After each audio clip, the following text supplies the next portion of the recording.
1. First time in a dropship, Lieutenant?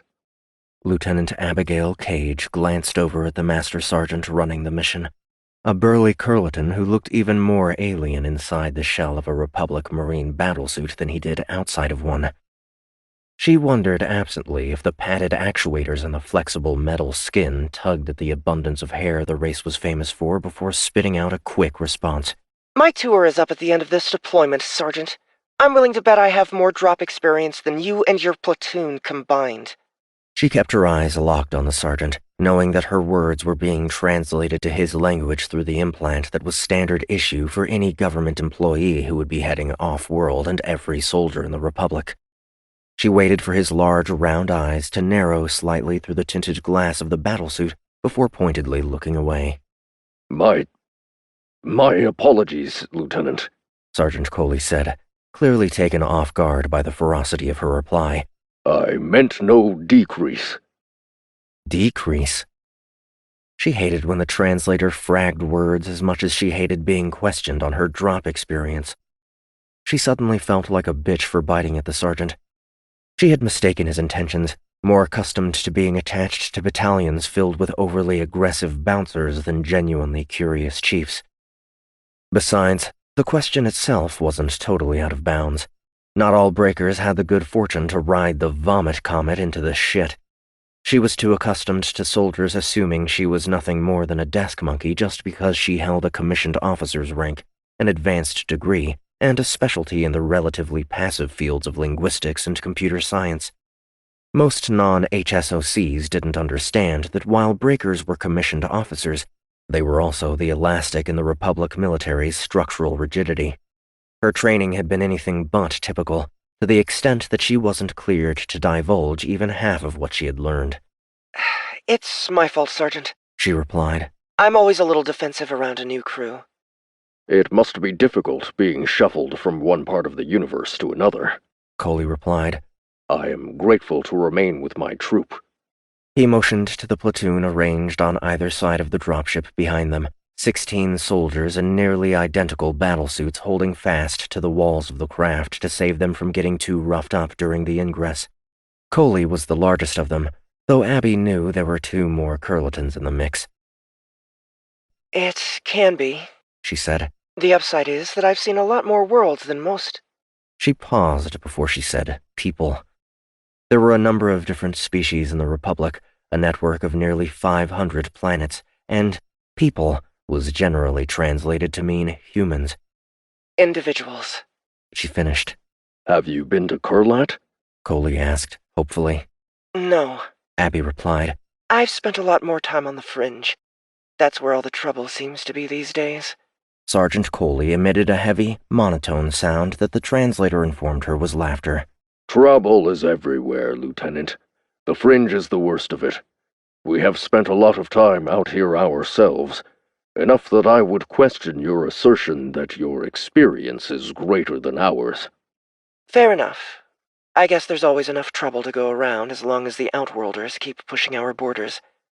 Indubitably. Abby winced at the word the software had chosen. She would have to tweak her implant to handle the query dialect better when they got back to the Nova. It wasn't wrong, but it was annoying. A loud tone interrupted the conversation, a signal to the platoon that they had reached the upper atmosphere of Graydon and things were about to get a little bumpy. Abby reached back, locating the attachments to her suit on the inner wall of the dropship. Unlike the rest of the soldiers, she was wearing a soft suit, a less bulky, more agile version of the standard powered armor. Hers contained a special issue embedded system on a chip and extra tight packs to carry the tools of her trade. What it didn't have were magnetic connectors to stick her to the hull, and so she had to hook in manually. No sooner had she gotten the last hook strapped to the suit than the dropship began shaking, rapidly rising and falling as it slammed into the planet's turbulent atmosphere. Screw a little bumpy. She felt her arms strain against the tight material of the soft suit and her stomach shift with each jostle. Intel said it was going to be rough, but this is insane, She said. Affirmative, Coley agreed. The storm must be more intense than the nerds on the Nova predicted. I've been in worse. So have I. Abby replied, not to be outdone. And she had. Graydon was a Stage 4 terraform, a planet with a breathable atmosphere and individuals already on the ground despite the continued output of the huge generators that created the powerful storms as a side effect of their atmospheric processing. She had been to a Stage 2 before, 3 or 4 years earlier. The dropship had suffered extensive damage to the stabilizers on the way in, and it was a miracle they had been able to climb back out. And that was with the Republic text claiming the Spirit-class hoppers could handle Stage 2. Assholes. She turned her head, watching the rest of the soldiers in the platoon. She knew how to identify different combat personalities by the way they reacted to a drop, though not because of the turbulence. While the shaking they were experiencing wasn't typical, it also shouldn't have been enough to unnerve any but the greenest cadet, and there were no green cadets in the 3rd Battalion. She was the closest in that regard, having only been transferred to the Nova 2 weeks prior. Most of the males and females in the group were silent and static, riding out the rough seas without a hint of discomfort. 2 had their eyes closed, and she shifted her eyes to manipulate her tactical command unit, marking the bouncers with a small tilde. Closed eyes usually meant they would be the first to break or freeze if things went bad. One of the soldiers, an average-sized grunt near the back, was smiling and looking a little too pleased with himself. Abby marked him with a caret, giving his suit a closer look so she would know how to find him. If she needed someone to do something crazy or stupid, he was the mark. Tell me, Lieutenant, Sergeant Coley said, nonplussed by the rocking. Why did you volunteer for this drop? Graydon is a rock, and the colony here is composed of the worst kind of scum. Allegedly, Abby said, smiling behind her helmet. Let's just say I believe individuals are innocent until proven guilty. General Kett has been proven guilty, Coley replied, his large eyes lowering in distaste. Not only of aiding the Outworlds, but of misappropriation of funds, embezzlement, and treason. The forensic evidence is questionable. Coley shrugged, not wanting to get into an argument. I only know what I've read on the Millnet. Of course you do. Abby looked away so the sergeant wouldn't catch her rolling her eyes. The 3rd Battalion wasn't the military police. Neither was she, for that matter. But the support request in the Millnet had been for a breaker, and when she had seen the job was to raid a purported Outworlder compound connected to the disgraced officer, her personal curiosity had gotten the better of her. She had seen and read the same media reports as Coley, but she had also read the full forensic breakdowns moving through intelligence. In her mind, all of the data didn't quite line up, and if there was a chance to either prove her hunch or resolve her own doubts, she was going to take it. She had never quite been able to make up her mind if that tenacity was a gift or a flaw. It had gotten her into HSOC training, and it had helped make her one of the top breakers in the Republic, but it had also cost her a husband and more than one friendship. She just hoped Gavin was taking good care of Haley. Her daughter was the one and only reason she was giving up the military after a single tour, a situation that was especially rare among breakers. 6 years of intense training for only 6 years of active duty. She had made a mistake getting involved and getting pregnant, but it was her fault, not Haley's. There was no reason she had to pay for her mother's indiscretion. This was her last shot to satisfy her need to know. She wasn't going to waste it. A new tone sounded in the rear of the dropship, signaling that they were closing in on the target. Sergeant Coley reached out and put a hand on her shoulder, dragging her from her head. Then he released himself from his tether, letting the battlesuit help him maintain balance as he made his way between the platoon to the back of the craft. Check your squad channels, he said over the platoon line. 1-1 check. Abby didn't hear Sergeant Ray's squad check. She was attached to Coley's team. 1-9, check, she said, ensuring the others could hear her. The rest of the squad followed suit until they had all confirmed their links.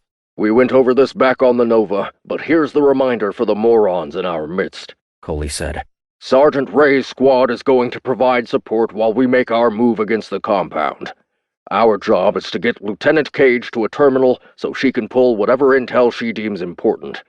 In exchange, the lieutenant is going to get us into the compound in the first place. Do you copy? Aye, sir, they all responded. Good. They waited another 10 seconds or so for a third tone to sound in the rear of the ship. "Form up!" Coley shouted over the platoon line.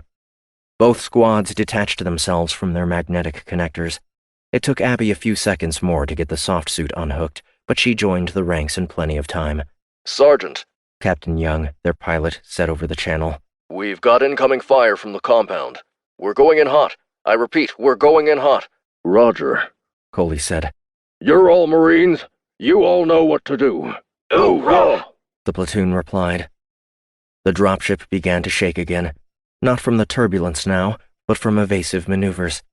They could hear the slugs pinging off the thick armor plating, followed by the high-pitched whine of the automated defense system spitting out thousands of pea-sized rounds to counter incoming missiles. "Hot, Sarge?" The soldier she had marked with the carrot, Private Iliard, said. "These Madar Gabi aren't supposed to know we're coming." "I didn't tell them," Coley replied. A fourth tone sounded a dozen seconds later, and the soldiers instinctively braced themselves as the dropship decelerated sharply, the roar of thrusters growing so loud it made it through the armor and into the space. A second noise followed, the sound of the dropship's 3 chain guns laying down cover fire as they made a quick descent. Abby felt her stomach lifting in response to the maneuver, the artificial gravity of the dropship having slowly adjusted to give them a natural transition to the planet. She ignored the sensation, reaching back and finding her rifle, swinging it forward in unison with the rest of the platoon. The hatch in front of them slid open with a sharp hiss, revealing wet, muddy, and rocky terrain layered in dense fog and being pummeled with heavy rain. Tracers from the dropship streaked out ahead of them, keeping their exodus clear. Her helmet's HUD switched at Coley's command, the TCU giving everyone in the unit marks for every tango the dropship's onboard computer had identified on the way in. "Signal back for pickup, Sarge," Captain Young said. "Good hunting." "Roger," Coley replied. He didn't need to give the command. The Marines were already on the move. Abby followed as they charged from the cover of the dropship and out into the elements, making the 5-meter leap from the ship to the surface. Their battlesuits made the height easy to manage, but her soft suit required a little more finesse. She pushed her rifle onto her back again, grabbing at her waist as she reached the lip of the dropship, hooking her fingers onto small straps there and pulling up and out. 2 gossamer wings spread from her as she dropped, catching the air and slowing her descent, allowing her to land gracefully behind the sergeant. She released the line the moment she was down, the wings snapping back against her sides while she retrieved her rifle again.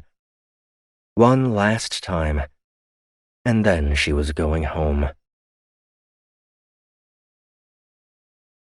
2. Now that the platoon was out of the dropship, their advance on the target was steady. Second Squad moved to the flank, finding some poorly defended high ground and setting up a sniper position there, while First Squad made their way forward, bouncing from rock formation to rock formation, their battlesuits giving them all the power they needed to make it from one cover to the next in a long jump. Abby's jumps were shorter but quicker, aided by her own fit physique. She didn't as much bounce as skip across the terrain, making 50 meters in a low arc that put her out in the open for a split second before her boots brushed the surface and she sprang off again. That instant gave her a good view of the front of the compound, which was part of the original below-ground bunker where the first round of colonists had made their home before the terraforming had given them air to breathe. The individuals defending it weren't soldiers, at least not in the sense that the Republic Marines were soldiers. They didn't have powered armor, and they didn't look very organized. They were firing hand-me-down weapons, machine guns with low RPS scores, and small magazines and ballistics that weren't even guided. It was the sort of cheap shit that was common among the Outworlds, mainly because it was cheap shit. It was the kind of thing that always left her wondering how the hell the war was coming up on its 30th year. Oh yeah, because of the Shrikes. The Outworld's ship killers were faster and deadlier than anything in the Republic, and a handful of the things could break down a Goliath-class battleship like the Nova in under 2 minutes, meaning that it didn't matter too much if the units on the ground were inferior, because the Republic had a severe shortage of missions that made it to the ground. 1-9, watch your bounce, one of her squad mates said over the shared channel. They're painting you. Roger, Abby replied, taking a moment to peek out from behind the cover before making her next jump.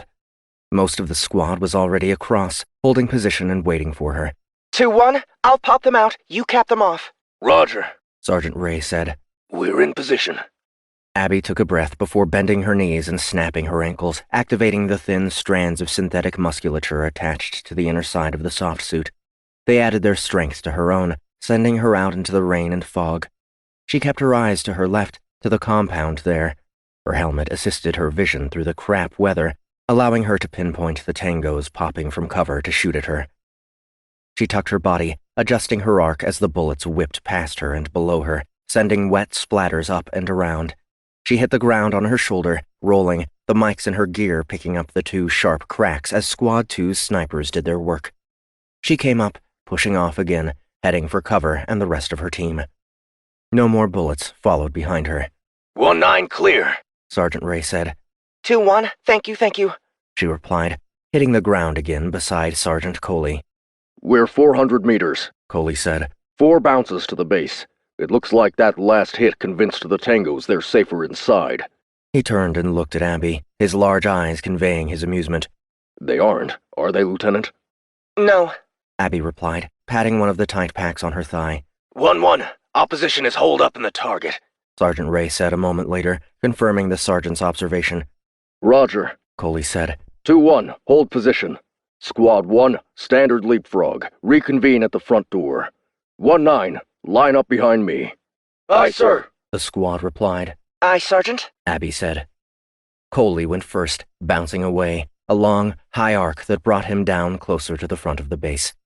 Abby followed him, taking 3 quick hops to make the same distance.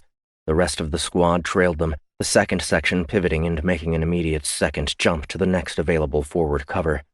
They repeated the pattern until they were at the base of the compound, staring at a heavy blast door 3 meters in diameter. Blow it or break it, Sarge? Abby asked. We don't need a breaker to blow a blast door, Coley replied. Abby smiled. In that case, follow me. Lieutenant? You have to know they're going to ambush us when we move in, She said. Breaking the door will buy us a couple of seconds, but there's a better way. These places always have an escape hole. With no external access, Coley said. Too small and too thick to blow. No external access for a standard Marine platoon. Abby said. But you have me. Of course, that didn't mean the sergeant was going to listen to her. Sometimes those same grunts who thought she was little more than a desk monkey found her capabilities threatening to their personal self-worth, to the point that they'd rather walk into an ambush than sneak in through the back door. Abby didn't think Coley was that kind of bouncer, but she had been wrong before. My people can handle it, Lieutenant, Coley said. Those shooters the Tangos are using can't pierce a battlesuit. Fool me once. Idiot. Aye, Sergeant. Abby said, moving in closer to the small control panel on the exterior of the blast door. She reached into one of the tight packs on her soft suit and pulled out a small disc the size of a fingernail. She tapped the top of it and then placed it against the panel. A new screen appeared inside her helmet as the extender intercepted the control panel system and began filtering the commands to her. She put her left hand on her thigh, tapping her fingers against the suit on the invisible tactile receptors there. Those signals were sent to the control panel, appearing amidst the control output on her HUD. Twiddling your fingers, 1-9? Private Iliard said. Shut your hole, 1-6, Coley said. Aye, sir. Abby's eyes twitched as she watched the code, trying to match it up with the data she had on the particular make and model of the panel. It was Outworld manufactured, and much newer than the compound it was protecting. Lieutenant? Coley said a few seconds later. I'd rather not find out if there are reinforcements inbound the hard way. Aye, Sergeant, She replied, getting frustrated with herself. She should have cracked this bastard by now. She entered a few more commands, smiling when one of them finally yielded something she could use. Squad 1, She said. Prep for entry. You heard her. Coley said. 1-3, prep a flashbang. Standard ingress protocol. Aye, sir, Private Dis said, prepping the grenade launcher attached to her rifle. The other soldiers moved into position around the door, waiting for it to slide open. Abby raised her right hand, fingers open, using her left to keep entering commands. When she reached the system root, she closed it into a fist. When the door began to open, she dropped it. Private Dis fired her grenade into the crack, the loud pop and bright light following a moment later. The other Marines filed past them, their TCUs painting targets, which passed immediately to Abby's hub. Pop, pop, pop, pop, pop. 3 of them had fallen before the return fire started. Abby stood at the side of the entrance, gathering her rifle and prepping for entry. Coley motioned her to stay back and bring up the rear. She was supposed to survive to break into the compound's network and see if she could pull anything useful. The firefight intensified in a hurry, the battle easy to follow on her HUD. 15 red dots appeared, spread in what was likely a large antechamber beyond the initial access tunnel. The 8 members of First Squad moved in formation behind that, painted green, 3 of them with her added marks beside them. 1-4, sweep left, Coley said. 1-7, cover. There's a lot more of them than we thought there would be, Sarge, one of the Tildas said. 6 more red spots appeared on Abby's HUD. Shit! Tango 21 has an MG, Iliard said. Duck and cover, Coley said, sounding a little nervous. 1-6, 1-4, 1-3, get on him. Aye, sir, the soldiers replied. Abby heard the high pitch of the electromagnetic railgun a moment later, spitting flechettes at nearly 4 times the speed of sound, easily packing enough kinetic punch to go right through both a battlesuit and the soldier in it. Handheld MGs were rare in the Republic military and unheard of among the Outworlds. What the hell had they just walked into? 1-4 is down, Iliard said a moment later. I'm hit. Private Dis said a moment later. Shit, it hurts. 2-1, we need backup, Coley said. Aye, sir, Sergeant Ray replied calmly. we're on the way. Abby looked out to Second Squad's position, watching as the soldiers bounced to her at full speed. Sarge, She said as they passed her by. She hated being a bystander. I can help. Negative 1-9, Coley said. stand by. The firefight continued, the reinforcements forcing the opposition to begin retreating deeper into the compound. Position 1 is clear, Coley said. 1-9, you're clear to move to position 1. Abby stood at the entrance to the compound. Something in her gut was telling her not to move, to consider another option. Nerves? Instinct? She took a step forward and hesitated. How much trouble could she get in? Technically, she wasn't required to follow Sergeant Coley's orders. Technically, she outranked him. She watched the HUD for a few more seconds. It showed most of the remainder of the 2 squads moving down a corridor at the back of the first chamber, while 2-3 and 2-4 were coming back, likely pulling the dead out with them. Damn it. They could have avoided the casualties if Coley hadn't been such a stubborn furball. She made her decision then, planting her feet and bouncing up the side of the compound, quickly scaling the rocky hill it had been planted below. 1-9, where the hell are you going? Coley said a moment later, tracking her movement. She didn't answer him, focusing on the terrain ahead. She hated to disobey, but he was wrong to have gone in the front door. Possibly dead wrong. Her fears were realized a moment later. The channel burst with chatter, the platoon coming up against a second MG dug in behind a steel barrier. Coley pulled them back, retreating to the first position, forced to wait to collect the 3 soldiers of the 5th platoon who died in the process. Abby slid down the far side of the hill, pausing at a bare spot on the ground and pulling a short, narrow cylinder from a tight pack. She stuck it into the earth, capturing the reading and then heading 80 meters to her right. She leaned over and pawed at the ground there, quickly uncovering the escape hatch beneath it. 1-1, I'm at the rear hatch, She said. hold tight. Does chain of command mean nothing to you, Lieutenant? Coley said. Not when our people are dying, She replied. 3. She pulled another extender from her suit, slapping it onto the top of the hatch. It was much smaller than the main entrance, barely 2 meters across.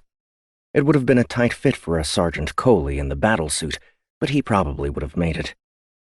She brought the console up on her HUD, tapping her fingers rapidly on her thigh while crouched beside the hatch. Every few seconds she turned her head to look out at the landscape around her, making sure she hadn't been spotted. She could see the outside colony a few clicks in the distance. It was a small haven, a collection of low buildings with rounded tops beside a hastily constructed network of electrical connectors and drainage pipes. She doubted much of anything that occurred on Graydon was legal, but that had been one of the biggest negative side effects to the proliferation of terraformers. You could get a used generator on the open market for a few million, and within a few years you could take a shitty rock in the middle of nowhere and make it your own private paradise. If you considered mud, clouds, rain, and cold paradise. The second hatch was easier to break than the first, now that she knew what to look for. She had it open within 15 seconds, and it swung silently upward on damp hinges. The comm was quiet, the platoon pinned back behind the entrenched position. Maybe Coley was putting together a new plan. Maybe he was waiting on her. She didn't know and didn't care. She wasn't doing this to be a hero or make herself look good. This was the sort of thing she had been trained to do, and if there was one thing she believed, it was that if you were going to do a job, you did it to the best of your ability. She reached down and tapped a receiver at the bottom of her boots. The material expanded, covering the soles with a soft gel, enabling her to slip into the hatch and onto the ladder leading to the compound without making a sound. She climbed in, closing the hatch behind her, and then scaled it quickly, sliding a few rungs at a time, dropping nearly 50 meters beneath the rocky terrain above until finally reaching a small, open space. The two tangos in the room were near the far door and facing away from her, weapons up and at the ready. They didn't notice her entrance, and they didn't notice the draft from the open hatch. She ducked behind a stack of containers, pausing to read the labels. They were written in Plixian, a series of lines that looked more like scratches than writing. She cursed silently as she translated it. These assholes had more than 2 MGs. They had at least a dozen, though most were still in their boxes. Arms dealers, then? She reached into a tight pack near her breasts, pulling out a pair of soft, round balls. She pressed them between her fingers, activating the chemistry inside, and then stood and threw them forward. The aim didn't matter as much as the results. The balls hit the wall ahead of the 2 soldiers and began to glow brightly. She vaulted the containers while the tangos were distracted by the light, bouncing to them in no time, producing a pair of nerve sticks as she did.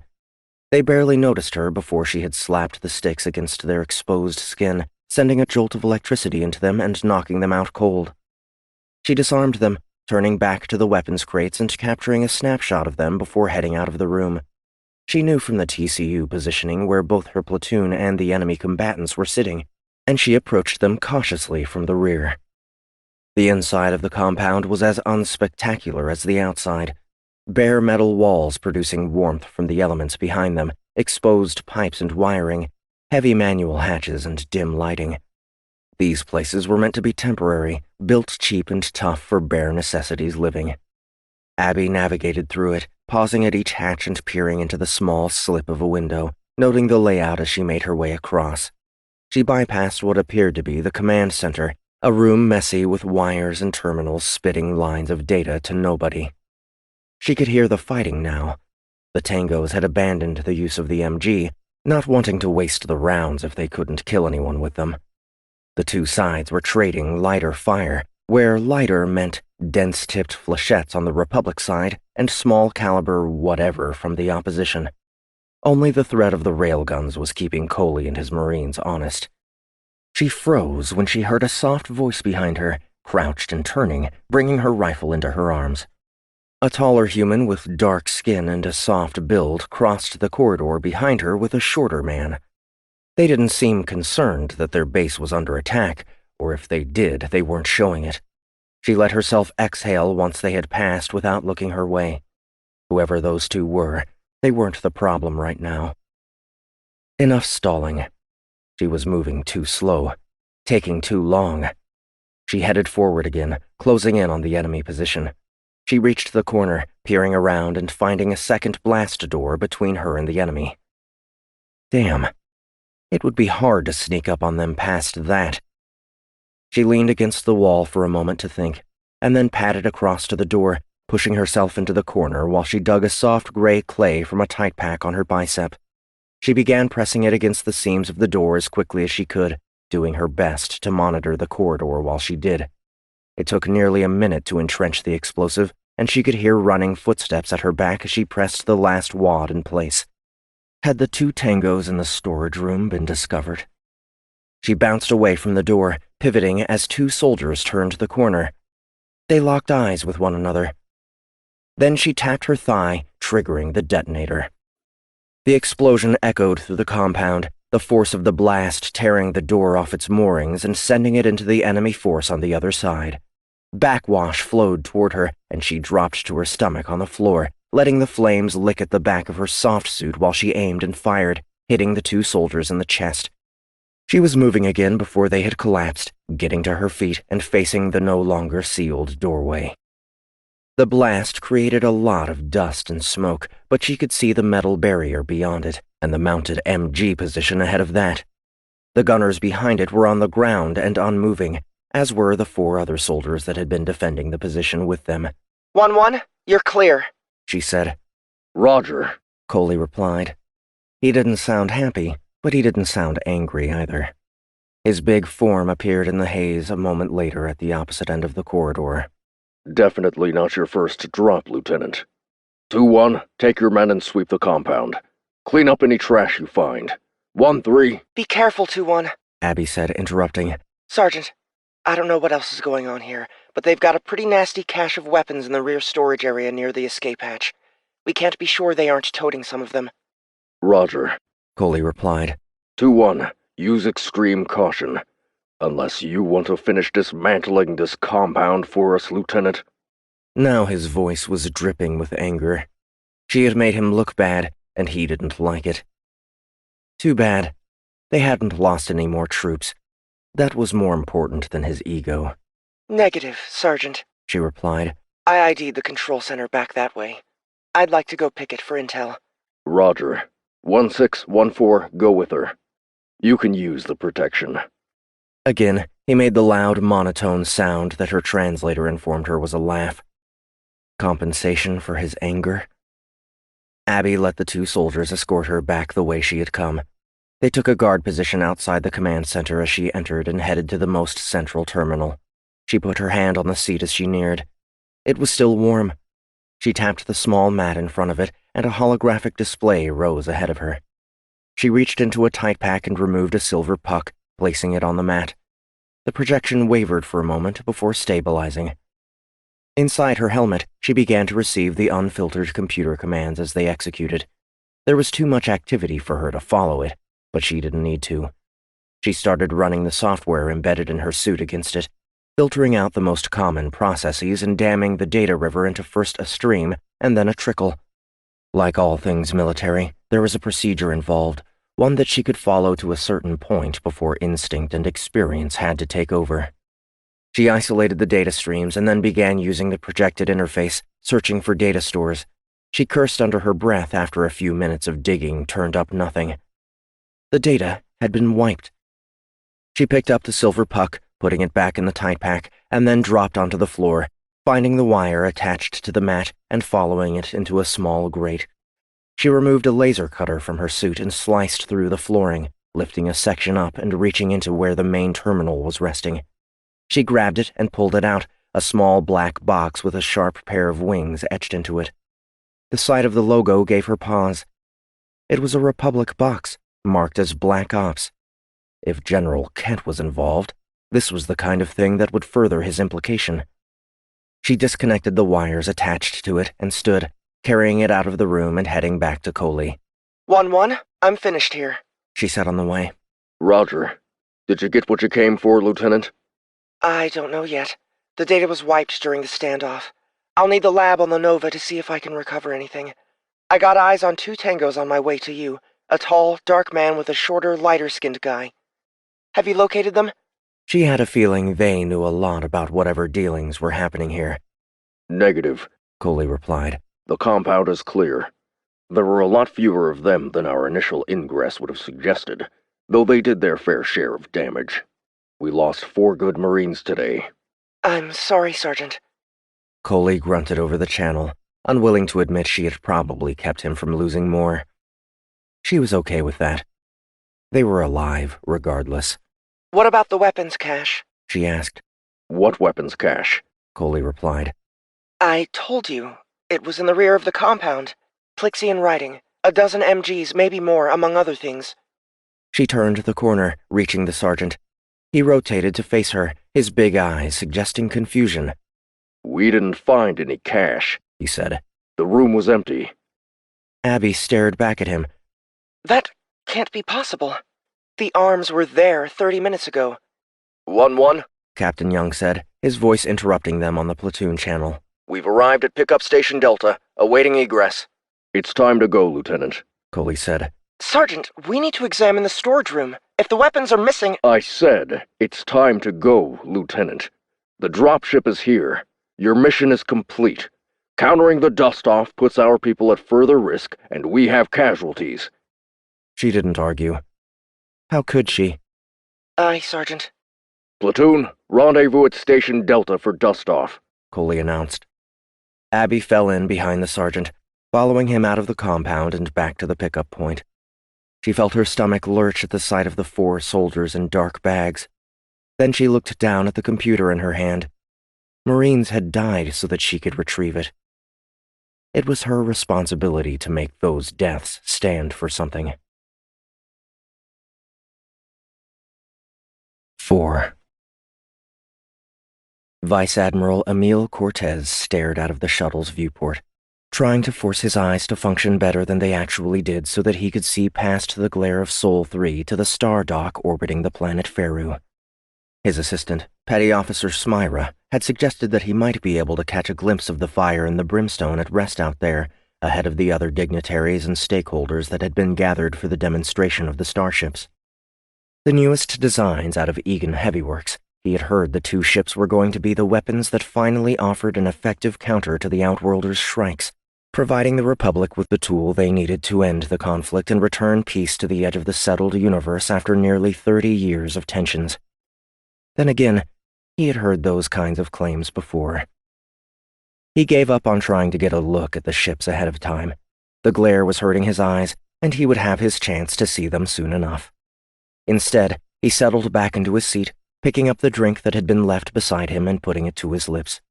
It was a yellow, milky concoction. The server had called it Blick and claimed it was a Plixian delicacy.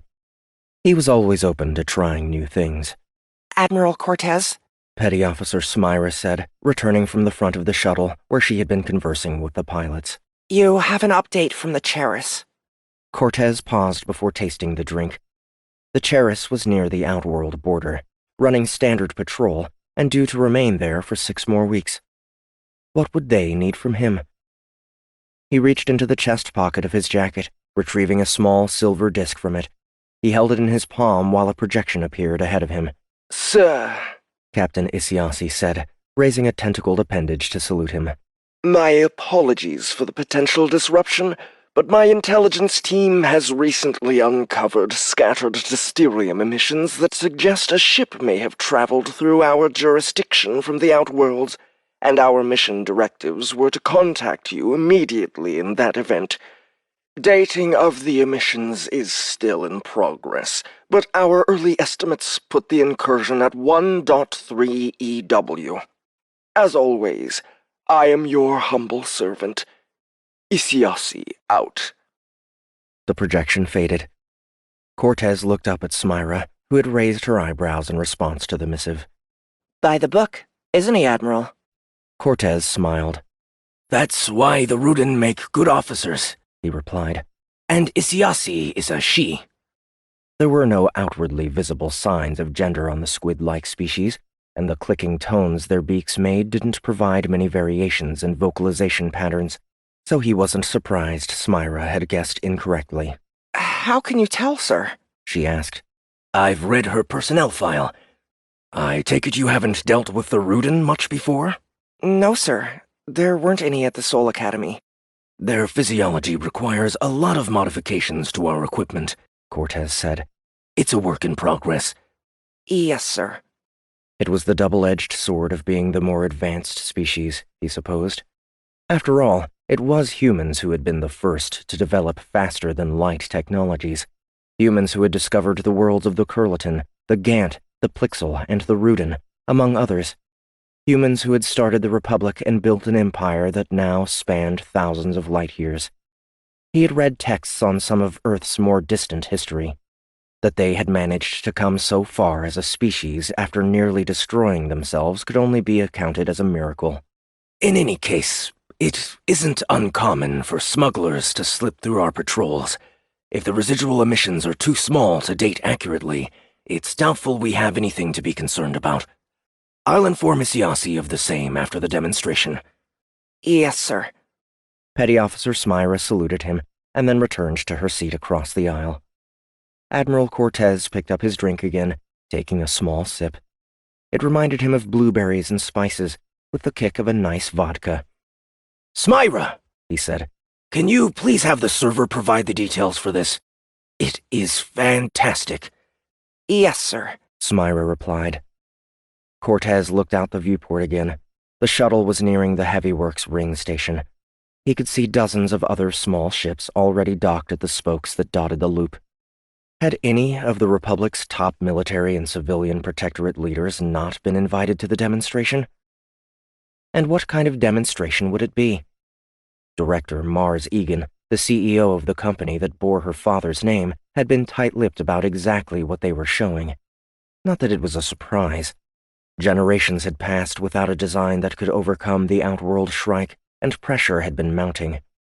While each iteration of military starship fared better and better, the Heavy Works stock had been plummeting, and newer companies like Tritium Heavy Industry had been eating them for lunch. The Apocalypse Starfighter was the current cream of the small craft crop. In fact, the Admiral had seen to it that the Republic placed an order for 200 of them just last week. In other words, it was on the Heavy Works to impress him. Were they up to the task? 5. Ursan Gall smiled as he entered Grand Concourse A, the largest open space on Ring Station Faru, using his position at the main entrance to look down over the entire assembly of corporate snobs and military buffoons with a sense of satisfaction. It wasn't a justified sense just yet, but it would be soon. Lovely party, the woman standing beside him said. She was a striking figure, her form long and narrow, her hair a deep, exotic blue. She wore a long dress that danced along the floor and opened at her wrists, draping her like an ancient earth goddess. Ursan could taste the sarcasm in her voice. "Isn't it just?" he replied, taking it all in. They had burned a lot of good favor to get here for the event. Now they had to make it all worthwhile. "Do you see her?" Her head shifted as she scanned the room. There were at least 500 people gathered on the open floor of the concourse, surrounding tables of food and drink and raising a hum of sound as they made small talk with one another. "No," she said. "She must still be in her office." Ursan gazed out of the tall viewport at the side of the room, the rounded transparency covering the entire side of the 100-meter-wide ring. The design was a throwback to days long past when stations like this required centrifugal force to provide artificial gravity. It had been built long after those days were over, a retro-futuristic design meant to impress VIPs more than anything else. "The demonstration starts in an hour," he said. "How do we know she isn't over there?" He pointed out to the star dock in the distance. "Oh, Ursan," the woman said. "I don't think the director has ever stepped foot on the star dock before. They turn the gravity off over there from time to time, you know. It beats the hell out of lifting heavy equipment," he said. "You memorized the schematics? Where do we need to go?" She reached out her hand, taking his, as an older man joined them on the promenade. He was wearing a Republic Navy uniform, the hardware across his chest suggesting he had been around a while and had more likely than not been responsible for the deaths of a number of Outworlders. Ursan felt his eye twitch at the sight of him, and he had to squeeze his wife's hand tighter to get it under control. "I don't believe I know you," the man said, approaching him and putting out his hand. "Admiral Emil Cortez, Republic Navy." "Jason Smith," Ursan replied, forcing his voice into Earth Standard. It made him feel like he was speaking through his lips instead of with them. "CEO of Hyperion Drive Systems." He took the hand and shook it, resisting the urge to crush it. Meanwhile, he could tell the Admiral was considering, trying to decide if he had heard of the company and its president or not. "A pleasure," the Admiral said a few seconds later, pulling his hand away. "This should be some demonstration." "Do you know much about what we're going to see?" Ursan asked. "I heard was that there was some new drive technology involved, and I made sure to get myself on the guest list." You seem to know more about it than I do, Mr. Smith, Cortez said. Military contractors don't like to share anything with us until we show them the coin. Ursan faked a laugh. It's a competitive environment, for certain. We all have to be sure our secrets remain secure, especially when one good contract with the Republic can provide jobs and income for thousands over generations. Cortez shrugged, dismissing the statement. I suppose. He looked down at the party below. If you'll excuse me. Of course, Ursan said, as the Admiral wandered away. He didn't even acknowledge me, Trin said. Just like a Republic Admiral to put himself so high on his proverbial horse, Ursan said. He didn't want to acknowledge me either, but he couldn't get past without being a complete arsehole. In any case, keep your eyes on the prize. Where to? Follow me, Trin said, turning them back the way they had come. They headed away from the concourse into a corridor that ran along the edge of the ring. It was clean and sterile, with ambient lighting that aided in maintaining circadian rhythms and soft white noise providing a sense of place. If she's still in her office, we need to update to Operation B, Ursan said. I've already informed the team, Trin replied. They're standing by. What about command? Dak will loop them in. Good. I don't want any mistakes. We've already given up too much to get here. I know. No mistakes. They continued through the corridors, turning left to take one of the spokes leading to the ring's central spire. It was the command and control center of the facility, a long, narrow structure that sat in the middle of the ring like the center of a gyroscope. It was where the Heavyworks employees were coordinating all of the incoming shuttles, and where Director Mars Egan would be preparing for her big moment.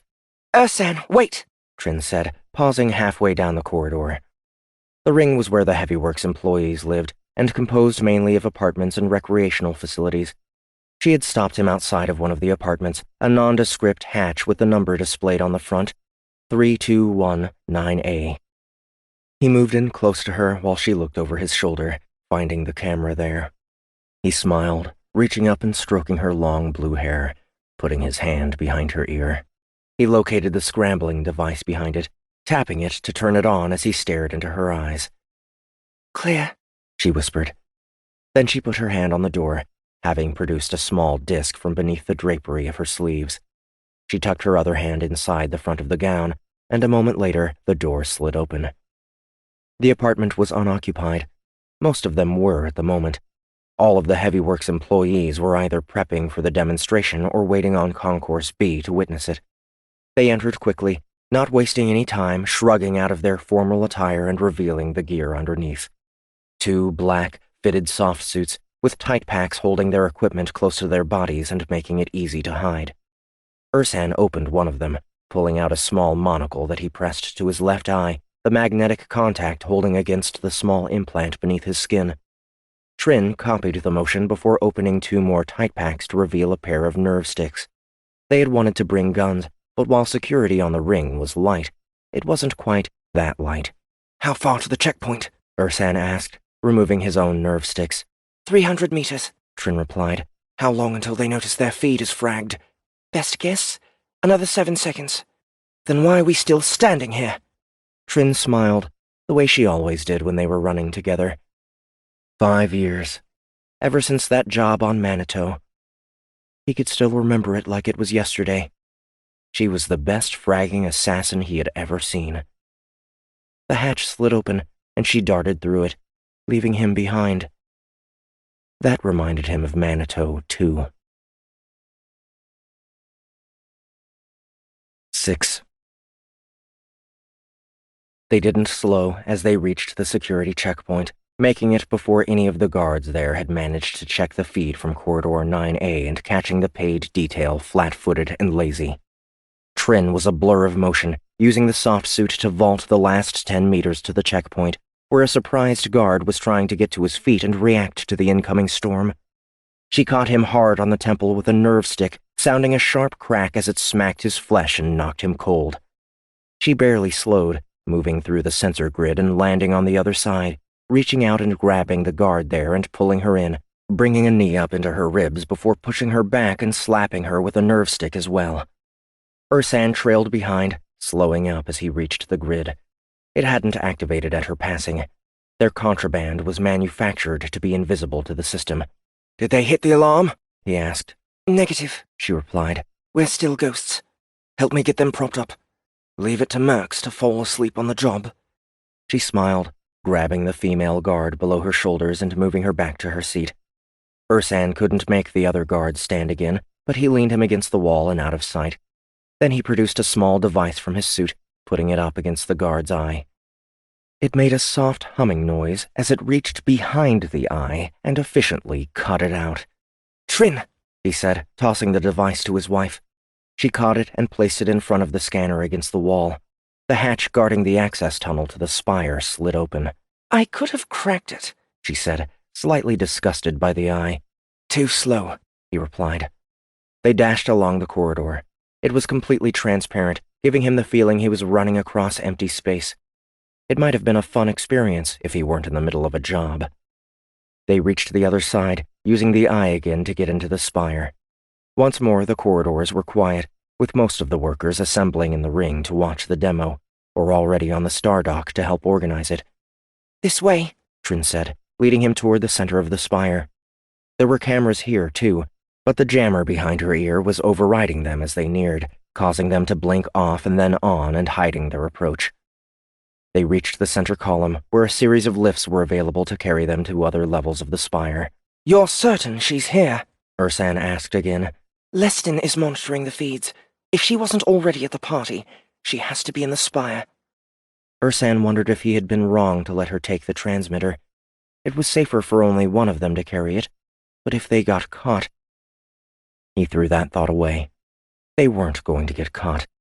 Not by these people. They had no idea what was coming. "Which way?" Ursan asked. Trin held up her hand to beg patience, turning slowly, her eyes half closed. She was listening.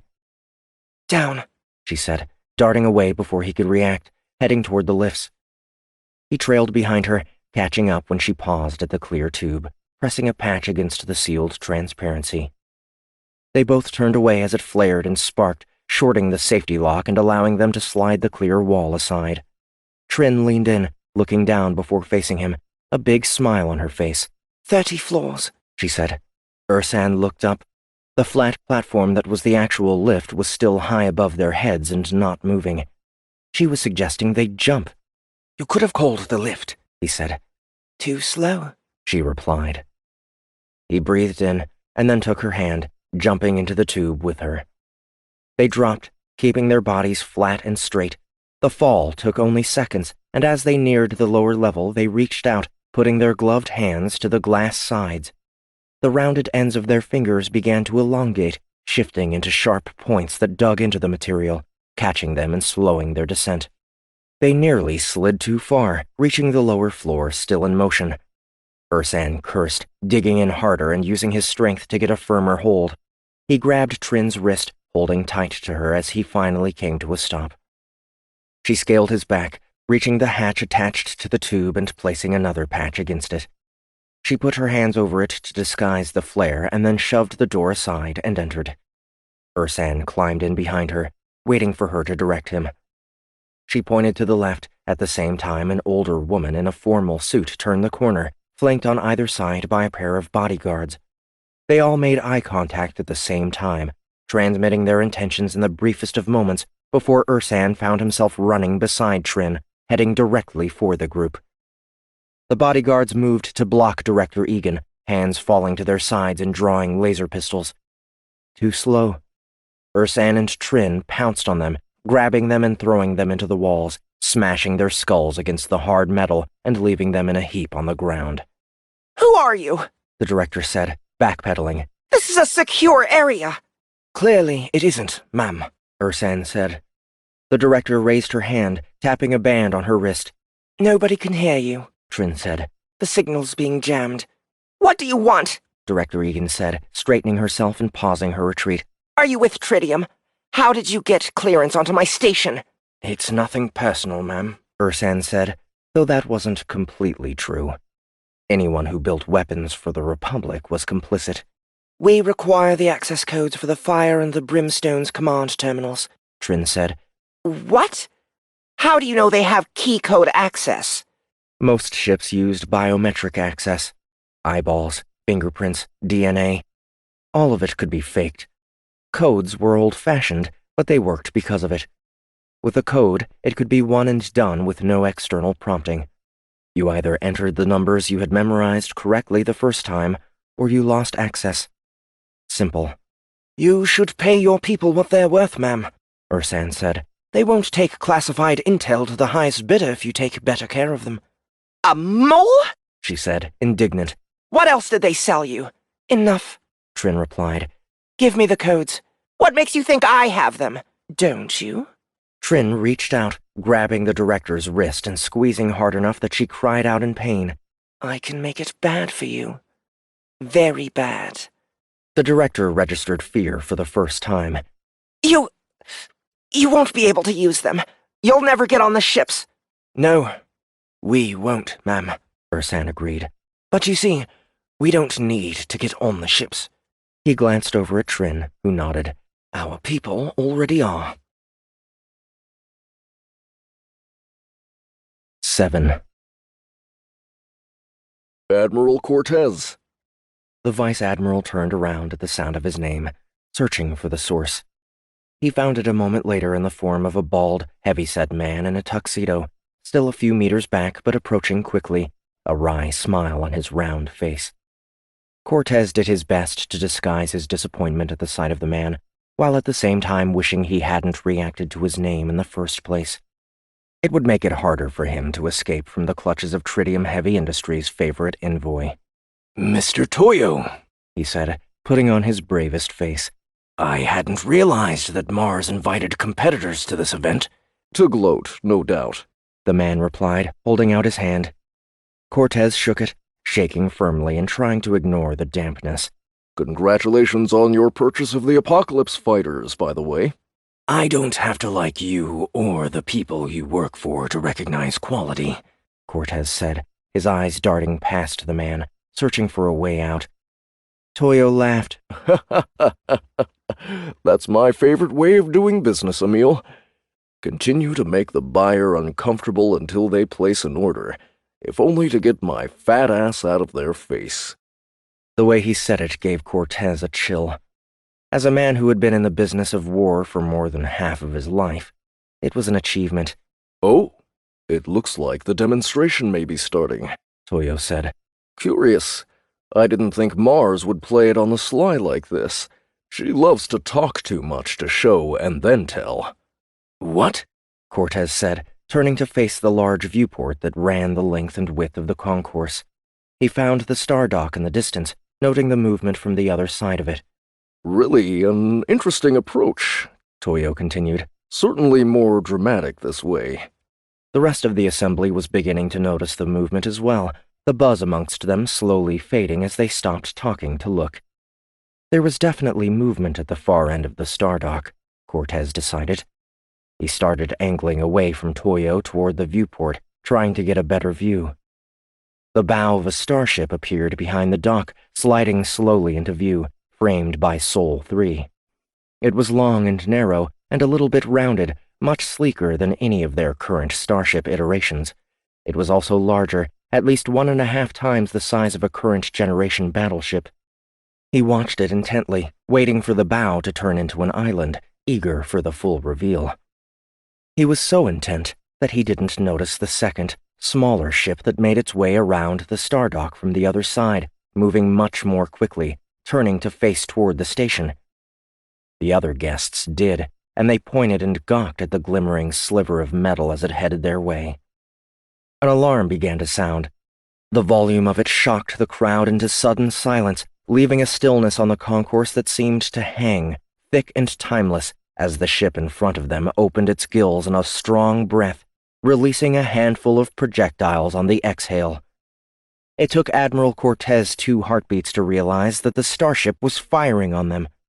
He was moving by the third, running from his position near the viewport toward the nearest exit from the space.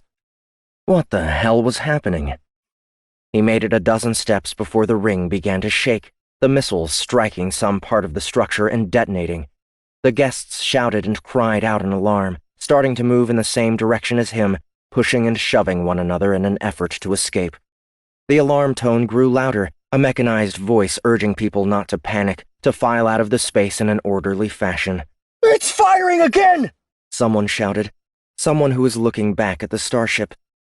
Admiral Cortez reached the steps leading to the promenade, looking back toward the viewport as his head cleared the onrushing crowd.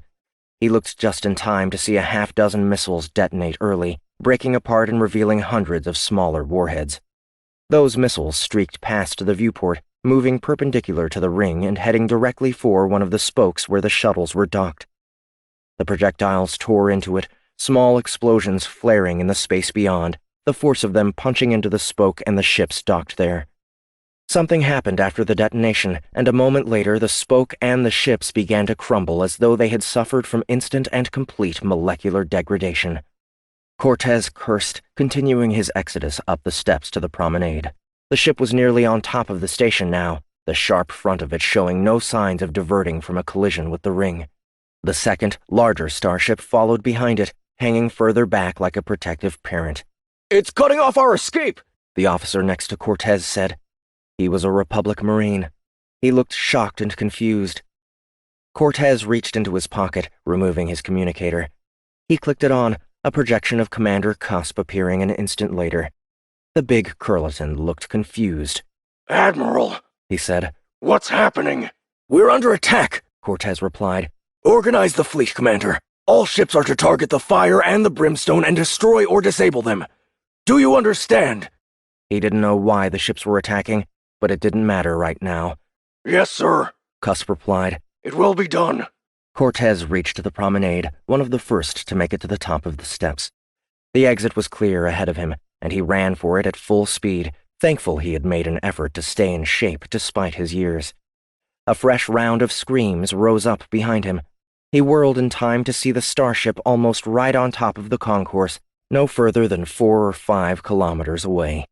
A line of darkness creased it, creating the visage of a dark, open mouth from which a third volley of projectiles emerged, streaking directly toward them. The missiles hit the glass 2 seconds later, detonating against it and breaking through, immediately activating emergency protocols. Cortez looked away as the first of the guests were pulled out into the vacuum of space, pushing himself toward the exit. A heavy blast door was sliding down ahead of it, attempting to seal off the section. The Marine cut in front of him, stretching out and grabbing the door and pulling himself toward it. Cortez reached him, taking hold of his shoulder and using it to pull himself ahead. He ducked under the closing blast door, turning and starting to stretch his hand toward the Marine. Too late. The door closed, a small glass slit in the center revealing the complete death and destruction behind it. "May God help them," Cortez said, returning to his communicator. "Commander, what is your status?" "We have engaged the larger ship, the Fire, sir. And? Our weapons are ineffective." Cortez froze, leaning against the wall. "Excuse me, Commander?" "I said our weapons are ineffective, sir. The Fire has some manner of energy shield or something. She's coming about on us, sir. She's firing.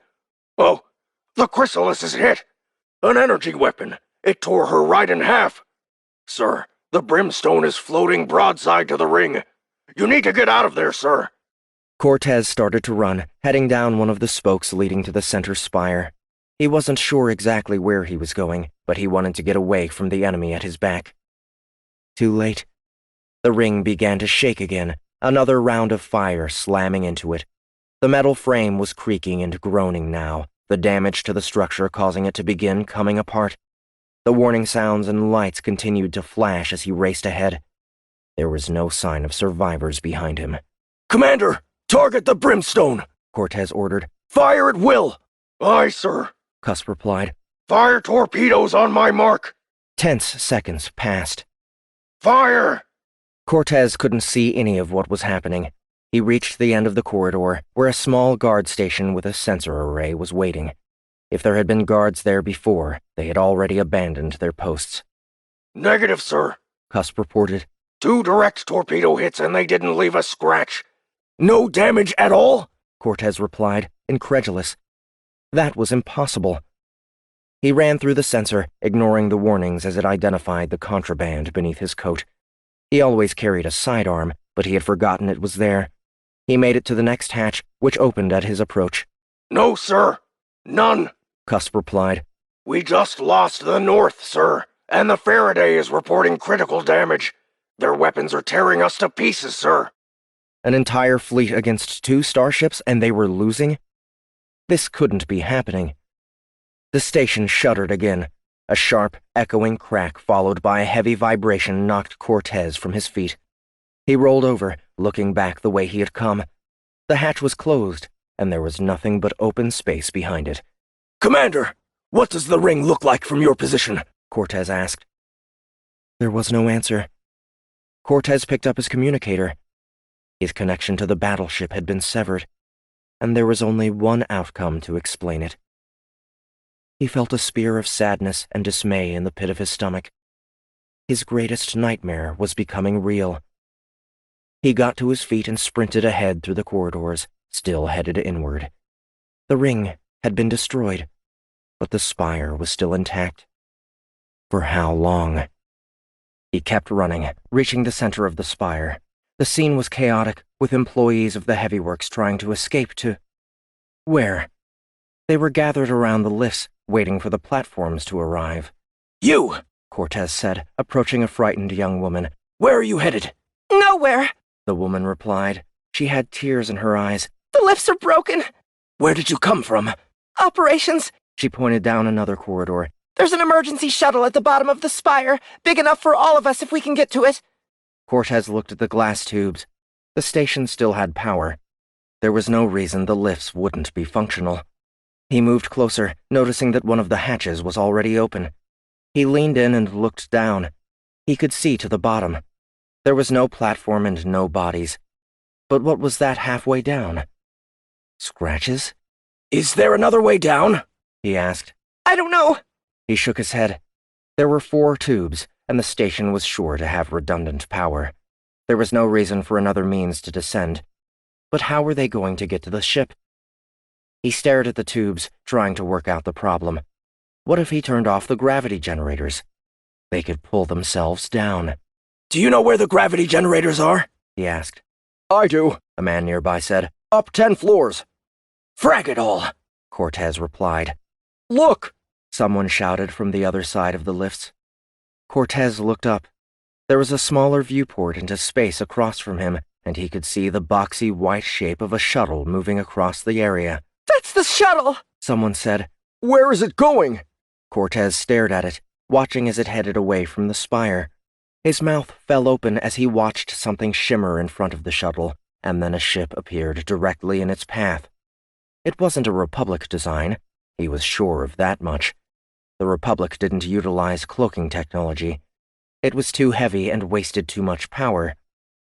But the Outworlders did. He watched the shuttle enter the ship's hangar, and then vanish with it as the hangar door closed and the ship cloaked once more. A new scream went up to his left. He turned to face it, looking out of another viewport into space. He felt his heart begin racing when he saw the brimstone through it, 10 kilometers distant and facing directly toward them as though it were staring them down. Then the prototype starship released a beam of energy. It burned red and orange, so bright that it blinded him as it struck the side of the spire and tore through. Admiral Emil Cortez thought of the report from Captain Isiasi and wondered if it was related to this act of war. He took the thought to his grave. 8. Did you finish all of your schoolwork? Abby asked. Yes. Haley replied. I finished it 10 minutes after I got home from school. It's boring. They were sitting on a park bench. There was a lake in front of them, ringed with evergreen trees. Boats dotted the water, some modern and barely touching the surface, others in the classic, centuries-old style with tall masts and deep keels. It was warm and sunny, and there was a pleasant breeze blowing in from the east. Abby leaned back against the bench, enjoying the time she had to spend with her daughter. The last week had been a hard one for her, dominated by her efforts to crack the computer she had recovered and come up with some kind of answers to something. She wasn't used to being stymied, but the encryption on the server she retrieved was atypical and locked down harder than anything she had run across before. She had spent hours upon hours in the lab during the Nova's return trip to the nearest Republic base on Ganai, cross-referencing the schema with known encryption methods, and even turning to the World Brain for assistance. Not only had she found few clues, but the more she had examined the device forensically, the more her instinct had told her the whole thing was a trick, and the storage had been irreversibly wiped. In other words, the Outworlders, or General Kett, or both, had left it there to waste her time and distract the Republic from the real prize. It wouldn't have been the first time. Mom? Haley said. Are you okay? You seem distracted. Abby looked over. 10 years old, tall and lean, her daughter was almost the spitting image of herself when she was that age, save for the extra 6 inches or so in height. She was a pretty girl, not exceptional, but cute enough that the boys in her classes knew she existed. She was also intelligent, displaying the same boredom with regular curriculum that had brought Abby to the Republic Armed Services to begin with. Maybe it shouldn't have been a surprise, but Haley wanted to be an HSOC, just like her mother. Abby wasn't sure about the choice. It was hard, dangerous work, and her protective instinct ran strong. She was also dead set on not being the kind of mom that didn't support their child's decisions regardless of her own personal preferences. Sorry, Hal, she replied, sitting up again. The last mission didn't go the way I was hoping, and it left me with a bit of a conundrum. Haley looked thoughtful. Maybe I can help, she offered. You probably could, Abby replied. But you know I'm not allowed to tell you anything about it. Everything I do is classified. Haley nodded. I know. Hey, do you want to walk a bit? Maybe that will help clear your head? Okay, Abby said, standing up. Who's teaching you to be so grown up, anyway? Aunt Liv?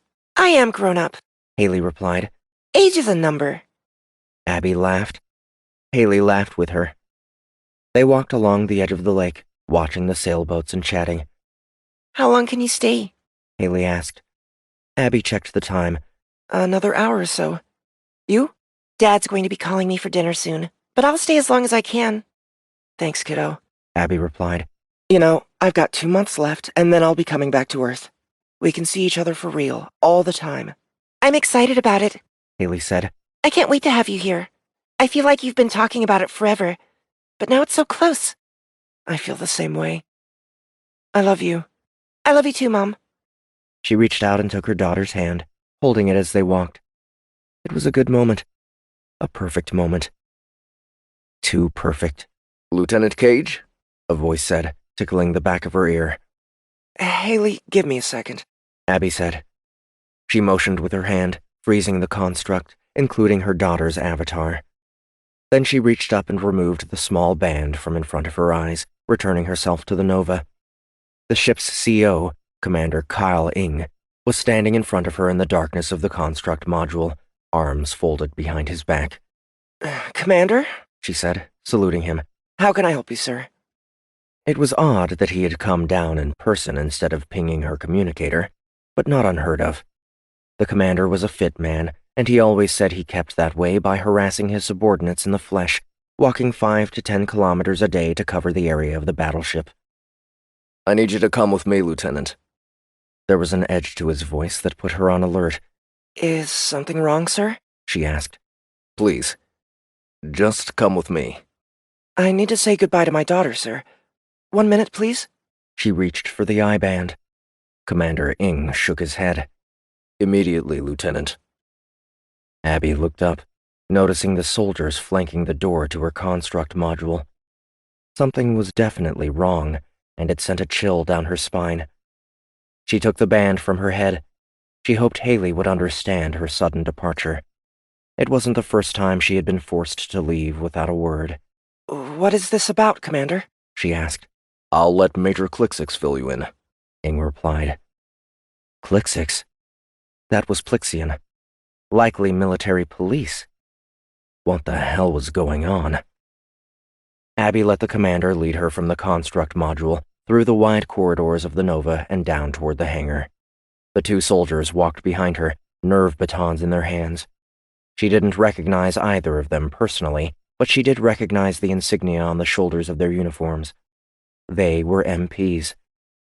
They reached the hangar. The hatch slid open ahead of them, and when it did, Abby immediately noticed that Sergeant Coley was there, along with the surviving members of the 5th Platoon. An entire platoon of military police were surrounding them. The sergeant's face was grim, his large eyes downcast and ashamed. "Sir?" she said, still feeling uncertain. Her eyes danced across the space, passing over the half-dozen dropships hanging neatly in their launch cradles, sweeping past the 5 squadrons of starfighters magnetically clamped to the floor. A smaller ship was sitting beyond the platoon, wide and sharp, and bearing the marks of the Republic. There was a stack of equipment resting beside it, being carefully catalogued by a 6-legged Plixian who scuttled over at her arrival. "Lieutenant Abigail Cage," she said, her voice high and tight through the translator. Even their best software often had trouble with the clicks and clacks the Plixian used as speech. "Yes, ma'am," Abby replied, recognizing the hardware on the uniform that covered Major Clixix's segmented torso. She recognized the inventory the officer was examining as well. It was the arms cache from Graydon that Sergeant Coley claimed had mysteriously vanished. Her eyes darted over to the sergeant as she began to put the pieces together. Coley and his platoon had planned on stealing the cache and likely selling it on the black market themselves. It was a haul that would have made their retirement from the service very, very comfortable. "Ma'am," she said, relaxing at the thought. The major probably wanted to know what she knew about the situation. She wasn't a snitch, but it didn't look like she would have to be. Just the truth of the mission from her perspective would be more than enough. "You are under derailment for the illegal removal of contraband weapons with the intent of sale," Clixix said. "You will hand over your communicator and any weapons you may be carrying immediately. Then you will bracket the members of 5th Platoon for proxylation." Abby stared at the major, her heart beginning to race. What? She was still as she replayed the words in her mind. The translator had fragged a few of them, but it was clear what Clixix meant. They believed she was involved in the theft? "Ma'am, I think there's been a misunderstanding," she said. "Protocol is clear in this matter," Major Clixix said. "If there is a curious, it will be regarded during due process." She held out 2 of her 4 hands, composed of 3 long, narrow fingers and an opposable thumb. Abby reached up to the neckline of her utility uniform and unclasped the small, silver pin there, dropping the communication device into one of Clixix's hands. "I'm not armed," she said. There was nothing she could do about this. Not now. If they believed she had a part in any illegal activities, she had to believe there was a reason for it. One that she could help them straighten out. It was an inconvenience, nothing more. Besides, if breaker training had taught her anything, it was how to stay calm and composed in any circumstance, even the ones that were the least expected. 9. Lieutenant Erlan Cragg eased his GRB forward, careful to maneuver around the debris instead of smacking into it. It was essential that the evidence remained as unadulterated as possible, even while it was impossible to keep it all that way. The field was just too thick, the damage too complete.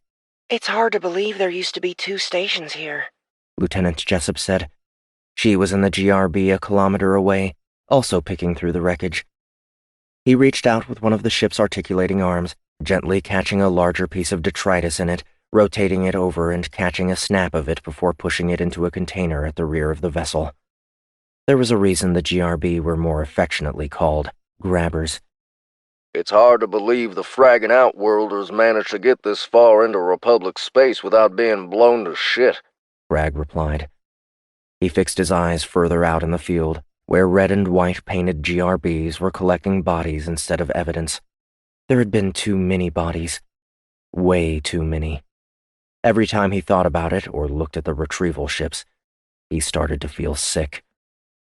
He was a native of Faru, the planet that Egan Heavyworks had terraformed to help support the star dock and the ring station that orbited it.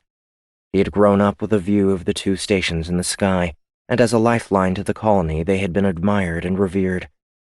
So had Mars Egan. It was numbing to think that it was all gone. It was chilling to know that Mrs. Egan was dead and that her legacy might die with her. As far as Erland knew, the director had little family. Just a board who would likely wind up squabbling over what was left of the company. If there was anything left to squabble over.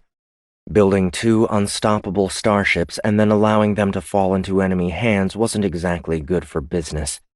And if Egan Heavy Works went out of business, Faru was surely going to suffer as well. What's the count up to? Jessup asked, her GRB crossing beyond his as she maneuvered toward a large piece of debris. I've got 10 right now. I mean, the casualties. Last I saw, it was over 4,000.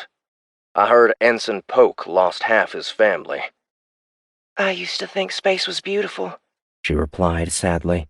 It isn't so beautiful today. Crag scanned the horizon.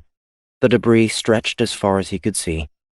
Thousands of kilometers and still expanding. It wasn't just the 2 stations. 14 Republic ships had been destroyed by the fire and the brimstone. Hundreds and hundreds of soldiers who he was certain hadn't expected to die so far from the fringe. His mother always told him he needed to make the most of his life because death could come from anywhere at any time. It had never been more true. GRB Squadron Alpha, the commanding officer, Major Tau, said. We have communication from the Republic. They have ships inbound to assist with the investigation. Roger, Erland said. Roger, Jessup said. It'll be nice to get some help with this. It would take months to get operations on the planet back to whatever the new normal was going to be. The Republic investigators would no doubt want to scour whatever they could to get more information about specifically who was behind the attack. And even once that was done, they had to get the debris away from orbit if they were going to get any resupply or traders in. While most modern ships had shielding to protect from space junk, it burned a lot of energy and tended to make their captains pissed to have to use. I'm thinking about quitting the militia and enlisting formally with the Republic, Erland said, the thought striking him suddenly. You want to leave, Faru? I want to see the bastards who did this pay. So do I, but the colony needs us more than ever now, don't you think? So many people lost so many people. I'd feel like I'm abandoning them. Erland considered. Maybe. I'm just not sure how to handle this. I can't look out the viewport without feeling sick. Me neither. But somebody has to do this. At least you aren't collecting the corpses. He couldn't argue with that. He had known a lot of the Heavy Works employees personally. A good portion of them would come down from the ring on off days, preferring the real outdoors to the constructs. Director Egan even had a house overlooking the Faruvian Sea. To have to pick at their cold, lifeless bodies with an even colder metal arm. He didn't envy the retrieval crews, who until today had only rarely needed to recover a body from the grip of the universe. A reflection further out caught his attention, a piece of debris that was larger than anything else he had captured so far. I'm going to head out that way, he said. It looks like there might be a piece of the spire. Roger, Jessup said. I see it. Do you want to help with it? Erland stared out at the reflective metal in the distance. That might be a good idea. It looks big enough from here, and it's a good 200 clicks out. Roger. The 2 GRBs turned and headed toward the debris, small puffs of air constantly correcting their course and skirting them around the other damage. Smaller bits of matter smacked against the ship's shields, which in turn redirected it away from the hull or disintegrated it completely. They approached their target slowly, watching it expand as they moved closer. They were halfway to it when it began to take on a more solid shape, changing from a lump of glimmering metal to something more defined. Something intact. Faru Actual? Erland said, feeling his heartbeat increasing in tempo. Do you read me? I read you, GRB-3, Major Tau said. What's your status? Sir, GRB-4 and me are investigating a piece of debris we eyeballed at 300 clicks. He paused, staring at the wreckage, confirming it was what he thought it was. It appears to be the shuttle from Ring Station Faru. Sir, It appears to be undamaged. Roger, GRB-3. Have you scanned it? Not yet, sir. We're approaching now. I'm dispatching an EMS to you in support, just in case. Yes, sir. Erlan brought his GRB closer to the shuttle, while an emergency medical ship navigated its way toward them through the field. When he was within 10 kilometers, he activated his scanning equipment. A red beam pierced the black, sweeping along the length of the shuttle. Diagnostic information began flowing back as the GRB floated parallel to the craft, locking into a synchronous rotation with it. Erlan watched the data stream into the terminal at the front of the ship. A summary of the diagnostics appeared a moment later. Power, online. Gravity, online. Life support, online. Life signs detected, 1. 10. What the frag did you do? Abby said, staring across the aisle at Sergeant Coley. You told me the weapons were gone. Coley was ignoring her, the same way he had been since Major Clicksix and the MPs had picked them up and pulled them from the Nova, transferring them to the planet Bellis, to a semi-comfortable facility she had heard the military police refer to as Purgatory. Damn it, you hairy piece of shit! You've been pretending you can't hear me for days. I want some fragging answers, and I want them now. She stood at the edge of her cell, wishing she could reach across to where the Curleton was sitting less than 3 meters away. My tour is up in 2 months, she said. 2 damned months! I'm going home to my daughter. Do you understand that? She's waiting for me to come home. Coley didn't reply. He continued staring at the ground, motionless. Abby stepped back, her entire body tense with her frustration. He wasn't listening to her. Damn it. Nobody was listening to her. Even Major Clicksix hadn't bothered to give her 5 minutes to hear her out during the 6-day transfer. Frag. Why the hell did I volunteer for a job with your shit outfit? She said, somewhat quietly. Hey, Lieutenant, Private Iliard said from his cell a few rows down. I get that you're pissed, but I resent that accusation. Did you take the MGs to sell them on the black market? She said, turning to look at the soldier. Iliard didn't say anything. He wasn't about to confess. His reply was a resigned shrug. It was as much of an admission of guilt as she needed. Then my statement stands, she said. She should have been back on the Nova by now. A quick round of questioning and the truth would set her free. Wouldn't it? She had believed it at first, but now she was starting to have her doubts. They had been brought here with hardly a word, stuck into confinement together while they waited for what, exactly? How could the Republic be treating her this way? She had given almost 12 years of her life to them. She was one of their top breakers. It didn't make any sense. She paced her cell, a 4-meter square box with a mattress and a hatch in the rear that led to a private toilet. She could prove she was innocent. She had been trying to break the compound's network while the Fifth had allegedly been loading up a hidden storage compartment in the dropship, and she had the timestamps to prove it. Only they wouldn't let her prove it, despite her repeated requests. Guilty until proven innocent. She had already been judged by association, and it was driving her insane. Sergeant Coley's silence didn't help. Every time she looked at him, she wanted to punch him in his teddy bear face. The door at the end of the cell block slid open. Major Clicksix scuttled in, her legs making a rapid clacking sound on the hard floor. She had another person behind her, a large man in a fancy suit. They both stopped in front of Abby's cell.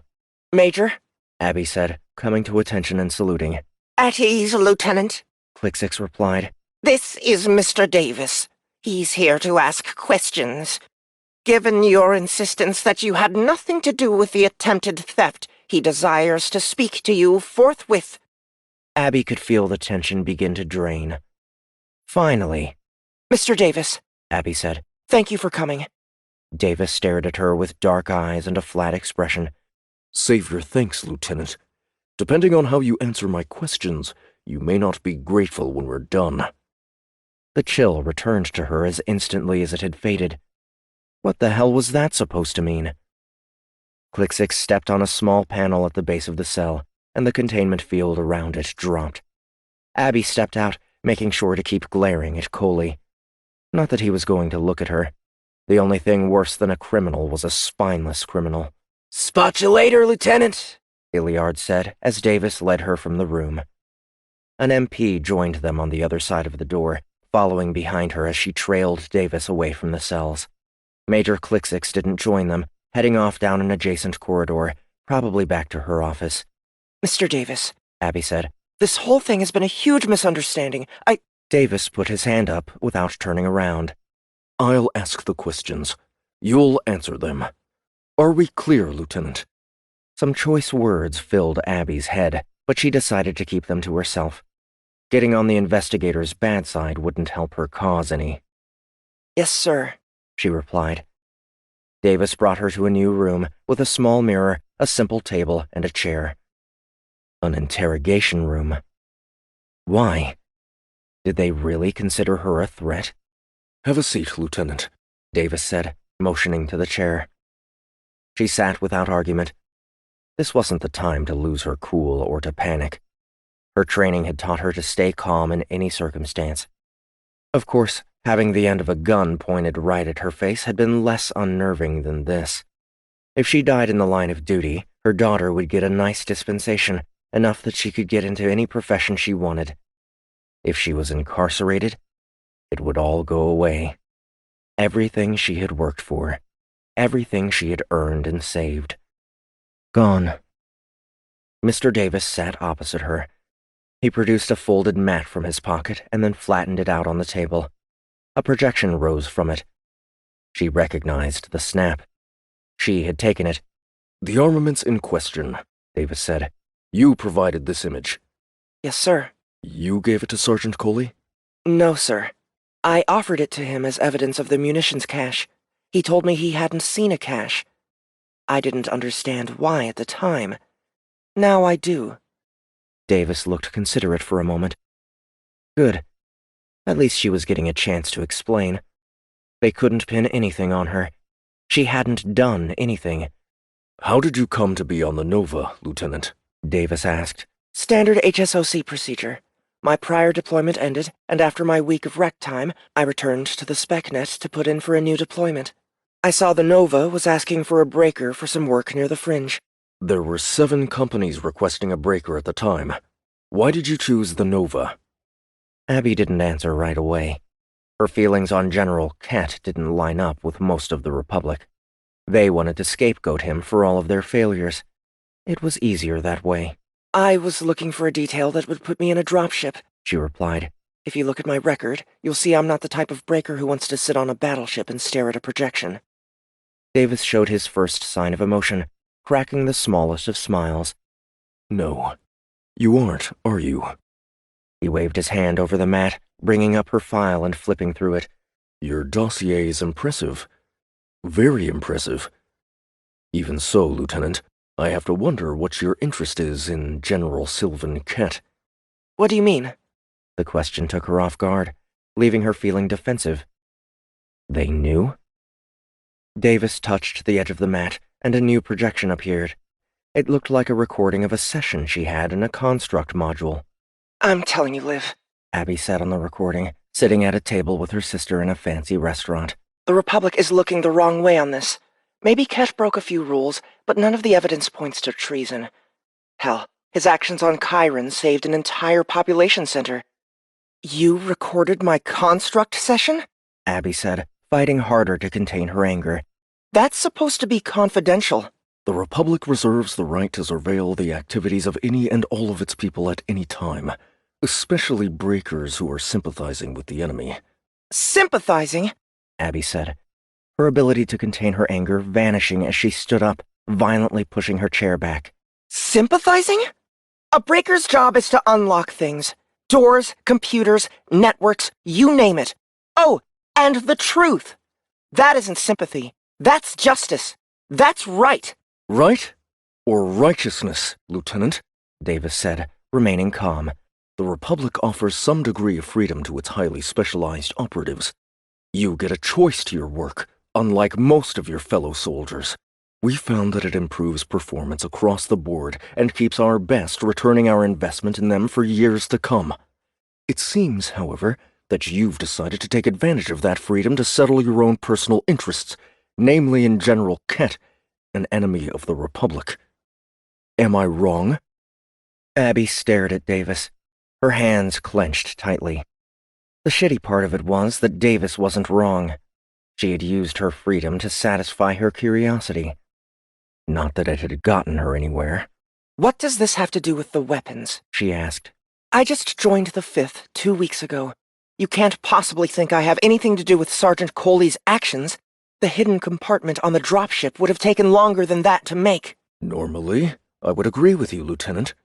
Under regular circumstances, you would already be free to go." Except? "Except those arms were intended to be picked up by General Kett's people, and the server you recovered also belonged to the General. I'm very interested in why you haven't been able to break it. I've read your file top to bottom, Lieutenant. It appears that has never happened to you before." Abby closed her eyes. This couldn't be happening. She took a pair of long, deep breaths and then retrieved her chair from behind her. She pulled it back to the table and sat down. "The memory on the server was erased," she said. "I've been trying to piece it back together, but whatever algorithm they used has to be new. As far as I know, it isn't illegal for me to have a different opinion than the Republic Council. I've served loyally and to the best of my abilities for the last 6 years." 6 years, Davis said. "Do you know what the average enlistment period for an HSOC is?" "No, sir." 22 years, Lieutenant. And that's including the operatives who die in the line of duty. "Is that what this is about? My service time? I have a daughter. She's 10 years old, and I've spent 4 EW per year in her actual presence. I've already missed so much. I don't want to miss everything. I never asked for anything. I never complained. I never let it affect my work. I accepted the responsibility and did what I had to do, and I have every intention of rejoining when she's an adult. Not that it should have anything to do with this discussion. You seem to be aggregating 3 distinct circumstances into a single conclusion, Mr. Davis. A single, completely wrong conclusion, and I resent that." Davis leaned back in his seat for a moment. Then he reached forward and collected the mat, folding it closed and putting it back in his pocket. He stood up and walked over to the door. "We're done here, Lieutenant," he said. "Thank you for your time." Then he left. Abby stared at the door, mixed emotions flooding through her. Did she just save herself? Or damn herself? 11. "Well, my friends, we did it." Ursan smiled large as his crew cheered, both with him on the brimstone and on the fire nearby. "The largest victory for the Outworlds against the Republic to date," Trin said, wrapping her arms around her husband and kissing him. "All thanks to an incredible plan. A plan that only worked because of all of our efforts," Ursan said. "I still don't get why you let Mars Egan go, boss," Dax said, looking back at him from his current position behind the navigator's station. Dak was large even by Trover standards, and he looked almost comical crammed into the given space. Ursan was thankful he hadn't damaged the ship trying to move around in it. "My orders were to arrange it so that Miss Egan survived. I suppose so she could be blamed. It certainly isn't going to look good for her that she lived when nobody else did." "Yeah, but she's too high up on the list of big deals to take the fall for this, isn't she?" "Probably. Who cares? Our fortunes are changing, my friends. For years, the only thing keeping the Republic from taking the Outworlds and expanding beyond the fringe has been the Shrikes. You've seen what these ships can do. Give the Republic time to build a new fleet, and within weeks all of the Outworlds would be under their control. No, thank you. That won't happen now," Trin said.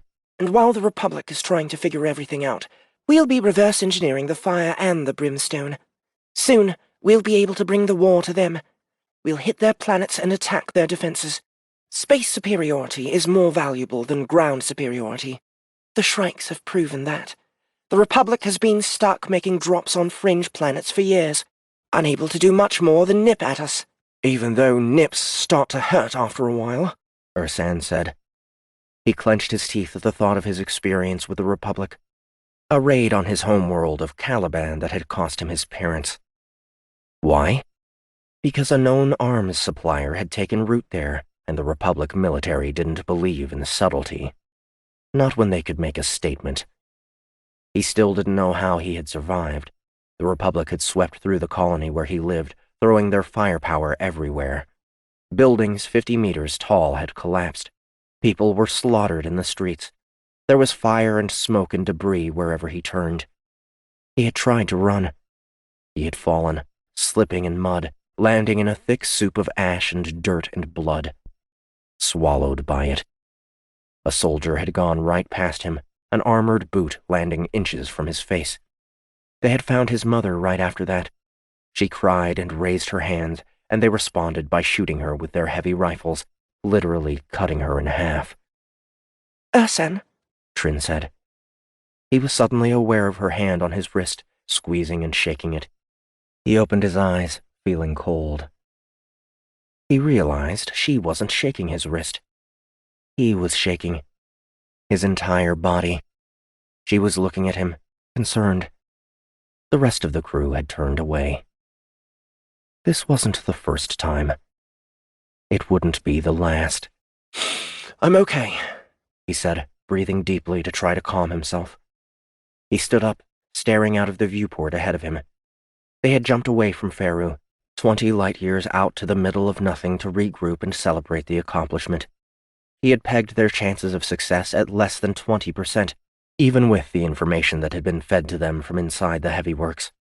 From where inside the heavy works? He didn't know, and didn't care. Command had passed the data to him, and he had used it to formulate the assault. That was more than good enough. "I need to report in," he said. "Trin, you have the bridge." "Yes, sir," Trin replied, taking the abandoned seat. "Dak, set coordinates for Kel." "Yes, sir," Dak said. Ursan left the bridge to what he assumed was the captain's suite.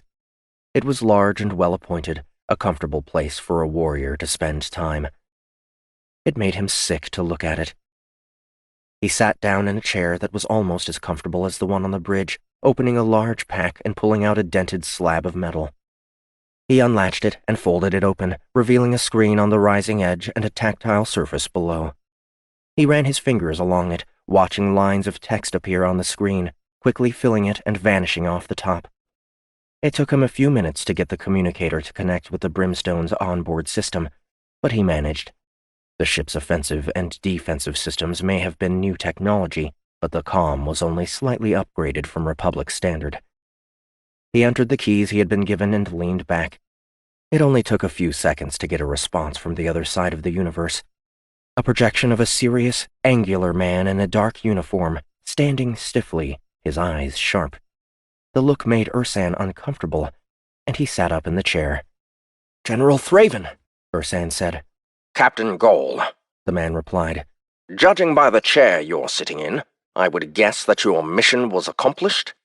The way he said it compelled Ursan to stand and come to attention. "General, yes, sir. The fire and the brimstone are both under our control. Egan Heavy Works is destroyed, along with a Republic fleet." "And Mars Egan?" "She's alive, as you ordered." Thraven nodded. "Good. Good. You've done well, Captain." There was no sense of excitement. There was little emotion at all. "We're bringing them into Kel. We should be there within 24 EH. EH? Thraven said.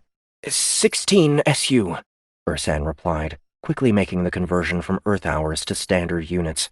He had grown up with EH, owing to Caliban's proximity to the fringe. "Remember who we are, Captain. Remember why we are fighting. It should become part of us. All of us." Ursan nodded, berating himself for his slip. He needed to be more careful when speaking to Thraven. "Yes, General." "I have new orders for you." "Yes, General." "The fire is to be brought to Kel. Your wife is to be placed in charge of its delivery. As for you, I want you to take the brimstone to the fringe. Find a Republic border patrol and destroy it." The instructions gave Ursan pause. Did he want to separate him from his wife? "Sir, I was told to deliver the ships. Trin and me both. And then to await further orders, yes. These are your further orders, Captain. My wife and I are a team. You know that, General. We don't separate. You need to make a decision, Captain. Either you are part of the fight against the Republic, or you are a mercenary looking out for what suits you, not the greater cause. I just don't understand why you need Trin to take the fire in. It isn't for you to question orders. It's for you to follow them. Thraven's eyes narrowed. Ursan felt a sudden chill at the gesture, his entire body turning cold, his breath becoming short. You know the gifts we gave to you, Captain. You know the price of those gifts. Loyalty, servitude. Or it all gets taken away. Ursan fell to his knees. His hands were turning blue, and he was cold. So very cold. What is your decision, Captain Goal? As you command, General, Ursan said, feeling sick. He had sold his soul in his thirst for revenge. He had a feeling the payment was coming due. 12.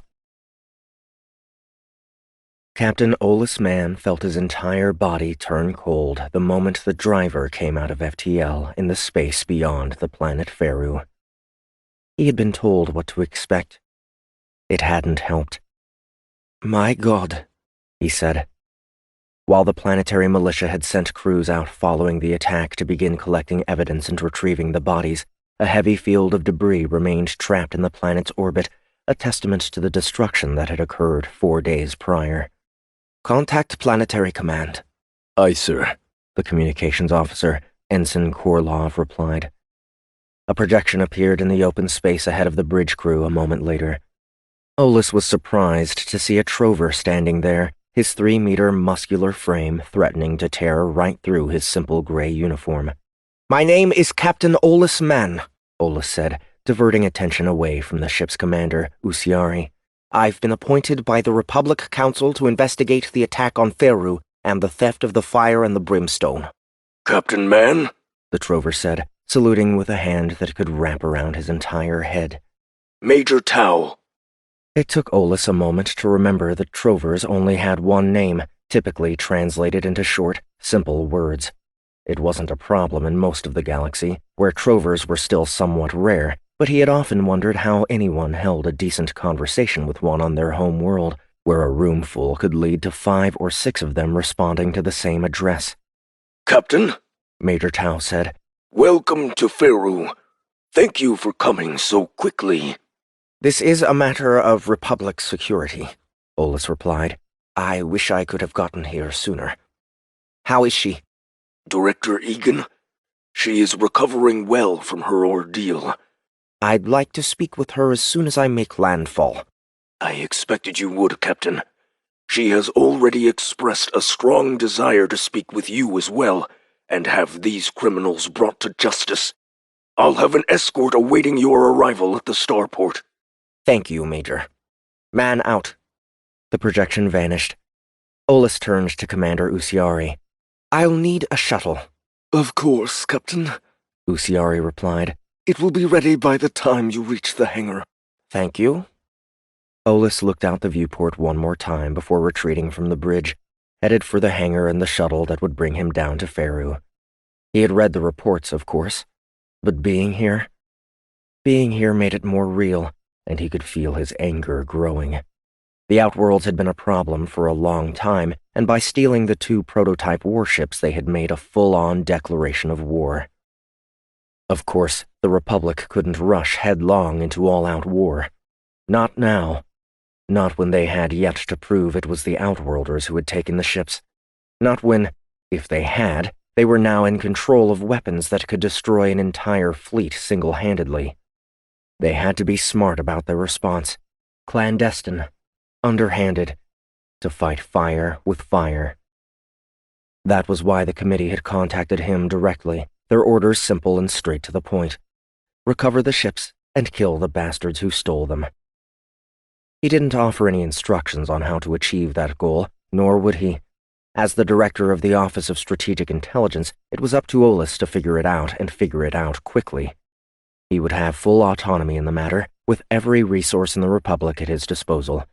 But it was imperative that he keep the operation top secret and that the Council, the Committee, and the military at large maintain plausible deniability. In other words, he was on his own, and the Republic would sooner disavow him than risk further provoking the Outworlds. At least not until they were ready to do so on their own terms.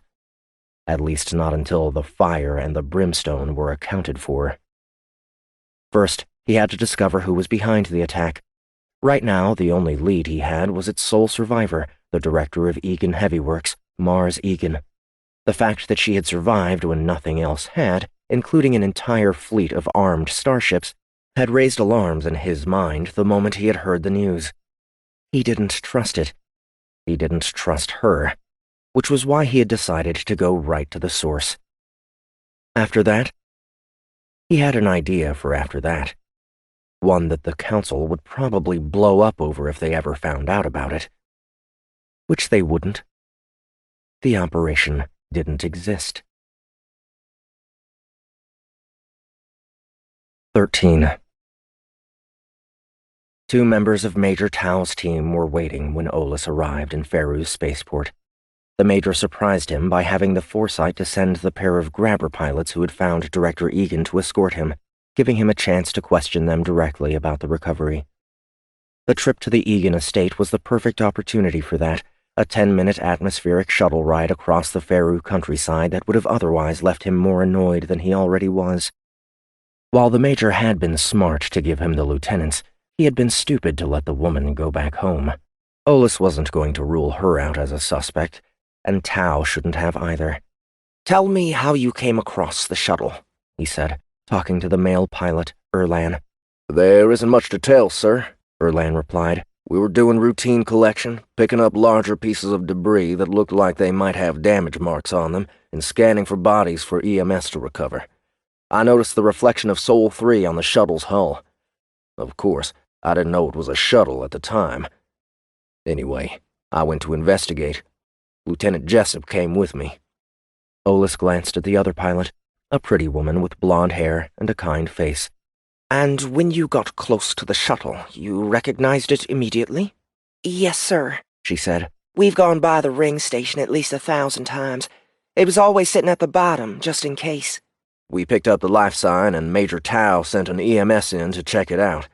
We didn't know Director Egan was inside for a good 20 minutes after that, when the EMS boarded and found her." "Was she awake when she was discovered?" "No, sir. I've heard she was drugged, knocked out on purpose." Olas had read the same in his report. The single truth led to so many questions, but the foremost was always, why did they let her live when everyone else died? "We haven't really heard much about it since then, sir," Erlan said. "We've been scouring the field for the last 4 days, and I think all the bodies have been collected. Are you planning to look at the debris while you're here?" He wasn't, but he nodded. They had put too much time and energy into the process for him to tell them it had been to help keep the colony focused, not because there was any forensic data for them to recover. They already knew what had happened. "How well do you know Director Egan?" he asked. Erlan smiled. "Everyone on Faru knows Mrs. Egan," he said. "She's the reason we're here. The colony supports the Heavy Works, and the Heavy Works supports the colony. I heard she was planning to rebuild." Olas raised an eyebrow. "Oh? I didn't realize anyone had spoken to the director." "Word is she's been busy since she was released from medical," Erlan said. "Always meeting with someone or another." Olas grimaced. Why wasn't that in the report? If Mars Egan was up to no good, she had all the time and opportunity in the world to capitalize on it. He didn't ask the two pilots any more questions, preferring to stare out the window of the shuttle for the last few minutes of the trip. Faru was an interesting planet, a heavy mix of rocky terrain and thick vegetation that gave it a more exotic appearance than it deserved. The Egan estate was in the middle of that, perched on a cliff overlooking a high waterfall that fed into the sea. It was in a classical style, square and stone and angled, with a large shuttle pad on the top of the highest tower. That was where they landed. A younger woman in a crisp suit was waiting as Olas stepped out of the shuttle, putting her hand out as he approached. "Captain Man?" she said. He accepted the hand. Her grip was firm, Miss? Egan, She replied, smiling. Emily Egan. Mars doesn't have any children? Olas said. I'm not her daughter, She replied. I'm her wife. Olas had imagined Mars's spouse would be the same age as Mars. He chided himself for not digging into her file more deeply. My apologies, Mrs. Egan, he said. Don't worry about it. It happens a lot with off-worlders, and I'm sure you've had little enough time to study family trees. What happened here is beyond tragic, and both Mars and I will do anything we can to help you get our property back. Your property? Olas said. Of course. The fire and brimstone belong to Egan Heavyworks. Not anymore. The articles are quite clear on situations like this. Once recovered, they'll become evidence, and as such will be legal property of the Republic. No offense, Captain, but the fire and the brimstone contain a raft of new, proprietary technology. Turning them over to the Republic is like asking for our IP to be stolen. No offense, Mrs. Egan, but it already was stolen. From what I have read, it is most likely because of the lax security surrounding the Heavyworks. Emily Egan's face flushed. She bit her lip, likely to keep herself from saying something crude. Then she turned and waved him forward. Follow me. He did, letting her lead him in silence from the landing pad down into the estate. They navigated a few gaudily decorated corridors until they came to a pair of heavy, ornately carved wooden doors. Beautiful, Olas said, breaking his silence. They're from Terra, Emily replied. 19th century. Olas put his hand on one of them. He had never felt real wood from Earth before. They probably cost more than a Republic battleship, he said. More than a dozen of them, she replied. Her intentions weren't lost on him. She was trying to impress him with money, either to see if he could be bought or to see if he was afraid of the power Director Egan could bring to bear against him if he weren't careful in his questioning. It was a shame he didn't give a flying frag about her money or her power. He had been in the HSOC for over 40 years. He had been in charge of the OSI for more than 20. Maybe Mars thought she could threaten him. He hoped for her sake she didn't test that theory. Emily pushed the door open enough for them to pass through, bringing him into a large sitting room. Mars Egan was already seated on a large, cushioned chair, a tall glass of something in her hand. She stood as Olas entered. Captain Man, she said, smiling as she took Emily's hand and accepted a kiss on the cheek. Thank you for coming so quickly. It was only because of you, Olas replied sarcastically. Mars laughed. Cute, Captain. I had heard you have an interesting sense of humor. You've heard about me? Of course. In my line of work, it doesn't pay to be uninformed. Then we have something in common. And yet you didn't know Emily was my wife. Olas smiled. Of course she was listening in on him. To err is human. And to forgive divine, she replied. How are you feeling, Director Egan? Olas asked. Please, sit, Captain. She waved to the closest seat. Emily, the Captain and I require privacy. Yes, ma'am, Emily replied, retreating from the room. Olas sat as he watched her go. You have her well trained. It's interesting what people will accept for money. A word from me, and she'll do anything I want. Anything, Captain. The suggestion wasn't lost on him. But he didn't need to know. And power? Power has to be earned. I appreciate your bluntness, so I'll return it with some of my own, Mrs. Egan. Please, call me Mars. And before you say it, Captain, I'll put it forward for you. Being the only survivor of a terrorist attack makes me look guilty as sin, and because of that you think that maybe I am. Is that right? Mars. Pretty much. Would you accept that this perception is precisely what the real perpetrators want? I'm willing to accept anything. Then your next question is why? You're very astute. Did you go through HSOC training? Please. I'll be 204 years old in 6 weeks, Captain. I've been around long enough to know how this works. Stasis or regen? Olas asked. Humans were living longer than ever. Hell, he was almost 70. Triple that was still a long, long time. Neither, she replied cryptically. And also not relevant. What is relevant is that they wanted you wasting time bothering me while they get deeper into the outworlds. Do you have proof of that? No. Captain, I understand you're going to have me thoroughly investigated. I have no problem with that. In fact, I invite it. My house is your house, as they say. Send your people in, and my name will be cleared.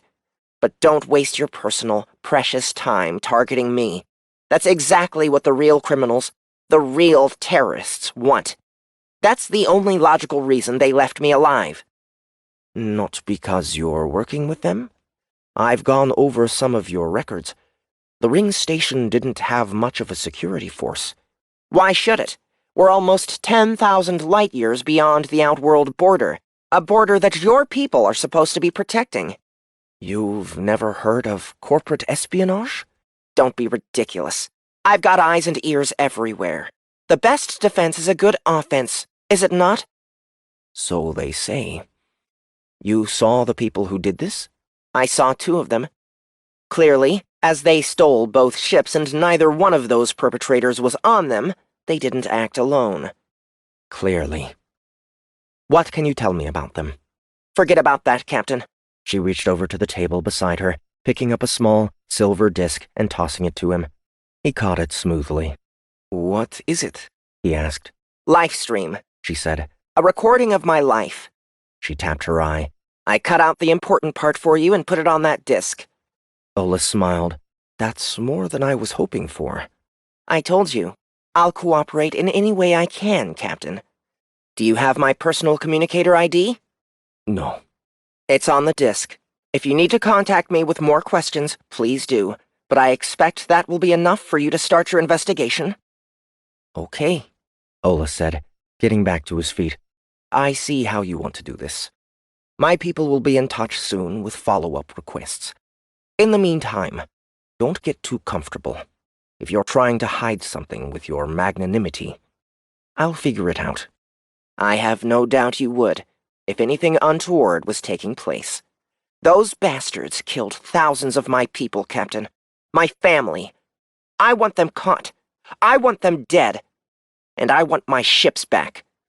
Olis caught her eyes with his for a moment. He didn't sense any dishonesty, but she wasn't the type of asshole he normally dealt with. He was willing to bet all of her lies had a ring of truth to them, and all of her truths were laced with lies. Thank you for this, Mars, he said. He started walking toward the ancient earth doors, pausing halfway. I forgot to ask you about the ships. What about them? Everything. Defensive capabilities, offensive capabilities, weaknesses. She smiled. It's on the disc, Captain. Right. We'll be in touch. Then he left. He had somewhere else he needed to be. 14. They came 3 days later, in the middle of the night. At least, Abby thought it was the middle of the night. It was difficult to be sure on the cell block, since there were no windows to look through. There was only the coming and going of the guards bringing them food and water, and Major Clixix and Mr. Davis taking each of the imprisoned members of the 5th Platoon for questioning. None of them were gone very long, and when they came back they always looked more broken than when they left, especially Sergeant Coley. Abby had given up on trying to get him to talk to her. At times, she was tempted to give up on everything. It was after lights out, so she knew it had to be some time during the night.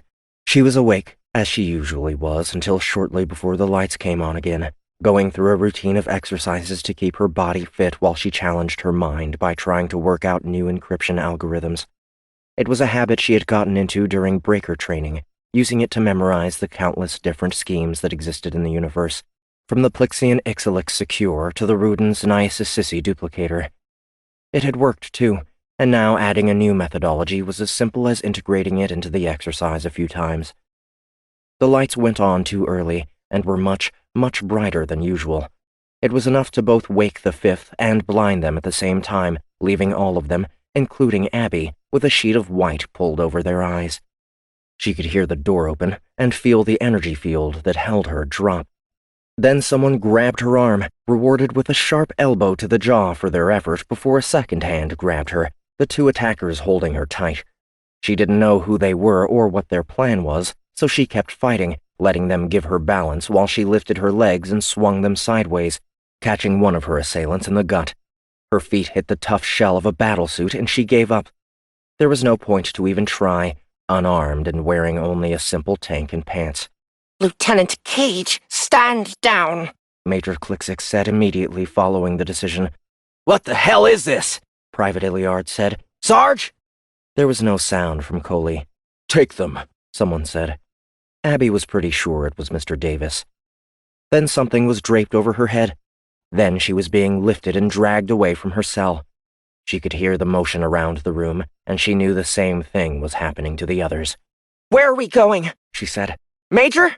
I'm sorry, Lieutenant," Kliksik said. "You've been found guilty of treason. All of the members of 5th Platoon have." Abby fell limp in the arms of the soldiers, her entire body first feeling a warm chill, and then falling completely numb. There was no thought to accompany it, no words to describe it. The emotions burned too quickly to capture in total. Fear, anger, sadness, guilt. Haley. She felt the tears spring to her eyes, suddenly thankful to have them covered so Mr. Davis wouldn't have the satisfaction of seeing them. What had just happened? How? "Guilty?" she heard Iliard say. "How can we be guilty? What about a fragging trial?" "Republic Military Code Section 1014, Private," she heard Davis say, his voice smug. "I'll paraphrase it so I don't confuse you, but you can look it up or ask someone smart like Lieutenant Cage later. It says that traitors don't get a fair trial because they're sacks of shit and don't even deserve the air we're continuing to allow them to breathe." He was enjoying himself, Abby realized, the thought bringing some of the life back into her. The son of a bitch liked sending them away, sending her away, with little to no evidence of wrongdoing. Because he didn't like her? Because she wanted to be with her daughter? She could feel the blood begin to flow through her body again. She licked her lips, tasting the tears that had run down to them. She had never been a quitter. She wasn't going to start now. "Mr. Davis?" she said. "You had your chance, Abby," Davis said, not using her rank this time. That was fine with her. She just wanted to know how close he was. She jerked her arms, the speed of her reaction catching the soldiers holding her off guard. They reached for her, but she ducked below them, somersaulting forward and to the right. She came up and threw her fist out, using her memory of Davis to guess his height, and gaining a satisfied smile as her fist cracked into his jaw. She could hear him thump to the ground as Kliksik grabbed her with 4 sharp hands, holding her until the guards could regain control. "That wasn't wise, Lieutenant," the Major said. "Frag you too, Major," Abby replied. "You're complicit in this mockery of justice. I hope you choke on your thorax." "Woo!" Iliard shouted from the back. "You tell him, Lieutenant! Fragging shitholes!" The guards were extra rough when they took her arms again, digging in hard enough she knew it would bruise. She didn't cry out. "Screw you too, Private," she said instead. "Anytime, anywhere," Iliard replied. "All you have to do is ask." "Get Davis a medic," Kliksik said. Abby could sense the heat of the Major's face next to hers a moment later, and feel the thin hairs that surrounded the Plixian's face tickling her ear. "You knocked him unconscious. I'm sorry, Lieutenant. I tried to stand up for you. I did. He wouldn't hear it. I don't know why. There's no logic to this decision. Who the hell is he?" Abby asked softly. "I don't know. Someone from higher up in the chain with clearance I will never have. Where are they taking us? You know where they take traitors." She did. It was almost enough to make her limp again. "Cage!" Mr. Davis said, his voice muffled. Hopefully she had cracked a few teeth, too. "I'd tell you that you would regret that, but there's nothing worse that I can do to you than what you're already on the docket for." He paused, groaning softly from the pain. "I'll see you in hell, Cage." 15. The ship they were delivered on was a standard prison transport, composed of 2 rows of cells with heavy doors and only a small viewport out into the corridor between them, tucked at the edges of a long, flat, wide fuselage that hung behind a more comfortable wedge-shaped tug where the crew of the transport resided. There were no windows. There was hardly any light. It was a taste of what was to come, a small taste, an acclamation. Abby sat in the darkness of her cell, staring at the blank wall ahead of the mattress. The journey had given her a lot of time to think. Maybe too much time. The military had screwed her over. Davis had screwed her over. Was it really because of her plans to let her enlistment lapse so that she could go home to be with Haley? Could the Republic really be that petty? She had always been a loyal servant of their nation, a patriot, a believer. She had done her best to protect the Republic, to protect innocents from the Outworlders, and to help the Republic overcome the Outworlds, to bring law and peace and justice to the planets beyond the Fringe. And now, she was angry, beyond angry. The Republic had used her and then thrown her away the moment she lost that usefulness. No, they had done more than throw her away. They had sent her away, to a place that she wouldn't have wished on her greatest enemy. A place that soldiers feared to wind up, even if some of them did. When your military was as large as the Republic's, it was no surprise to have some bad seeds in the bunch, regardless of the destination that awaited them. She was afraid. She would have been stupid not to be. She had heard the stories, the rumors. She knew why the Republic sent people here. She knew what her life was going to become. She should have been stuck in her despair, the way Sergeant Coley seemed to be. She couldn't see the Curleton, but she could hear him from time to time, his high-pitched calls registering as crying in her translator. He was a mess, a pathetic mess. The most idiotic part of it all was that he was the cause of the whole damn thing. Or at least part of the cause. He was complicit, if not the ringleader, and she didn't feel sorry for him despite his whining. In fact, given the chance, she still wanted to kick his fragging teeth in. She should have been ready to lose hope, ready to fall apart, ready to die. She wasn't made that way. She had never given up, no matter how shitty things seemed to be. No matter what mistakes she made along the way. It wasn't in her to lie down. Especially now. Especially when Haley was out there, surely wondering where her mother had gone. She had been cut off without a word. No goodbye. No I'm sorry. She knew the kid would understand. She was strong like her mom. That wasn't the point. They were trying to steal her family. They were trying to steal her spirit. They were trying to break her. It seemed fitting, in a way. She wasn't going to let them. If the only means she had to fight back was to keep her head up and her spirit intact, then that was what she was going to do. Frag them. She sat up when she heard the sharp clang of the main tug detaching from the barge. The separation meant one of two things. Either they had arrived, or they were under attack and were being left to die. There was still a guard posted at the end of the corridor, so she had to assume it meant they had arrived. Her heart began to thump a little faster, despite her earlier thoughts. She could be strong and still be afraid. Fear was strength when used the right way. She got to her feet, moving to the door to her cell and looking out. She could see fingers on a few of the other doors and hear Coley begin another round of bitching. The cries of the damned. She stayed silent, backing away from the door. She didn't want to be the others. Not in any way. She was going to outlive them. Outlast them. She returned to her mattress and sat back down. The transport began to shiver as it hit the atmosphere. There would be a pilot at the back of the barge, guiding it down to the surface. He did an impressive job, and the shaking stopped within seconds. It felt almost as if they had been carried back up into space. Another 2 minutes passed. Then she felt the slight force of the transport's inertia changing, the ship leveling out in its descent. The sound of thrusters grew louder, and the pressure from the anti-gravity coils increased. So did the temperature. The ship had heat shielding, of course. Either it wasn't powerful enough to block out the swelter, or the crew had opened the hold-up to the outside air to allow it in. Another taste of what was to come? Either way, the interior of the ship went from comfortable to torrid within a matter of seconds, leaving Abby sweating through her clothes. Another minute passed. The ship's velocity slowed, and the heat faded away, replaced with a more temperate humidity. She heard the whine of the landing gear as it extended from the belly of the transport, and a moment later they touched down, the ship rocking slightly on the gear before coming to a rest. The lights in the corridor went on full bore, causing her to squint her eyes. A hiss and groan as the main cargo hatch lowered at the rear. Soft clanks along the metal flooring signaling someone was coming in. Then her door slid open. She stared at it for a second before getting back up and approaching it. She looked out toward the rear of the transport.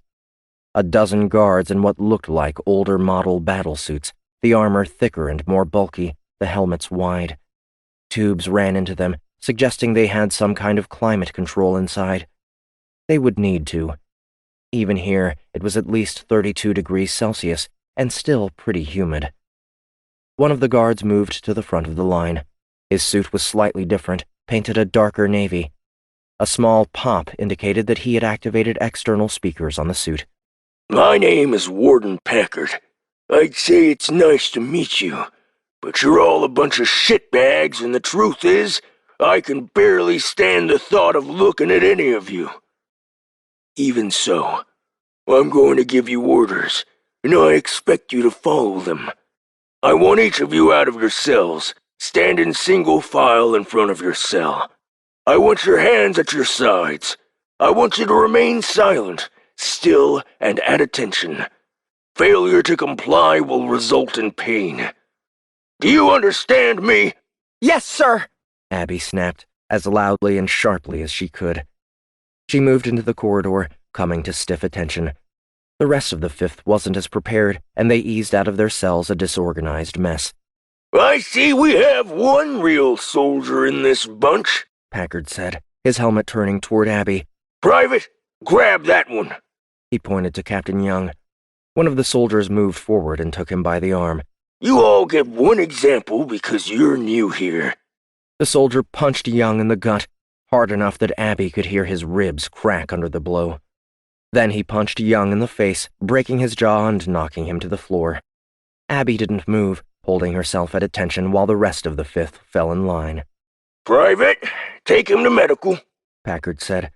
The soldier lifted Young easily and carried him off the transport. That's better, Packard said, looking them over. Then he paused. We seem to be missing one. Abby glanced around without turning her head. She noticed Coley wasn't in the line. She looked back at Packard. She couldn't see his face. She imagined he wasn't happy.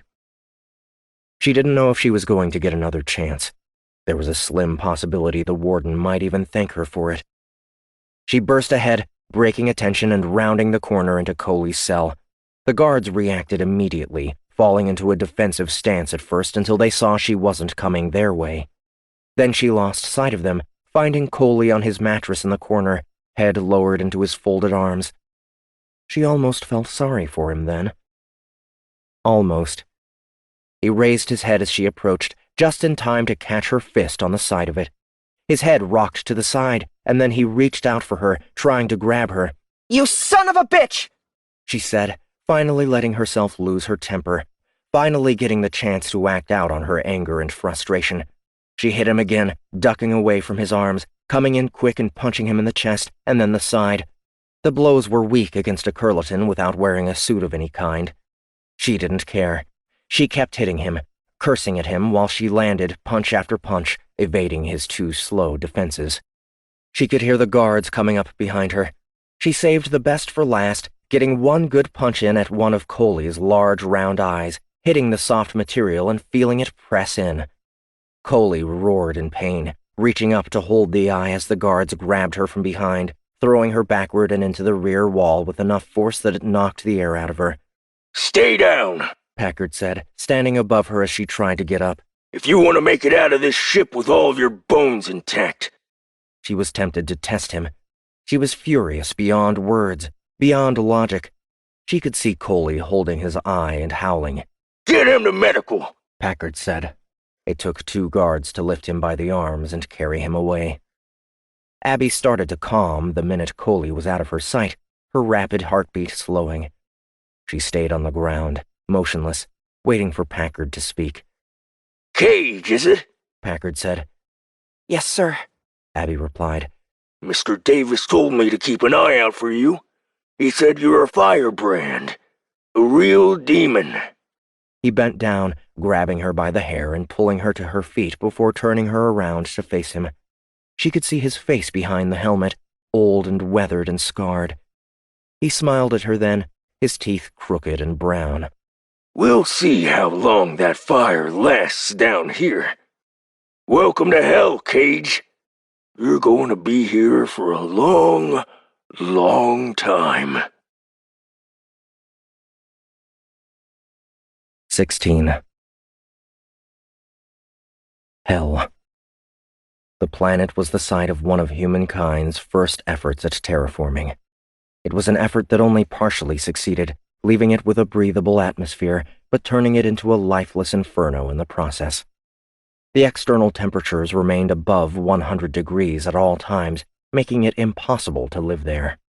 Instead, caverns had been bored underground, thousands of caverns that allowed the residents there to live like ants. Why? Because the interior of Hell was rich in all kinds of rare minerals, most importantly, the dysterium that enabled faster-than-light travel. That made it inherently valuable. Maybe the most valuable planet in the galaxy, which also made it important to keep as a pretty good secret. That, in turn, meant that having paid employees mining the minerals was a less than optimal arrangement, which in turn meant having to source those workers from somewhere else. And now Abby was one of those workers, a miner in the pits of Hell, sentenced to a lifetime of hard labor until she died, either naturally or by finding a way to take her own life. It was illegal to sentence civilians to a place like Hell, but she wasn't a civilian. The military had their own rules, and those rules weren't always pretty. She had never had a problem with what she had heard about Hell. Soldiers who broke the rules needed to be punished, and the Republic needed the Dysterium to continue heading out among the stars and protecting all of the planets under its domain. Then again, she had never planned to be one of the assholes incarcerated here. Packard led her and the undamaged members of the Fifth out of the transport, down the ramp and into a large, rough hangar. It was nothing more than hollowed-out stone with a grated metal floor. She lifted her arm and wiped her forehead, noting that it didn't do anything to reduce the sheen on her brow and deciding not to bother again. Her clothes were clinging to her skin, and it was more difficult to breathe. Damn the guards for their climate-controlled suits. In fact, everyone in the hangar was wearing a suit, though the mechanics and technicians were wearing something closer to a soft suit. They were cool and comfortable as could be, and she already hated them for it. They were brought out of the hangar and into a large, metal lift. The guards surrounded them while it descended, keeping up the silence that had followed her altercation with Coley.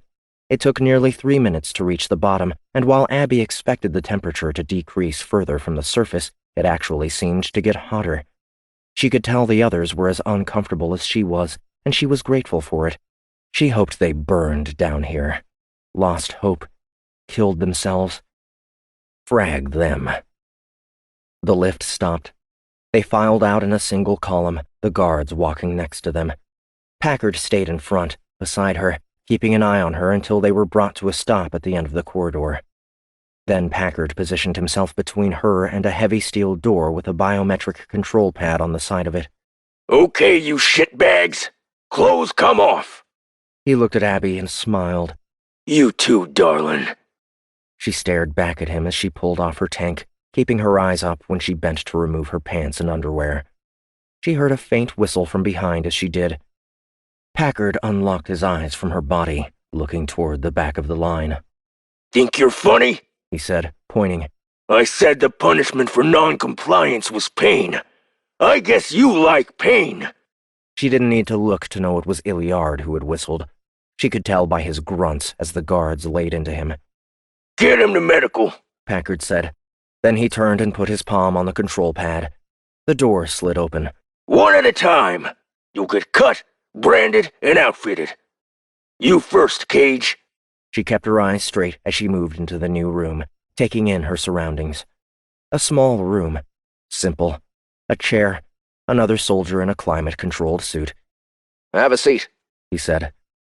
She moved to the chair, keeping her face straight as she sat.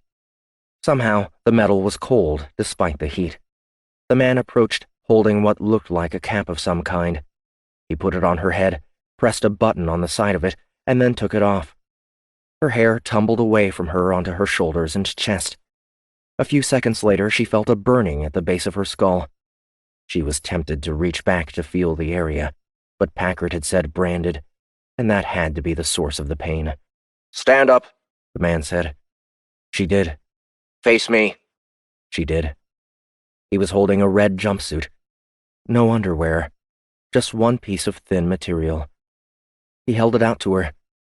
She took it and put it on, feeling it stretch around her as she brought it up and put her arms in. The material merged as she brought it together in the front, creating a second skin around her. At least the genitals were padded. She didn't need everyone in hell to get a full outline of her vagina, and she certainly didn't want to look at every male prisoner's package. "Now that you've closed it, the material is coded to you," the tech said. "Only you can open it or take it off. It's safe to urinate in during the work shift, and a washer is provided in your cell to clean it. I recommend only removing it after lockdown. Head on to the next room. You'll be given your cell assignment and work orders." She didn't need to ask why he was suggesting she stay in it until she was alone. She expected as much from a place like this. She followed his instructions, moving out of the room as the next victim entered. The second area was composed of a desk with a woman sitting behind it. "Oh," she said when she saw Abby. "we don't get too many females in here. You must be Cage?" "Yes, ma'am," Abby replied. Was this woman another one of Davis's cronies? The woman looked down into one of the drawers and then lifted out a bracelet. "This one's yours," she said. "It will guide you to your cell." "Instead of a guard?" "Trust me, Miss Cage. Once you have that on, we won't need the guards." Abby took the bracelet and clasped it over her wrist. It beeped 3 times and then locked. "If you try to move out of your assigned area, it'll deliver enough of a shock to knock out a trover." "Assigned area?" She looked down at her desk. "Looks like you've been assigned to—" She paused and then looked at her. "Somebody out there must hate you." Abby felt her heart start to pound again. She swallowed the fear, focusing on keeping her face straight. "What do you mean?" she asked, as level as she could. "Level 20, the woman said. "The deepest part of the pit." "What did you do to deserve that?" Abby stared at the woman for a few seconds.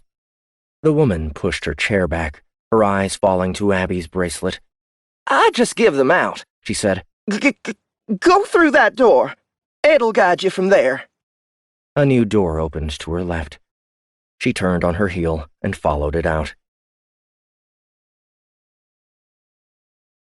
17.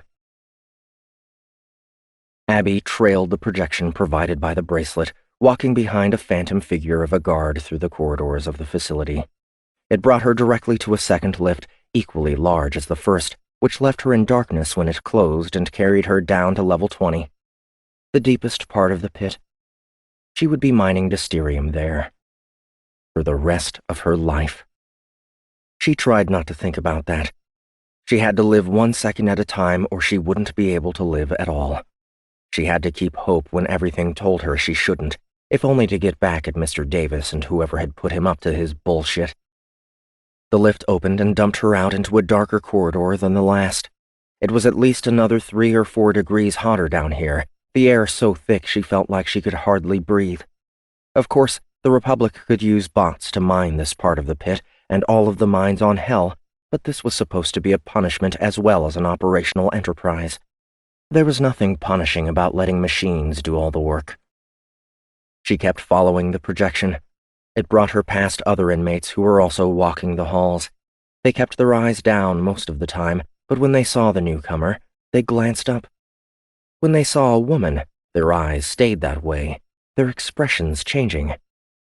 How many women were down here anyway? She was brought to a large, open area. The cell block. Nearly 100 doors on each of a dozen floors, all arranged in a square around a central station, which rose up from the ground like a spike. Looking down, she could see a number of inmates sitting at tables and eating a thick wedge of something dark. Not all of them were human. She noticed a few other Curlitons, a couple of Plixians, a handful of Trovers, and even a Gant. That surprised her. She had never seen a Gant in person before. They rarely left their home world, and their enlistment numbers were already pretty low. To find one incarcerated down here? Her bracelet buzzed slightly, sending a light shock into her arm. It stung a bit, reminding her to get moving. She did, following the projection up 3 flights of steps to a door at the corner of the block. It slid open at her approach, revealing a 6-meter square cell. There was a mattress, a toilet, a slim shower, and a small, square device which she assumed was the washer for her suit. She trailed the projection inside, at which point the door behind her closed, and it disappeared. "Now what?" she said aloud. A projection rose near the center of the room. Packard. Today's going to be the last easy day of your old life, he said. Tomorrow, you'll begin your new one as a Dysterium miner. It's a difficult, thankless job. But then again, you're a murderous or traitorous shitbag, and you're lucky the Republic doesn't believe in wasting any of its resources. Don't worry that you have no idea what to do. Follow your bracelet, watch the others, and you'll figure it out soon enough. The pre-recorded projection vanished. That was it? The door to her cell opened again. Abby looked at the bracelet. It wasn't giving her any directions. She moved to the door and looked out. She could see a number of the other cells were open too. She looked over the edge, down to the tables below. Most of the inmates had finished eating and were just sitting. A few were talking, but most looked hollow and tired. Was that going to be her fate? She headed back to the steps, taking them all the way down to the ground. 80 heads turned toward her as she entered the area, every convict interested in the newcomer. "Where do I get some food?" she asked, making eye contact with them. She knew better than to show any weakness. There, a Trover said, pointing to a small machine against the wall. Touch your bracelet to it. Abby went to the machine. She could feel the eyes on her back as she did. How many of them were staring at her ass? She suddenly felt naked despite the suit. It was something she would have to learn to deal with. She tapped her bracelet against the machine, and a single bar of dark brown material extended from the front. She took it and lifted it to her nose. She had expected something awful, but it didn't smell all that bad. She took a bite of it. It tasted pretty good. She turned around again, looking for a seat. She found one near the guard tower, next to the Gant. The Gant was the only one in the room who hadn't stared at her. In fact, it hadn't looked at her at all. Its back was turned to her, facing the table. It was sitting alone and hunched over it in a secretive way. She briefly considered finding another seat, but she had to make a statement that she wasn't afraid of anything about this place, even if she was afraid of all of it. "Is anyone sitting here?" she asked, circling the table and sitting opposite the Gant. It looked up at her. Most of it was covered by the red jail suit, but she almost smiled at the sight of its face. Gant bore a strong resemblance to an earth mammal, the sloth, sharing a similar bone structure and fur pattern, although at a size that was about half of her own. It was holding a slim piece of bent metal between 2 fingers and 2 opposable thumbs, which it quickly tucked out of sight. "Why did you just ask me if anyone was sitting here?" it said. "What was the point?" She could make out the soft barking of its true voice behind her translator. It was almost cute. "I was being polite." Polite? The bark turned into a chitter that her translator called laughter. "Look around, Greenie. Polite will last you about 10 seconds down here.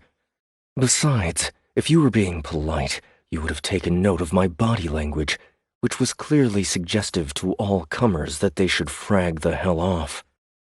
He stared at her, making an expression that she took as an attempt to look angry. Instead, it only made him look more cuddly. "I've never met a Gant before," she said. "Are you male or female?" "That's pretty forward of you, don't you think? We only just met and you're asking me questions like that? Polite? Do you even know what the word means? You want to know if I'm a boy or a girl? I'll show you mine if you show me yours. He stuck his tongue out. It looked ridiculous, and she had to force herself not to laugh. You're amused? It said. Maybe you think because I'm small I can't keep up. You definitely don't know enough about Gants. Terrans don't call us space rabbits for nothing. Do you have a name? Abby asked, shifting the topic. It doesn't translate, he replied. The rest of the losers down here just call me Gant. Now go away. Abby took another bite of the food bar. I'm sitting here now, she said after she swallowed it. You don't like it? You go away. Gant hummed his amusement. Fine. I don't need this kind of bullshit today. He stood up on the bench. Watch your six, Greenie. Then he hopped down and wandered away. Abby watched him for a second before swiveling around on the bench. A group of inmates had gathered behind her, a trover and 3 Terrans. She glanced up at the guard tower, noting that the guards had vanished from her sight. Hey, Greenie, the trover said. You're in my seat. You gonna move, or do I have to move you? Your seat? I don't see your name on it, Abby replied. Let me guess. It's Dick, isn't it? The trover smiled. A female on level 20. Why am I not surprised you're a smartass? You're new around here, so I'm going to give you a quick lesson in level 20 etiquette. Number 1. On level 20 you get punished 3 ways. By the work, by the bracelet, and by my orders. Number 2. I'm in charge down here, and I've got Packard's blessing to run this place how I see fit. That means if I want something, you give it to me, and nobody gets too hurt. You see, I could kill you, and the warden wouldn't bat an eye. I wouldn't, though. That would be the easy way out for you. Number 3. If you earn my favor, I can get you things. Drugs, vids, extra food bars. Are you copacetic? How did you get Packard's ear? She asked. Did you do him some favors? She raised her eyebrow, her suggestive tone not lost in the translation. He grunted. Packard told me you were coming. He told me to rough you up a bit, one way or another. I do what he asks, and he looks the other way. That's how things are down here. Now, we can do this easy, or we can do this hard. I don't give a shit which. Packard told this asshole to rough her up? She was willing to bet Davis had given that order to the warden first. Was this really how it was going to be? She would rather get beaten than let him have the satisfaction. She stood up on the bench. The rest of the cons had moved to the fringe of the room, sensing the oncoming altercation. Come on, then, she said. Are you big enough to do it on your own? He smiled and moved forward without his lackeys, extending a long arm to grab her. She sidestepped it, reaching down and taking the huge forearm and bringing her knee up into it. It bounced off like it was hitting steel, and the trover laughed as he grabbed her arm with his free hand and pulled her from the bench, sending her sliding across the floor. The other inmates laughed at the move. Abby bounced up as the trover charged, shoulder out to slam her back and into the wall. She rolled to the side, surprised at his agility as he stopped himself, bringing a leg up and spinning, catching her with his calf. The blow knocked her down again. I heard you were a breaker up top, the trover said. Have you ever been in a fight before? She heard murmurs from the other cons. They were probably wondering how a desk monkey wound up on level 20. She pushed herself up as the trover approached. She couldn't hurt him one-on-one. She just wasn't strong enough. She shifted her eyes over to the food dispenser in the wall. What if a con tried to use their bracelet to get more than their allotment of food? She ducked away from one punch, then another, rolling to the side, coming up and punching him in the bicep. It wouldn't hurt him, but it would keep him distracted while she backed toward the machine. He followed, joining the dance as they traded blows. She was able to stay away from him as long as she didn't get too close, dodging his flailing appendages and leading him back. He was smiling at the workout, enjoying the challenge. You're a slippery little demon, he said, laughing. She glanced back. She was getting close to the dispenser. Now she had to get him to touch his bracelet to it. She ducked low, lining him up and waiting for him to punch. Someone grabbed her from the side, pulling her away. "I don't think so," the inmate said before throwing her back towards the center of the room. Son of a bitch. She glared at the con in question, a younger, muscular Terran with an angled face, for a second before getting hit by the trover again, his ham fist catching her in the ribs. She felt at least one of them crack as she was thrown backward, landing on the floor. "Sneaky," he said, moving toward her. She forced herself up despite the pain. It was so damn hot and hard to breathe, and she hated being here already. A new round of curses ran through her mind as she braced herself against the trover's next attack, trying to move around him and finding her reactions slowed by the injury. It only took a few seconds for him to grab her again, and he pushed her to the floor, putting his weight on top of her. "I can break your jaw, or you can open your suit," he said. "Frag you!" Abby replied. He punched her in the ribs, just hard enough to make them flare with fiery pain. "Second chance," he said. "Go to hell!" He punched her again. "I'm already there. One more chance, Cage. I should tell you, medical will patch you up, but they don't care if they do it right. You want to live down here with chronic pain on top of this bullshit heat? Or do you want to just let me do what I was told?" "Until Packard orders you to do it again." "We're all living minute to minute down here. It isn't personal." "Greenie!" Both Abby and the trover looked to the side, where Gant was standing. He bent down, sliding the metal he had been playing with across the floor, right into her waiting hand. She took it, looking back at the trover at the same time he looked at her. Then she brought it up into his eye. Deep into his eye. He froze, looking down at her with his remaining eye, suddenly confused. The weight on her grew heavier, and she cursed as she pushed him off. He rolled away, still alive and awake, but barely alert. That's fragging cheating," one of his lackeys said. The three of them were coming toward her. She struggled to get to her feet. "He cheated first," Gant said, moving to stand at her side, pointing at the man who had pulled her away from the machine. "I didn't do anything," the man said. The guards suddenly reappeared at the windows to the tower, and a red light began to flash. "Better get back to your cell, Greenie," Gant said. "Packard's going to be down here, and he isn't going to be happy." "Why did you help me?" she asked. He chittered in laughter again. "Just trying to be polite." Then he left with the rest of the cons. Abby wasn't far behind. 18.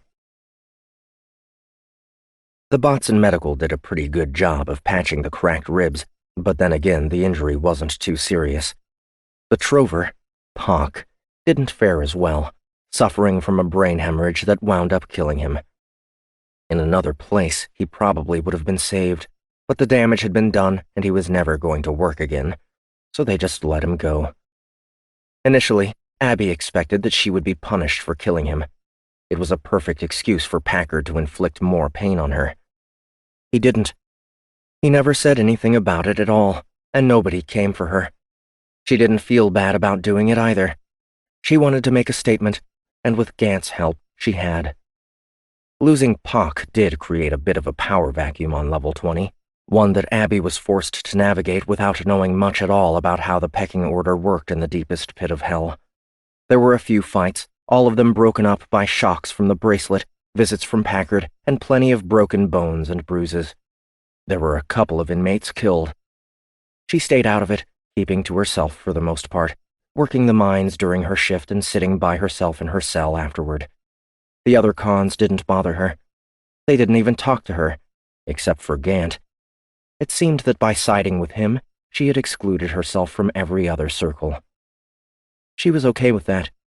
Gant was crude, but he was also the smartest individual on the level by a long mile. He made things out of the bits and pieces of material he managed to squirrel away under his hellsuit or stuff into his cheeks. He had a whole collection of weapons hidden within the circuitry of his washer, where the guards would never find them. For what purpose? He didn't even know, or if he did, he wouldn't say. There was no relief from the heat, no relief from the heaviness. Working in the mines only made it worse. They had laser cutters to dig into the rock, but then they had to lift the chunks out and break them by hand, carefully so that they wouldn't damage the dysterium within. It was grueling work. Not even as much physically as she had expected, but mentally. It took patience to get the crystalline material out unharmed. As much as she hated doing it, that aspect made her good at it. She could feel herself wilting under the oppression. She could sense her hope trickling away, diminishing day by day, hour by hour. This was going to be the rest of her life, and she was only 31 in a time when even the poorest Terrans lived into their early hundreds. She was sure she wouldn't last that long down here. But 10 years? 20 years? She had been here for 3 weeks and she was starting to give in. She had caught herself crying at the end of her shift the other night, sitting alone and naked in her cell while her hell suit was wiped clean of the dirt and sweat and urine that accumulated within. She missed Haley. She missed the sky, the stars, the light. She missed cool air, normal uniforms, and freedom. All of her earlier thoughts about staying strong to prove something to Davis seemed so stupid now. Maybe she could hold out for a few months, but then what? Whatever the game was, he had won it. She knew herself well enough to know she would break eventually. She picked up her cutter. It was an old thing, dented and rusted. It didn't put out enough power for her to harm herself with it before the bracelet would shock her unconscious, though she had heard plenty of inmates tried. She carried it from the staging room out into the mine, making the long walk along 3 kilometers of tunnels to her assigned section. Gant had worked beside her for the first couple of weeks, but Packard had noticed they were getting chummy and had changed the Gant's shift, forcing them to work opposite. Now she found herself setting up beside Private Iliard. "Lieutenant," he said mockingly as she put the cutter down and put on her work gloves. "What's a nice girl like you doing in a place like this?" Abby glared at him. She hadn't seen him since their first day in hell. Did you just get out of medical? She asked. "Yep. It took a while for the mechanicals to reassemble all my broken bones, and for the healing agents to knit them back together. I still have pain in my ankles when I walk." Do you want to go back? He put up his hands. "Whoa! Hold on there, Lieutenant. I may be giving you shit, but I had nothing to do with your situation. You got the raw end of the deal, I agree. But that wasn't me." Do you know who it was? He shrugged. "Would it matter if I did? You've been erased from the universe. We both have. We're ghosts, Cage. Demons. We have no voice beyond these caverns. We're going to rot here, whether the work kills us, Packard kills us, or we kill ourselves. That's reality." You seem to be okay with that. "It is what it is, and I am where I am. I told Coley we were going to get caught. Fraggin' baby. If I'd known he was going to crumble like that, I would have ratted him out." The guns. Were you selling them to the Outworlds? Are you really traitors? He started to step toward her until his bracelet buzzed a warning. He settled for turning his head instead. "To be honest, yeah." Why? You could have made just as much without getting sent down here. "It isn't all about the money." He paused, looking around. "The Republic doesn't want anyone to know the shit that they're into. The level of corruption." He paused again. "It isn't what it used to be, is all I'm saying." What do you mean? "It doesn't matter. Not down here. So tell me. Nothing good happens to people who know things. Nothing good happens to people who try to do the right thing. Does the name Sylvan Kett mean anything to you?" Abby nodded. You were selling the guns to Kett? "Not exactly." He paused when both of their bracelets began to buzz. "Time to work," he said. "I'll give you more tomorrow. Same place, okay?" For free? Abby asked. Iliard laughed. "If you're offering, I'm taking, but otherwise for free. I know you weren't involved with the shit we were into. It's the least I can do. I'm an asshole, Lieutenant, but I'm not a heartless asshole." Tomorrow, then. She picked up the cutter and turned it on. 1 minute at a time. 1 day at a time. That was the only way to survive down here. 19. Iliard didn't show the next day. He didn't show the day after that, or the day after that. It took Abby another day to find a minute to drop in on Gant, leaving her shift as soon as her bracelet buzzed her off and running full speed through the tunnels and back to the cell block.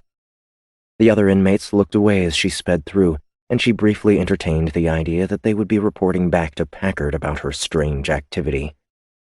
Maybe they would, but so what? There was nothing anybody could do to her down here that was worse than being down here. Even Pock's attempted molestation paled in comparison to the daily grind of life on level 20, and she was starting to believe the only thing keeping her going was the thought of getting some answers about what the 5th Platoon and Graydon had to do with Sylvan Kett, and maybe why Davis had buried her down here in the first place. It was information that might never make it to the surface, but she was still driven by a need to know. And right now, that curiosity was tuned to finding out where Iliard had gone. Gant was on his mattress facing the wall when Abby arrived. She knocked as she entered, startling him and causing him to hunch over a little more, concealing whatever contraband he was working with at the moment. "Gant," she said. "Shit on a quasar," Gant said, her translator completely failing on his curse. "I could have been playing with myself over here. What would you have done then?" "Probably laughed at the size," she replied as he turned around. His hellsuit was sealed, though she noticed there was a slight bulge around the wrist. "Laughed in amazement, maybe. You missed me so much you ran." "Have you heard anything about Private Iliard?" "I have competition." "I'm serious. What do you know?" "He's gone." "What do you mean, gone?" "I didn't think that was a vague statement. This is hell, Greenie. Cons disappear all the time." "Dead, then?" "That's usually the case. He probably found a way to off himself. Or maybe Packard decided he wanted a piece of him." "I didn't think Packard got involved down here unless there was a problem." "Maybe Iliard was causing a problem. You wouldn't know how that could be, would you?" He raised his forehead, the motion making him look like a toy. Abby opened her mouth to tell him about the conversation she had with Iliard, but stopped short. What if the private was missing because of the things he had told her? What if the warden was listening in on every word they said? She remembered the recording Davis had shown of her private conversation with her sister in the construct. Nothing was safe. Nothing was secret. Packard was probably listening in right now. Maybe. But again, so what? The worst he could do would be to kill her. She was already in hell. She was already as good as dead. It would be a gift. "No," she said. "I don't know anything." Gant nodded, putting his hand to the side of his head, suggesting she was getting smarter. Abby nodded back. "I might need to think of a different name for you. You know, the other cons are calling you the Demon Queen of level 20. "Why?" "In case you hadn't noticed, you're the only female down here. I've been here 6 standard years, and I've never seen another. And after what happened with Pock, why do you think nobody else will go near you, or talk to you, or even look at you?" Abby had noticed she was the only woman currently on the level, but she had assumed there had been others before. "I thought it was because we were friends. I couldn't have beaten Pock without your help." Gant chittered in laughter. Pock had a reputation for killing people with one hit. You held out against him, and if that asshole Bastion hadn't screwed you over, you would have knocked him cold. Or rather, he would have knocked himself cold. They're afraid of you, Queenie. "You're telling me that being down here, working in the mines, not everyone here wants to die? 6 years?" Gant made a sound that her translator named ambivalence. "Maybe we're just too stupid to realize we'd be better off not being here. Or maybe we're hoping the Outworlds will find this place and set us free. They try to keep the location secret, but everyone here knows we aren't that far from the fringe." "Does that mean you're a traitor too?" Level 20 was reserved for traitors and mass murderers. "No," he replied simply, sending a chill down Abby's spine. "They're afraid of you too," she said. "Size isn't everything." Gant's bracelet buzzed, and he hopped off the mattress and headed toward her and the door. "Time for my shift." He brushed up against her as he passed, and she found herself holding a sharp, wedge-shaped piece of dysterium crystal. It was large enough to be worth a fortune. Large enough that if Packard knew Gant had taken it, she wouldn't be seeing him again either. She knew why he had given it to her, not for protection from others, for protection from herself. If she used it to kill herself, they might trace it back to him and either mess him up or kill him too, and he had made it clear he didn't want to die. She used her fingers to push the crystal up under the sleeve of her hellsuit. Then she headed back to her cell before her bracelet decided she wasn't following the rules. She sat on her mattress, staring at the wall ahead of her. Packard had killed Iliard before he could tell her what he knew about Ket and the dirty side of the Republic. Whatever the truth was, it all ran deeper than she had realized. All the way down to hell, in fact. The thought only made her hunger for the answers deepen. But how could she learn anything without the warden knowing about it? She was still thinking about it when her bracelet buzzed, and a heavy clank at her door signaled that she was on lockdown. She immediately stood and went over to her washer, hunching over it and removing the small access panel on the side the way she had seen Gant do it. She slid the crystal shard from her suit and dropped it in, quickly putting the cover back in place. Then she stood and put her fingers to the front of her suit, pulling lightly at the invisible seam. The material spread apart, and she removed the suit, enjoying the momentary sensation of slight coolness on her naked flesh before her brain adjusted to the heat once more. She placed the suit in the washer and turned it on before retreating to her mattress and lying down. Lockdown lasted 4 hours, and she had to use that time to maximize her sleep. She turned onto her side, facing the wall, and closed her eyes. She could feel the sweat on her forehead, between her knees, her legs, her buttocks, and breasts. She would have given anything to be cold, if only for a second or two. A bead of the sweat ran onto her nose.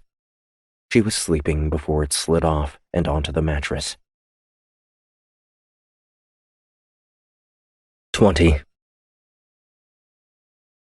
Abby's cell door unlocked with a loud clang that jolted her awake. She turned over as she sat up. There was only one person who could open her cell while it was on lockdown, and she wasn't that surprised he had come for her. She was surprised to find Packard out of his battlesuit. However, wearing standard-issue blue utilities, the high neck of them making his head look too big for his slim frame. He had a satisfied smile on his face as he entered. "Cage," he said. She put an arm over her chest. It was a stupid thing to do. She had no doubt there were cameras in every cell, and he had already seen her naked anyway. She lowered it, getting to her feet and standing in front of him. "Did you come to make good on your threats?" she asked, edging slightly toward the washer. "Please," he replied. "There's an order to everything, Cage. A hierarchy. Pock had his orders. I have mine. Davis has his. They don't include anything as banal as rape. There has been a change of plans, though. A miscalculation. They want you to do more than rot down here." Abby was both relieved and confused by the statement.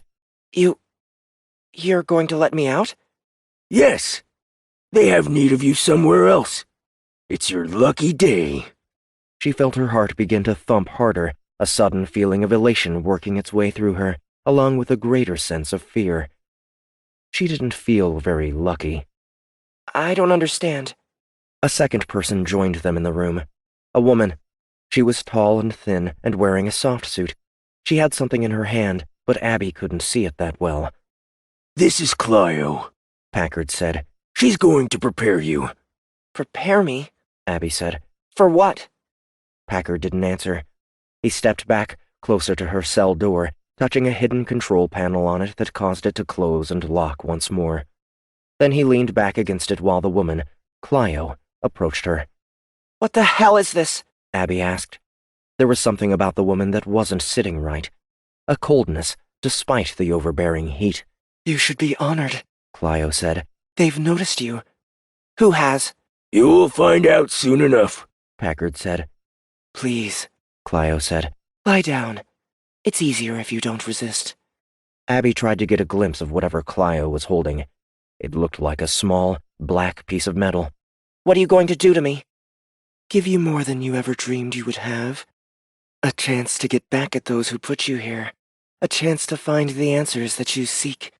Davis put me here, and Packard works for Davis. You work for Packard. I don't work for Packard. Davis? He is expendable, if you'd like to expend him. She smiled, glancing back at Packard. His expression was flat, empty, submissive. Please, lie down. Abby glanced over at the washer. She had left the panel loose enough that it would fall off if she hit it hard enough, giving her access to the shiv. Could she take the woman in a fight? Against a soft suit? Probably not, unless the woman had no fighting skills at all.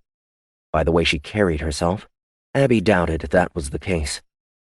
What would be the point of resisting anyway? Packard had told her she was going to get out of here. Go free. No, not free.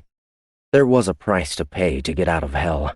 She would be beholden to whoever Clio worked for, individuals that she knew absolutely nothing about. Was that better than staying down here? Was that better than being dead?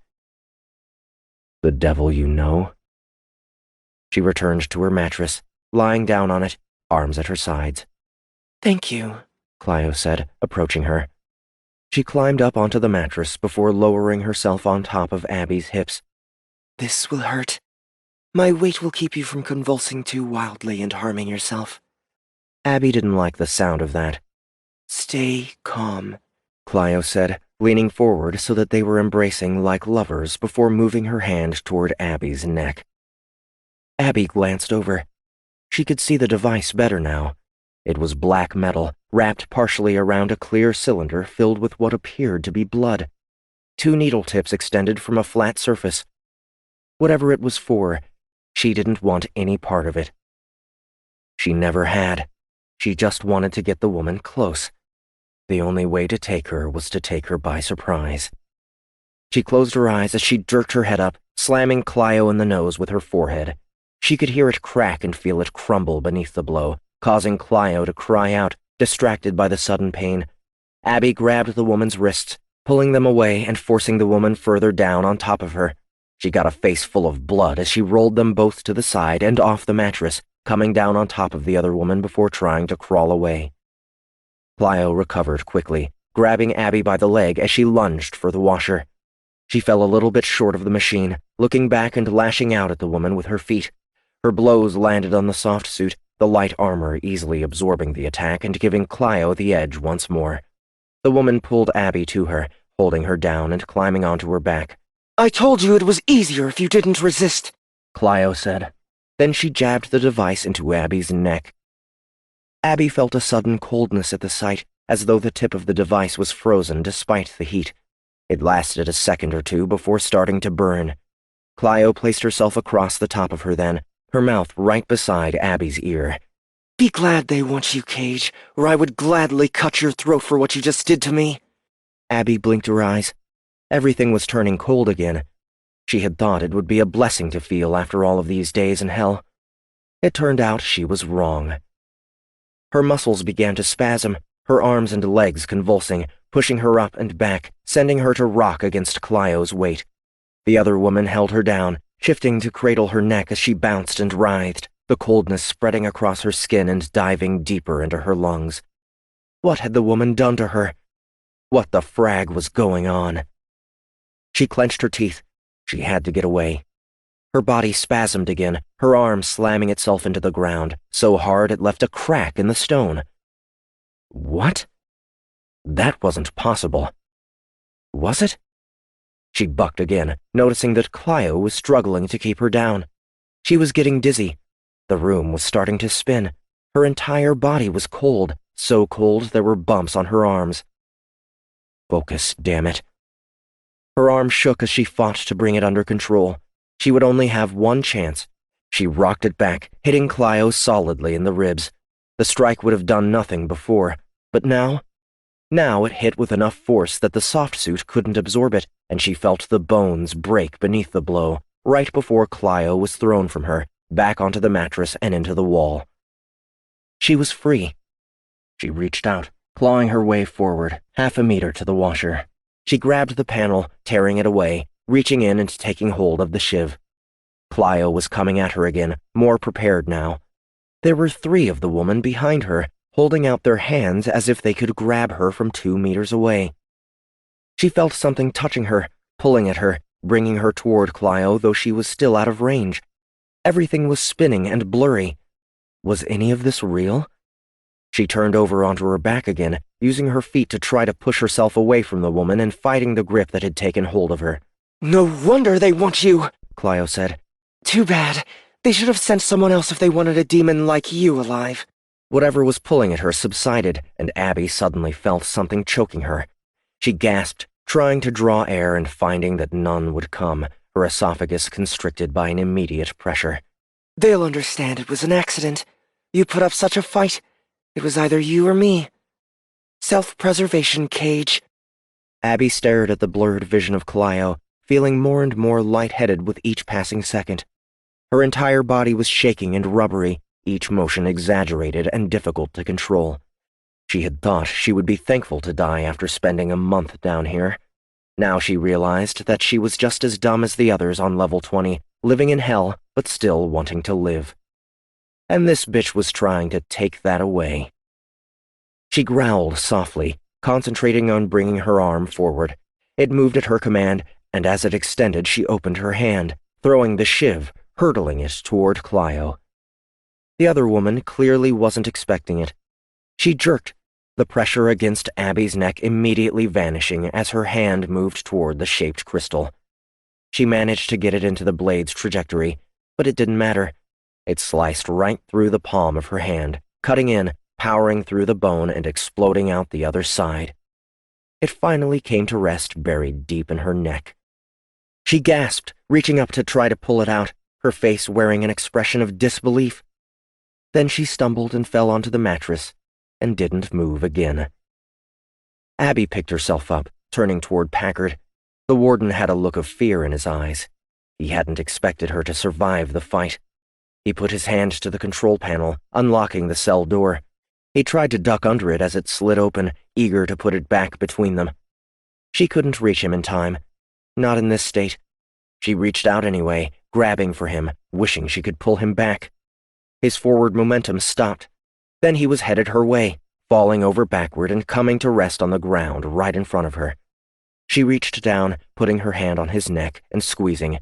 Lieutenant, He gasped. wait. "Who?" She asked. It was the only thing she was able to say. Her entire body hurt, and she could barely see at all. He made gurgling, choking noises, unable to answer her question.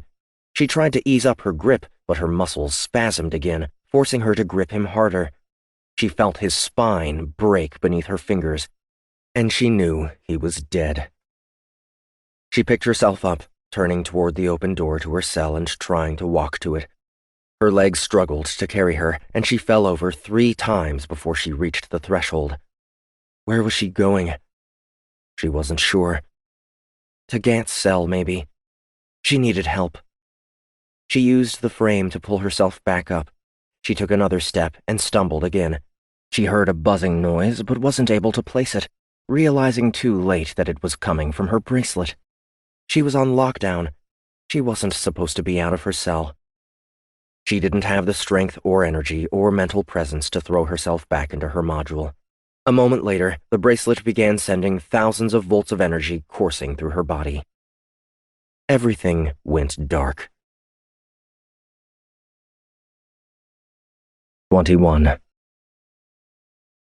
Captain Isiasi of the Republic Intergalactic Navy stared out into the blackness of space, her large, oblong eyes focusing with an acuity that was beyond unaugmented human capability. A small, dark planet sat off the starboard bow of her battleship, the Cheris. It was a fringe planet known as Seta, a newer terraforming project that was still in Stage 1 and therefore lightly populated. The billowing clouds from the massive machines on the surface were visible to anyone. The machines themselves were visible only to her and the other 4 Rudin who complemented the ship's crew. "We have uncovered the path of the Dysterium Trail, Captain," her first officer, Commander Dorn, said, adjusting the main projection at the front of the bridge to show a map of nearby space. A thin, translucent red overlay appeared on it, showing the direction that the FTL traveling vessel had been moving in. "Thank you, Lieutenant," Isiasi said, shifting her eyes until she found a second, much smaller vessel within her fleet of 9 ships. An unarmed support patroller, the Hound-class sensor ship Bose would be able to detect traces of passing ships across a much wider field than the Cheris's limited scanners. "Commander 6C, please confirm." "Confirmed, Captain," the Plixian replied. "Forensic results suggest a single ship matching the engine profile of the Incursion 2 EW past." Isiasi tapped her beak in a tight cadence. It was as she had started to fear the moment she saw the trail was leading back into the outworlds. The ship that had entered Republic space earlier had now left it. The ship that was suspected to be involved in the destruction of Egan Heavy Works and the theft of 2 of the most powerful starships ever built. "Can we date it, Commander?" she asked. "We are already processing," 6E replied. "We will have results in 3 EH. Isiasi leaned down on her tentacles, taking a more relaxed, patient posture. They had dropped from FTL when the Bose had detected the emissions, an immediate pause to their overall mission of patrolling a long stretch of the fringe. Space was a very big place, and it was often difficult to come upon ships in the act of passing from one side to the other, but the very understanding that the potential existed was enough to cause all but the most hardened or desperate to try. Especially when Republic sensor nets and passing Hound-class ships would at the very least be able to track speed and vector and make a judgment of destination from there. While plenty of ships crossed the fringe, it was rare that they managed to accomplish more than a little black market trading without being hunted down. "Then we must wait," Isiasi said. "I want to know where we believe that ship was headed. Command will want to know as well." "Aye, Captain," 6E said. Whoever was on that ship, they had successfully run that gauntlet, slipping through the cracks of the Republic's patrols and making it to Faru unpursued. The fact that her ship had been the first to notice them made her consider that it was at least partially her fault that they had gotten away with it. At the same time, she didn't feel remorse the way a Terran might. She had followed her orders to the letter. If they did not prevent this tragedy, better orders would need to be provided. In the meantime, she would report in on anything out of the ordinary, as she had been ordered to do. She knew how badly the Republic wanted to catch up to the thieves, not only to meet justice for the death of thousands, but perhaps more importantly, to recover the stolen vessels. It may have seemed a cold motivation to some, but the Republic was home to hundreds of worlds and billions of intelligent individuals. A few thousand was sad, but also barely a single star in the entirety of the universe. She put her attention back on the planet, watching the terraformer do its work of emitting a breathable atmosphere around it. Another Terran planet, no doubt. There were so many of them compared to the other races. She wondered when they might terraform another Rudin world, one that was predominantly oceanic. She had heard there was a company interested in investing in such a venture, but it was difficult to find Rudin with enough spirit of adventure to want to head off-world. Her internal musing was brought to an abrupt end by a split-second flash of orange light out of the viewport to her right. By the time she shifted her attention there, the Bose was already nothing more than a battered mess of bent framing, twisted metal, and expanding debris. "Shields up!" she shouted, opening the fleet-wide communications channel. "Full power! All ships, red alert! Battle stations!" The Cheris shuddered as something slammed into the side of it before the shields could be raised. "We're hit," Commander Dorn said. "Decks 4 through 12. "Rerouting shields," Ensign Prawn said. "Weapons systems online." "Who are we going to shoot at?" Ensign Sia said. "There's nothing." One moment the scanners were clear. The next, a dot had appeared on them, a ship materializing from the black. It was small and sleek, the front of it suggestive of a hungry animal. Isiasi recognized it immediately as the Brimstone. "Fire at will," she said. "Ensign Sia, send an emergency message to command. The Brimstone has been located off the planet Seta." "Aye, Captain," the ensign replied, turning in his seat to send the transmission. The Brimstone jerked forward, accelerating at sub-light speed faster than any ship she had ever seen before, moving from one end of the fleet to the other as lasers and missiles flashed through the area where she had just been. "Stay on target," Isiasi said. "Come about, 30 degrees. The Charis began to turn while the other ships in the fleet started to spread away from one another. The Brimstone fired a single projectile that was barely visible as it crossed the distance from the ship to its destination. An instant flare of white light was followed by the silent explosion of the Locust, one of 3 smaller cruisers in the fleet. "One hit," Dorn said. "She punched right through the shields with 1 hit." "Remain focused," Isiasi said. "Fire!" The Charis opened fire, sending a dozen lasers lancing out from her port side. They slapped against the Brimstone, creating a flare of light around the ship as the shields absorbed the energy of the attack. The other ships in the fleet were moving into position, but before they could fire, the Brimstone had moved again, flashing from one side of the fight to another, sending a second projectile out and destroying another cruiser. "Send retreat coordinates to the fleet," Isiasi said. "This is a fight we cannot win." "Aye, Captain," Ensign Sia said. 15 seconds to FTL, Commander Dorn said. It felt like an eternity. The Brimstone was facing their way and bringing her weapons to bear. 10 seconds, Dorn said. 2 torpedoes burst from the front of the starship, reaching a half-C in less than a second and slamming into either end of the Charis a half-second after that. Between the impact velocity and the explosive warhead each weapon carried, there was nothing the battleship could do to defend itself. The Charis rocked from the impact, warning tones blaring at the death of a dozen systems. Isiasi began to rise from the deck, the gravity generators losing power, right before the force against the inner part of the ship shoved it against the outer part of the ship, and the entire thing bent and burned and crumbled, leaving her dead before she could even consider chattering her beak in fear. 22. Captain Olas Man sat back in his chair, watching the projection of Mars Egan's live stream for what was probably the 100th time. He had already captured every detail of the 2 perpetrators who had attacked the director of Egan Heavy Works, extracting their profiles from the projection and passing all of the data back to the OSI command center on Earth. But no matter how many times he watched the recording, he still felt like something was out of place. Of course, the data profile on the man and woman who had attacked Mars had turned up nothing. That was no surprise, considering the 2 were Outworlders. He had held a distant hope that maybe one of them was a defector, but could hardly allow himself to be disappointed when that didn't work out. He leaned forward, waving his hand to move more quickly through the stream. He paused it at the same place every time, in the split second when the ring station's shuttle was picked up by a larger, cloaked starship. She hadn't gotten a look at the outside of the craft, but there was a sliver of the interior hold visible through the shuttle's viewport, and he had spent most of the last week picking it apart bit by bit for even the smallest clue that might lead him to it. It was likely an Outworld vessel as well, meaning there would be nothing to match it in the Republic archives. Then again, if even one scrap of it was of Republic origin, he might be able to trace it back. That was part of what his department did, after all. He spent a few more minutes staring at it before forwarding ahead again.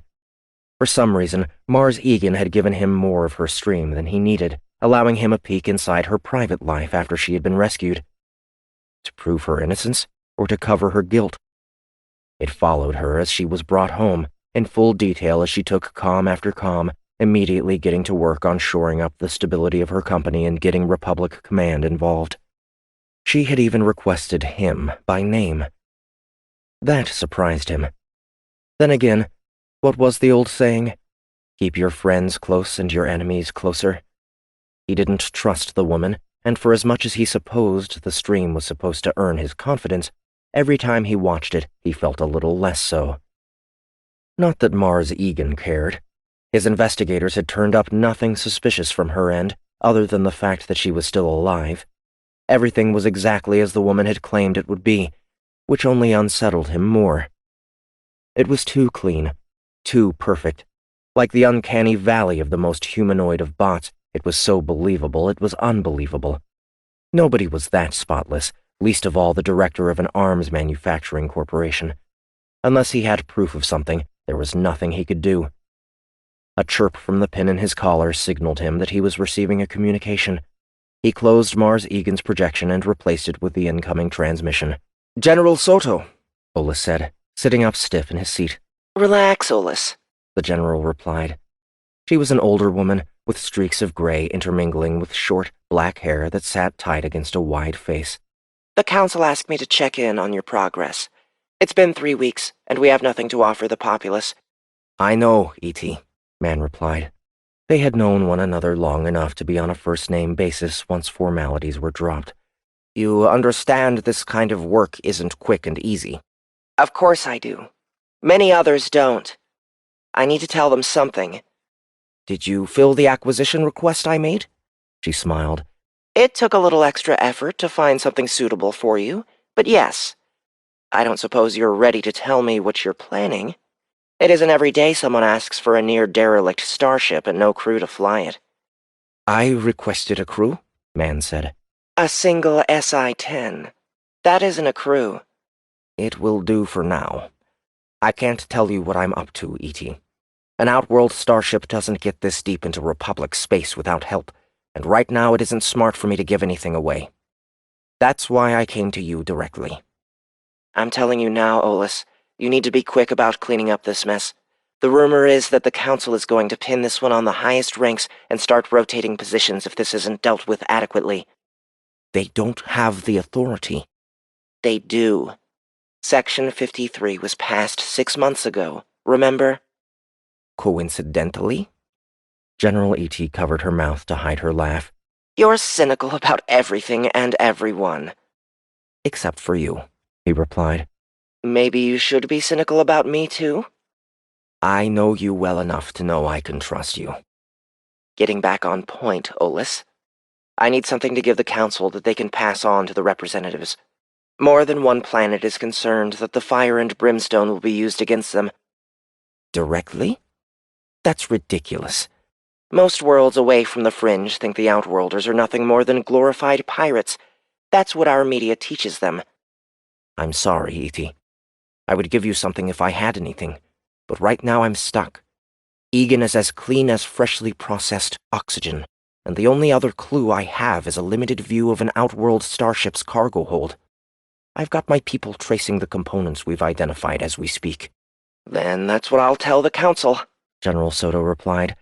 I would prefer you keep quiet for now, Man said. Hold on, the general said, raising her hand and turning her head away. Her brow wrinkled in concern, and she motioned in the air with her fingers, passing whatever she was listening to on to him. This is the Republic battleship Cheris, a calm voice was saying. We are under attack. I repeat, we are under attack. We have positive identification of the Brimstone. She's tearing our ships apart. Transmitting coordinates now. The distress signal is active, Soto said, receiving more information than he was privy to. On the fringe near Seda. He had expected they would take the ships back to the Outworlds. He hadn't guessed they would stop to destroy more Republic assets first. It was almost as though they were trying to pull the Republic into all-out war. General Soto's eyes narrowed, her face tightening. She turned back to him. Their beacon just went dark, Captain, she said. You know what that means. He nodded. It meant the Cheris was no more. I don't care what you have to do. We need to get a jump on this, and we need to do it now, or many, many more individuals are going to die. Understood, ma'am, Olas replied, sensing that things had become formal again. Please, have the SI-10 contact me so that I can provide rendezvous coordinates. I will take care of it immediately. I'm counting on you, Captain. Yes, ma'am, Olas said. The projection vanished, leaving him staring at an empty surface. He didn't have any more time to delay. Commander Usiari, he said, contacting the captain of the driver. Yes, Captain? Usiari replied. Set a course for hell. 23. Captain Man, Warden Lurin said, raising a long, narrow hand to his forehead in salute. Welcome to hell, sir. Thank you, Sergeant, Olas replied as the ramp to the shuttle closed behind him. You'll have to excuse me, but I thought Master Sergeant Packard was still running this place. I was communicating with him directly as of 3 days ago. Lurin nodded before looking at the ground. The sergeant was an Atmo, The first extraterrestrial species to travel faster than light, but the last to emerge from hiding. He was small and thin, with a large head and spindly arms that ended with 2 fingers and a thumb. Yes, he was. My apologies, Captain, but he was killed 2 nights ago. Murdered by one of the inmates. Really? Olas said. How did that happen? Nobody is completely sure. The feeds in the cell block were offline at the time. An equipment malfunction, or so the technicians tell me. Quite common. Olas raised his eyebrow to that, but decided to drop the subject. There was no reason to suspect anything out of the ordinary. Not here. Not in a place where murder was almost ordinary. You have everything prepared as I requested? Of course, sir. I reviewed the instructions you delivered to Warden Packard and made the proper arrangements. Sir, I imagine you would prefer a cool suit? Olas absently wiped some of the moisture from his head. He knew hell was going to be oppressive, but the stories he had heard didn't do it justice. A cool suit is a good idea, he said. This way, Lurin said, leading him from the hangar to a large lift. They took it 2 floors down to the administration level, a floor that was thankfully climate-controlled. Olas didn't realize how labored his breathing had become until he was able to draw in the cooler air. Suit storage is there, sir, Lurin said, pointing to a door on their left. I'll retrieve the files while you prepare. That'll be fine. Thank you, Sergeant. Lurin saluted and headed down an adjacent corridor, while Olas opened the door to the storage room. A number of suits were hanging from a rack along the wall, marked by species. He searched through the Terran section until he found his size, taking a suit from the rack and holding it. He wasn't sure if he was supposed to wear it clothed or not, so he stripped to his underwear and put it on. He began to feel an immediate chill from the suit reacting with the cooler air in this section. It was a chill he knew wasn't going to last. Lurin was waiting for him when he emerged, a small silver disc held between his thumb and forefinger. Sir, he said, saluting again. The files you requested. Thank you, Olas replied, taking the disc. Sir, are you sure you want to speak with these individuals? I don't know what benefit it will have to the Republic. They are criminals indeed. Larcenists, rapists, murderers. Soldiers don't get assigned to hell lightly. I know how hell works, Sergeant, Olas replied. I've been ordered directly by the Council to investigate the destruction of Egan Heavy Works and the theft of 2 prototype starships. I believe that one or more of the individuals whose detailed files I requested may have information that is vital to carrying out these orders. Not that I need to explain myself to you. Do you understand? Yes, sir, Lurin said. I wasn't questioning your competence, sir. Instead, I am concerned for your well-being. The prisoners can be violent, and I observed that in the case of Bastion Merritt, you were responsible for his incarceration. I can take care of myself, Olas said. He couldn't help but wonder why the prison's new warden was trying to dissuade him from meeting with some of the inmates.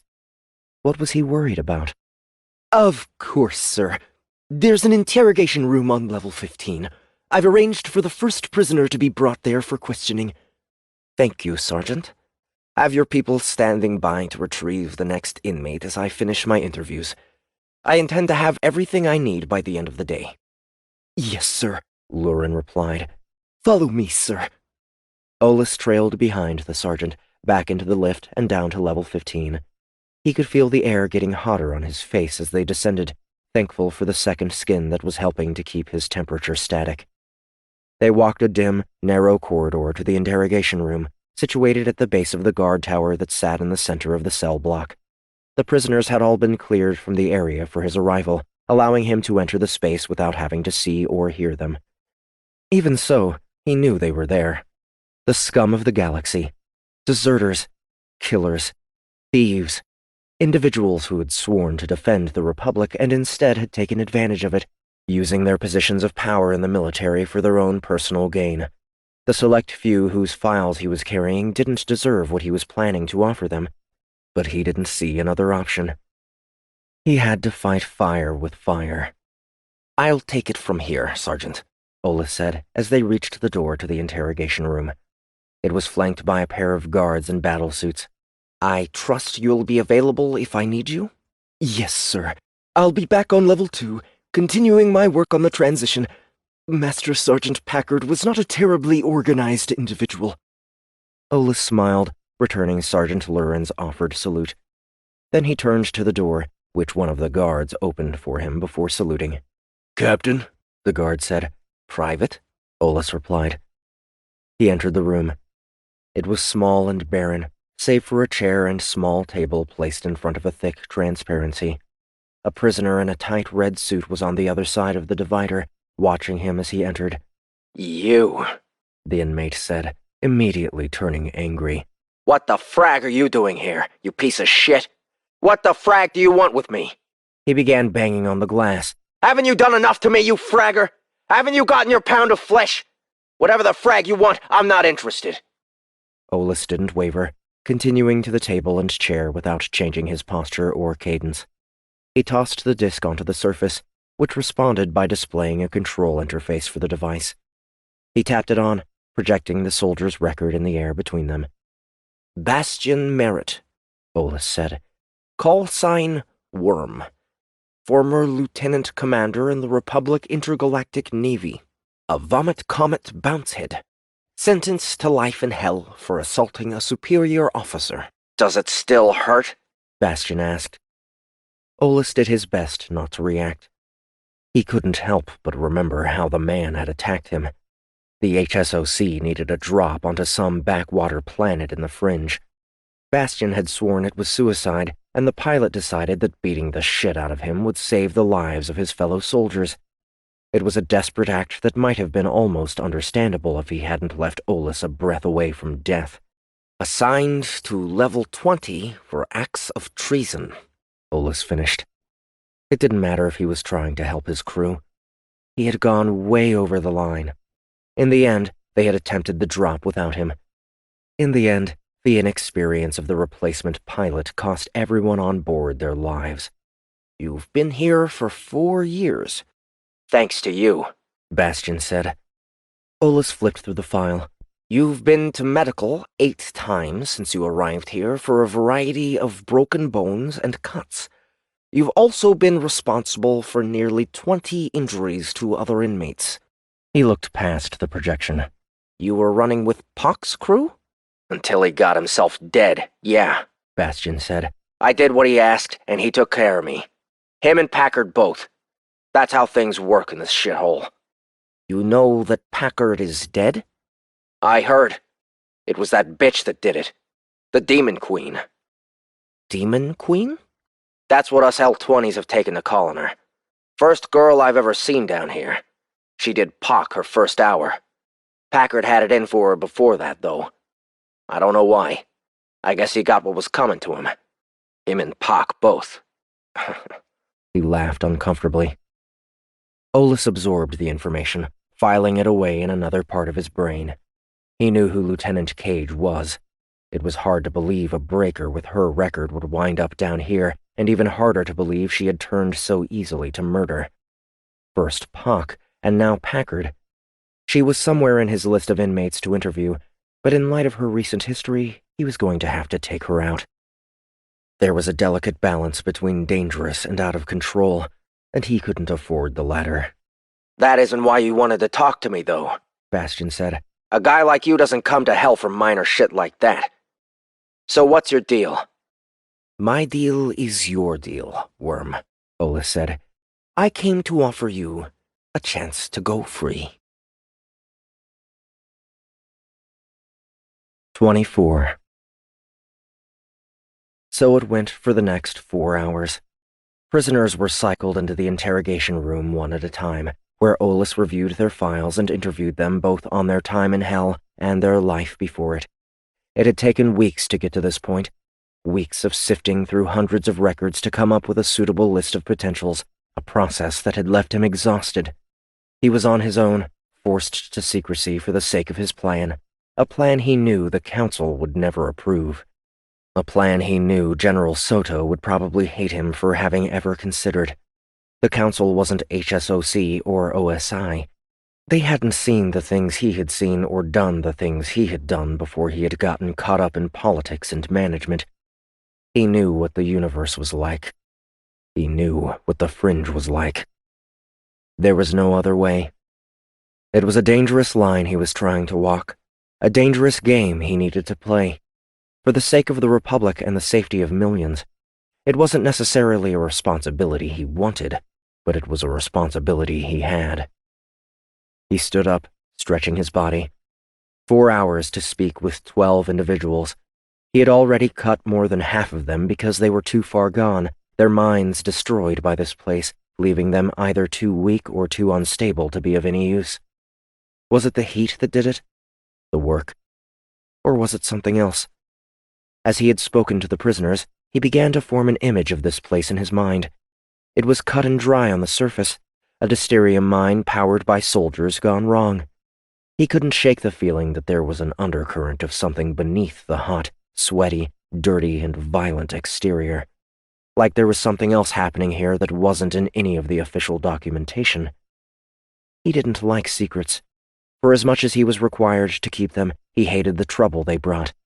Secrets were for skeletons, to keep them hidden away. He had collected an entire ship full during his career, and he was preparing to add another.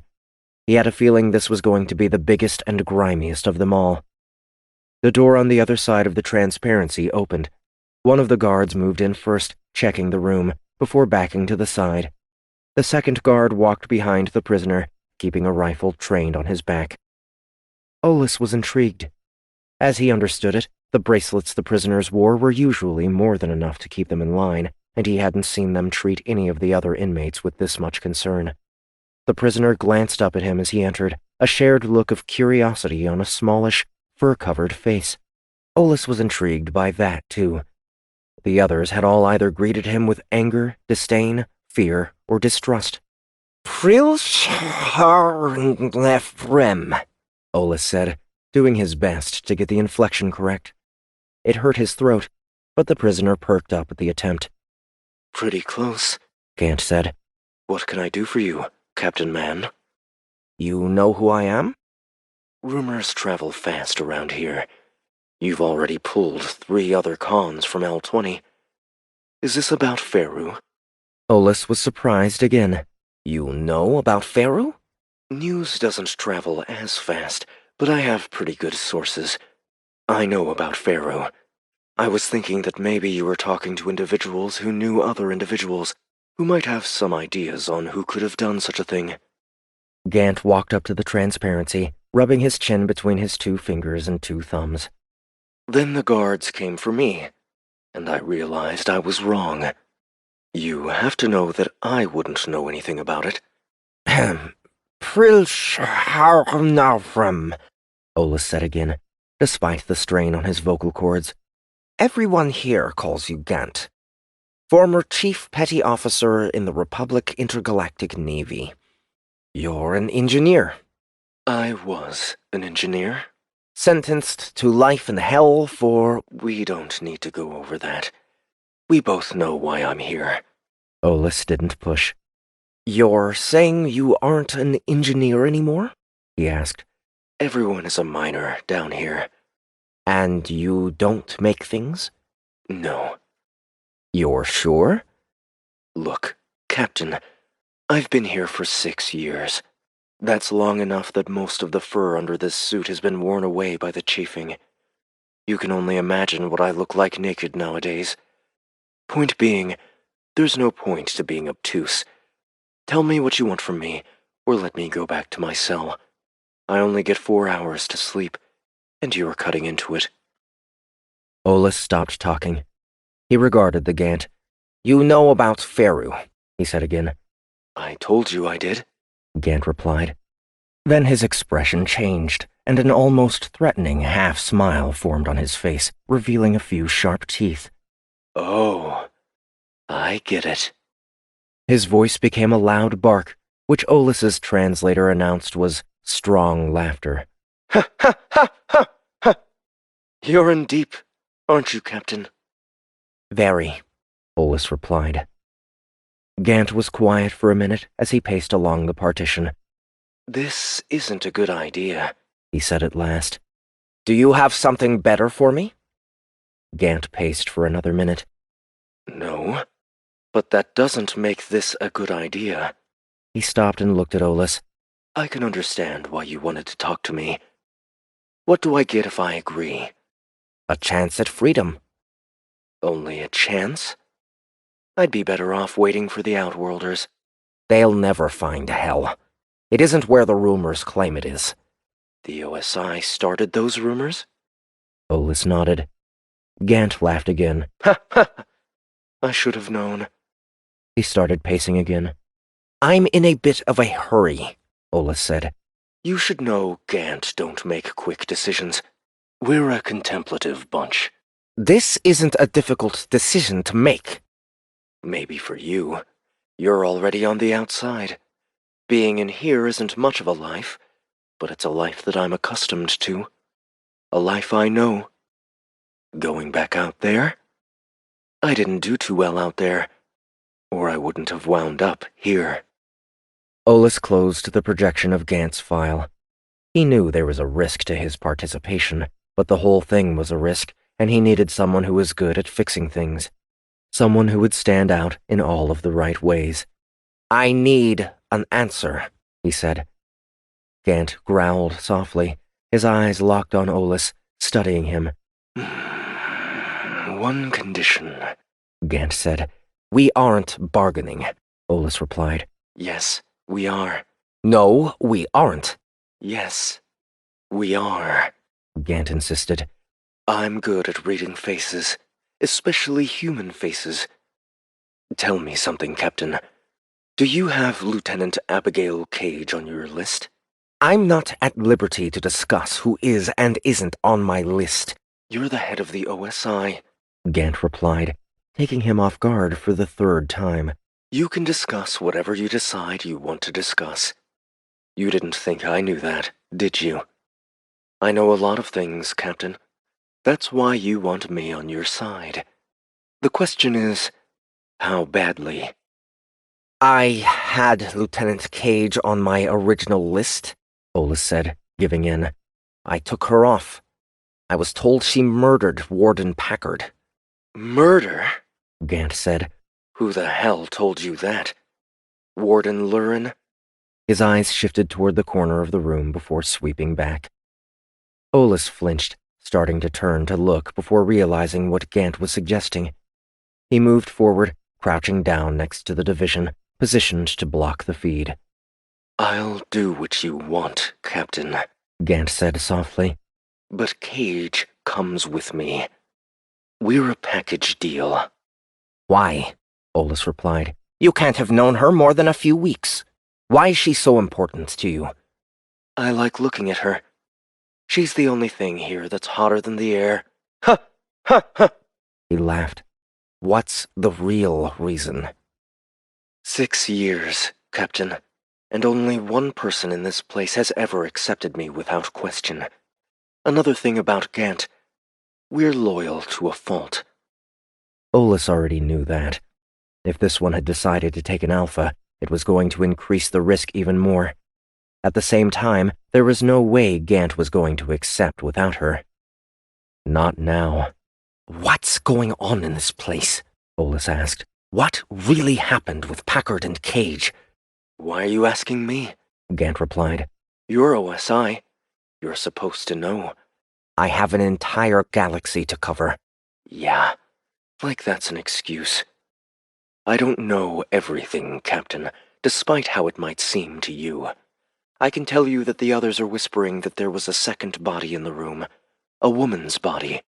There aren't any other women on level 20, and I've never seen a female guard down here. Who was she? No idea. Maybe Packard was into some sort of kink? I don't think so. We have an expression on my world, Captain. Where there are drug room, there is food. And there's a lot of drug rooms scurrying around down here. If you get my meaning. I think I do. He stood up. Wait to hear back from me. I'll see what I can do. Yes, sir, Gant said, giving him a sloppy salute. Olas turned on his heel and headed out of the room, pausing between the two guards. "I'm done with him. Bring him back to his cell." "Yes, sir," one of them said. "Warden Lurin?" Olas said, tapping his communicator. "Captain?" the warden replied a moment later. "How can I be of assistance?" "Lieutenant Cage. She was on my list. I want to speak with her." "Sir, Lieutenant Cage is being held in connection with the murder of Warden Packard." "So I've heard, but not from you. She's also not in the personnel files you gave me. Why is that?" "Sir, I didn't think you would still want to speak to her in light of recent developments." "I didn't ask you to think for me, Sergeant," Olas said. "Yes, Captain. My apologies, Captain. Lieutenant Cage isn't well, sir. I can't in good conscience allow you to put yourself at risk. Whatever you think she might know, sir, she won't be able to tell you anything." "I'll decide that for myself, Sergeant." "Sir," Lurin started. "I'm getting the distinct impression that you're trying to interfere with my investigation, Sergeant," Olas snapped. "Would you like to explain to me why that would be?" Lurin hesitated before responding. "My apologies, sir. I've been put into a difficult situation these past few days. I'll have the guards escort you back to Level 2. Lieutenant Cage is in isolation in the medical ward. I will meet you there." "That's quite all right, Sergeant," Olas said. "I can find my way. I'd like to speak with her alone." "Sir, if I may?" "You may not," Olas said. "My safety and well-being is my own problem, and I take full responsibility for it." "Yes, Captain." Olas disconnected the comm. Then he glanced at the two guards, half expecting them to try to stop him. He wasn't sure exactly what the Gant's proverb had meant, but he had the distinct feeling it was spot on. If they wanted to keep Cage, whatever the reason, he was going to make it his new life's mission to get her out. 25. When Abby opened her eyes, a spindly-armed medical bot was standing over her, the end of one of its appendages touched to her abdomen. The device it was using to scan the injury was cold, and she jerked away in surprise and discomfort. "Please, do not make any sudden movements," the bot said, its synthesized voice so close to human it was within a hair's breadth of being real. I already did," Abby replied, turning her head to look around. Where was she? What had happened to her? "I'm cold. It is expected," the bot replied. "I will provide fresh linens after I complete the examination." She let her eyes travel the room. It didn't take long. It was simple and sparse. A raised mattress, a small table with a glass of water on it. That was all. "How am I doing?" she asked, still not sure what had happened. "You are healing well," the bot replied. "You are young and resilient. I'm not that young. Where am I?" "The penal colony on the planet Hell. Level 2 medical ward. Isolation." Penal colony? Hell? It all came rushing back to her. Packard. Clio. The fight. Fear. "If you will excuse me," the bot said, walking from the room on mechanical legs. The door closed behind it, the familiar sound of it locking causing her to flinch. She forced herself to sit up. Cold. She was cold. It should have been a welcome change, but not under these circumstances. She put her hand to her neck, expecting to feel bumps where the strange device Clio was carrying had been jabbed into her skin. It was smooth and flat, leaving her wondering if she had imagined the whole thing. That couldn't be possible. Something had caused her to wind up here. The door opened, and the medical bot walked back in, a light silvery material folded beneath an arm. It took it with a second appendage and held it out to her. "This will keep you warm." Abby took it, looking down at herself. "Clothes would help too," she said, draping it over her chest. "You have not been authorized for clothing," the bot replied. "What?" "You are at risk for self-homicide. You are not to be provided with objects which enable self-harm." "I could choke myself with this blanket." "It will tear very easily. Your uniform would not, and has been restricted. Uniform? You mean the hell suit? That is what I said. Warden Packard. Do you know where he is? Master Sergeant Packard is deceased, the bot answered. If you will excuse me, I will take my leave of you. It turned and walked back out, the door locking behind it once more. Damn bots, Abby said, standing and wrapping the flimsy material around herself.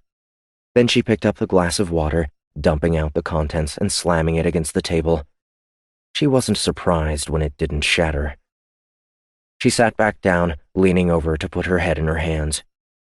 What was all of this about? What had they been trying to do to her? What had they done to her? She remembered how Clio had held out her hand, causing her to choke with nothing but a gesture. She also remembered cracking the stone floor of her cell with her hand during one of her convulsions. Both actions were impossible. Weren't they? She looked down at the glass. Then she tightened her grip on it, squeezing as hard as she could. She gave up when her hand began to cramp. She put it back on the table and stood up, approaching the wall. She closed her right hand into a fist, drawing it back and then hesitating. She was pretty sure her mind was embellishing the truth of things, but how far should she go to prove it? She decided on one more test, throwing her fist forward in a well-practiced punch. Her knuckles hit the wall hard, scraping open along them, a shockwave of pain running up her wrist at the impact. Ah! She cried, clutching her right hand in her left. Damn, that hurt. At least it confirmed her suspicion. Even if Packard and Clio had been real, the stranger aspects of the encounter weren't. She sat again, shifting her thoughts from actions to words, trying to remember Packard's exchange with her. He had said that someone needed her for something. Who? For what? Did it have anything to do with Private Iliard's disappearance? Did it have anything to do with Sylvan Kett? She looked at the sealed door. She was being kept separate from the other prisoners in the ward. Because she had killed Packard? Were they going to punish her for that? How? She was already in hell. Just because Packard failed doesn't mean nobody else is trying, she said to herself, chilled by the thought. Packard said he was following orders, the same as everyone else. He was a link in the chain, not the head of it. This was a Republic facility. Iliard had warned her that the Republic was more corrupt than she had ever considered. Did that mean her own people were responsible? She had declined the enlistment renewal. They knew she wanted out, and she had already suspected that was the reason for all of this. Were Packard's actions confirmation? That would explain a lot, but it wouldn't explain what had been in the vial Clio was holding. The vial that had been emptied into her neck. She reached up and touched the area again. If there had been a vial to begin with. It was all too damn confusing. She leaned back against the wall. What was she supposed to do now? She was as much a prisoner as she had been before she woke up here. The only difference was the temperature. At least she could enjoy that for as long as it lasted. She closed her eyes, focusing on the ease of her breath and the lightness of her being after the oppressive weight of hell's fetid air. The lock on the door clanked again. She opened her eyes as it slid open. The medical bot was back. Someone new was with it. An Atmo in a Republic Intergalactic Army dress uniform. Lieutenant Cage, he said. I was informed that you had woken. I'm Warden Lurin. Abby eyed him cautiously. Warden? She said, forcing herself to stay calm. Nothing about this was going to be good. You've caused a bit of trouble here, Lieutenant, Lurin said. Master Sergeant Packard was a friend of mine. He was an asshole, Abby replied. He tried to kill me. Nobody tried to kill you. We were doing you a favor, giving you a gift. You murdered 2 people in thanks for that honor. The medical bot stepped toward her. One of its appendages was holding a needle. What is that? She asked. A sedative. I was hoping you would stay unconscious for another hour or 2, but of course, you had to ruin that plan as well. That's one of my best qualities, Abby said, pushing herself toward the edge of the table. The medical bot put out two of its arms, grabbing her by the shoulders and shoving her back. Please, it said, do not make any sudden movements. A third hand took hold of her wrist, turning her arm over with inhuman strength. Fortunately for you, murder isn't a way out. Your services are still required. The bot sank the needle into her vein. She could feel warm liquid slipping into her bloodstream as she started growing lightheaded almost immediately. That should keep you in proper shape for your visitor, Lurin said. He flashed her a cold smile and exited the room again. Abby looked at the bot, her head becoming heavier with each breath. It eased her gently down into a lying position with the blanket draped over her. If you will excuse me, it said. Then it too abandoned her, the door locking behind it and leaving her alone once more. 26. Olas stood at the entrance to the lift that would bring him back to level 2 and tapped his communicator. Warden Lurin, he said angrily. Captain? The warden said a moment later. What's wrong with the lift?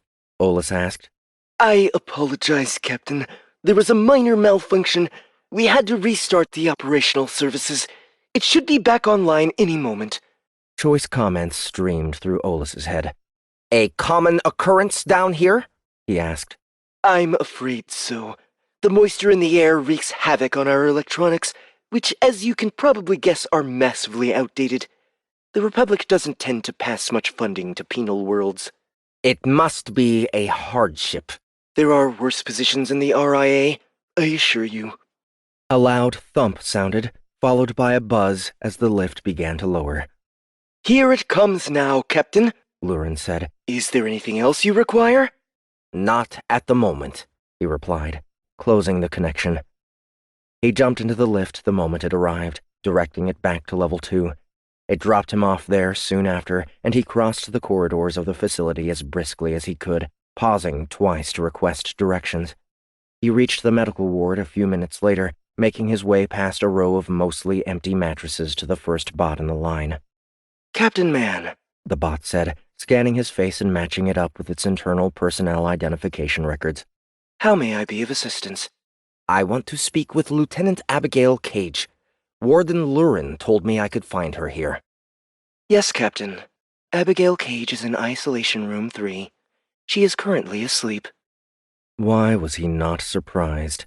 I'd like to see her anyway, Olas said. Of course, Captain. This way. The bot walked ahead of him, leading him to the isolation room. It was one of 5, located near the center. Is there anyone in any of the other rooms? Olas asked.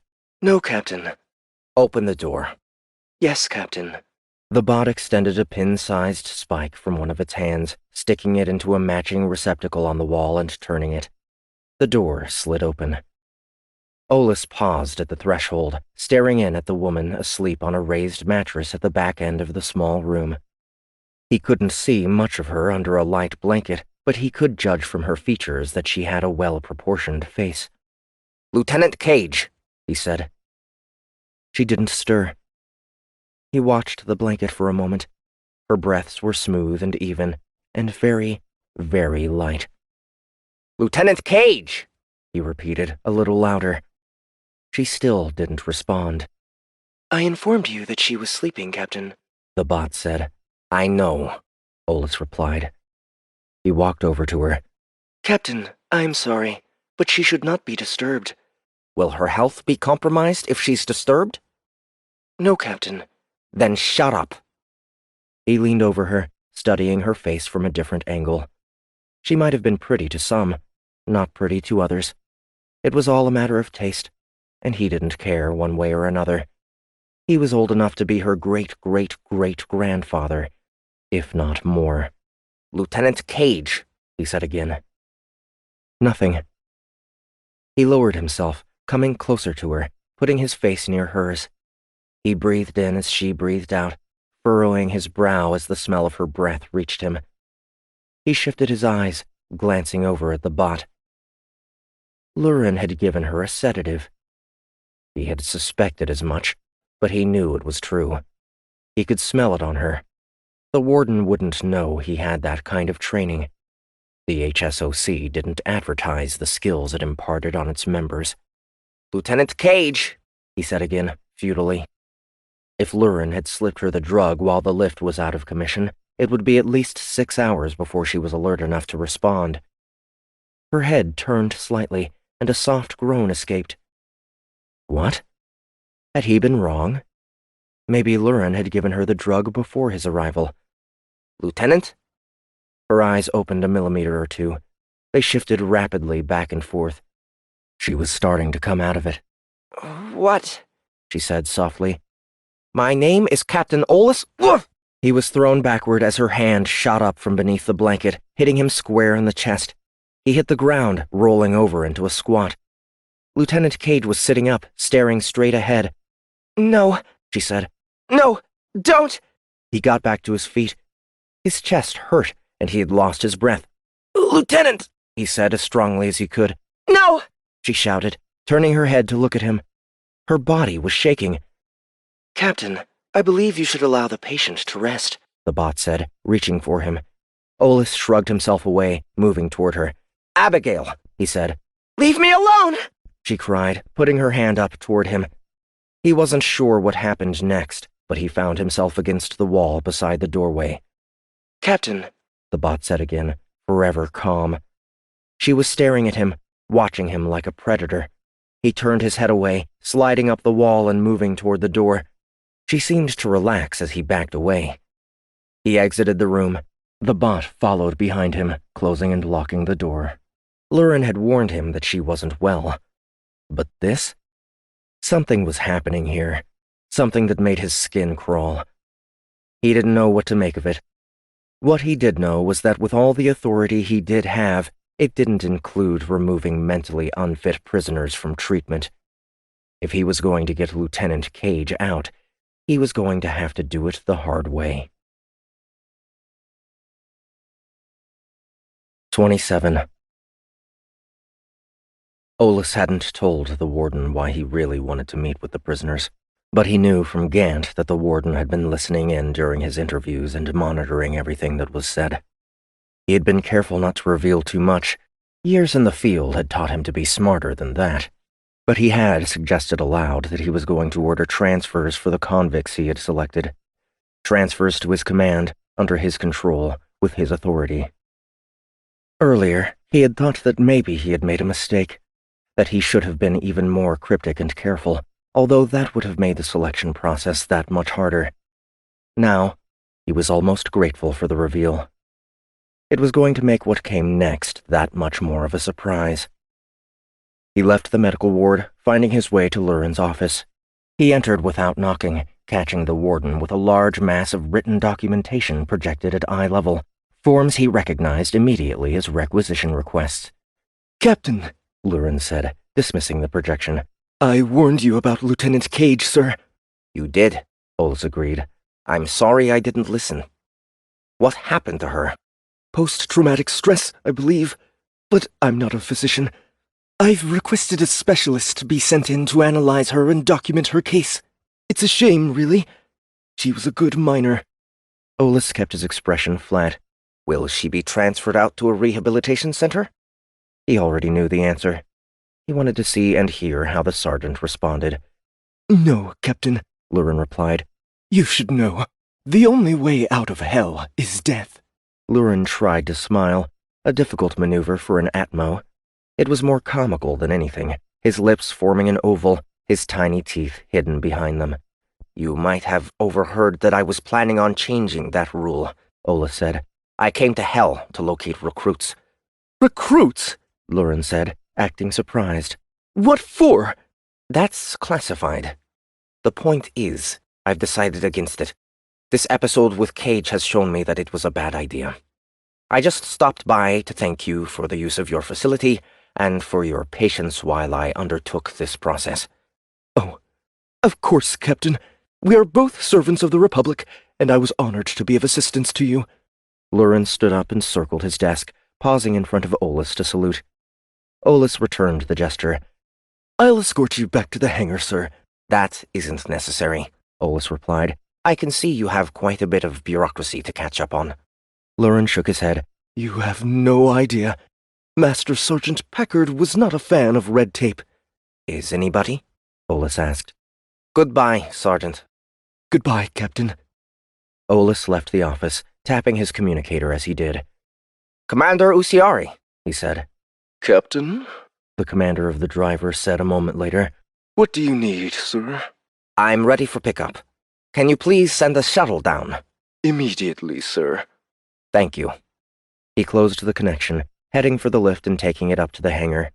He was overwhelmed the moment he left the climate-controlled confines of the administrative level, having forgotten how hot it was while wearing the cool suit. He was amazed all over again that anything could live in it with no hope of relief. He could have waited on level 2 for the shuttle, but he wanted to experience the heat, as oppressive as it was.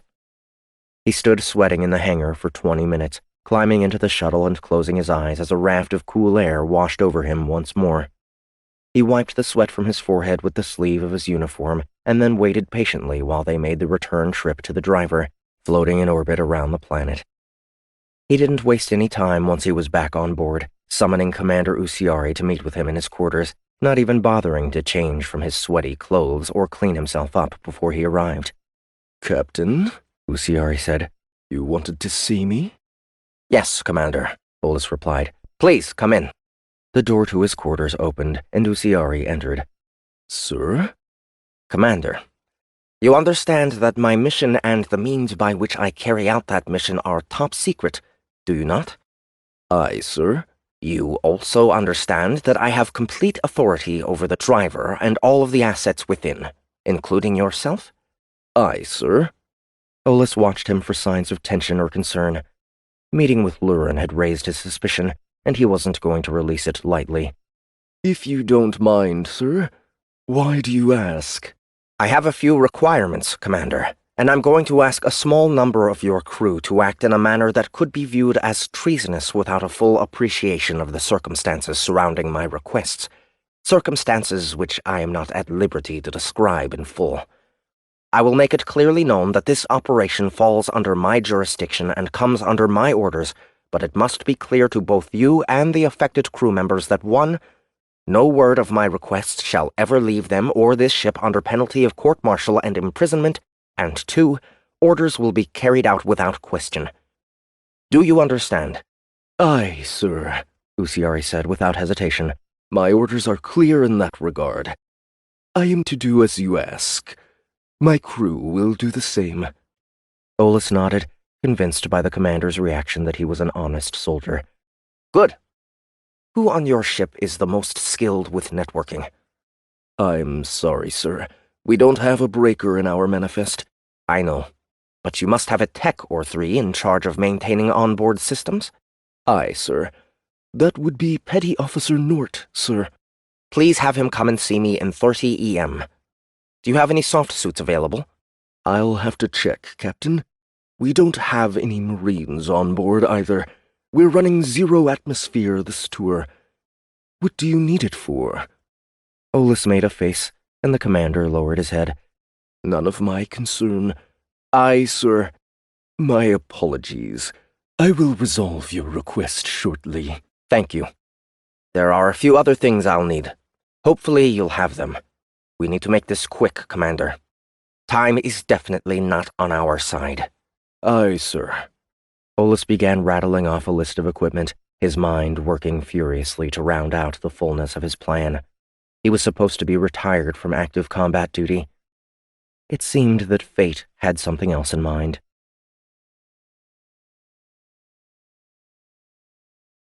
"28. I'm in, Captain. Petty Officer Los said, a little too excited over his successful hacking of a private Republic millnet. Olas didn't think anyone should be that happy to commit what amounted to treason, but then again, what he was about to do was much, much worse. Go now, Olas said, reaching over from the rear seat of the small Shuriken starfighter and tapping the pilot on the shoulder. Roger, the pilot replied, sliding his finger along the throttle to push it to the max. Olas was shoved back into his seat as the agile craft was jerked forward by sudden, massive ionic thrust, shooting through the driver's shields and out into space, immediately altering direction and turning to face the planet below. Hell was just as ugly from space as it was from the surface, a brown and orange blob of jagged rock and flowing lava streams. He hoped that when he was done with this place, he would never have to see it again. Orbital sensors are offline, Captain, Los reported. I'm ready to open the hangar shields at your command. Stand by, Olas replied, checking the feed to his helmet. Commander Usiari hadn't let him down, locating a soft suit in the ship's inventory. It was a little smaller than he would have preferred, but he had managed to fit himself into it. 2 minutes to ingress, Lieutenant Holt said. Hold on to your lunch. The shuriken began to bounce a little as it hit the atmosphere, its angled shape punching through the sudden influx of air and hurtling toward the planet. It broke through a dozen seconds later, smoothing out as it descended, coming down hard toward the rough terrain below. Olas held himself steady, trying not to flinch as they neared the floor, gripping the seat between his legs tightly while Holt broke the fall, firing vectoring thrusters and increasing power to the anti-gravity modules. The fighter shuddered and complained as it pulled out of the drop, rolled to port, and then gained a little altitude back, nearly striking the side of a cliff as the pilot brought it back under control. 1 minute to ingress, Holt said, as if the prior maneuver was nothing. On target. Officer Los, prepare for shield deactivation, Olas said. Ready and waiting, sir, Los replied. Is there any indication they know what's happening? No, sir. It doesn't seem that anyone is actively monitoring the system. Even the passcodes were outdated. Olas smiled. He had been counting on Packard's laziness to work to his benefit, and so far it was. 30 seconds, Holt said, navigating the fighter 100 meters above the surface, shifting it back and forth to avoid taller obstacles. The added stealth measures were unnecessary in light of their control over the colony's network, but Olas wasn't one to leave things to chance. He counted his breaths until he reached 8. Lower the shields, he ordered.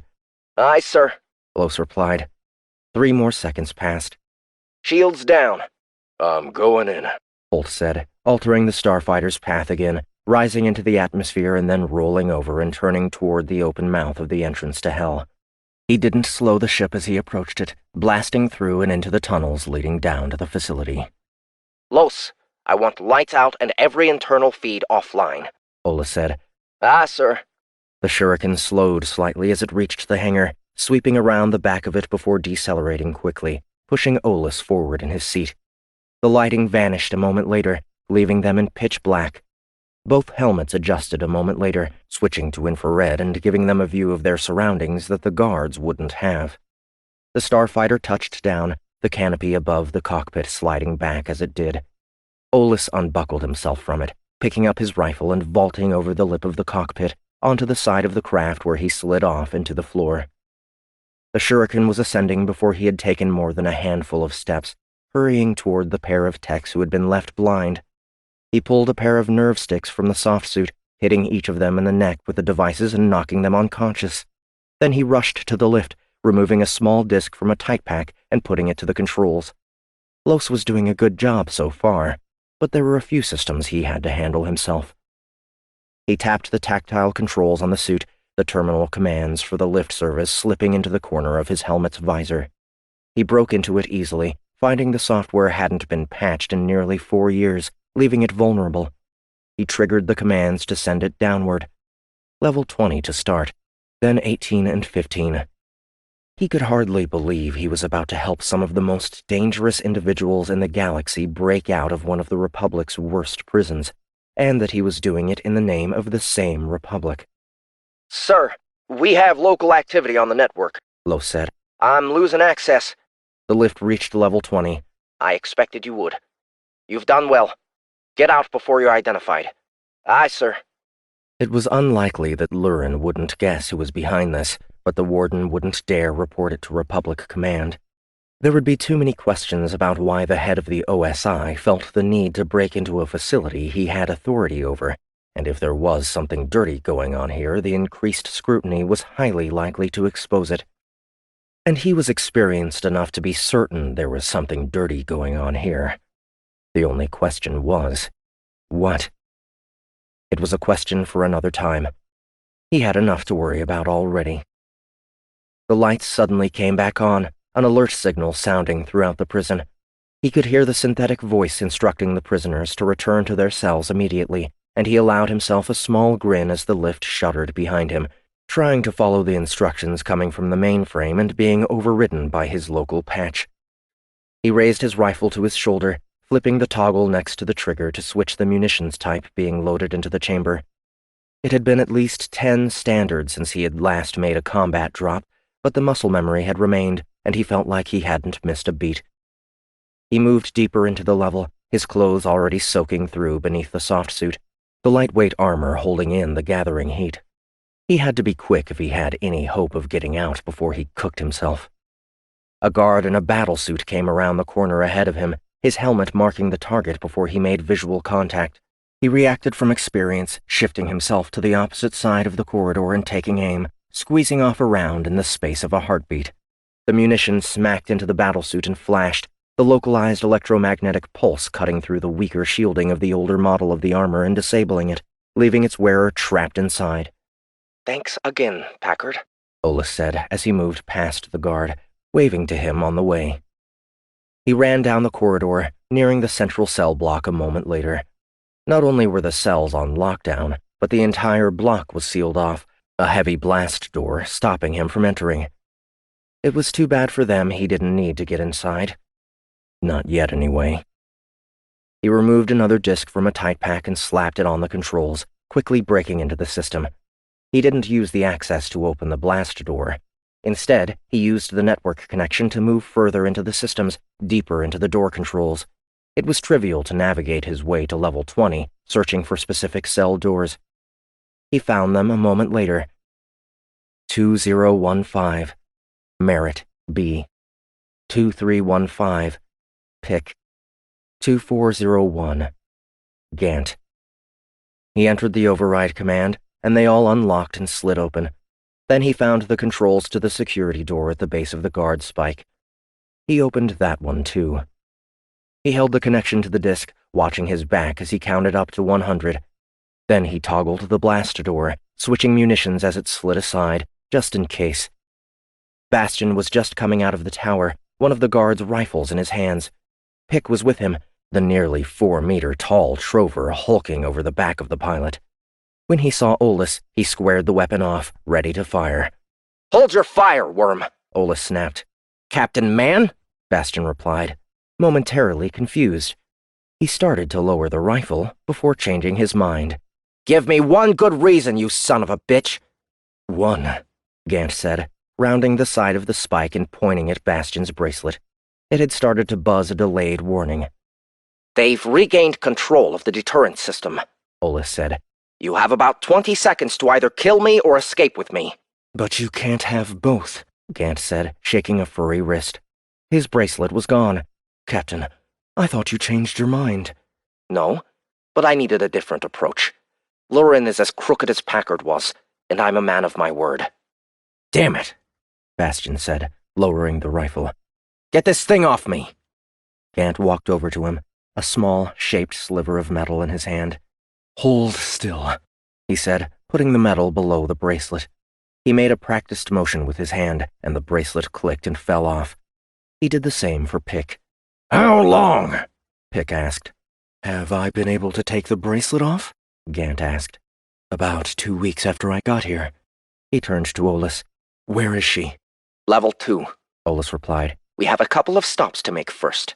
"If they know you're here, they'll be aiming to move her before you can collect." "Move her where? I've got a bird circling the complex. They won't make it out without me knowing." "Collect who?" Bastion asked, before figuring it out for himself. "Cage? You can't be fraggin' serious. She's a demon, Captain. She's out of control." "What the frag do you know, Bastion?"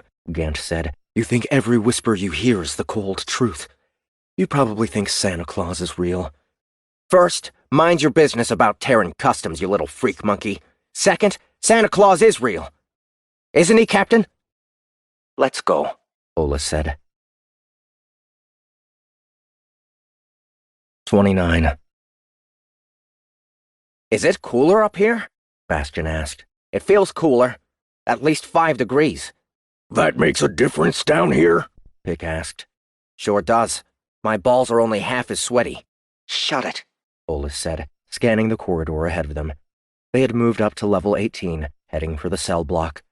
It was noticeably cooler 2 levels up, but it was hardly what anyone would describe as comfortable.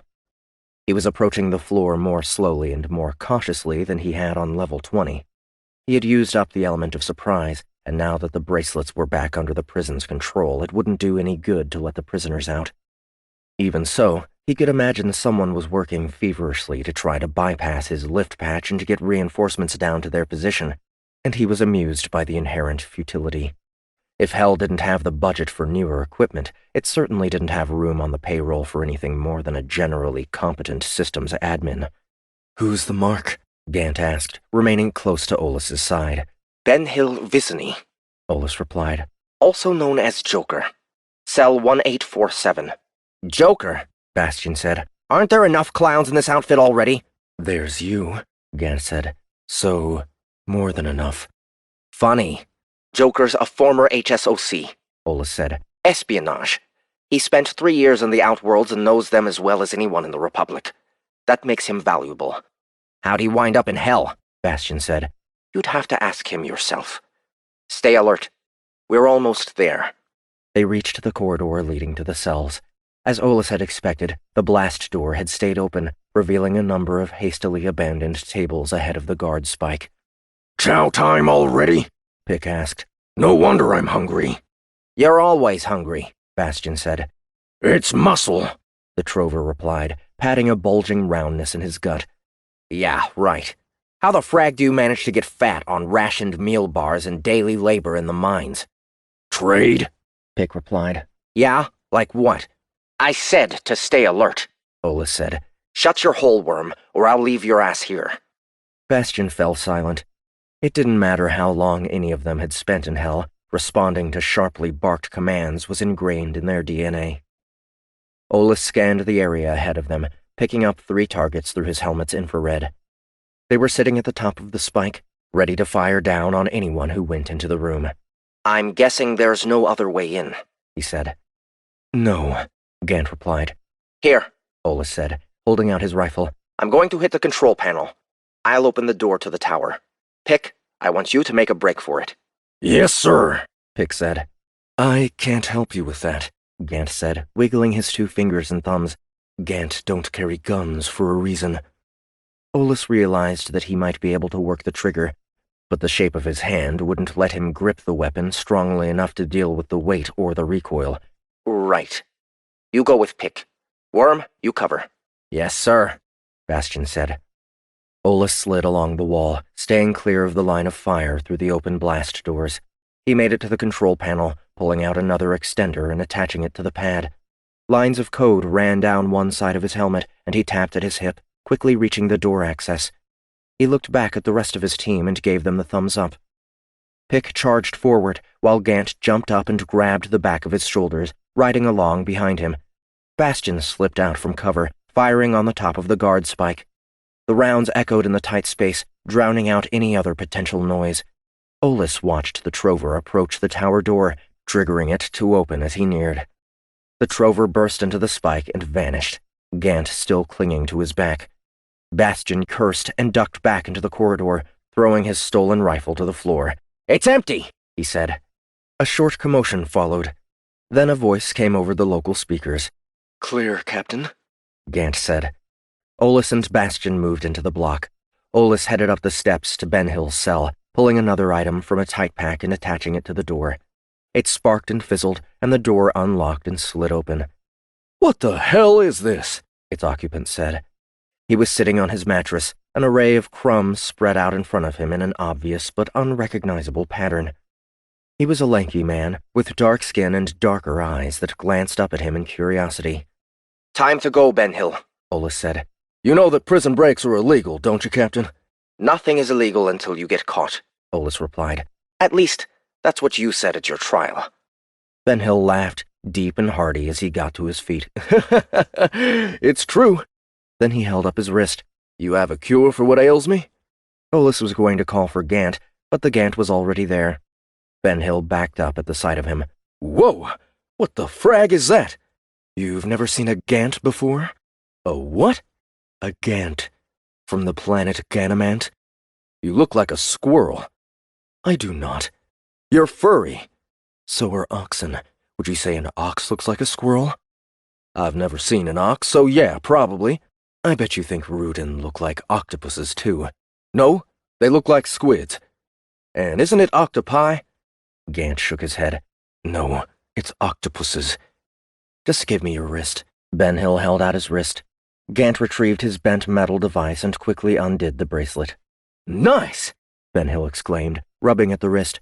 Thanks, Squirrel Man. You really need this guy? Gant asked. Olas nodded. Come on. They regrouped at the base of the spike, making quick introductions before heading back to the lift, and coming up short. It was gone. Well, Gant said, turning to Olas. Now what? 30. Abby kept her eyes closed. She didn't want the warden to know she was awake. She didn't want anyone to know she was alert. She had already made that mistake once. It was one she wasn't going to make again. She wasn't sure what was happening to her. She wasn't sure what was real and what wasn't. She knew that hell was all that she had expected it to be, but it was also something else. Something darker. Something that felt cold and evil and wrong. She knew she only had two choices left in her life. Get out or die trying. Lurin would be back. She knew he would. If he wasn't, someone would be. They hadn't sedated her to keep her here. They were going to move her at some point. Not that anyone would ever know it.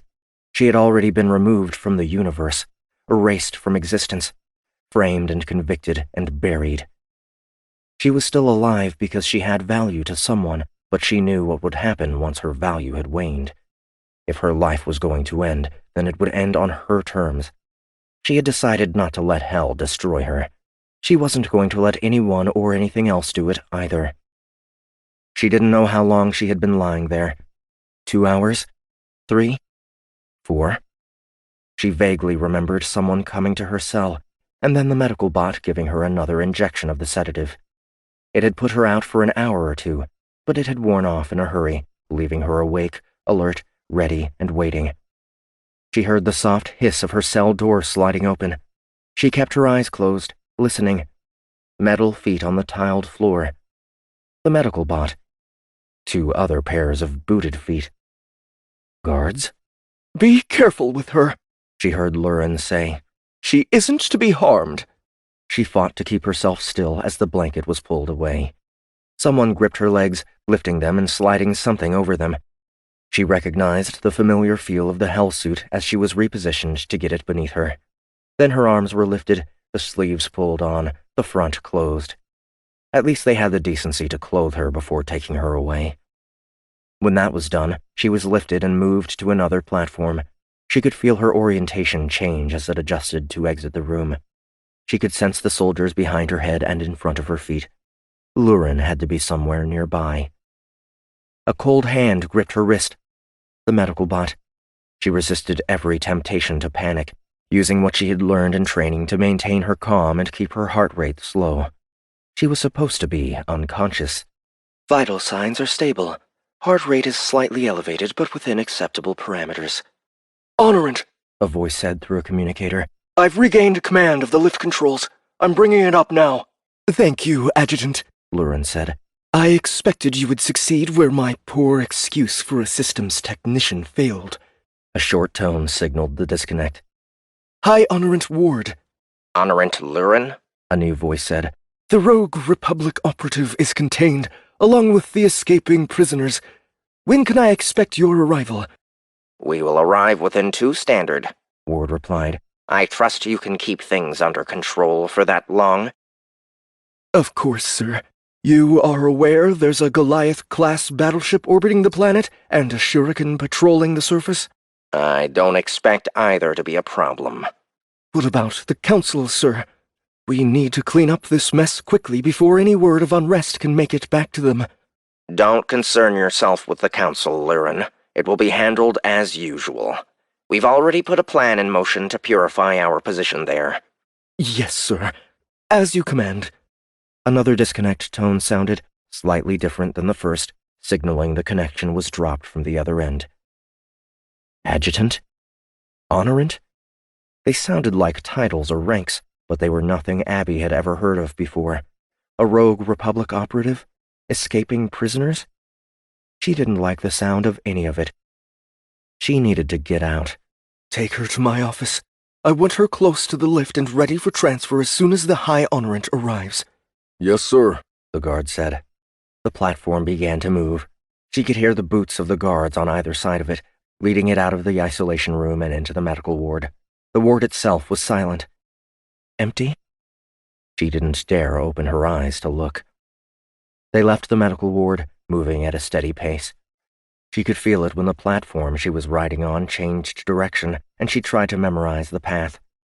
Not that she wanted to go back to medical, but she had no idea how easily navigated the layout was. They stopped a few minutes later. They must have reached the warden's office. Abby kept her eyes shut. The guards remained in position on either end of the platform, surprising her with their rigid attention as a few more minutes passed. A lot of soldiers would have been tempted to sit down, relax, or otherwise lose focus on the task at hand, especially the guards in Hell, who didn't tend to be the most successful members of the RIA. But these weren't Republic Intergalactic Army soldiers. They were something else, going by different titles and following a different order. Did they have anything to do with Private Iliard's warning? She had a feeling they did. First things first. This was the best chance she was going to get. She had to take it. She opened her eyes slowly, leaving just the smallest slit through which she could see a blurred image of the guard ahead of her. He was wearing a light suit, similar to a soft suit but without the embedded tech that allowed breakers to do what they did. That was good. It would be much easier to take a soldier in a light suit. She had to assume the other guard was equipped similarly. She flexed her hands a few times, slowly, so she wouldn't be noticed. Despite everything that had happened, her body felt strong, loose, ready. She needed to knock the forward guard down quickly, taking him by surprise before the rear guard could stop her. One-on-one, she had a fighting chance. Take him down with what? She didn't have any weapons. HSOC training taught every operative to kill unarmed, but she had never had to do it before. That wasn't completely true.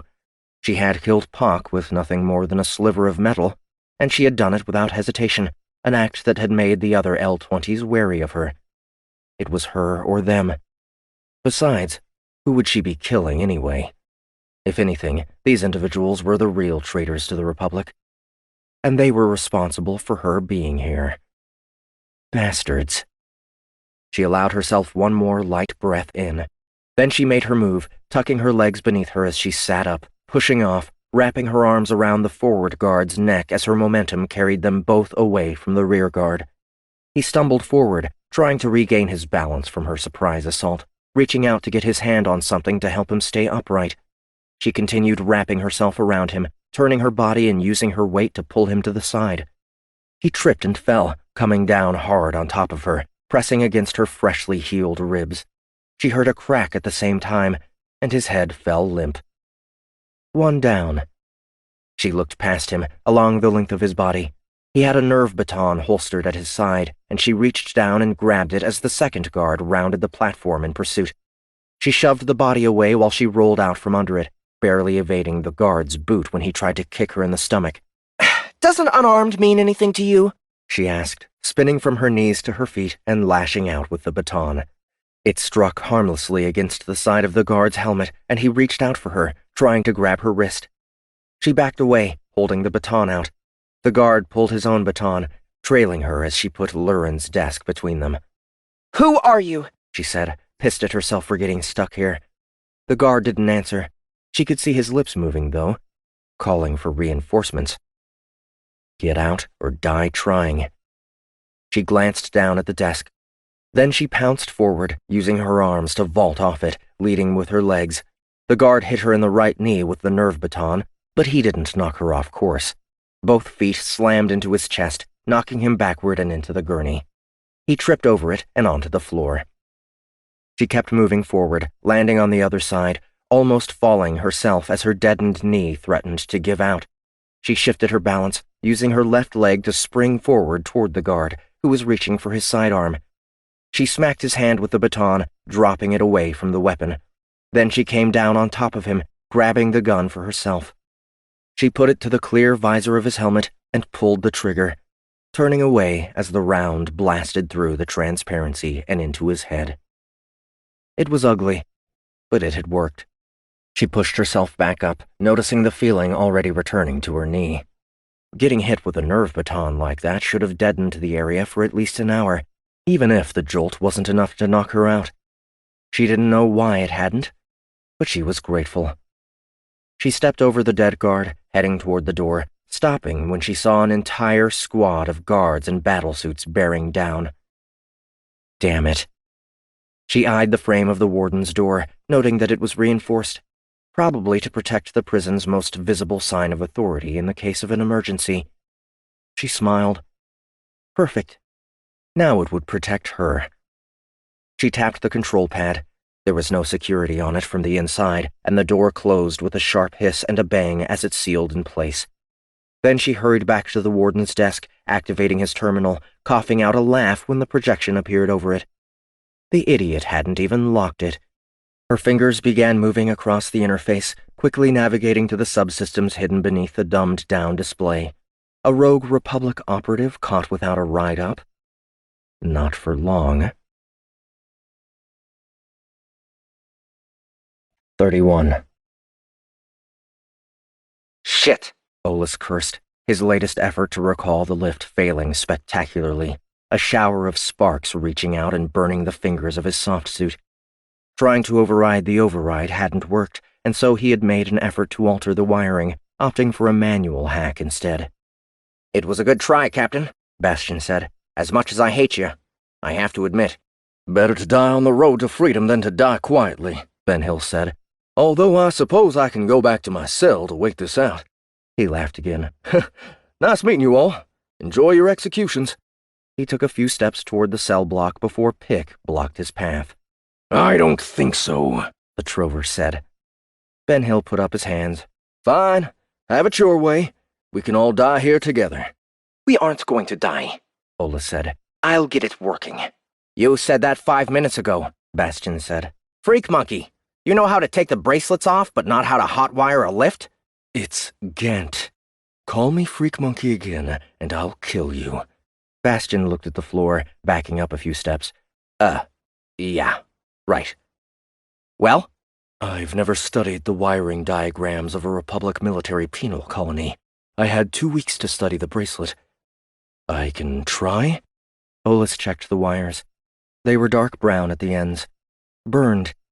He pulled on them, trying to get enough slack to splice again. "Stand by," he said. How had the warden managed to bypass his patch? His hack should have been beyond the aptitude of any non-HSOC. He tugged on one of the wires, another spark firing as a result and forcing him to back away. "Damn it." A light hum followed. The lift started to descend. "You did it," Ben Hill said. "I didn't do anything," Olas replied, surprised at the result. Hello? A female voice said, generated from the wall to his left. Is anyone there? "Abby?" Gant said. "Is that you, Queenie?" Gant? Abby replied. Gant, what the frag is going on? "What do you think? We're rescuing you." You're doing a bang-up job. "Lieutenant Cage," Olas said. "My name is Captain Olas Man, Republic Office of Strategic Intelligence." OSI? Abby said. Are you here about the assholes who are running this place? "Not exactly," Olas replied. "Where are you?" Barricaded in the warden's office. I've got a patch on the door, but they're going to burn through it sooner or later. I've got the lift coming down to you. You can finish rescuing me. "It's good to hear your voice, Queenie," Gant said. "I was worried about you." That's sweet. Get the hell up here. "We need to make a stop on level 15. Olas said. Are you serious? Abby asked. "It's important. If you can help disable security there, it would speed things up." You are serious. I'll see what I can do. Make it quick. The lift reached them, and they piled in. It ascended 3 floors to 15 before coming to a stop. They've got the burners on the door, Abby said. her voice coming from the wall near the lift. I give it 5 minutes. 6 if they're cautious. They seem to want me alive. Who does? Olas said. I was hoping you could tell me. 3 minutes, then get the lift moving. Olas turned to the others. Wait here. I'll get Razor and then we're gone. Lieutenant, if you can open the door to cell 1515 and disable the occupant's bracelet, it would go a long way. Aye, Captain, Abby said. Is there anything you want me to tell them? Olas smiled. Just tell her the bracelet is inactive and it's time to go. Affirmative. Olas started running, heading down the corridor at full speed. He wasn't worried about opposition. Not now. The only thing he was racing was the clock. He reached the cell block inside of a minute, his rifle up as he cleared the blast doors, aiming toward the top of the guard spike. He didn't see any guards. He also didn't hear anything. Razor? He said, turning slowly, his helmet assisting him in scanning the area. He kept the rifle ready. His heart was thumping, and he could feel the sweat running down his chest. Something pressed against his neck, finding the space between the helmet and the soft suit. I'm here, Razor said. Olas glanced down. Where had she gotten a knife? Razor, he said. Is this necessary? I don't know, Captain, she replied. Is it? I told you I would get you out of here. I'm out, sir. That makes you expendable. We had a deal. I had a deal with my commander of the Singularity, too, Captain. That didn't keep me out of hell. I know. I can't help you fix that if I'm dead. Fix it? You can't fix it, sir. You can't fix me. I can give you a chance at a new life. One that isn't spent down here. Like I said, I'm out already, sir. There's another soldier I'm trying to get out. Lieutenant Abigail Cage. I've never heard of her. She's the one who let you out. She's in trouble. The same kind of trouble you were in when nobody helped you. When you were blamed instead. Help me help her. How do I know you aren't bullshitting me? Come and see, Irie. The blade remained for a few more seconds. Then she pulled it away. Very well. Olas turned to look at the petite woman. Her face and hellsuit were both glistening with blood. None of it was hers. He bowed to her, locking his eyes on hers. She stared at him for a moment, surprised he knew the custom. She bowed in return. They ran back to the lift together. 32. Irie Soto's newly disarmed bracelet moved through the corridors of level 15, headed back toward the lift where she assumed the others were waiting. Captain Mann had promised 3 minutes, and with her help, he had delivered, retrieving the RIA soldier from her perdition and bringing her along. For what purpose? Why was he collecting prisoners? Why was he helping them escape? And why had they been coming to save her? Captain Mann knew about the warden and about the prison. It was clear the Republic's command over it was tenuous at best. At least, the part of the Republic she was still loyal to, and still willing to fight for. The other thing that had become apparent was that at least part of the nation was compromised, infiltrated by individuals like Lurin who went by alternate titles and bowed to alternate masters. She glanced up at the bright flame that was piercing through the blast door. They were burning it instead of blowing it, still not wanting to risk hurting her. What the frag did they want with her that they were willing to take the trouble? Why hadn't they killed her after she had killed 2 of theirs? The job was almost complete. The flame 3/4 of the way through the door, a neat line of slagged metal showing the new outline of their efforts. Abby looked back to the terminal. The lift was on the move, coming up. She checked one of the feeds near it on level 2. Lurin had sent 2 full squads to defend it, knowing she had conquered his terminal and seized control of the facility. She let herself smile at the thought. The warden probably didn't know everything that she could do from here. She navigated deeper into the systems, finding gravity control. Hell was dense and had some gravity of its own, but it was only about 1/5 standard, which was enough that they could live with it if they had to, but not enough to be comfortable for most. Nobody wanted to be banging their heads every time they moved. Captain Mann, she said, contacting his communicator. She had found the address in the warden's records. The two had spoken multiple times over the last day. She wondered what about. "Lieutenant Cage?" he replied. "I'm going to turn off the gravitational equalizers. If you're ready for it, and the guards aren't, it will give you an edge." "Roger. Good thinking. We'll be ready." "I'm also going to cut the ventilation. It's going to get hot in here in a hurry, but the inmates can handle it. Can you?" "Do it, Lieutenant." Abby did, taking it one step further and reversing the airflow, pulling the hot air in faster while shutting down the cooling units. She was sure Lurin's lackey was watching it all, but she had already locked out his access and deleted permissions to every terminal that wasn't the warden's. All he could do was watch. That would teach them to screw with a breaker. The flame continued to burn through the door for a few more seconds. Then, surprisingly, it stopped. Too early for them to break it down, even with a battlesuit. Abby checked the lift. It was nearly up. She cut the gravity equalizers. She was close enough that she heard the gunfire when it started, and the shouting as guards found themselves overexerting, trying to move and winding up going too high or too far, having to recalculate to keep themselves from hitting the ceiling or bouncing off the walls. It wasn't that Captain Man and the others wouldn't be affected, but since they knew it was going to happen, they were already prepared. Plus, she had a feeling the captain was more than a little bit seasoned with alternate warfare and uncommon theaters. She had no doubt he was HSOC or had been at some point. Cadets who had gone through the training could always pick out like-trained individuals. She started to lean back in the warden's seat. It was only a matter of time before the inmates and the captain broke through. The volume of gunfire was slowing already.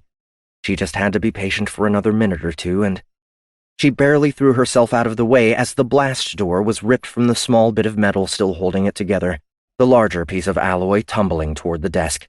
It hit it with the force of a missile, causing it to explode so fiercely it was turned into little more than dust, the door itself cracking into the stone wall and becoming embedded in it. Abby looked up from her hands and knees at the figure who had caused the damage, a man in a black light suit holding a nerve baton in each hand, standing between her and freedom. He wasn't wearing a helmet, and she recognized him immediately. "Iliard?" she said. "What the frag?" He didn't speak. He charged toward her, leading with the batons. She pushed herself to her feet, barely jumping out of the way as the batons came in, using the reduced gravity to spring further than would have otherwise been possible. He adjusted quickly, lashing out and nearly hitting her in the temple. She could hear the whistle of the first baton past her ear, and she felt the numbing shock of the second as she blocked it with her forearm. "You're working for them?" she said. "After you tried to warn me about this?" He didn't answer, coming at her again. Her arm was already regaining feeling, which would have surprised her again if she had any time to think about it. Instead, she ducked low, moving in past his guard and hitting him in the gut with an elbow. The force was enough to lift him and push him back, and he threw himself over, hitting the ceiling with his feet and pushing back down, coming at her like a bullet. She rolled aside, onto the body of the guard she had killed earlier, the one whose gun she hadn't taken. She reached for it now, pulling at it in desperation. Iliard was back on his feet, stalking toward her again in silence.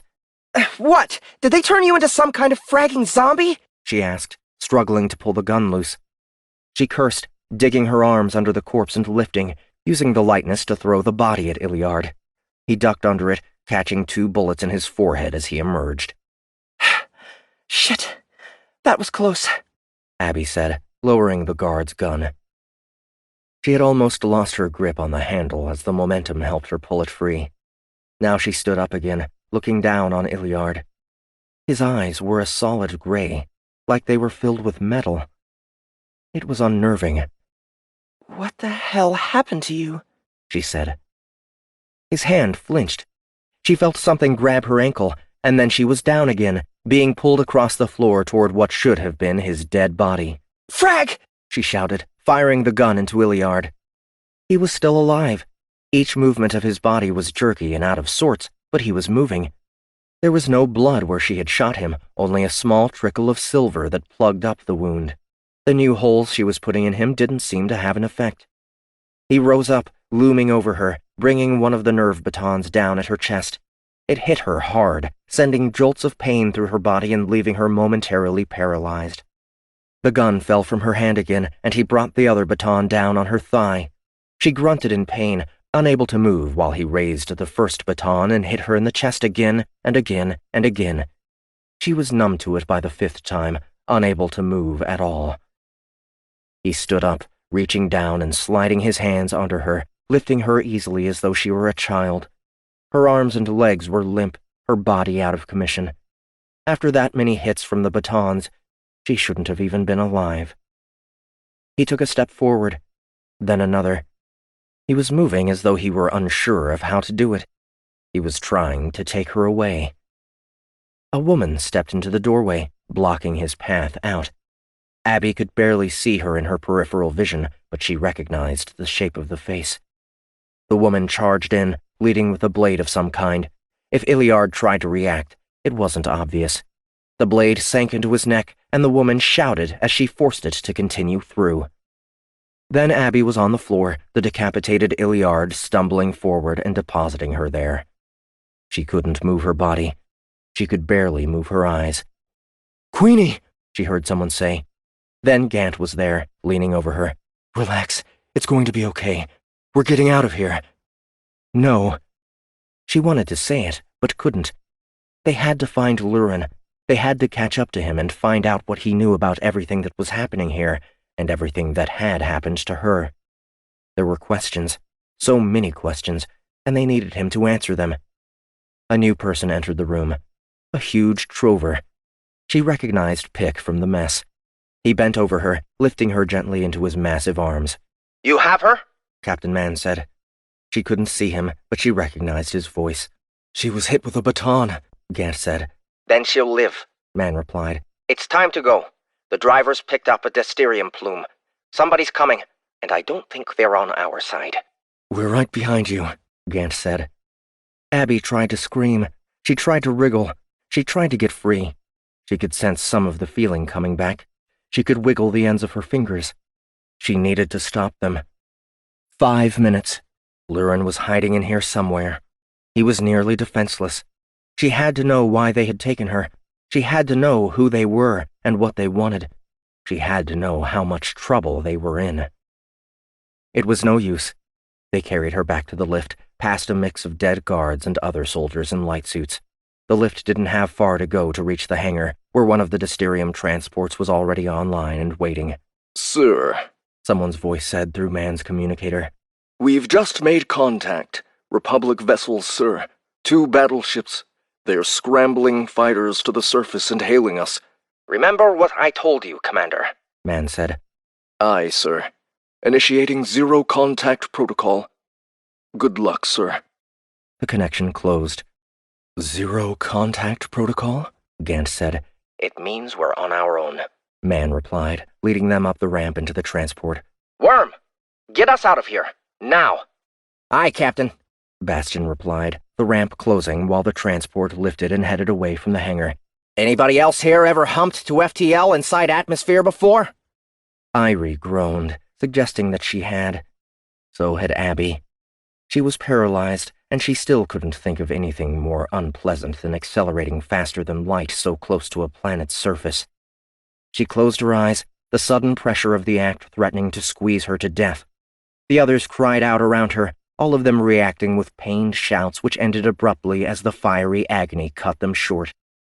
That intense pain lasted for nearly a minute, long after the transport had gone into FTL. Long after they had left hell behind. 33. By the time the Desterium transport came out of FTL 20 minutes later, Abby had regained most of the use of her arms and was beginning to get feeling back into her legs.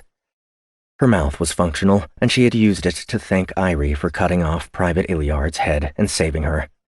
Otherwise, she helped maintain the uncomfortable silence on the ship, relaxing against the side of the cargo hold next to one of 4 full Desterium canisters, each containing enough of the refined crystalline powder to allow a battleship to spend nearly an entire month in FTL. Each one was worth more than she would ever see in her lifetime. Not that she cared all that much. She had other things on her mind. Things she wasn't going to discuss until she had more answers from Captain Man, the foremost of which was who the frag he was, and why the frag had he just helped 6 cons from hell break out of the penal colony. And that was probably the easiest question. She stowed it all for the moment. Time and place, and this was neither. All of them were tired, sweaty, and on edge. She trusted Gant. She trusted Irie a little. The others? She and Bastion had never gotten along since he had helped Pock attack her, under Packard's order or not. Pick? She had never spoken to him, but he ran with Pock's gang of assholes, so that made him one too. She didn't recognize the other inmate and didn't know his name. Captain Man? He was Republic military. HSOC? A couple of months ago, she would have followed him without hesitation. That was before people in the Republic, people like Davis, had fragged her. "We are here," Man said, announcing it directly to the 5 of them in the cargo hold, loud enough that Bastion could hear him from his position in the cockpit. "Are you kidding me, Captain?" Bastion said, leaning over in the seat to look through the narrow corridor connecting the 2 parts of the vessel. "When you gave me the coordinates, I thought we were headed for a battleship. A destroyer, at least. Not whatever you want to call this hunk of space shit." Abby turned her head, trying to see out the viewport from her position. She got a small glimpse of what looked like the edge of a wing, decently sized but worn, with faded paint and burn marks along the top. "Trust me, Worm," Man said. "Where you're going, you'll be better off in the Faust." "The Faust?" Gant said. "How apropos. I'm surprised you're familiar." Ancient Terran history is part of my repertoire. I can also make a mean omelet." Gant, Abby said, her voice coming a little easier now. "Yes, Queenie?" shut up. Gant chittered a laugh. Captain Man looked at her. "Feeling better?" Getting there. She replied. Being hit 6 times with a nerve baton is not my idea of fun. And I was imprisoned in hell. She spoke the words deliberately, to judge his reaction. He bit part of his lip, but didn't say anything. What did he know that she didn't? 6?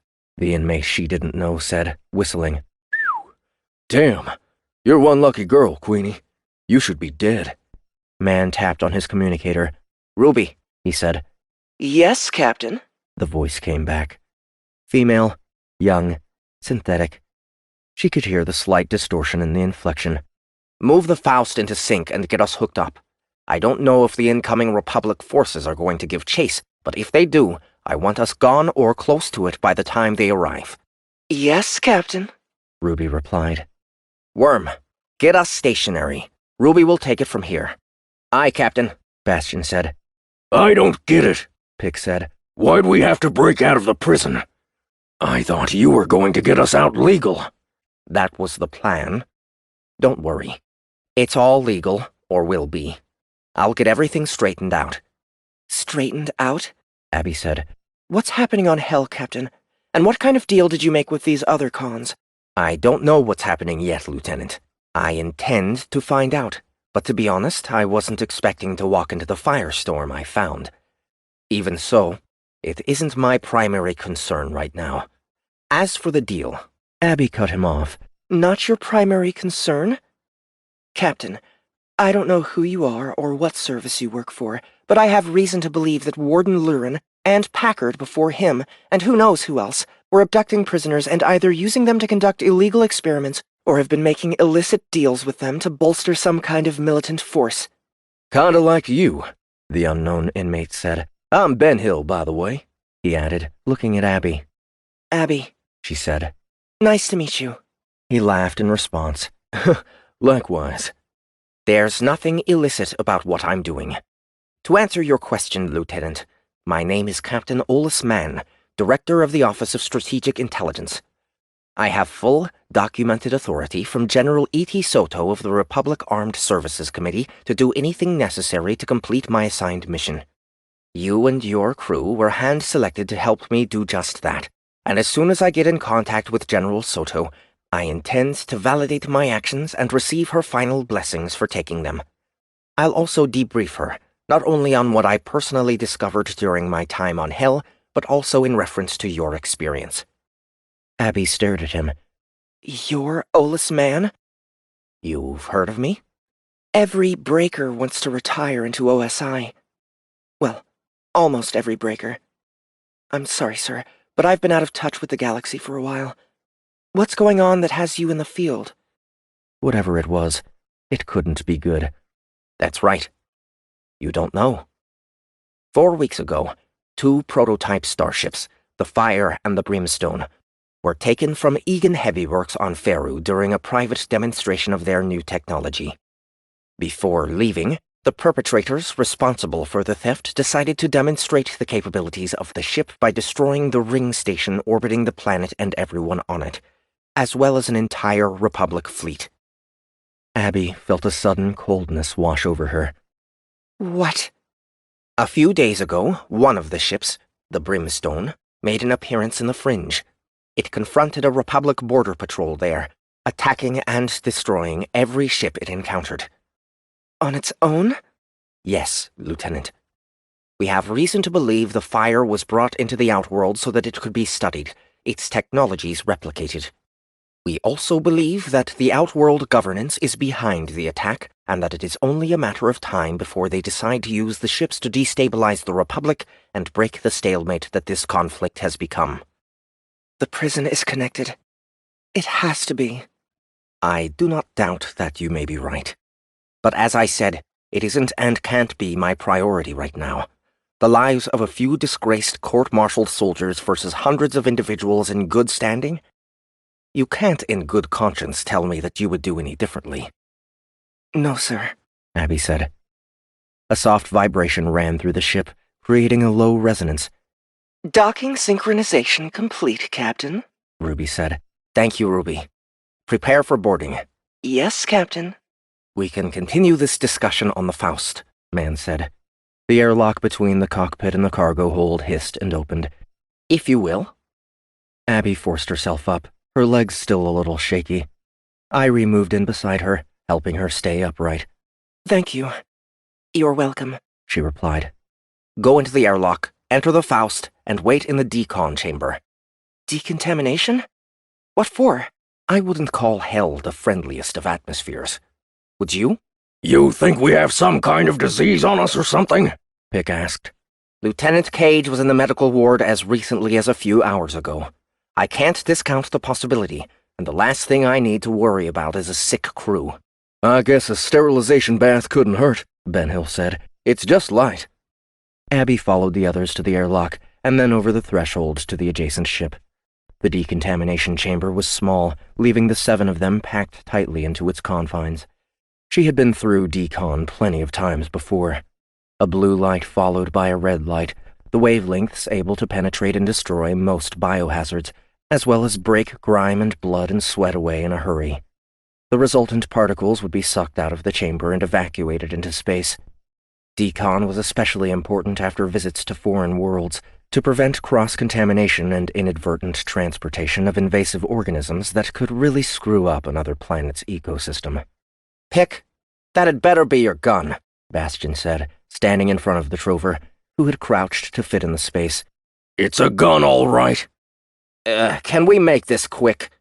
The hatches on either side of the chamber hissed as they sealed them in, the guide lights turning off and leaving them in total darkness. A moment later, the blue light came on, so bright it forced them to close their eyes.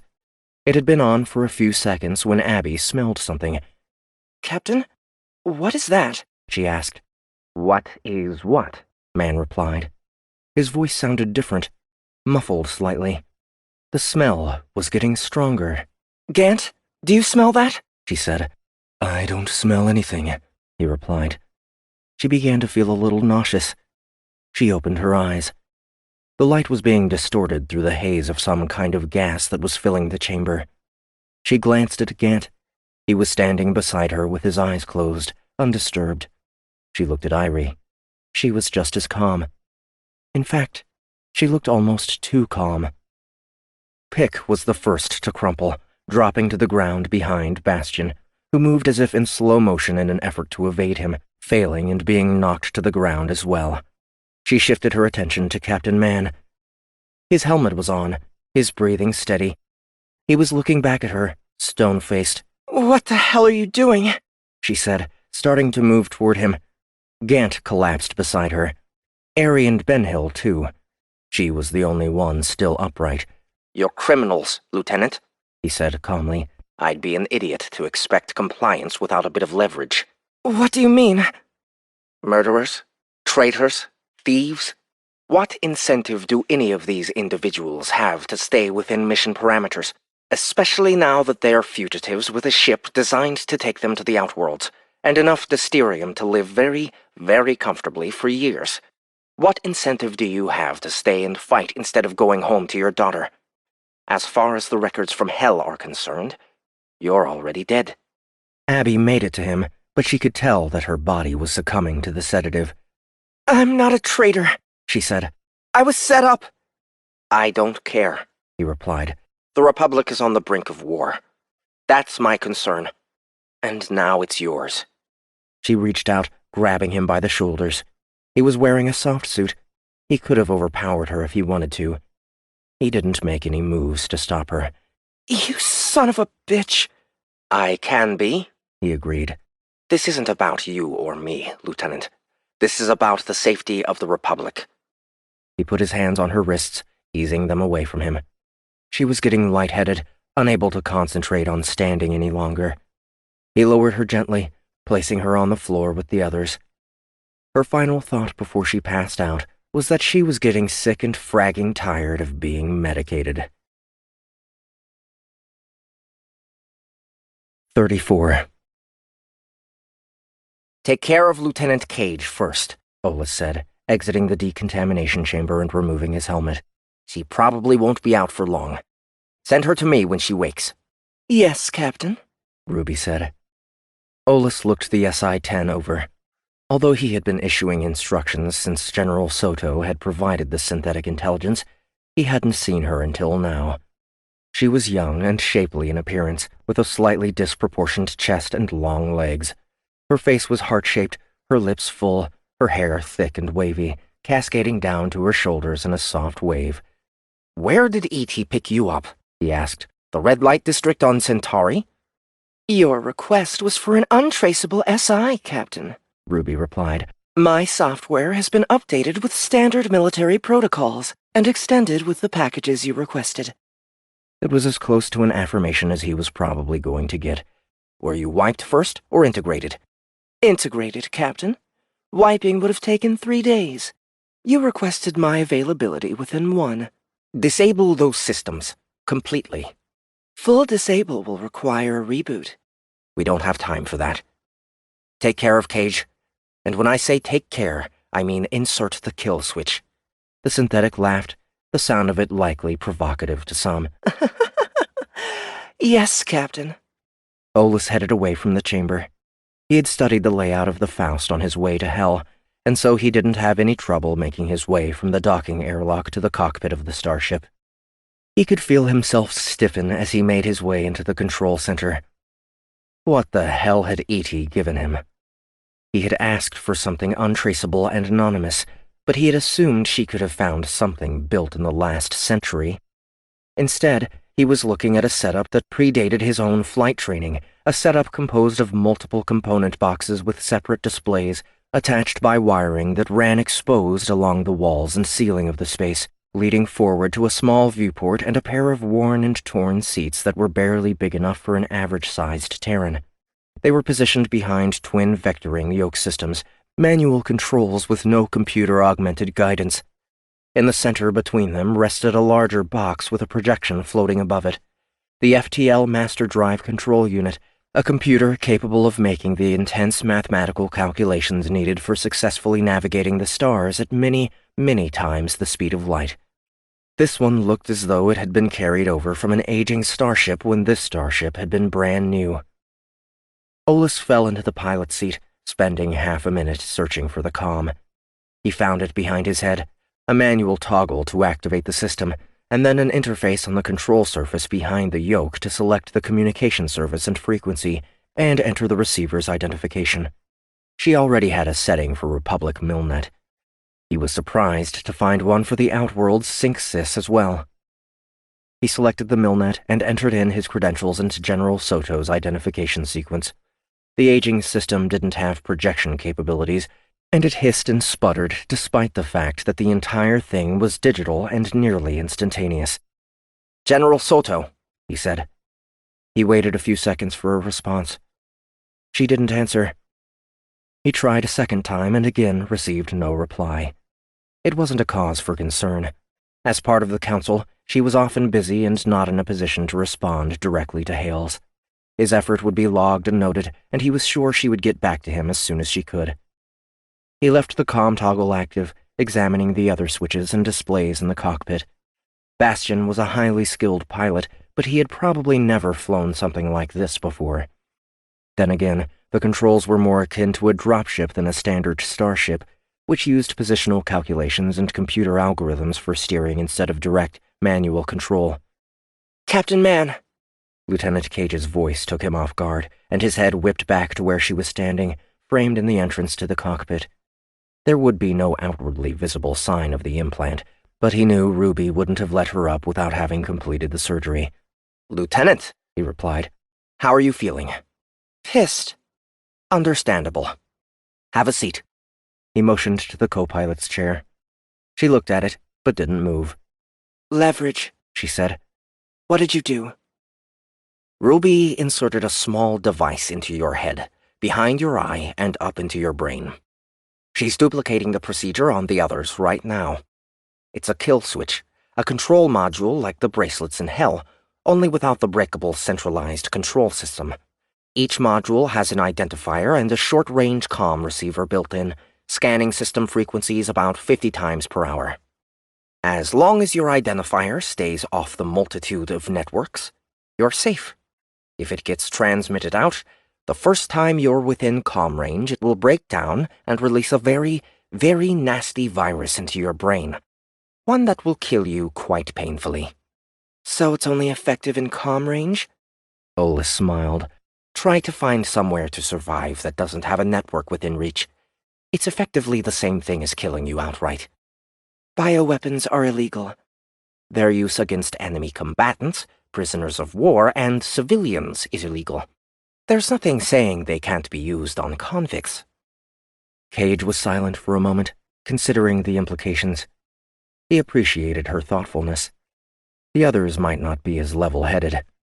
"So, you decided to use inmates to help you with the starship problem," she said, moving over to the co-pilot's seat and dropping into it.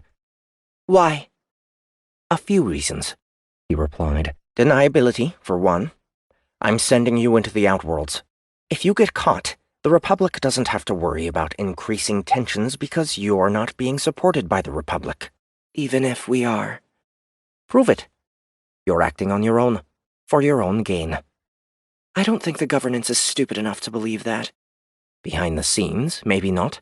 But there's enough of a question that they can't and won't make public accusations." "And the other reasons?" "Second, I can't just go to the council and ask them for the best soldiers they have, regardless of where they're currently assigned. Not only would it circle back to my first reason, but let's face it, most Republic soldiers have too much at stake to do the things that will probably need to be done. I don't want moralization here, Lieutenant. I want results." "And criminals have no morals?" "I'm not saying that.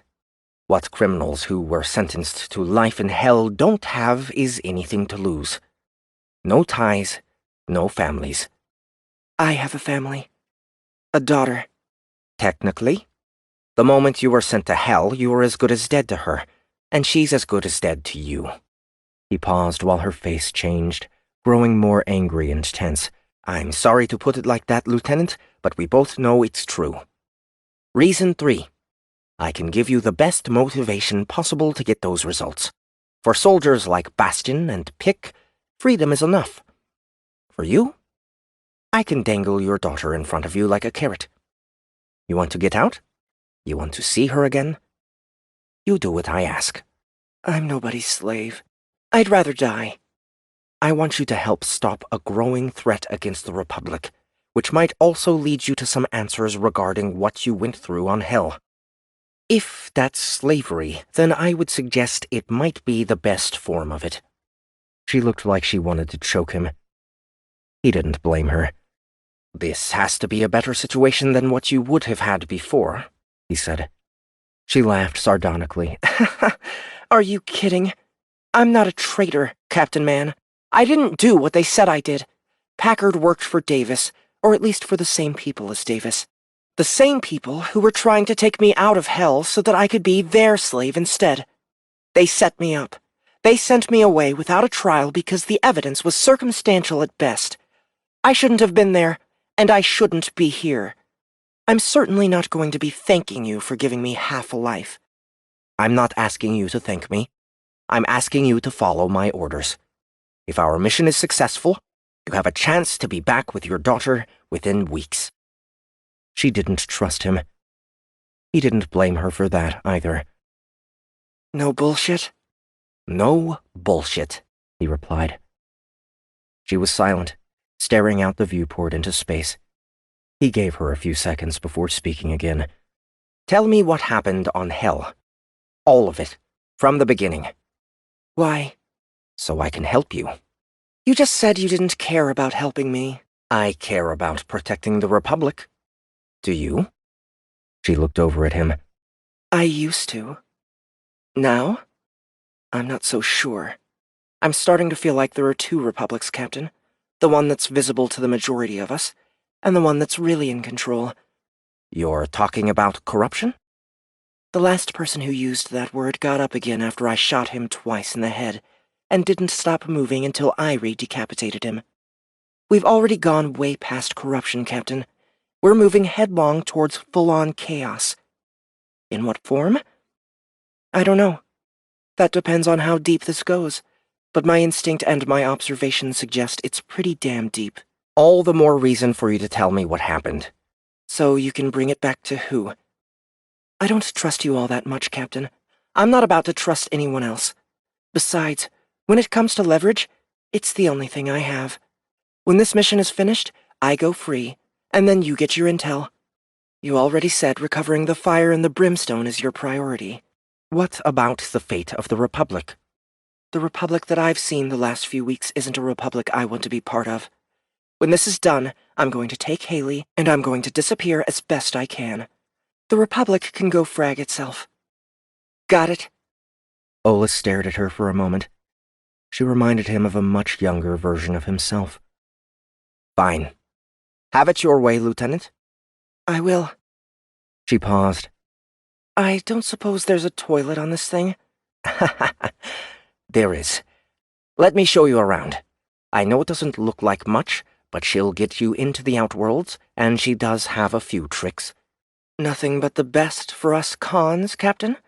"At least it isn't 40 degrees in the shade," he said. The comment finally earned him a slight smile and a partial reduction in tensions. Finally. Something I can't argue with you about. 35. Ursan didn't make the mistake of being casual again, entering his quarters on the brimstone with his head up and shoulders squared, posture stiff and at attention while General Thraven looked him over. "General?" Ursan said. He had been expecting a communication from the General for the last 3 days, ever since he delivered the message that the Republic Border Patrol had been destroyed. He didn't know what had caused the delay in the General's response, but he was thankful the wait was finally over. "Captain Gall," Thraven said. "Congratulations on your victory against the Republic. You've successfully delivered the first blows in what I am certain will be a glorious campaign. You should be proud." Ursan bowed his head in response. Thank you, General. It's an honor to serve the Outworlds in this time of transition. If you don't mind me asking, how are the efforts with the fire coming along? Thraven smiled. "Better than we had hoped. She is a masterpiece of modern engineering, and will certainly become part of an unstoppable force in the days to come." Do you have new orders for me, sir? I'm eager to get back to Kell, to get back to my wife. "Yes, Captain. I know. I admire your devotion. It is all too rare these days. I do have new orders for you." Ursan leaned forward eagerly. He had enjoyed destroying the Republic Patrol, but he would have enjoyed it much more with Trin at his side. He hated being away from her, and he was certain she felt the same. Yes, General? You are to return the brimstone to Kell. We are hoping to have unlocked the secrets of the Fire's torpedoes by the time you've arrived. I imagine the brimstone could stand to be rearmed before its next encounter. There are 9 torpedoes remaining, General, Ursan said, though it typically only takes 1 to destroy most Republic ships. 2 at most for a battleship. That's good to know, Captain. General Thraven began to turn away, as though he was going to end the conversation. He paused halfway, facing Ursan once more. Oh, you should know, Captain. Trin won't be here when you arrive. What do you mean? Ursan asked, feeling a sudden wrenching in his gut. You have new orders, and so does she. Sir, what about once I've reached Kell? We're better together than we are separate, whatever the job is. I will consider the request, Captain. If it is in the best interests of the Outworlds, it will be honored. Thank you, sir. That's all I can hope for. Indeed, Thraven said. Now he did turn away from the projection, the comm link disconnecting a moment later. Ursan didn't waste any time fleeing the quarters for the bridge. Dak, set a course for Kell, he said. New orders, boss? Dak said. To bring the brimstone in. What about Trin? He shook his head. Reassigned. He did it on purpose, the son of a bitch. You should have seen the smug smirk on his wrinkled mug when he told me she wouldn't be there. Starting to regret signing up for this? Dak asked. I regretted it right after I did it, Ursan replied. But Trin was convinced it was the best thing for us. Anyway, what's done is done. We follow orders. We ride this thing out. It'll be worthwhile in the end, especially when the Republic topples. I hope so. General Thraven scares the shit out of me. Especially when he does that magic bullshit. It isn't magic. Then what is it? Ursan shook his head. I don't know. You have some of it in you, and you don't know what it is? Ursan tried not to think about it. There was a price to pay for the gift he had accepted. In servitude, mainly, but not solely. He clenched his eyes tight, his mind returning him to that bad place where the fire was raining down, and he was covered in blood. Boss? Dak said, putting a big hand on his shoulder. Sorry for asking. Ursan shook off the flashback. It's okay, my friend. Just get us to Kell. Yes, sir.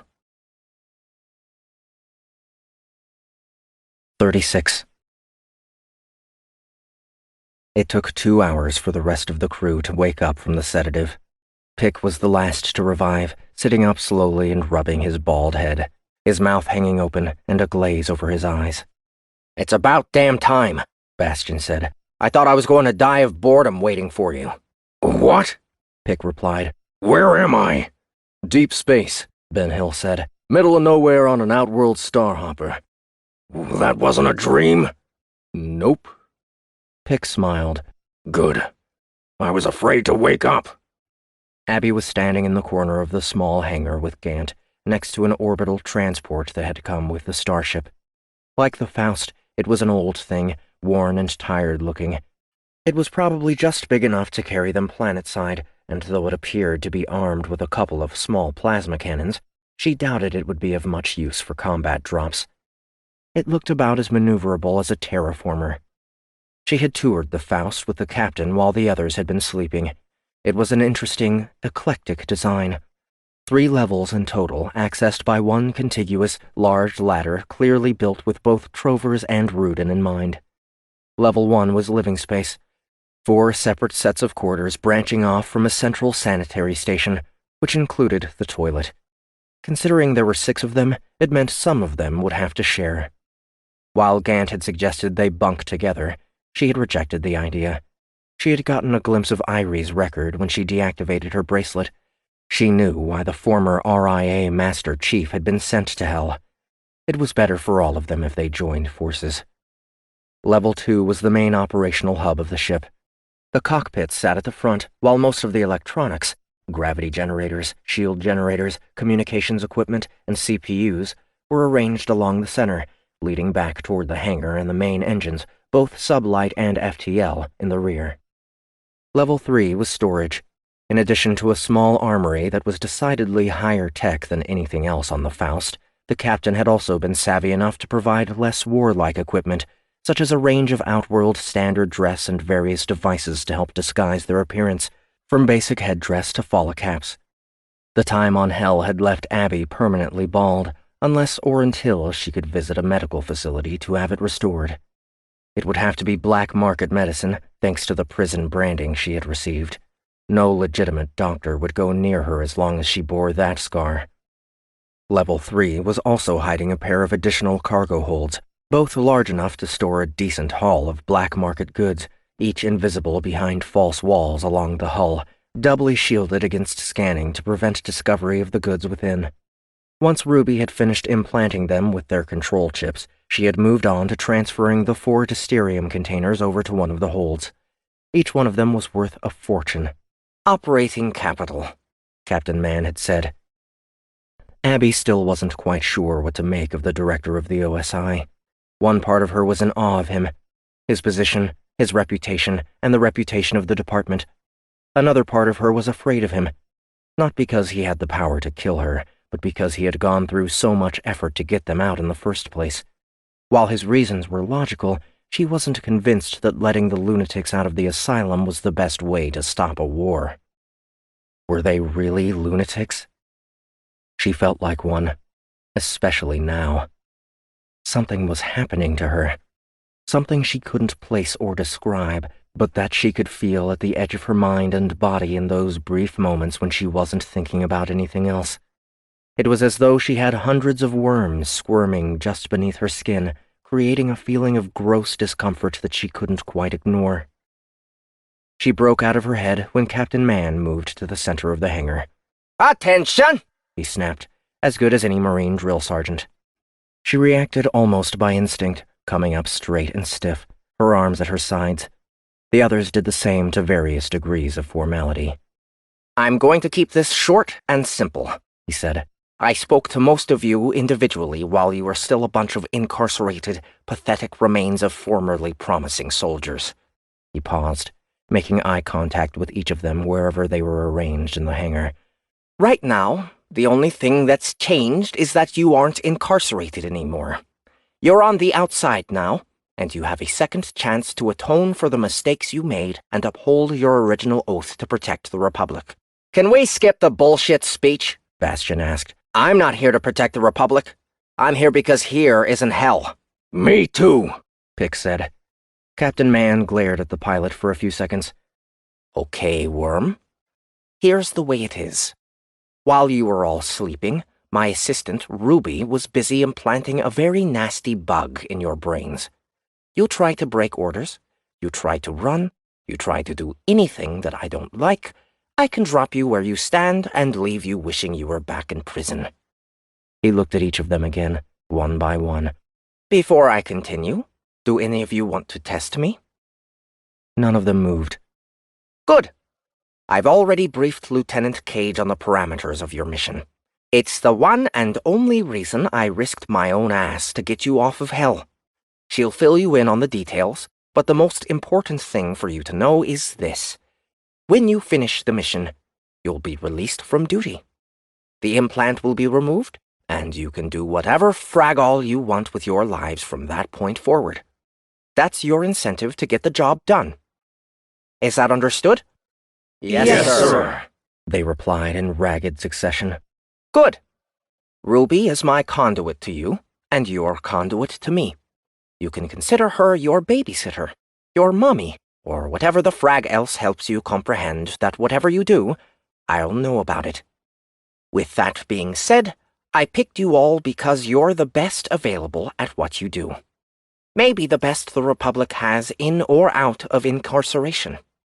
I expect you to do anything, and I mean anything, you have to in order to complete this mission. I don't care who you have to kill, torture, maim, or otherwise put to harm. I don't care how many innocents die.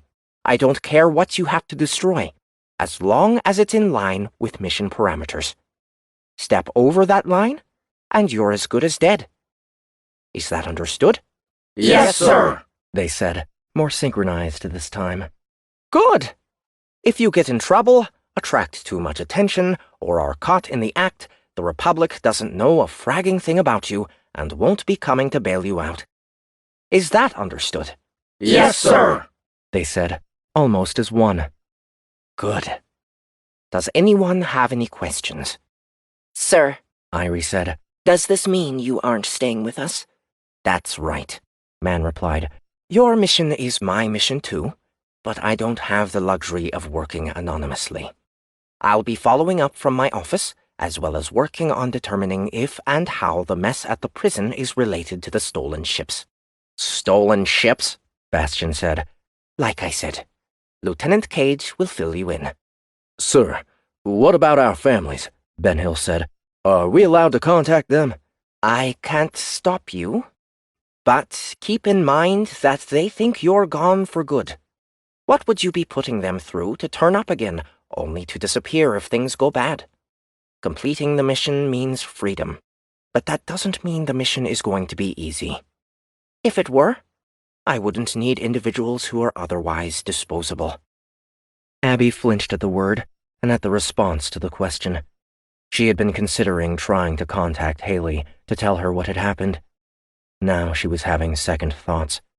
It was obvious Captain Man didn't have high expectations, or he wouldn't have come to hell in the first place, and she couldn't adjust to the thought of getting Haley's hopes up that she might be coming home and then dying on her.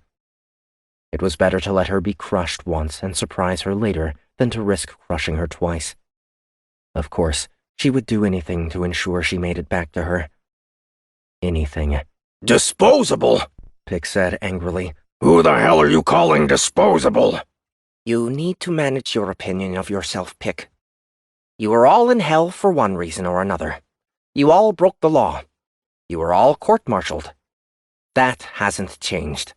Like I was trying to say before, being here doesn't make you any less of a frag-up.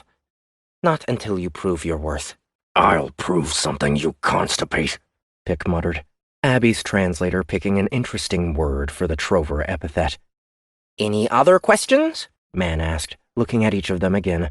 Yeah, Bastian said. If you're leaving, who's in charge? I believe Lieutenant Cage is the ranking officer, Irie said. That may be so, but we aren't soldiers anymore. We can play at it as much as we want, but our ranks were stripped the moment we were shipped to hell, and they sure as shit won't translate beyond the fringe. Captain? You're right about ranks, Man replied. They don't mean anything in the Outworlds, and you won't be doing yourselves any favors to use them. Republic military isn't well tolerated beyond Republic space. You're fugitives now. Dark Ops. As far as chain of command goes, I trust you'll work out the details on your own. Bastian smiled. Yes, sir. Ruby? Man said. Is everything ready? Yes, Captain. Good. I suggest you all get to know one another a little better. You can hate each other, but you need to be able to work together. He turned to Abby. If you decide you want to tell me more about what happened, talk to Ruby. Then he started toward the exit from the hangar. That's it, Bastian said. No goodbye? What are you, a baby? Gant said. Shut it, freak monkey, Bastian replied. Didn't I warn you about calling me that? What are you going to do about it? Abby watched as Captain Man slipped from the hangar without looking back. At that moment, she wished that she could go with him. This crew was supposed to retrieve 2 stolen starships from the depths of the Outworlds. He hadn't even left yet, and they were already arguing. She closed her eyes and took a few calming breaths. Then she moved forward, putting herself between Gant and Bastian. She knew she was going to regret it. But what other choice did she have? Queenie, don't, Gant said. This one needs to be put in his place. He thinks now that he's out of hell he doesn't need to be afraid of me anymore. Bastian laughed. Ha ha! I was never afraid of you. Even Abby knew that was bullshit. None of this was going to help. Gant, wait, she said. Do you want to be in charge, Bastian? It's not about want, he replied. It's about who's the most qualified. Lieutenant Cage, Irie said. Shut up, Bastian replied. Irie growled, rushing toward him. He smiled, turning toward her as she came in. Abby stopped her, catching her in the midriff and pushing back, throwing her to the floor. She couldn't believe she was defending that asshole, but the worst thing they could do would be to get into a brawl. It might settle the chain of command, but at what cost? The chain would be so weak it would break at the first sign of trouble. Irie, don't! Abby snapped, pinning her arms. She looked back at Gant. You stay there, too! She shifted her attention to Bastion. You're in charge, Bastion. We should at least vote, Ben Hill said. That's the only fair way. Frag fair, Bastion said. I'm not dying because you wanted a popularity contest. I don't care if any of you like me. I'll get the job done, and you'll all be thanking me when I do. You couldn't lead a whore to a bed, Gant said. That's why you were always Pox's goon, and not his competition. Gant, enough! Gant didn't look happy to be told what to do, but he quieted. Any other dissent? Bastion asked. He clapped his hands together when nobody responded. In that case, it looks like I'm in command. The first order of business is... Bastion, Abby said, releasing her grip on Irie. I challenge your authority. What? Bastion said. You heard me. I don't believe you're fit to lead. How do you want to settle it? Bastion stared at her in silence for a moment. But you just told me that you were in charge. You are. Do we all agree? Abby looked at the others, who affirmed the decision. Even Irie acquiesced, now that she understood what Abby was up to. If you're in charge, then I'm challenging it. That's how they handle this bullshit in the Outworlds, which I think is appropriate given our circumstances. Do any of you disagree? She looked at them all again. Even Pick shook his head. He couldn't argue with her logic. She's right, Ben Hill said. If we're heading to the Outworlds, we should do as they do. How do you want to settle? Abby asked. Do you want to fight, or do you want to take your chances matching wits? Bastion's face paled. He was a pilot, not a breaker. He was trapped, and he knew it. Maybe Ben Hill was right the first time. We should probably vote. Fine. How do you vote? I vote for myself. Of course you do. Ben Hill? I vote for myself, too.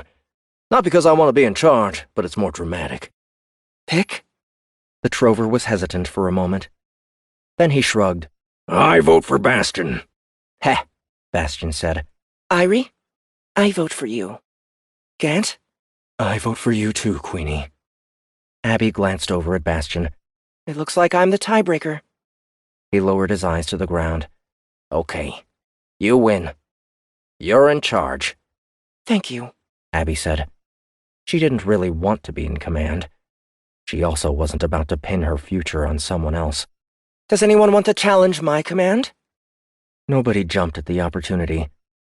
In that case, let me give you the grand tour of the Faust. Once we're settled, we can reconvene and talk about what we're going to do next. I've got a daughter on Earth waiting for me to come home, and I don't plan to keep her waiting long.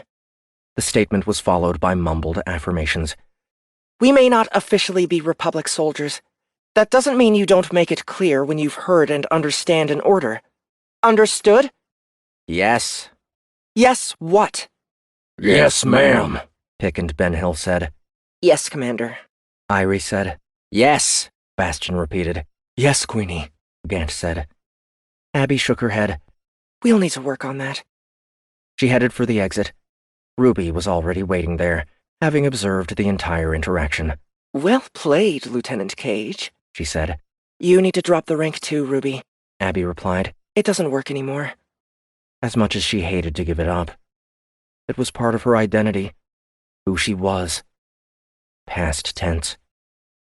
Who was she now? As you request, Queenie, Ruby said, smiling.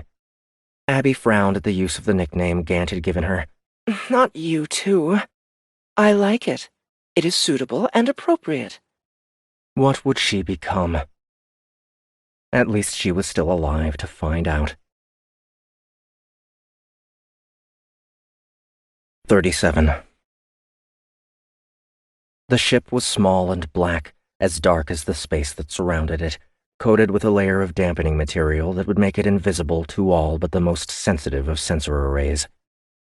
It came out of FTL further back than Gloritant Thraven probably would have liked, back behind the 2 Republic warships still in stationary orbit around the dark, burning planet below. The planet the Republic had named Hell. The battleships didn't respond to the appearance, unable to get a reading on the ship.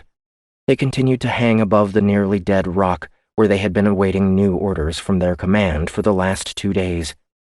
Even when it maneuvered in close to them, crossing beneath the hull of one almost close enough to touch, it remained invisible. If anyone had been looking out that direction, they might have thought they saw something as the light behind it blacked out momentarily, but who paid that much attention to the near field of space when nothing was supposed to be there? The Shrike continued past, accelerating toward the planet, slipping into the upper atmosphere, passing the thermosphere and continuing down, the size and shape and plating barely causing a disruption as it sank toward the Earth. It flattened out close to the ground, duplicating the approach taken 2 days earlier by another ship seeking to do the unthinkable by breaking into a prison. Trinity Gall allowed herself a small smile as she considered the Gloritan's briefing. The Republic's Director of Strategic Intelligence, Captain Olas Man, had shown up on Hell at the worst possible time and interrupted the latest round of transfers. The particular shipment was supposed to include a high-value target in the form of a disgraced breaker named Abigail Cage, a target that had shown even more promise than expected after receiving the first half of the gift, using it to kill both the venerant who had been sent to bestow it and the warden himself. All of which would have been acceptable, except the warden who replaced him was a fragging imbecile, and not only clued the captain in on Cage's worth, but also failed to secure the breaker and prevent the once great assassin from stealing her and a few of the other inmates away. Stolen away for what? It was a bold move on the part of the captain, so bold in fact that it was the very reason she was there. Warden Lurin had put all of their work at risk with his stupidity. It was her job to put him back in line. She guided the Shrike to the surface, to a deep canyon 2 kilometers from the prison's proper entrance. As she opened the canopy of the craft, the onboard computer chirped at her that the atmosphere was unsuitable for long-term survival, suggesting that she should remain inside. She picked herself up and jumped out, using a finger to increase the cooling output of her specialized soft suit to maximum. She still wouldn't last long without getting underground. She sprinted from the position, the synthetic musculature of the suit allowing her to bounce across the surface, skipping from jagged stone to jagged stone, planting her feet and vectoring from one place to another. She covered 1 kilometer in less than a minute, coming to rest at the spot marked on her TCU's map. A small grate rested on the ground, overhung by the stone that obscured its existence. She put her hand over it, feeling the air. Of course, the prison had to be circulating it from somewhere, pulling it in from the hangar and out here. Captain Man had probably known about it too, but what good would it have done him? He had come to bring others out. This path was only accessible to someone like him, or her, or maybe Abigail Cage. She put her hand on the grate, feeling the writhing tingle as the gift moved within her, extending outward to the metal and gripping it with an invisible hand. She pulled only with her mind, and the grate groaned and then snapped, breaking away from its anchor. She set it aside and slid her feet into the shaft. She wasn't sure why, but at that moment she thought of Ursan. Where was he right now? What was he doing? Missing her, she was sure. He had always been that way. Strong enough to stand on his own, but so much stronger when she was at his side. It was an endearing quality most of the time. Frustrating at others, especially when she had other work that needed to be done. Ursan didn't know the truth about Thraven. Not the whole truth. He believed he was fighting solely for the Outworlds, for his home world, which had been attacked by the Republic and left in ruin. Even though he had accepted the gift, she knew he would never fight with them otherwise, and so she had gained his love and loyalty with lies. She had tried to undo that decision so many times, but she was selfish that way. She wanted it all. She looked down into the shaft. It was too dark to see to the bottom. She breathed in, smiled, and let herself fall. How far? 50 meters, 100, 200, 400. She felt the gift again, slowing her descent as she neared what was supposed to be the bottom. She could see the light beyond the grate at the bottom of the shaft now, coming up to meet her. She landed silently above it before crouching down and peering through. She was on level 2, looking into a storage closet tucked into the rear corner of the facility. There was nobody present. Why would there be? It was a closet. She put her hand on the grate, pushing against it with the gift. It, too, snapped off its moorings, and she caught it with her hand before it tumbled to the ground, holding it as she dropped silently to the floor. Only then did she place it aside. She padded to the door. She didn't open it with the control pad. Instead, she dropped low, digging her fingers beneath the bottom and lifting, using the strength in the soft suit to force it to move slowly upward. She reached into a tight pack and removed a small tube from it, sticking it out of the opening. A small box appeared on her HUD, showing her a view of the hallway. It was empty. She stuffed the tube back into the tight pack and stood up, pressing the control pad to open the door. She moved out into the corridor and away, letting it close behind her. She had to be careful. While Lurin had created a mess, if she wasn't cautious, she could make an even bigger one. Captain Man would have every reason to return to the facility or to send more of his people back to it.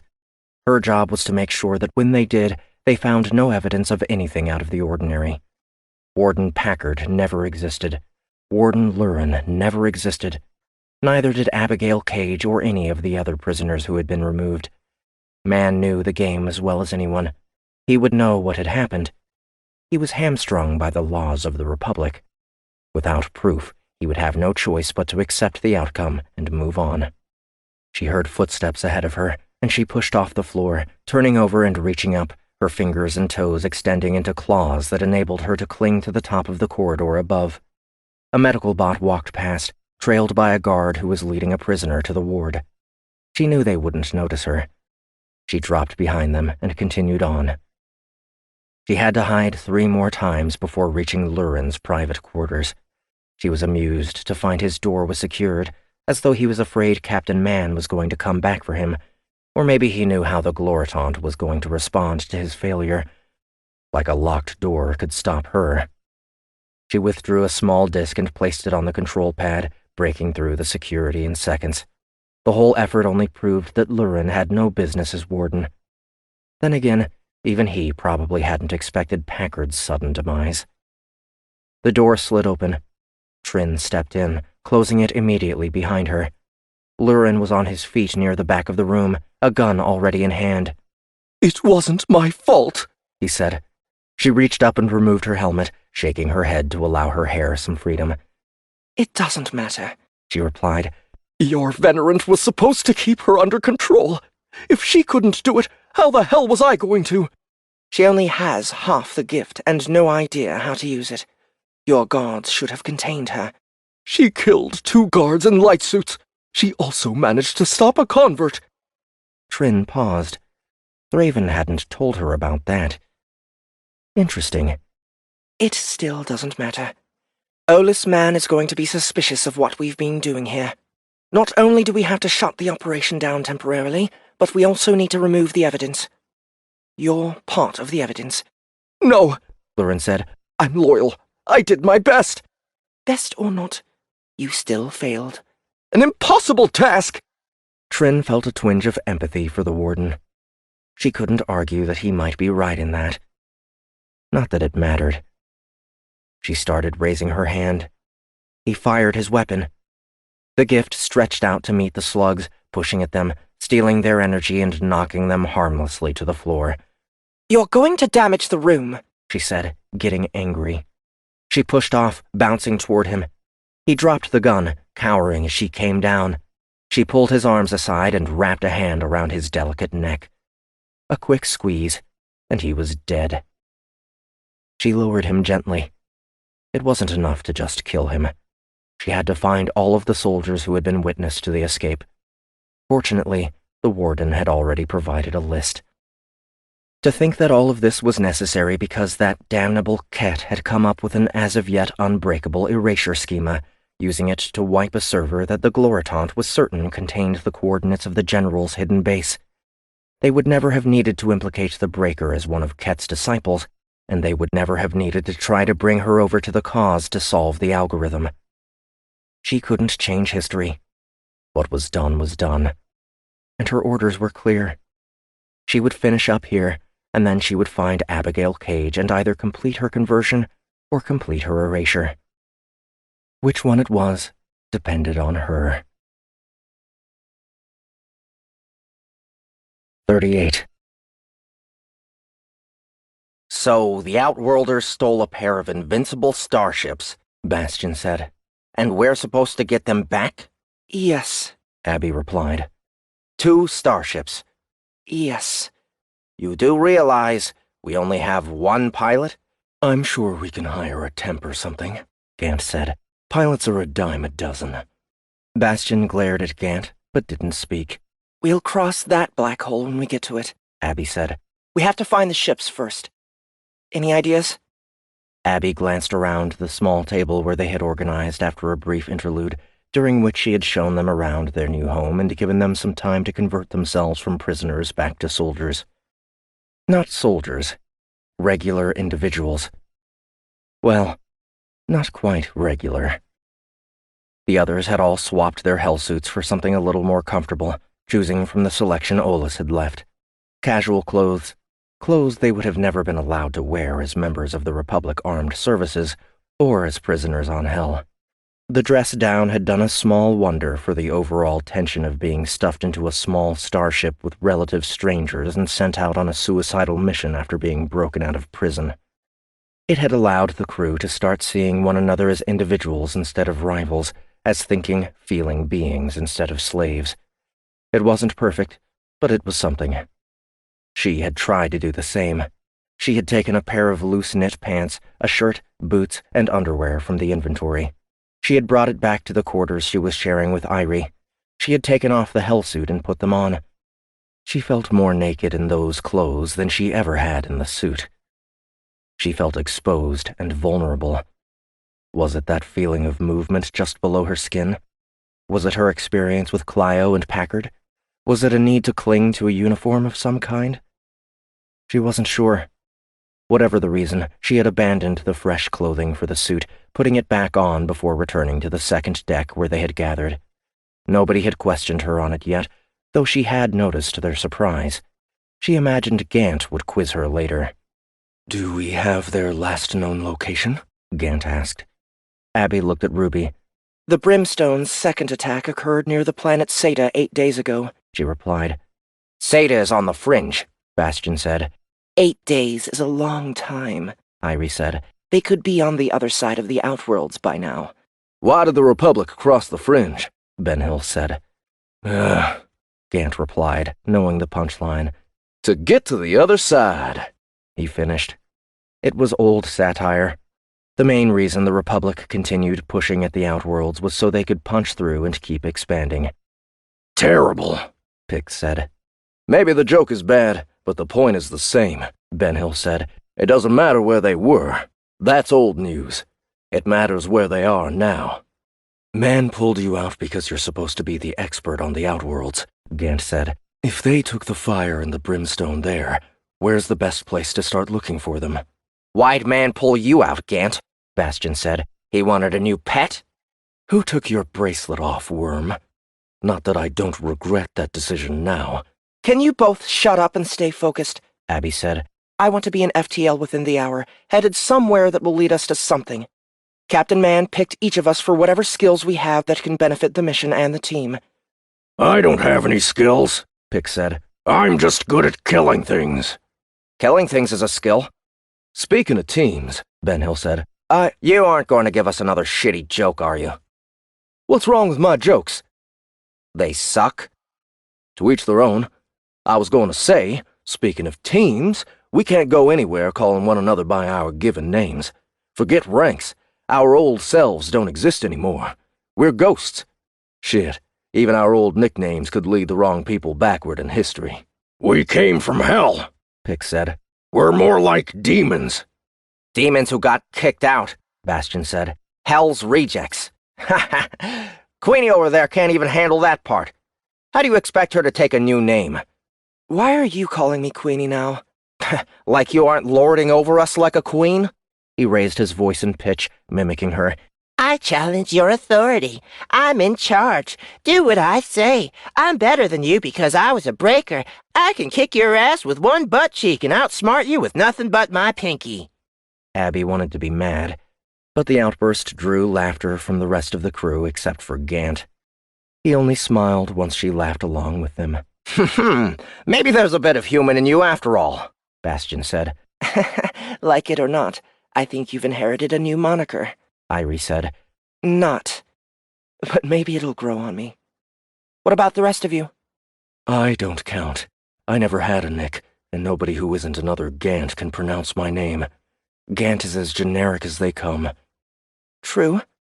Ben Hill? I don't know. I'm kinda partial to Joker. Give me some time to think about it. You have until we drop somewhere. I want to be Lucifer. That's stupid. On what planet? We came from hell, just like Lucifer. It fits. It does. Lucifer it is. Luke, for short. Shortening it already? You enjoy emasculating me, don't you, Queenie? Trover only have one name. Too bad. You're a reject first, a Trover second. All of us are, like that or not. We're the Walking Dead unless we can get this job done. At least we aren't in hell. I'd rather be here. Me too. And I hate most of you. He looked at Pick. So pick something else. Okay. They waited in silence for half a minute. Well? I already said it. Okay. What? Ben Hill said, laughing. You can't be okay. Why not? For one, it's ridiculous. Pick shrugged. I like it. For another, it's 4 letters. It's 2 in Terran. O-K. It's 4. 2. Does it really matter? I like it. Then, okay it is. We don't have time for this bullshit. Ben Hill, give me something we can use, will ya? You forgot about Irie, Gant said. I don't know, Irie said. I've got one for her. Fury. Irie smiled. That will do. Who isn't fit to lead, Queenie? I just named half the people on this team and the team itself. You didn't name the team. Sure I did. You just didn't hear me because of all the fur in your ears. Hell's Rejects. Take that shit to the bank and deposit it. Hell's Rejects. I admit it has a certain ring to it. Works for me. I like it. Deposit it. Well, now that we've got the important decisions out of the way, maybe we can start doing what we were brought here to do? Find the ships. And kill the assholes who took them. I can tell you one thing. If you want to find something that doesn't want to be found in the Outworlds, there's only one place you go. Mama Oises. I've never heard of it. How much black market trading have you done in your life, Mr. Gant? Admittedly, none. Mama Oises. Deposit it. Abby smiled. Give Ruby and Lucifer the coordinates, and let's get our asses moving. 39. Abby sat in the dark, in the small box that served as a conduit to the construct. The node had to be at least 4 or 5 generations old, lacking in both complete mobility simulation and the advanced realism engine that had made the communication system a suitable replacement to reality for some. She had been there for nearly an hour, with every key in Haley's identification code typed into the system except for one. She had tears in her eyes. Her heart was racing. She had told herself she wouldn't do that to her daughter, and at the same time, she missed her so much she could barely stand it. She had never said goodbye. She had never told Haley she loved her. She knew her daughter knew, but she burned to say it, to speak the words. She wanted to tell her she was still alive, and she would be back. She knew she couldn't. She deleted the code for the 50th time, leaning back against the wall. She didn't know what to make of her life anymore. Nothing about it was organized. Nothing about it was consistent. Nothing about it was predictable. She had been in the military for too long for that to be easy to take. Then there was the feeling that sat beneath the surface, the movement under her skin. It was growing more intense and harder to ignore. Was she sick? Dying? Had Clio poisoned her? What about Iliard? They had done something to him. She had killed him, and he had kept coming. Or had he already been dead? It should have been impossible, but one thing the Dysterium had taught all of them was that nothing was impossible. The rules of science were only good until they were disproven or changed. Just like the rules of life. Captain Man said he was going to look into it. She wished him luck. She had been a breaker long enough to know how these things worked. If there was any evidence of wrongdoing at the prison, it would be cleaned before he got his people in. They wouldn't find a damn thing. Would Warren Lurin still be there by then? She had a feeling he wouldn't. Iliard had grabbed her with nothing but air, pulling her back toward him. It lined up with her memory of her fight with Clio, as spotty as that seemed to be. She had a vague idea that she had done something like it to Man, throwing him backward without touching him. But that was impossible, too. Nothing was impossible. She stood straight, putting out her hand. She could see her fingers shaking. She could feel the writhing beneath them, as though something alive was clawing at the underside of her skin. The sight was enough to frighten her, and she lowered her hand, turning and opening the hatch to leave the room. Gant was sitting cross-legged on the floor, against the wall on the other side of the short corridor, beside the door to the armory. He had a small bit of material in his dexterous hands and was working on bending it into something or other. "Queenie," he said as she emerged, getting to his feet. "Were you waiting for me?" she asked. "Waiting? No, I didn't even know you were in there. I came down here to be alone."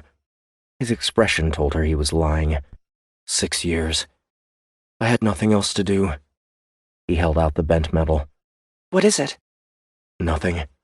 I had to use my hands to calm down. I needed someplace small and dark. And I'm freezing in here. How are you?" "Can you tell I was crying?" "Crying? I hadn't noticed. Were you?" She smiled. "I know when you're lying, Gant. They trained us to spot facial tics." "I don't have a facial tic." "Yes, you do." "Yeah, well, I was worried about you, especially when you came out in the hell suit. It's hard to let go, isn't it?" "Harder for you, I imagine." She held out her arm. "I like the way it feels on my skin. I feel safer in it. More under control." "Are you usually out of control?" "I feel like I am more and more lately." "What happened on Hell?" Abby shrugged. "They injected me with something. It looked like blood. Ever since then, I felt like I have bugs or something crawling under my skin. And it's getting worse." "There's a medical bot down the hall." "It's at least 30 years old. Besides, it can't help. You really have no idea what the warden was doing with the prisoners? You always seemed to know everything." "I heard rumors about people disappearing, but in a place like Hell, what do you expect? We all figured they were offing themselves, or Packard was offing them. It was no loss." "Private Iliard. He wasn't dead. They did something to him." "What kind of something?" "I shot him twice in the head.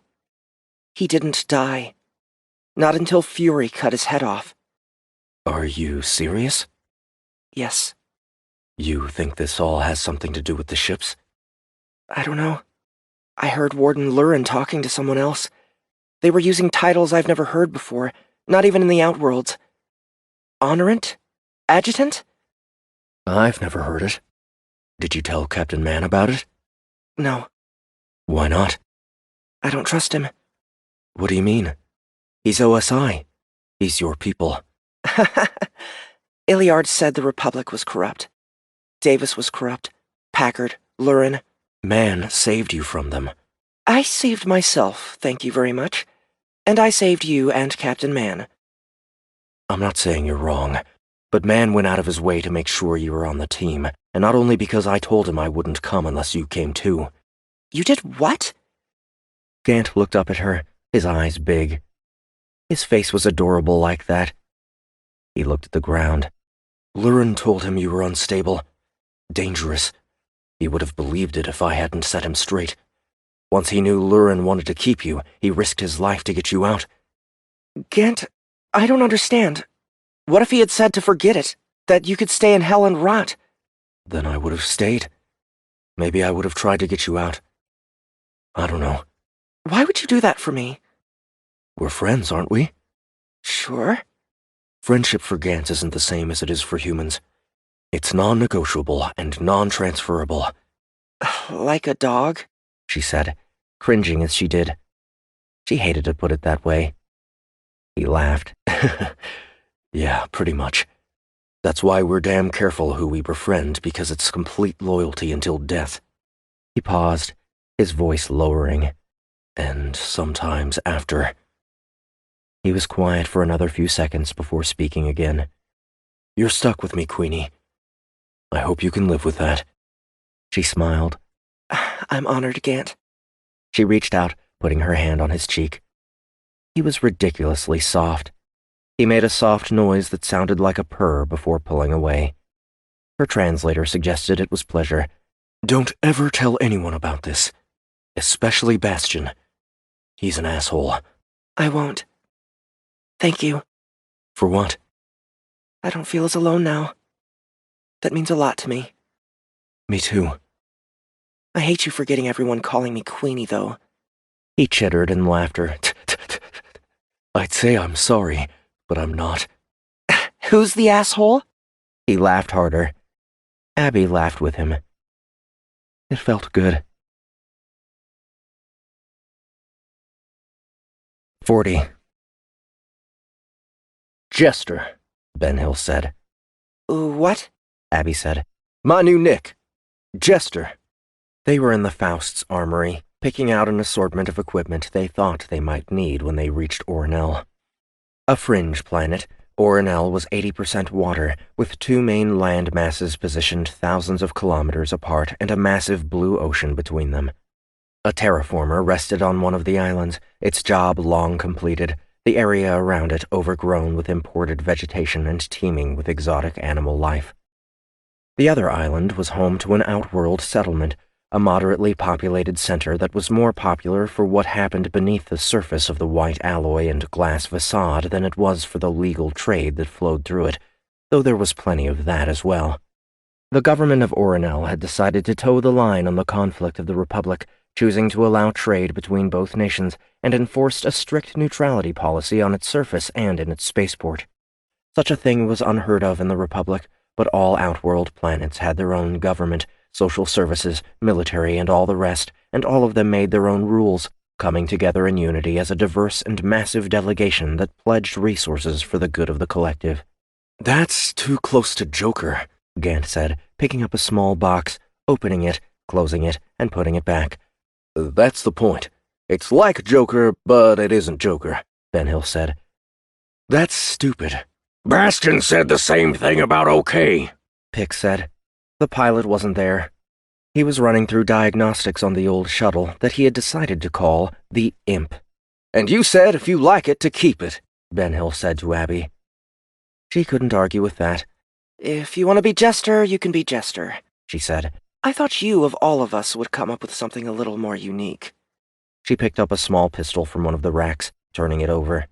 It was a beam weapon. Normally she didn't care for them. Reflective armor nowadays could handle most lasers without a problem. Then again, there was a benefit to nearly unlimited rounds. She held onto it, taking the thigh holster that accompanied it and wrapping it around her softsuit. The others were going in a little more discreetly, sticking with civilian clothing. While she had no choice but to give up the hellsuit, she needed the pressure against her body to keep her from going insane. Ben Hill had already told her that some Outworlders were augmented all of the time, even in non-combat situations. Some of them even had the upgrades embedded into their flesh. Good choice, Irie said, taking a matching weapon of her own. Have you seen a lot of combat? Enough. Abby replied. 6 years of active duty. 17 combat drops. 12 solo missions. I thought breakers didn't do combat. A lot of us don't. I never cared for desks. I got that about you the first time I saw you. I couldn't move the first time you saw me. Doesn't matter. You have hard ass written all over. What about you, Fury? You know how to use a blade? 15 years active duty, Republic Intergalactic Army. Platoon combat, all on the straight edge, no special ops. I got used to the service knife, but when I realized how poorly designed it was, I went back to something more classic.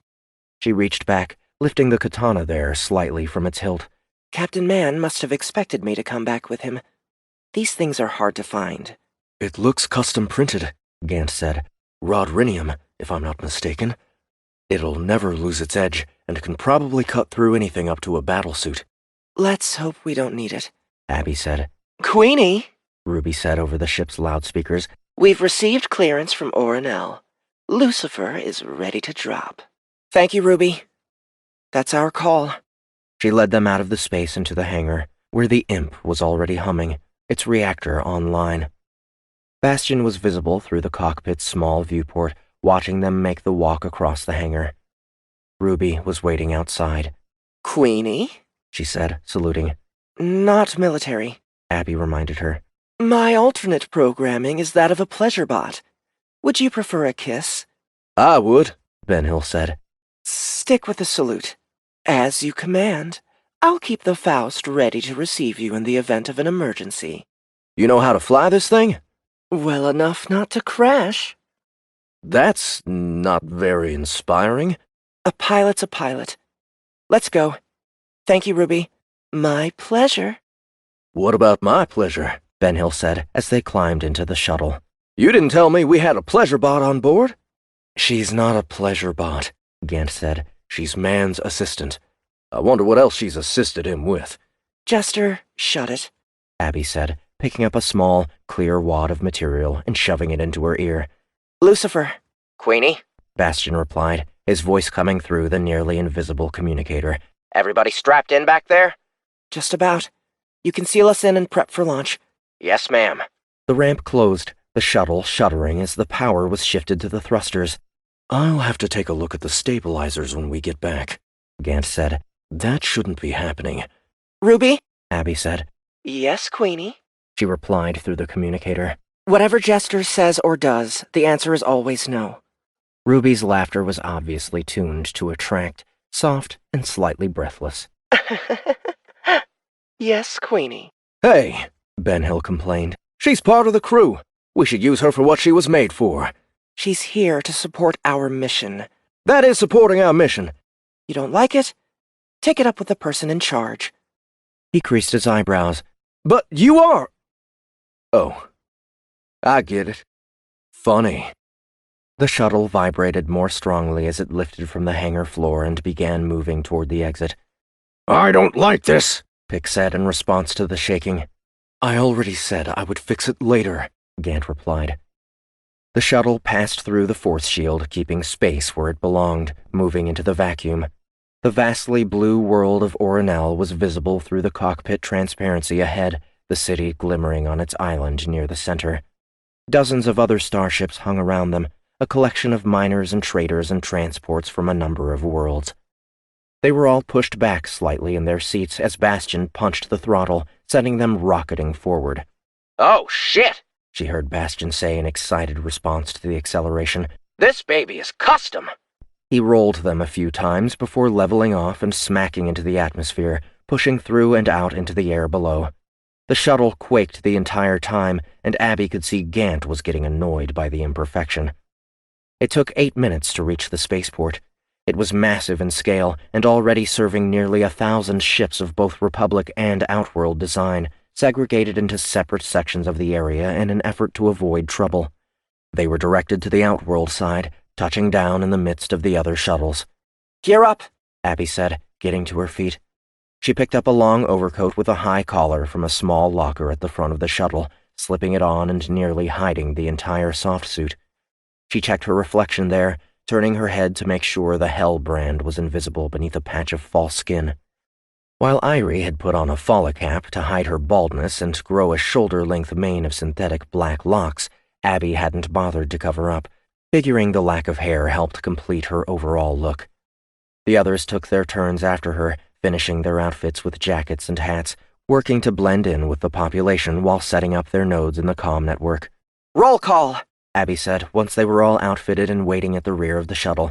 Queenie, check. Jester, check. Fury, check. Lucifer, check. Gant, check.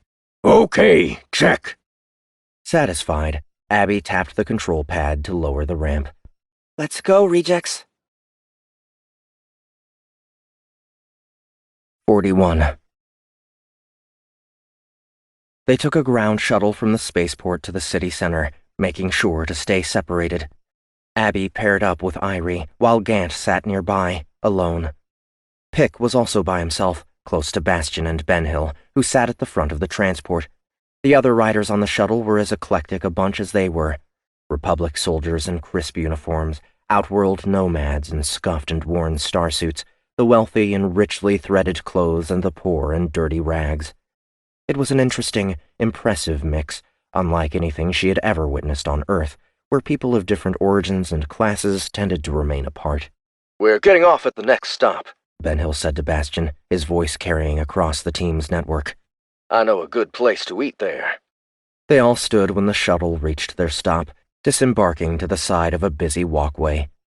Benhill made short eye contact with Abby before vanishing into the middle of the crowd. Oronel was a unique place. Since most of the population was composed of incoming traders and tourists, the economy centered almost solely on catering to them, offering a broad reach of entertainment and dining options, a pleasure for every taste. The variety was extended by the number of races that frequented the location, and so not only were Terrans catered to, but Trovers, Rudin, Physigs, Atmo, and more could also find something of interest or something they might be missing from their home world. It meant there was a consistent buzz of energy in the air, an organic, ever-shifting force of life that made Oronel seem like the ideal place to be. "Don't let it all fool you," Benhill said softly through the comm so that he wouldn't be overheard. "This place barely stays under control, and it's ready to blow up at any moment. There are too many Republics mixed with Outworlders here, and I have a feeling all of the bullshit with the stolen ships is going to be making it silently worse." He was quiet for a moment.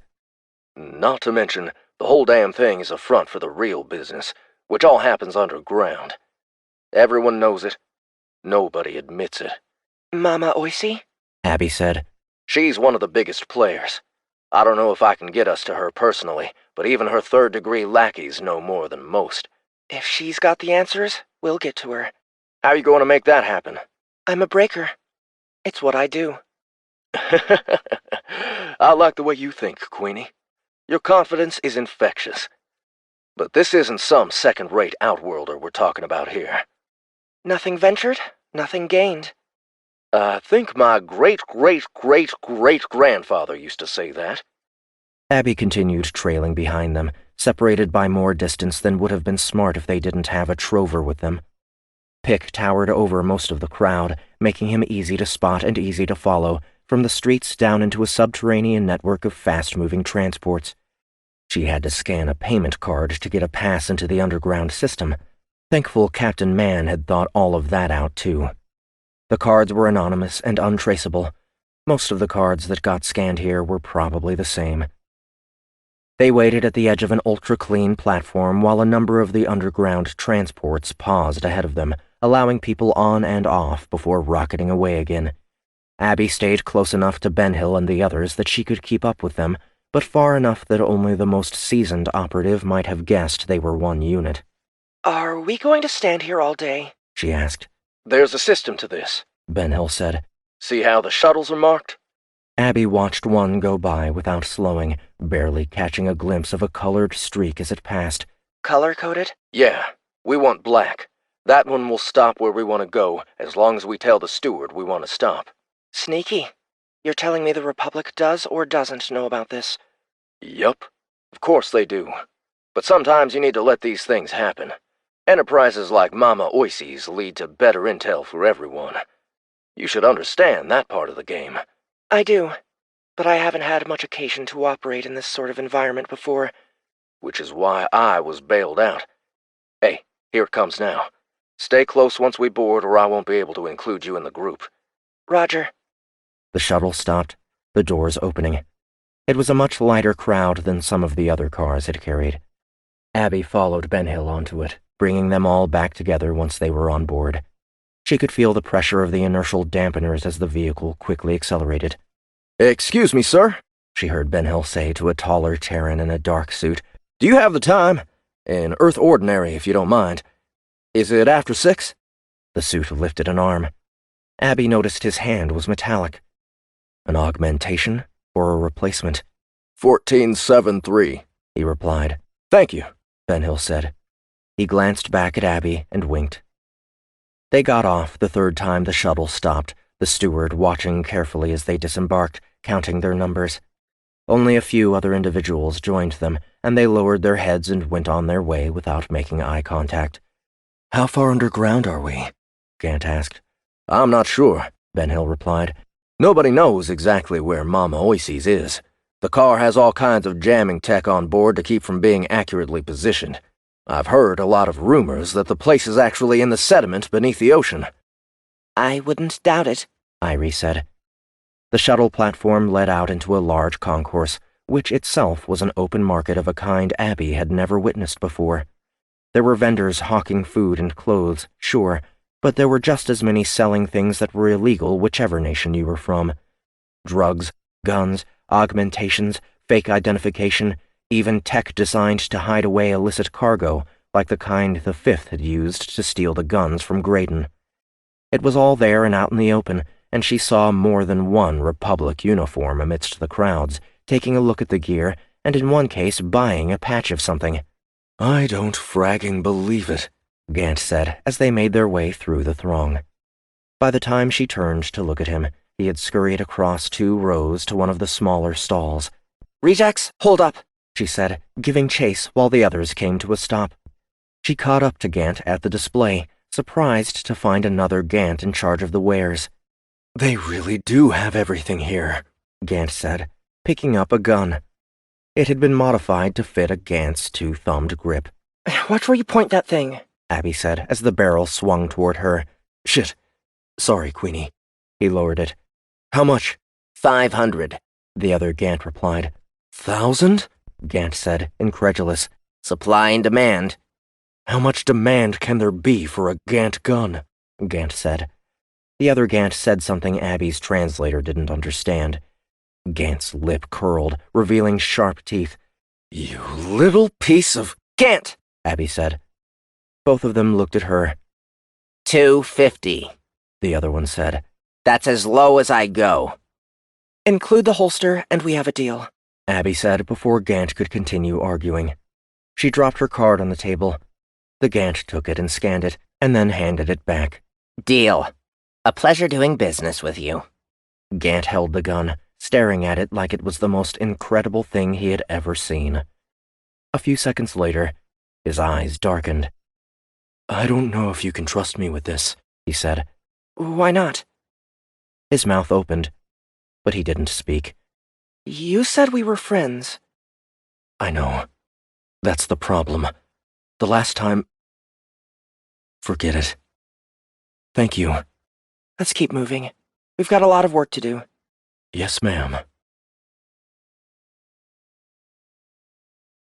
42. Mama Oises wasn't what Abby expected. It was crowded, but somehow it managed to keep an air of formality and a contained energy that separated it from what she had painted in her mind. It was no den of villainy.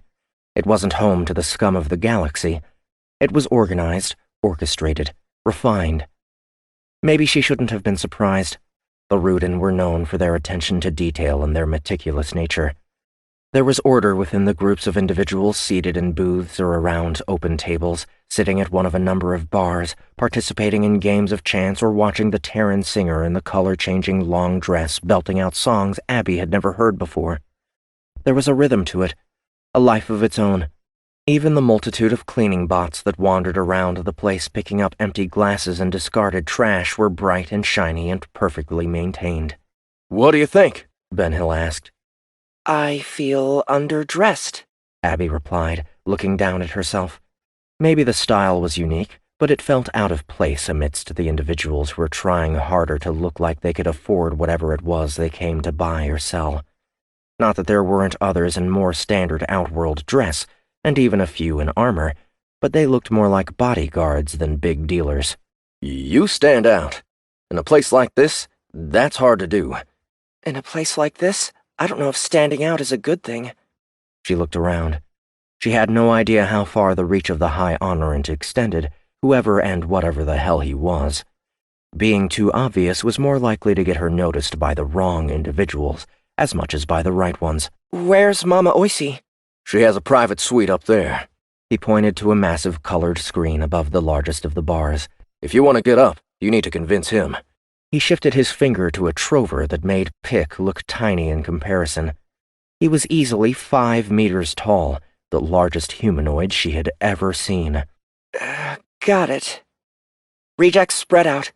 Keep an eye out for trouble. I'm going to see if I can get a word with Oisey. This is boring, Pick said.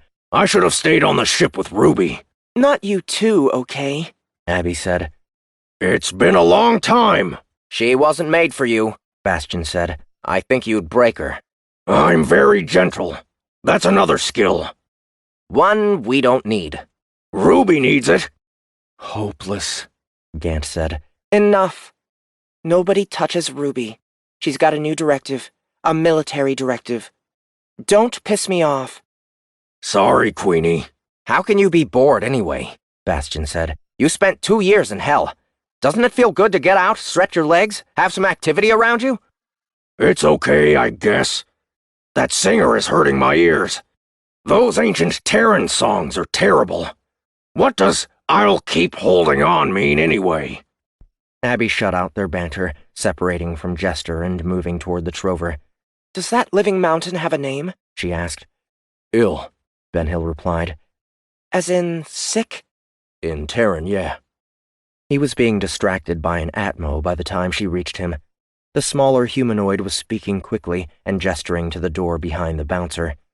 He barely came up to the trover's knee. I'll pass a message and let you know, Ill said. Now frag off. The Atmo groaned and turned away, rejected. Ill noticed Abby approaching, turning his large bulk toward her and frowning.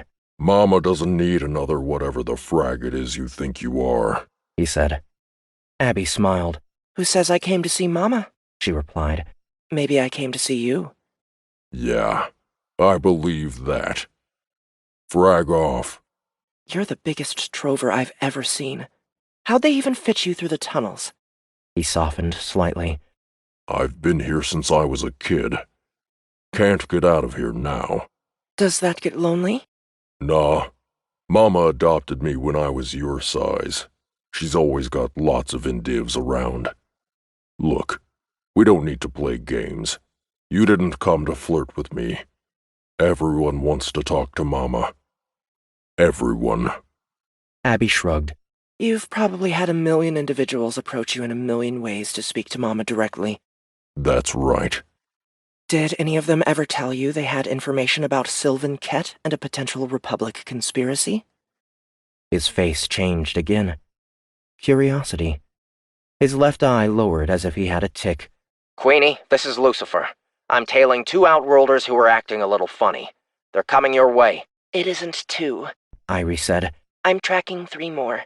They look like they're networked. Are you calling for backup? Abby asked. The trover looked at her. What? Do I look like I need backup to handle you? No. I'm wondering, though. How do you keep order in a place like this? You've got lots of weapons for sale right outside. Is that a threat? Mama and I don't like threats. There was a bit of commotion coming from behind them. Queenie, I'm counting 12 at least. Pick said. More than that, Gant said. They're coming from outside. What the frag? Shit, Abby said. Will Mama see me? He smiled and stepped aside. It's your lucky day. The door behind him slid open. She's been hoping someone would show up with some intel on Kett. Abby took a step toward the door. All hell broke loose behind her. 43. Shots echoed through the space as Abby dropped to the ground, rolling over to find the targets that had painted her. They were closing in from all sides, shooting through anyone who got in their way, an assortment of individuals in a variety of dress that seemed to be producing weapons from every nook and cranny on their bodies. Il had just enough time to scream before 100 rounds tore into him, digging deep into his flesh, some of them going completely through. His body wavered for a moment before toppling. "Cut those assholes down!" Abby said, bunching herself and pushing off, the soft suit sending her bouncing toward the open door. Bullets hit the walls around her, somehow managing to miss as she slammed into the back of the lift. "On it," Irie said. This is more like it, Pick said. Abby rolled over, pulling the laser pistol from her thigh. The first of the targets cleared the masses, and she squeezed off a pair of rounds, the laser quickly burning through his eye and into his skull. He was still falling as the lift doors slid closed and she started to rise. She could hear the fighting intensify, even though she couldn't see it. She pulled herself to her feet, quickly checking herself to ensure she wasn't hit. She noticed a bullet hole in her coat, and she pushed it aside, revealing the soft suit beneath. It too had a hole, a stain of blood around it. "Damn it," Abby cursed. She wasn't hurting. She hadn't even felt the round hit her. She dug her finger into the hole, surprised when she couldn't find any torn skin and didn't feel any pain. What the hell? The lift stopped. The doors opened. A pair of guards trained a pair of guns on her head. "Drop the weapon," one of them said. She did. "I need to talk to Mama," Abby said. "Mama needs to talk to you." The Rudin was at the back of the room, looking out through the one-way transparency to the space below. She didn't turn to look at Abby. Let her over. The guards moved aside. Abby made her way to the window. She looked out, checking on the fighting below. She found Pick first. He had one of the Outworlders in his grip, and she watched as he crushed the Terran, snapping his spine and tossing him away, ducking as bullets flew over his head.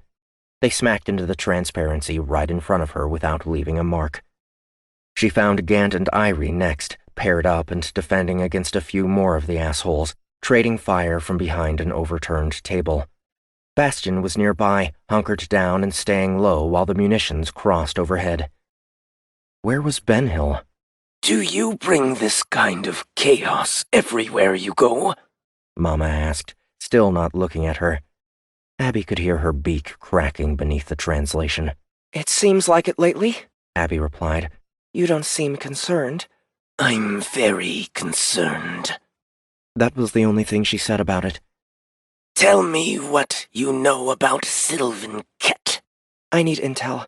2 ships, the Fire and the Brimstone. Someone took them." His name is Ursan Gall. He's an Outworld mercenary. "Which means he's working for someone." Yes. "Who?" Mama didn't answer. Abby knew the game. "I was with the 5th on Graydon. I'm a breaker." What did you find? Abby didn't respond. Ursan Gall works for an individual named Thraven. He's a very dangerous individual. "He's an Outworlder?" He is in the Outworld. He isn't an Outworlder, though I suppose that depends on your definition.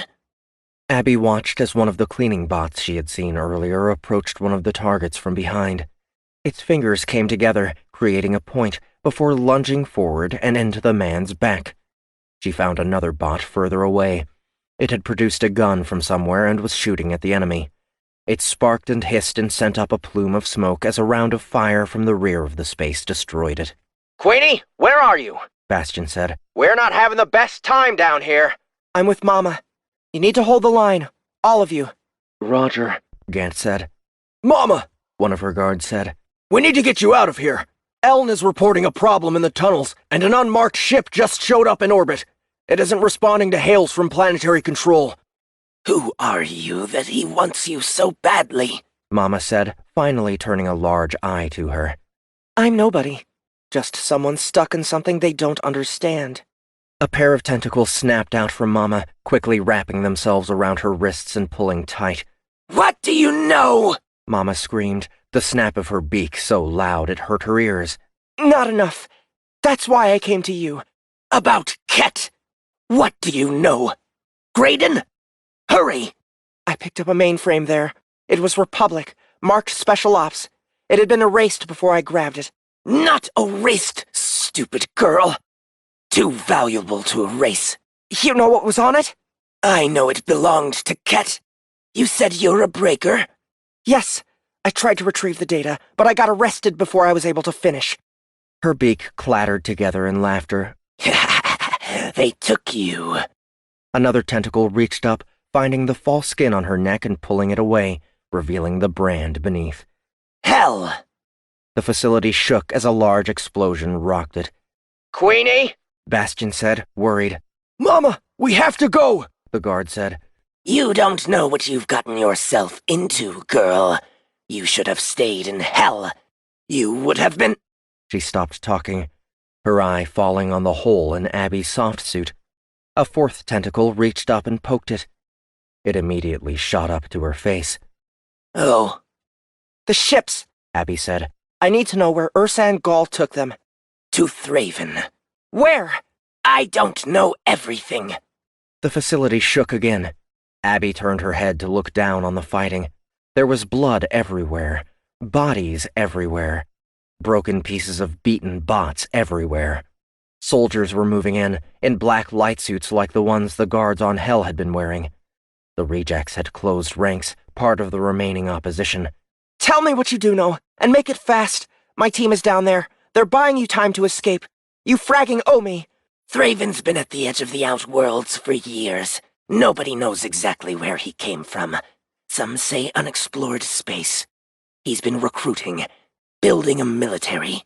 And the Republic doesn't know about this?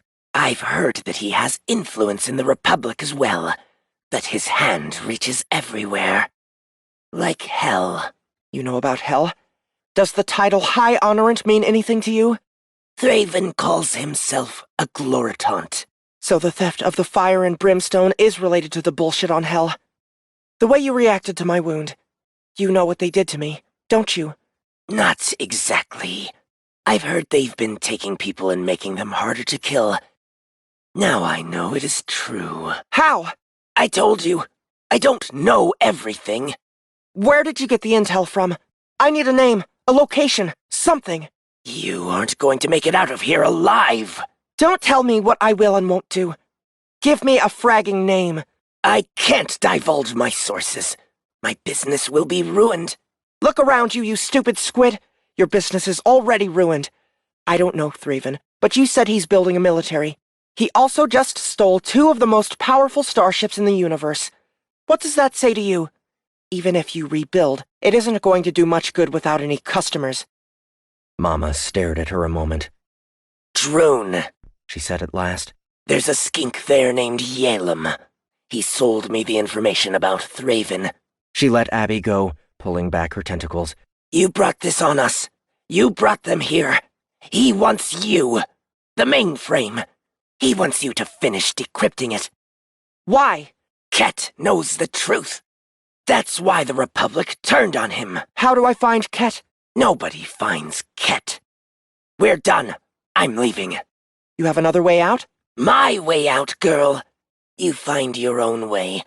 I told you that you're going to die. Abby glanced out again.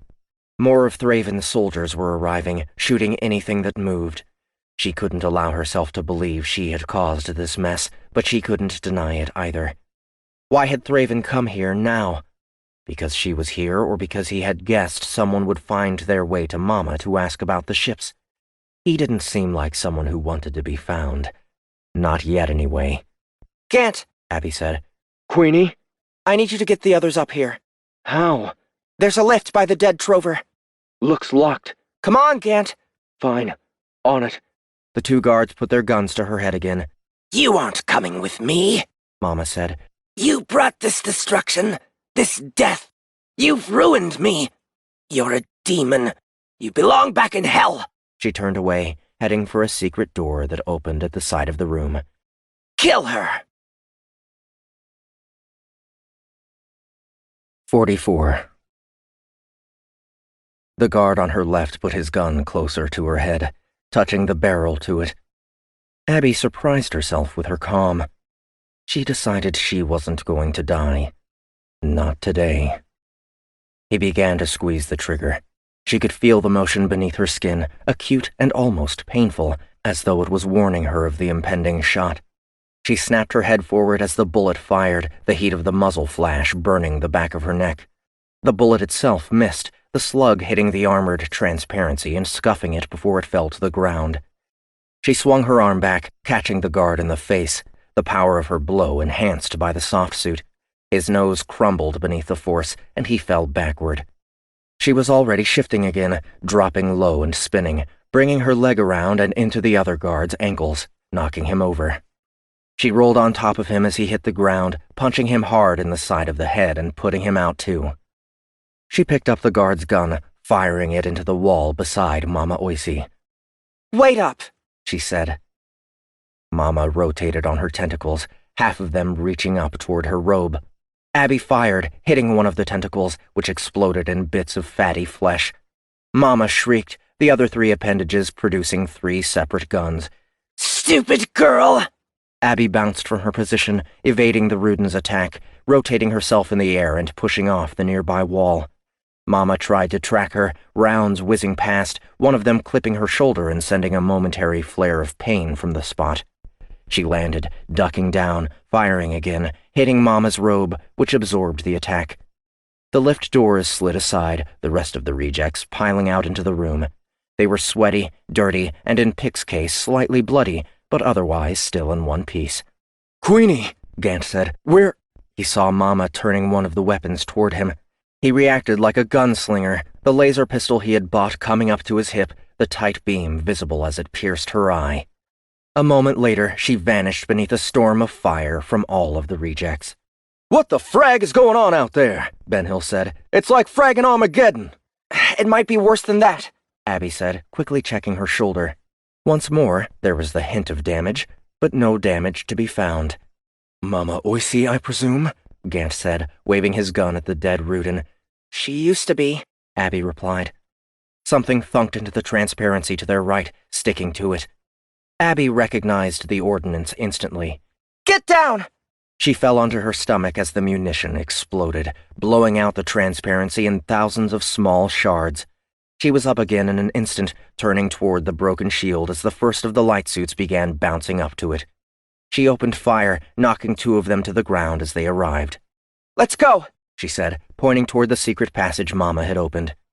A few more of the enemy soldiers bounced to the space, quickly knocked back by the combined firepower of the rejects.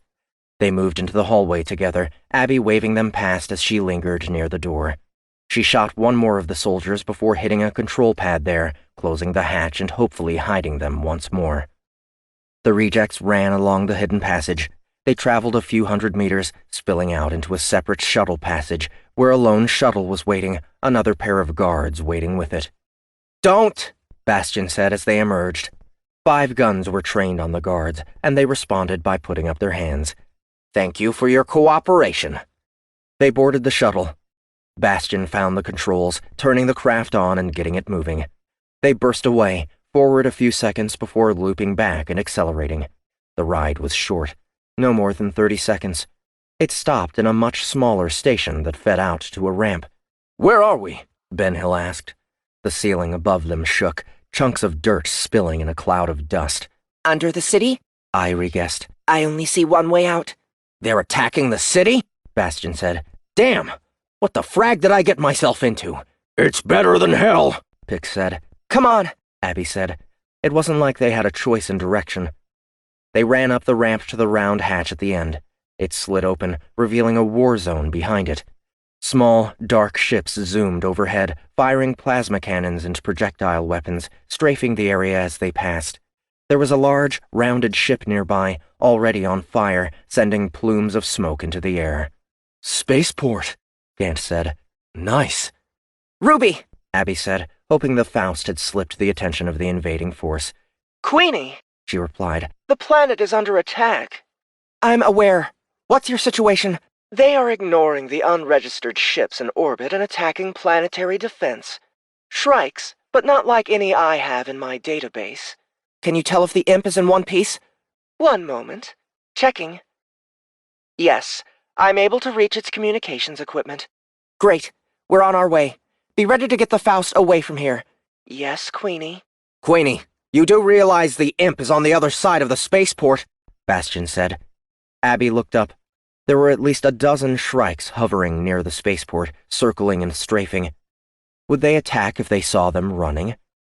A plasma bolt whipped past them, making up her mind for her. She followed the path back to the shooter, another soldier in a black light suit. He was hit with a laser a moment later, falling to the ground and not moving. I like this gun, Gant said. A little underpowered, maybe, but I can fix that. I thought Gant don't use guns, Bastion said. Most of us. It's hard to find one with the right grip, and Queenie can tell you how expensive. But I was a Republic soldier too. Or has that fact slipped your tiny little brain? Come on! Abby said, defusing their next round of insults. She bounced ahead, using the soft suit to take long strides forward. She crouched as she came down, scanning the area before bouncing again. She made it nearly 300 meters before spotting an incoming Shrike. Cover! She said, ducking beneath an already battered ship. The Shrike dove in, firing rounds of plasma across the area that hissed as they hit the ground. Abby waited for the others to catch up before moving out from the cover, keeping her gun ready and her eyes sharp. The air was hot from all of the fires. It reminded her of hell. 3 o'clock, Bastion announced, a stream of fire launching from his pistol. Abby shifted her weapon, finding a squad of soldiers moving in. They fired back, their bullets all aimed at her. If Mama Oisey had thought Thraven wanted her alive, she was wrong. Maybe dead wrong. The rounds whipped past her, whistling in her ears, striking the ground at her sides. Somehow, they missed, their aim a little bit off, just long enough for a group of Outworlders to show up from nowhere, firing into the back of the soldiers. Serendipity, Gant said in response to the surprise defense, rushing up to Abby's side. His face changed as he looked at her. Oh, Queenie, you have... Oh. Abby looked down. She thought the slugs had missed her. They hadn't. She had 4 holes across her abdomen, all of them surrounded by fresh blood. She still didn't feel a thing. Whoa, Ben Hill said, seeing the damage. Shit, Queenie. I'm sorry. Shut up, Abby said. I'm not dead. Keep moving. What? Are you kidding? No. Move, reject. She didn't know what the hell was happening, and there was a part of it that was scaring the shit out of her. There was also a part of her that was grateful for it. If whatever Clio did had made her bulletproof, right now she would take it. Then again, if she were bulletproof, that meant at least some portion of Thraven's followers were too. There! Pick said, pointing as they crossed the spaceport. The imp was visible ahead, slightly shrouded by smoke from a nearby ship. Hold up, Irie said, freezing them while a Shrike blew past, searching for targets. Go! They ran the last 100 meters, sprinting for the imp. Abby reached it first, entering the code to lower the ramp and waiting while the others piled in. She scanned the air one last time, noticing one of the Shrikes slowing and turning back toward them. We've been spotted, Luke. Cold launch. I don't know if this thing can hold up to a cold launch, the way she was shaken before, Bastion replied. I'm on it, Gant said, crouching in the area between the seats and working to unscrew the cover there with a small piece of metal he pulled from his pants pocket. He vanished below the floor as Abby closed the ramp and the engines came online, making the whole ship shiver. The imp shrilled a sharp warning tone. Shit, Bastion said. We're marked. Whatever you're doing down there, freak monkey, you better make it quick. How many times do I have to tell you not to call me that? Gant said. Give me a few seconds. We don't have a few seconds. I'm hitting the throttle. Wait, Gant said. It was too late. The imp lurched forward, knocking Abby back as she tried to reach a seat. The imp vibrated harder than anything she had ever experienced, threatening to tear itself apart in the process. You asshole, Gant said. Abby grabbed hold of the side of the ship as they were bounced around, the stabilizers struggling to keep the ship level. Frag, it's hard to fly her like this, Bastion said. I told you to wait, Gant shouted. I'm going to break your face when we get back to the Faust. Abby pulled herself to the front of the shuttle, falling into the co-pilot's seat. The Shrikes were adjusting course, changing direction to attack them. A few of the other ships were starting to rise from the spaceport at the same time, attempting to escape. Use them as cover, Abby said, pointing. I'm trying. I've got about 50% control like this. Gant, tell me you have something. I've got something. Don't get us killed for another 5 seconds or so. A plasma bolt hit the side of the imp, absorbed by the shields, but still managing to knock it sideways. Ow! Gant shouted. I said, don't get us killed, you worthless piece of farble! Farble? Bastion said, his translator glitching as badly as Abby's. There, Gant said. The imp responded with an echoing clang, the vibration vanishing instantly.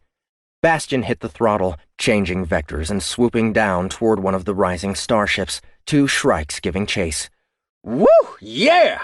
Bastion said, rolling the imp and crossing beneath the ship, so closely that the top of the shuttle nearly brushed the hull. He snapped it up and over as one of the shrikes slowed to make the maneuver, and the other crashed into the ship, passing through its shields and exploding. Then they were streaking toward orbit, ascending in a smooth, straight line with the other shrikes still trailing.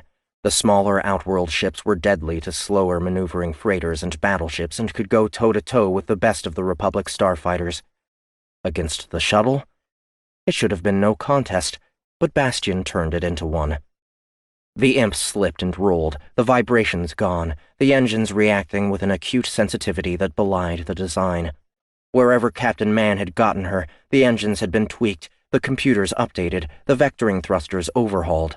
They spiraled and corkscrewed, evading the Shrike's plasma bolts as they streamed around them, threatening to put a well-placed bolt into their vulnerable rear. Ruby, we're coming in, Abby said, contacting the synthetic. I'm tracking you, Ruby replied. On an intercept course. Passing coordinates now.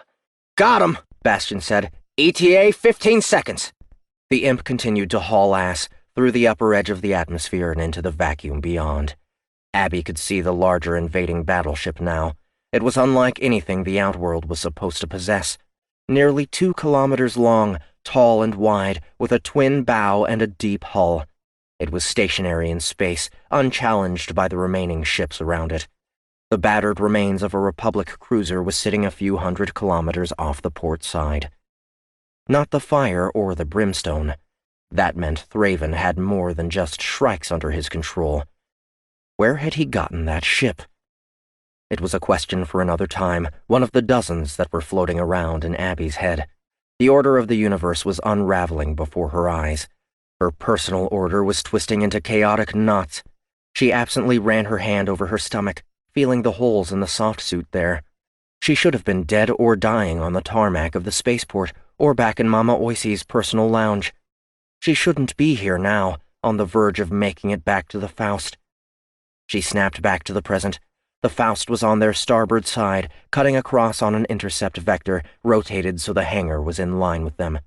The Shrike was still firing, the plasma bolts slapping the larger ship's shields, the turrets along the sides turning to fire back.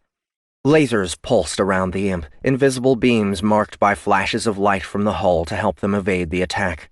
Bastion sailed them smoothly around, leading the trailing enemy into the fire and laughing as it vanished from the shuttle's HUD. "You stupid ass!" he said. Then he slammed on the reverse thrusters, guiding the imp into the hangar. Abby felt the momentum shift, the gravity change, and then the shuttle dropped on heavy gear, dipping slightly before coming to rest. "Lucifer," Abby said. "On my way," Bastion replied, ditching the pilot seat and rushing to the rear of the craft. Gant had already hit the door controls, giving him room to slip through the crack. "Ruby, Lucifer is on the way. Get us out of here." "Aye, Queenie," Ruby said. Abby trailed Bastion from the shuttle. "The rest of you, get secured in case things get bumpy." "Yes, ma'am," Pick replied for them. Then Abby was sprinting to the exit, through and to the central ladders, up and forward to the cockpit. Bastion was already there, seated beside Ruby. He was heading right at the unidentified ship. "What the frag are you doing?"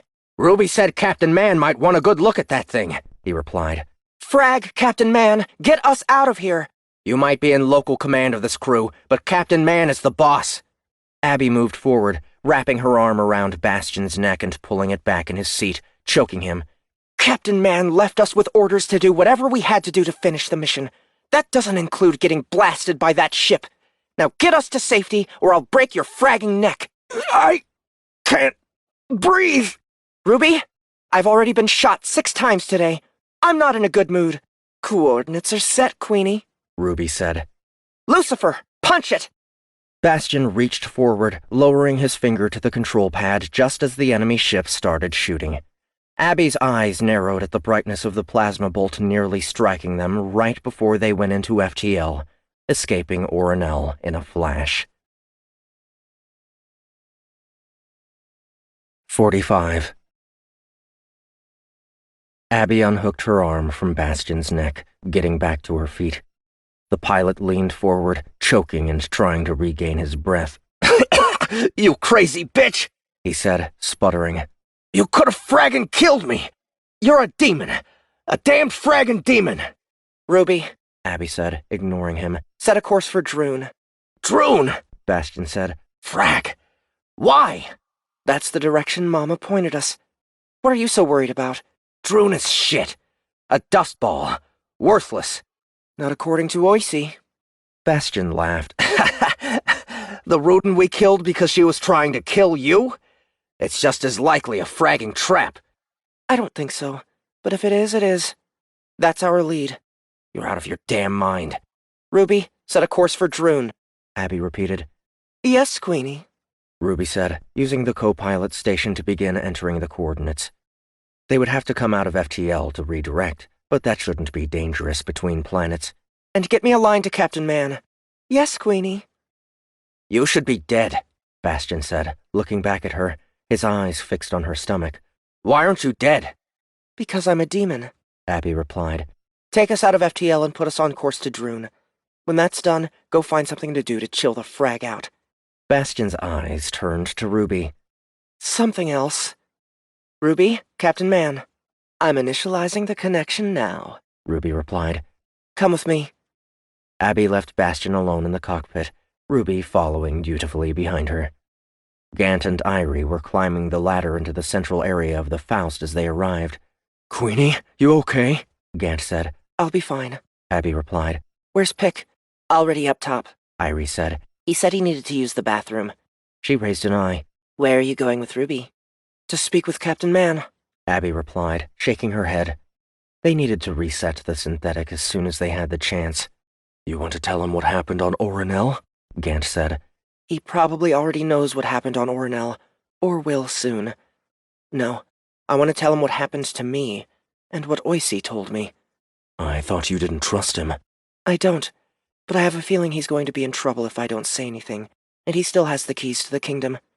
She tapped the side of her head. Gant tapped his head too. She had no doubt he was planning to see if he could do anything about that situation. What should we do in the meantime? Irie asked. We're headed to Drun.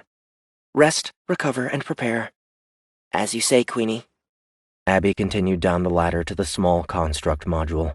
It was the most isolated spot on the ship. I have Captain Man linked, Ruby announced. The small room forced them into close proximity. Abby could smell the soft lilac scent embedded in the former pleasure synthetic skin. No wipe and reset would be able to get rid of that. Captain Man, Abby said. One of Ruby's eyes changed, projecting the captain into the air between them. Lieutenant Cage, Man said, pausing as he got a glimpse of her through Ruby's other eye. Don't tell me. You were just on Orinel. As of about 5 minutes ago. News travels fast.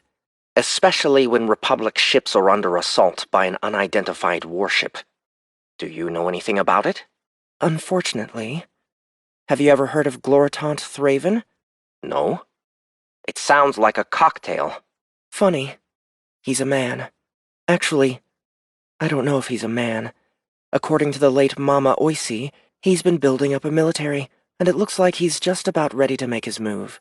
The late Mama Oisi? She was a valuable resource. What happened to her? She tried to kill me. She couldn't have been that valuable if you didn't know about any of this. Mama doesn't sell outworld secrets to the Republic, and vice versa. It would have been hard for her to stay in business otherwise. So, you're saying this Thraven took the fire and the brimstone? His people did. He's the one who attacked Orinel, ostensibly to get to me, or to keep Mama quiet about him.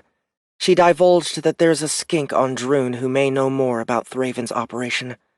We're on our way now. Captain Man looked thoughtful. Drun? There's nothing on Drun. That's what Bastian said. Thanks for busting him out, by the way. He's a great pilot, even if he is an asshole. You seem to know Oisi. Can I trust her intel? Did you have the gun to her head before or after she told you that? She had a gun to my head. 2, actually. I killed her after. Then it's as good as it gets. Whether or not her source is reliable is another question, but they wouldn't have had time to set you up that way. Not unless they expected you to break out of hell. Which they wouldn't have unless you have a leak. I don't. I'm on my own in this, Lieutenant, for that very reason. The only link back to command is through General Soto, who is a highly trusted personal friend of mine. She helped me procure the Faust and Ruby. Abby nodded, suddenly hesitant to tell Man anything else. If he knew about her sudden inability to be killed, would he order her back and turn her into some kind of experiment? Lieutenant, something isn't sitting well with you. Do you want to tell me about it? Abby stared at him for a few seconds. Is it that obvious? No, but I have a lot of experience. I know you want to hold something you can exchange for your freedom later. I'm an honorable man, Lieutenant.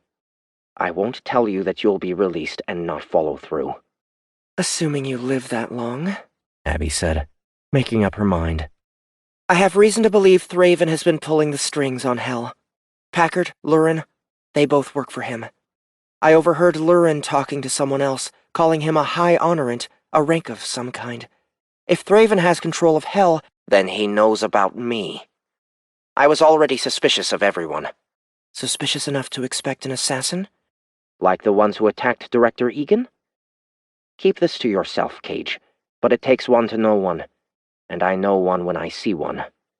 Abby was surprised. I understand. She paused again. There was no point to only giving him part of the information. There's more. Mama told me Thraven's been doing something to some of his soldiers that make them harder to kill. I told you about it already. One of the prisoners from the 5th, Private Iliard. I shot him twice in the head. He didn't stop coming until Fury removed it. Fury? Irie. We settled on new call signs. What's yours? It doesn't matter. Mine was Killshot.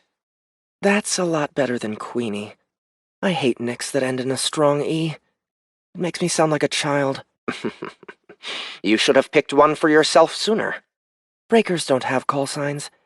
I'm surprised killers do. Nobody's supposed to know who we are. It helps. Tell me more about Iliard. You're saying the headshots didn't kill him? That's right. He seemed normal otherwise, other than the fact that he didn't speak. Oh, and his eyes. They were a solid gray. That isn't normal. No, it isn't. Then there's this. She shifted her position, moving closer to Ruby so Man could get a better look at her stomach. You were hit? 6 times. 4 times in the stomach. But you're still standing. Whatever Thraven is doing, he did it to me, too. Back in my cell the night I killed Packard. At first, I thought it was a crazy dream, a hallucination. It wasn't. They injected me with something. It looked like blood. I can start to guess what this means for the bigger picture. But why you, Lieutenant? Of all the prisoners in Hell? Sylvan Kett. What? How does Kett tie in? Mama suggested the 5th was on Graydon to steal something from Kett.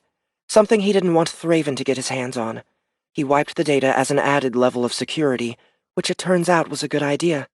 The 5th got busted for possession of Kett's contraband, and I got caught in the middle. You're saying you're innocent? Yes, but that's beside the point. I'm not stupid enough to think you're going to let me go just because I tell you the sob story. Good.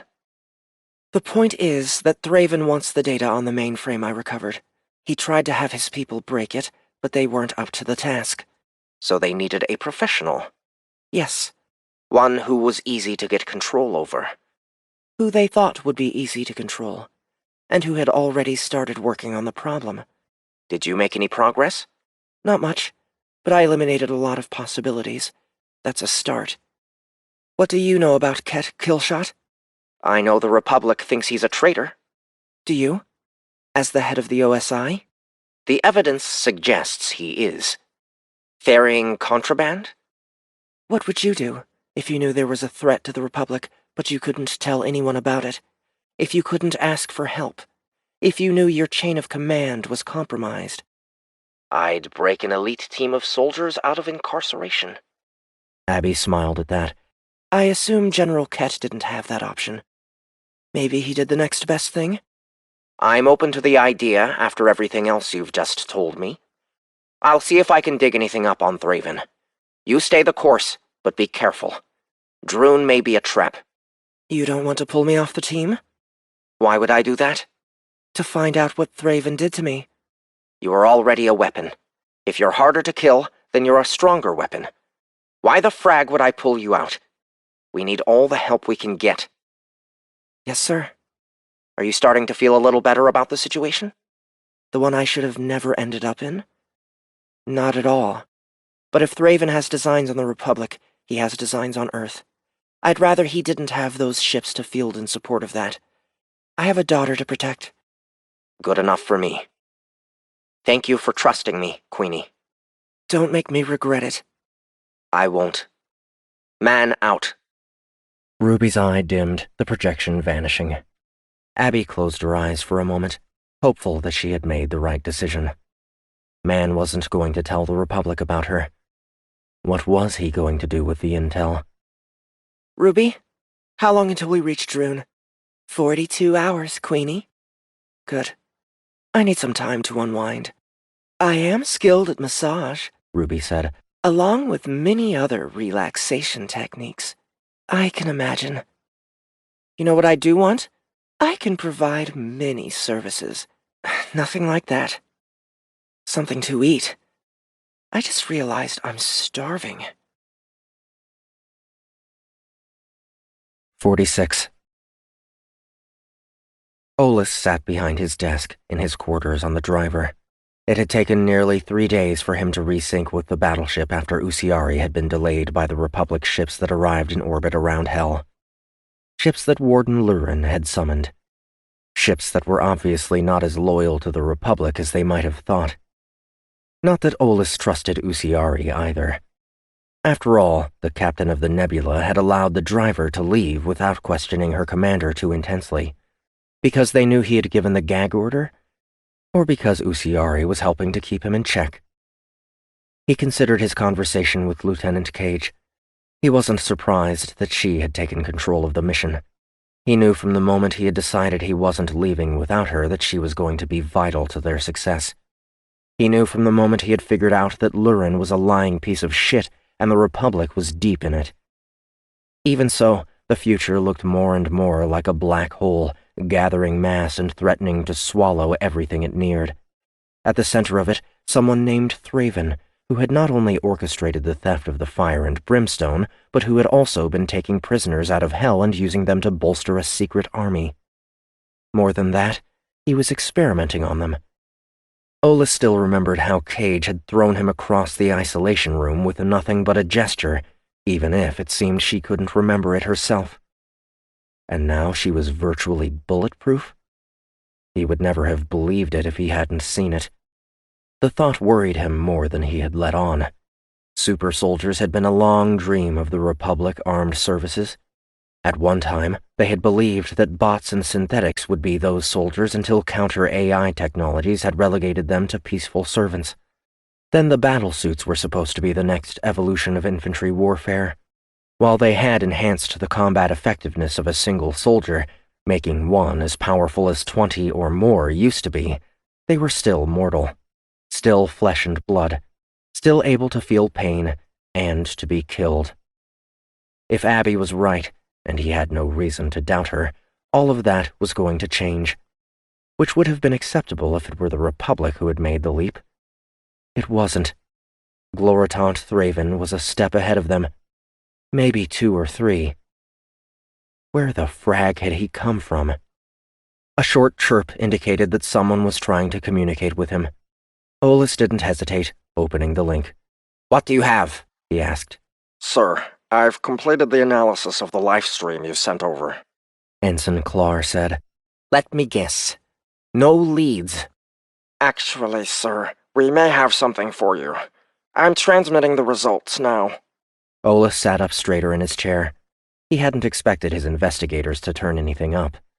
He opened a second projection of the data the ensign was sending him. It was a single frame, a shot he had emblazoned in his memory. The inside of the starship that had picked up Egan and her abductors. He watched as it zoomed in, from 100% to 1,000, focusing on a small area behind Mars. The pixels were still relatively sharp at the high resolution, and they grew sharper as inferencing filters were applied. "What am I looking at, Ensign?" he asked. Sir, there's a serial number on that power conduit. I assume you've already traced it? Yes, sir. He moved through the data to the report on the conduit. He wasn't overly surprised to discover it had been produced by Egan Heavyworks, or that it had vanished from inventory 2 years prior. Not stolen. Vanished. As though it had simply disappeared. It was the kind of thing he might not have given a second thought under other circumstances. A company like the Heavyworks produced so many parts that losing a few thousand of them per year wasn't all that suspicious. To have that part turn up here and now? It was a piece of a puzzle he felt comfortable lowering into place. "Ensign, delete everything you have on this immediately," Olas said. "Full wipe." Sir?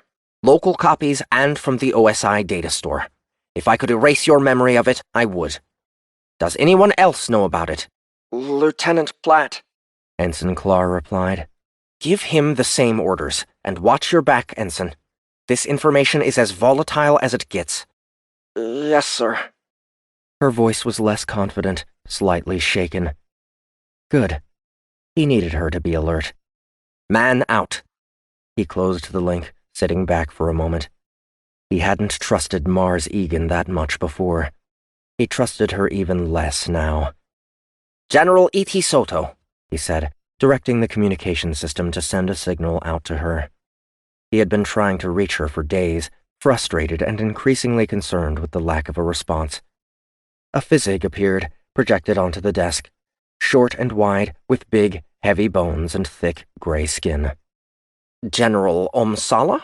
Olas said, recognizing him. Captain Mann, Omsala replied. Where is General Soto? Omsala cast his small, dark eyes downward. I'm sorry, Captain. General Soto is dead. Olas felt the chill run from the base of his feet, up along his entire body. For a moment, he could barely breathe. He had to compose himself. He could mourn later. Cry later. Dead. How? An accident, Captain. A simple, stupid accident. A malfunction in a passing taxi caused it to veer out of control. It struck the shuttle she was riding in, damaging its stabilizers. Both vehicles crashed. There were no survivors. He paused, waiting for Olas to speak. When he didn't, he continued. I've been put in charge of General Soto's responsibilities while a new general is sworn in to the committee. I haven't had much time to review her notes to this point, but I understand you've been assigned to investigate the theft of the fire and the brimstone from Egan Heavyworks on Faru. That's right, sir, Olas replied, his voice a whisper. Did Omsala know anything about hell? Would he say so if he did? What is your status on that front? I have a few leads, General. Such as? I'm not at liberty to discuss them at the moment, sir. Did that sound like a request, Captain? I know the OSI is accustomed to operating independently from the committee, but you still ultimately answer to it. I want a complete, detailed debriefing on your work and whereabouts since the fire and brimstone were taken. I expect it transferred to me by 0800 Earth Standard tomorrow. Olas stared at the general for a moment. He had told Lieutenant Cage he was good at reading people, and he was. He didn't like what he saw from Omsala, and he was beyond certain General Soto's death was no accident. He could feel the pain of it deeper down, waiting for the right moment to expose itself. Maybe he and E.T. hadn't done that well as husband and wife, but he had always maintained his respect and admiration for her, and she for him. "Yes, sir," he said.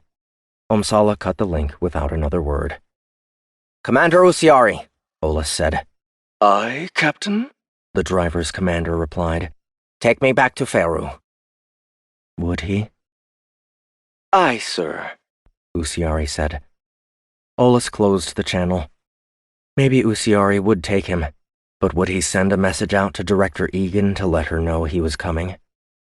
Olas changed the view in the projection, digging into the driver's onboard systems and tagging the communications subnet.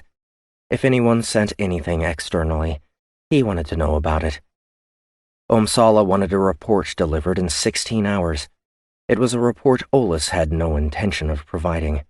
He had to get to the root of this in a hurry and pass whatever he could glean on to Lieutenant Cage. He could only hope she would stay on the mission, whether or not he made it back off of Faru. 47. Gloritant, Trin said. I've reached Mama Oises. The Rudin is dead. Gloritant Salvig Thraven observed his assassin kneeling ahead of the bloody mound of flesh that had once been Mama Oisi. He considered the further-reaching implications of the informant's death for a few seconds before speaking. "And the breaker?" he asked. Honorant DeFay reports that a fugitive matching Lieutenant Cage's description was seen boarding a shuttle which evaded 4 of our Shrikes and boarded a larger, unmarked starship. She paused, hesitant to deliver the bad news. As if he would ever harm his finest Evelyn. The starship escaped. "On the back of the skills of the escaped criminal Bastion Merritt, no doubt," Thraven said. "I knew Captain Mann was resourceful. This approach was unexpected, and is working well for him." So far, Trin said. Most of the fugitives were in hell for a reason. They also weren't selected for conversion for a reason. "Chaos can be a powerful weapon," Thraven replied. "Almost as powerful as subtlety."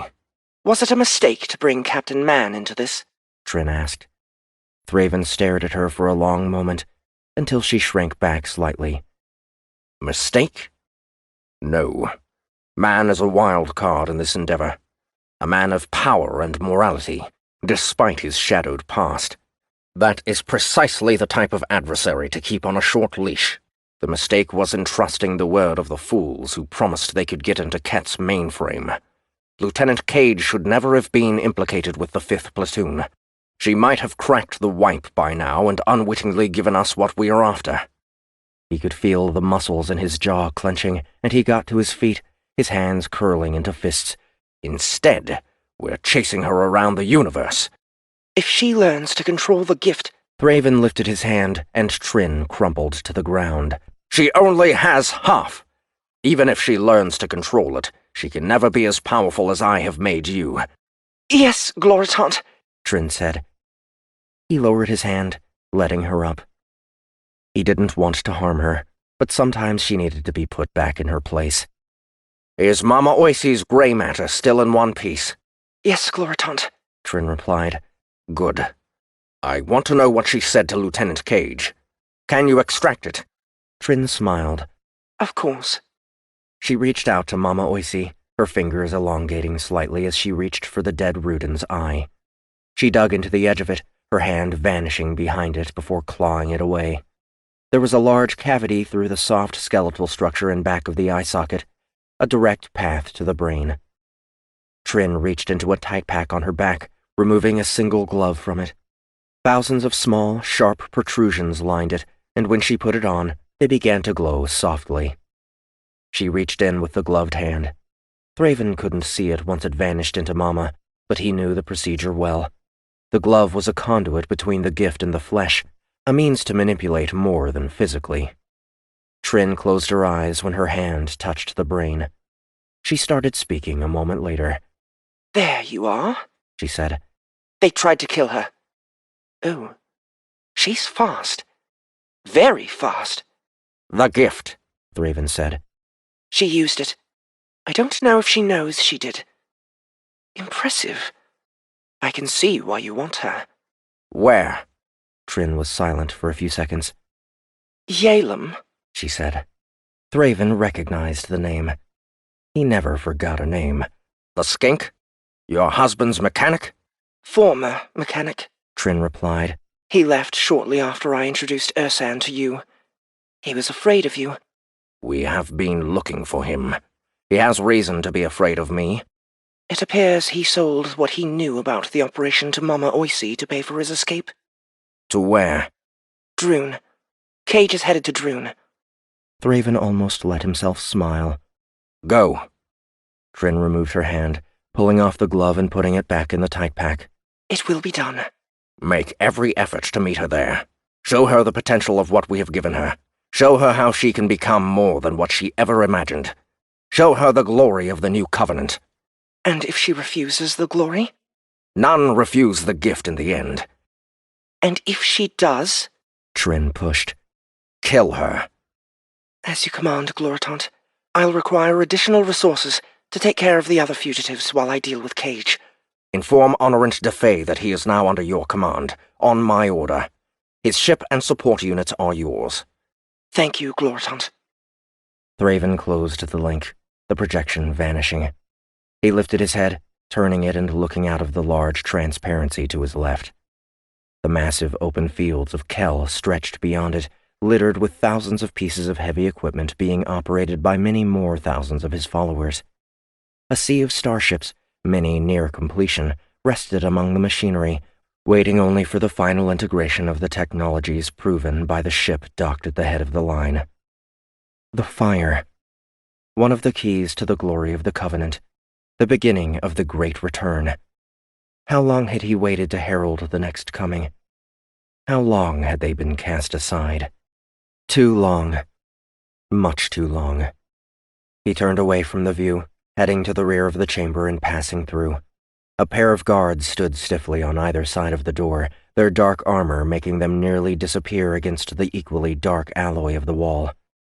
They didn't as much as twitch as he passed them by, falling into lockstep behind him while he crossed the corridor to his private room. He entered without slowing, the hatch rising at his command. The guards turned on their heels, regaining the same waiting position with unmatched precision. Thraven continued to the back of the room, where a dark pool of liquid rested, still but unreflective in the dim light. He shed his cape, his uniform, his boots, and the skin-tight layer of enriched cloth beneath until he was standing nude in front of the pool.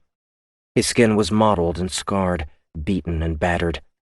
They were old wounds, ancient wounds. He barely remembered them anymore. He stepped into the pool. The thick liquid barely moved aside as he entered it. He could feel the charge in it, the energy. It soothed him. It eased the feeling of motion along his skin, as though something else was living just beneath it. He continued until he was submerged to his head. As he had said to his assassin, none had ever refused the gift once they had learned the true potential of it, once they knew the truth about the past. Lieutenant Cage had surprised him twice already, something that was very, very difficult to do. Her command of the gift seemed to be accelerated beyond any who had been fortunate enough to receive it, and without training. "Let us see if you will accept the glory of the Covenant," he said to himself. "Let us see if Trinity can defeat you if you refuse. If not..." He smiled now, his teeth growing into sharp points, more monster than man. "It has been too long since I had a protege. Much too long." He lowered himself further, completely submerging himself in the liquid. He took a breath, letting it enter his mouth and soak into his lungs. He continued to breathe, feeling his energy returning, his body calming. Whatever happened, he would be victorious in the end. That promise had been made long ago. 48. Abby was alone in the common area of the Faust when Bastion found her. A stack of wrappers for the simple rations Captain Mann had left them rested on the table in front of her, and she eagerly swallowed the last of her 6th bar. Or was it her 7th? She didn't know. What she did know was that she had never eaten like this in her life, and she was still feeling hungry. "How do you stay so thin eating like that?" Bastion said. Frag off, Lucifer. she replied. He put up his hands. Whoa! Sorry, Queenie. I'm not trying to offend. In fact, I was looking for you so that I could apologize. For what? For not following your orders. For the things I called you after it was over. My adrenaline got the best of me. Can I sit? He put his hand on the back of the chair across from her. It's an open ship. I wanted to apologize for Hell, too, he said, sitting down. For pushing you away from the food dispenser. Whatever. It worked out in the end. If you want to call it that. Anyway, I know you think I'm an asshole. And I can be. But I'm more of a part-time asshole. And if we're going to be stuck on this ship together, I'd rather we find some common ground. She was going to give him another short, smart-ass response. She changed her mind. There was no reason to choke him with his olive branch. Okay, she said. Apology accepted. Can you do me a favor and grab me another bar? He laughed. Seriously? Yes, I'm starving. I don't know why. Bastian stood again, retrieving 2 of the food bars. He handed one to her and kept the other. How long have you been a pilot? Before Hell, I mean. 8 years. 36 live fire combat drops on 22 worlds. Impressive. He shrugged. It's all instinct. Some people have more of it than others. Anyway, that came to a crashing halt when I decided it would be a good idea to assault Captain Man. Abby nearly spit her mouthful of food bar across the table. You did what? Yeah. He wanted to send my platoon into a hot zone. By hot, I mean hotter than hell. I mean hotter than you. He paused, waiting to see how she reacted to his statement. Save the strafing. You have to do a lot more than apologize and make lame passes if you want to interest me. Like what? Like finish the mission and help me get home to my daughter. And then I would have a shot? I don't know. Would you still want one? I'm one of 2 right now. 3 if you count Ruby, which you can't. When I'm 1 in a million, I'm high cost, high maintenance, and I have baggage. You're human too, it seems. I was starting to have my doubts. He pointed at the torn bits of her soft suit. That doesn't help. I didn't ask for this. Packard was doing some kind of experiments down there. They put something in me. And this is the result. I don't know if I want to know. Anyway, Man was sending me on what I thought was a suicide run. I didn't want my friends killed, you know? I thought I could convince him it was a bad idea. When he wouldn't listen, I got pissed and I decked him. He didn't fight back. He just let me beat him almost to death. Captain Man? Abby said, not believing it. Man told her he was a trained killer. She didn't believe he wouldn't have destroyed Bastion if he had wanted to. Yeah. When he came to see me in prison, I was ready to do it all over again. He's the reason I was in hell. You're the reason you were in hell. He shrugged. Yeah. It was stupid. But I couldn't sleep. Couldn't eat. All I could think about were my teammates dying. He paused again. You know what the shittiest part is? They died anyway because I wasn't there to fly them out. They died because I tried to save them. Abby kept her eyes on Bastion's face. The memory was upsetting to him, even now. Maybe he wasn't as much of an asshole as she had thought. I'm sorry for that. He smiled. I guess we're learning a little bit about one another, huh, Queenie? Maybe you won't be so quick to choke me in the future? Maybe you won't be as much of a childish asshole, and I won't have to.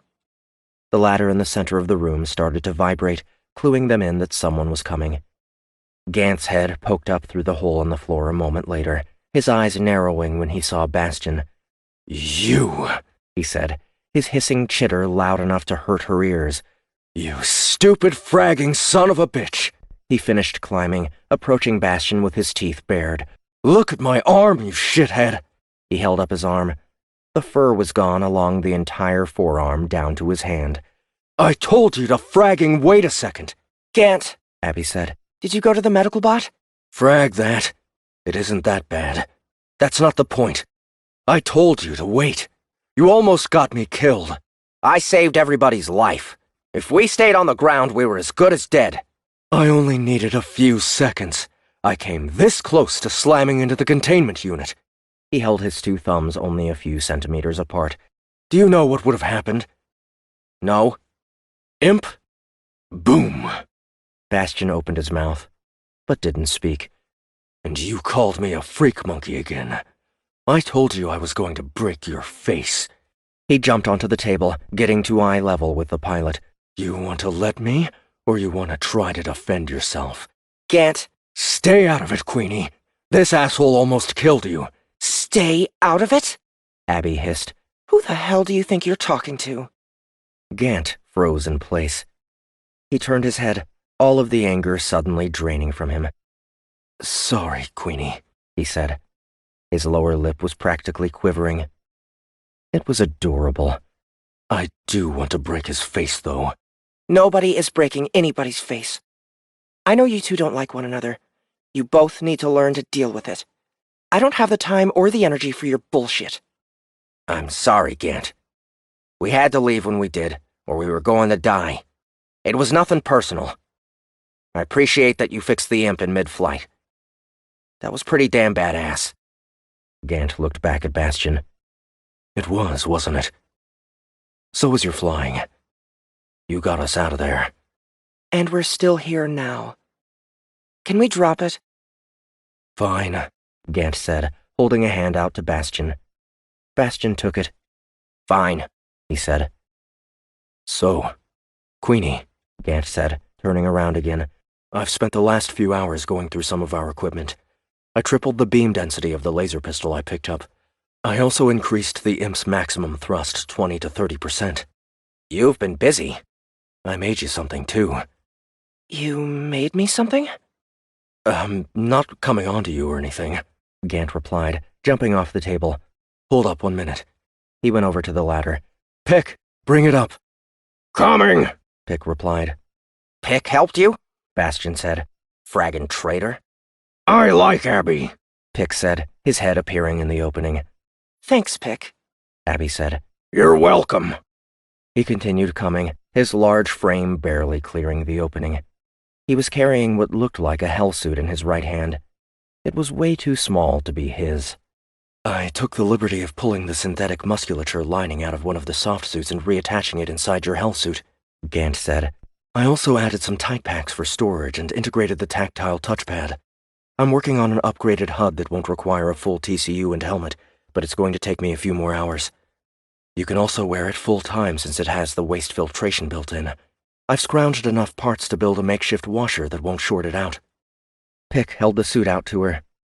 She smiled as she ran her hand along it.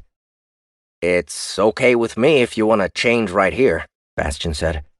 Remember what I said earlier? Abby said. "Yeah?" That's strike one. She looked at Gant and Pick. I'll put this on after I get cleaned up. Thank you both. Anytime, boss, Pick said. Abby took the suit. I'm going to excuse myself and go shower and try this on. Pick, keep these two away from each other's throats, will ya? Pick smiled. Of course, boss. Abby climbed the ladder from the central common area to the living area. She went into the cleansing station, quickly stripping the damaged soft suit and her underwear, looking at her naked reflection. She ran her hands over her stomach.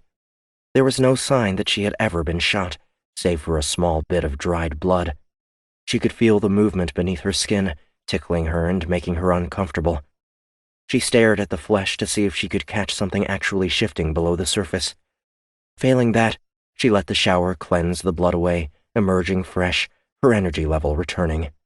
She pulled on the hellsuit, grateful to have the pressure against her skin once more, reducing the overwhelming feeling that she was infested with parasites, if not something worse. She headed to her quarters to lie down. Irie wasn't there. She had no idea where the soldier had gone. She laid flat, staring at the ceiling for a minute before closing her eyes. She gave herself 20 minutes before getting up again. She wasn't tired. In fact, she felt more awake than ever. She made her way down to the lower deck. Bastion, Gant, and Pick had cleared the common area by then, likely going their separate ways. She expected to find Gant in a dark corner, trying to calm his nerves. She didn't. Somehow, they had managed to disperse out of her path. It hardly seemed possible on a ship the size of the Faust. She went to the construct to sit in the darkness. She considered contacting her sister, but came to the same conclusions she had with Haley. If Liv believed she was dead, it was better that way, at least until she could go back home. Would she ever be able to go home? Would she ever see Haley again? For as much as she wanted to believe she would, the events on Orinel had made it feel as though she were back in hell, rotting away. The Republic was in trouble. It seemed as though the Outworlds were too, but she had no proof of that yet. Thraven's Shrikes had attacked the Republic frigates and left the Outworld starships alone. Maybe he was operating independently of the Outworld governance, but she doubted they would be complaining. Either way, even if they did somehow manage to recover the fire and the brimstone, she had a feeling that would only be the beginning, a singular, early victory in conflict that had yet to truly arrive. A conflict she didn't want Haley to grow up into. Even if she did earn her freedom, would she take it? 49. Bastion was at the controls of the Faust when the ship came out of FTL, blinking back into regular space 1,000 AU away from Drun's orbit. Any sign of trouble? Abby asked from her position behind him. Negative, Ruby replied. Only 4 ships in orbit, all Outworld make. Untagged. She shifted her attention to the planet itself, grateful that they hadn't stepped directly into a trap. Then again, that didn't mean they weren't coming in at one from the side. Is there a colony down there? She said, noting the mottled brown of the planet. I told you Drun was a shithole, Ben Hill said, listening in through his communicator. No surface water, hardly any rain. The H2O they do have gets pulled from the atmosphere, and even that's barely enough to keep anyone alive down there. Skinks do okay because they hardly use water anyway. Why would anyone come here? Abby said. Exactly the reason why I think Mama Oisey was full of shit, Ben Hill replied. If there was someone who knew anything about this guy Thraven, I don't think he'd be here. Why not? Irie asked. It's easier to hide your scent in a pile of dung. And more disgusting, Gant said. Nice simile, though, Fury. She laughed in reply. Here's how we do this, Abby said as Bastion began angling the starship toward the planet. After we land, Gesture and I will head over to the colony and take a look around. We'll be posing as arms dealers, Ben Hill said. Arms dealers, she finished, feeling a little angry at the idea of posing as the very thing she had been sent to hell for. Gant, you'll trail behind us. Keep your distance, but stay close enough to warn us if you spot anything out of the ordinary, or back us up if we get in trouble. Yes, Queenie, Gant said. Fury, you and OK will hang back with the Faust. If Yalem tries to run, your job is to stop him. If we get into really deep shit, you're the reinforcements. You bet, Queenie, Pick said. Lucifer, you're on the hot seat. God help us if we need air support or a quick extraction, but you know what to do. You're sure you don't want to take the imp in and leave the Faust up here? Bastion asked. Yes. If Thraven's forces turn up again, I want to make a quick getaway, not have to waste time regrouping. Roger, Bastion replied. They fell silent as the Faust broke through the atmosphere. The small settlement didn't become visible until they were 2 kilometers from the surface, its position shrouded by a thick layer of dust that seemed to be a permanent fixture in the air. A single long transmission spike rose from within, climbing high above it. The dust is fragging up our sensors. I don't like this, Queenie. If anything pops up in orbit, we won't be able to see it to react. They also won't be able to see us on the ground, Ruby said. We should go back. Take the imp. It wouldn't help, Ruby said. Communications will be difficult. If I sent you a warning, you might not receive it. You're kidding. We can talk across thousands of light years, but not through a little bit of dirt? Different systems, Gant said. What works across the galaxy doesn't work as well nearby. It would be like trying to stop a starship on a plate.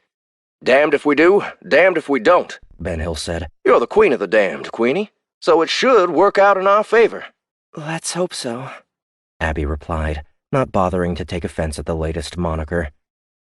The Faust shuddered as it entered the dirty air, chaotic currents challenging the stabilizers. Bastion got them through the mess, coming into slightly cleaner atmosphere 1,000 meters from the ground. The colony was a few kilometers to the south, beyond a flat field of smaller rocks and sand where 2 other starships were already resting. The Faust took roost nearby, the landing smooth and easy. Abby tapped Bastian on the shoulder. "Thanks for the ride," she said. He responded with a thumbs up, and then she turned and fled toward the lower level where the exit hatch was located. The others were already waiting for her, and Pick held out a long hooded trench coat, a scarf, and a pair of goggles when she reached them. "Take this too," Gant said, holding up a smaller monocle. "The goggles will hold it in for now." "The HUD?" she asked. "Yep. It'll give you limited infrared, and it's linked to your soft suit and the extenders if you need to hack anything." "You're the best," Abby said, accepting it and putting it over her left eye. It added a slight grain to her vision, but it also outlined her team, showing their body heat. "I know," Gant replied. She could swear he was blushing. She put on the goggles, scarf, and coat, raising the hood. She was covered from head to toe. So were the others. "What's that?" she asked, pointing to the rifle Ben Hill was carrying. "I don't recognize it." "I modified a standard A70, Gant said. "Gave it a little more oomph and changed the profile to help you sell the cover story. Most of the extra hardware is useless garbage, but it looks aggressive." "In case we need to demo our wares," Ben Hill said. "Are we ready?" Abby asked, moving to the open hatch. A ramp extended from it, 3 meters to the ground. "I'm ready, boss," Pick said. "I'm ready," Ben Hill said, joining her at the hatch. "I'm ready, Queenie," Gant said, tapping his laser pistol. "Lucifer, stay alert. Fury, okay? Keep your ears open and be ready to move on my order." Yes, Queenie. They replied. "Let's do this, rejects." 50. Abby moved down the ramp with Ben Hill beside her. They started crossing the open space, heading for the colony. It was barely visible from their position, a series of smaller, round buildings and a few taller rectangles hidden in the dust. She was grateful for the scarf and goggles as the dirt pelted them, seemingly from everywhere. It was 1/2 kilometer to the outskirts of the colony, marked by a few ramshackle stalls where tired-looking Terrans sat on the ground, selling ugly jewelry and what looked like old military rations. They stared at Abby and Ben Hill as they passed, leaving her wondering what else they might be looking to sell. Things started to get a little more active as they moved closer to the center of the outposts. The lean-to stalls turned into rounded huts dug halfway into the surface, with signs hanging outside to inform the visitor what they had to barter. Food, clothing, drugs. Not weapons. There probably wasn't much need for them out here. It made her wonder if their cover was the best choice. Ben Hill had said Drun was a shithole, and he was right. He said there was nothing here, and he was right about that, too. The place looked like it was on permanent life support. There was little worth trading here, little worth coming to buy. The individuals who lived here had to be either stupid or on the run from something. With all of her experience, she couldn't guess how there could be another option.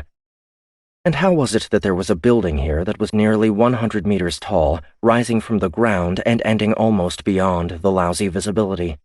It was the source of the spike they had seen from above. The transmission tower.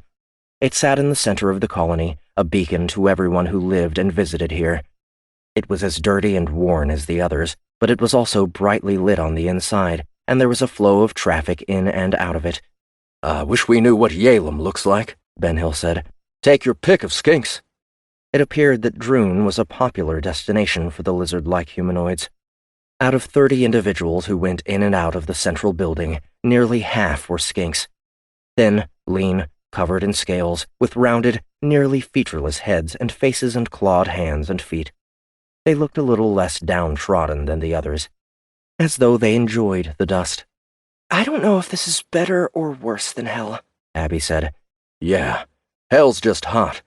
This is depressing." "Well, you're the expert on the outworlds. Where's the most likely place to find Yalem without looking ridiculously suspicious?" "I'm not sure that's even possible after seeing the colonists. Every settlement, no matter how big or small it is, has a place where everyone goes to relax and be social. We're all social animals, you know? Every intelligent species out there." "On a planet like this, the individuals go where the water is," Abby said. "You're as sharp as you look, Queenie."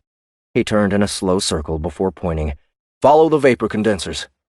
They did, tagging along behind a pair of skinks who were also headed to the condensers. Abby wished she had a full TCU and helmet.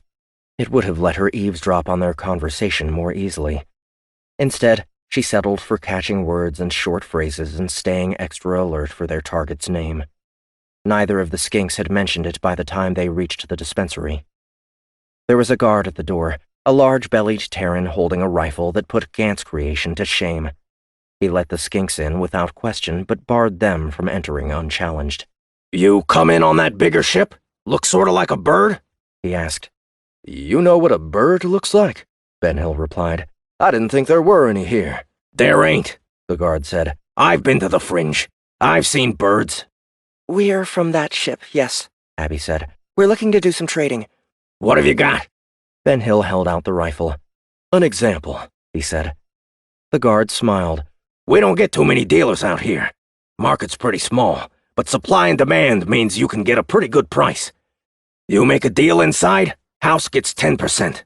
"For what?" Ben Hill said. "For arranging a place to meet. Otherwise, you'd be chasing a sale every which way. 10%. "It isn't a problem," Abby said, smacking Ben Hill on the shoulder before he could argue again. The guard laughed. "Your wife is feisty. By the way, you saw the other two ships when you came in?"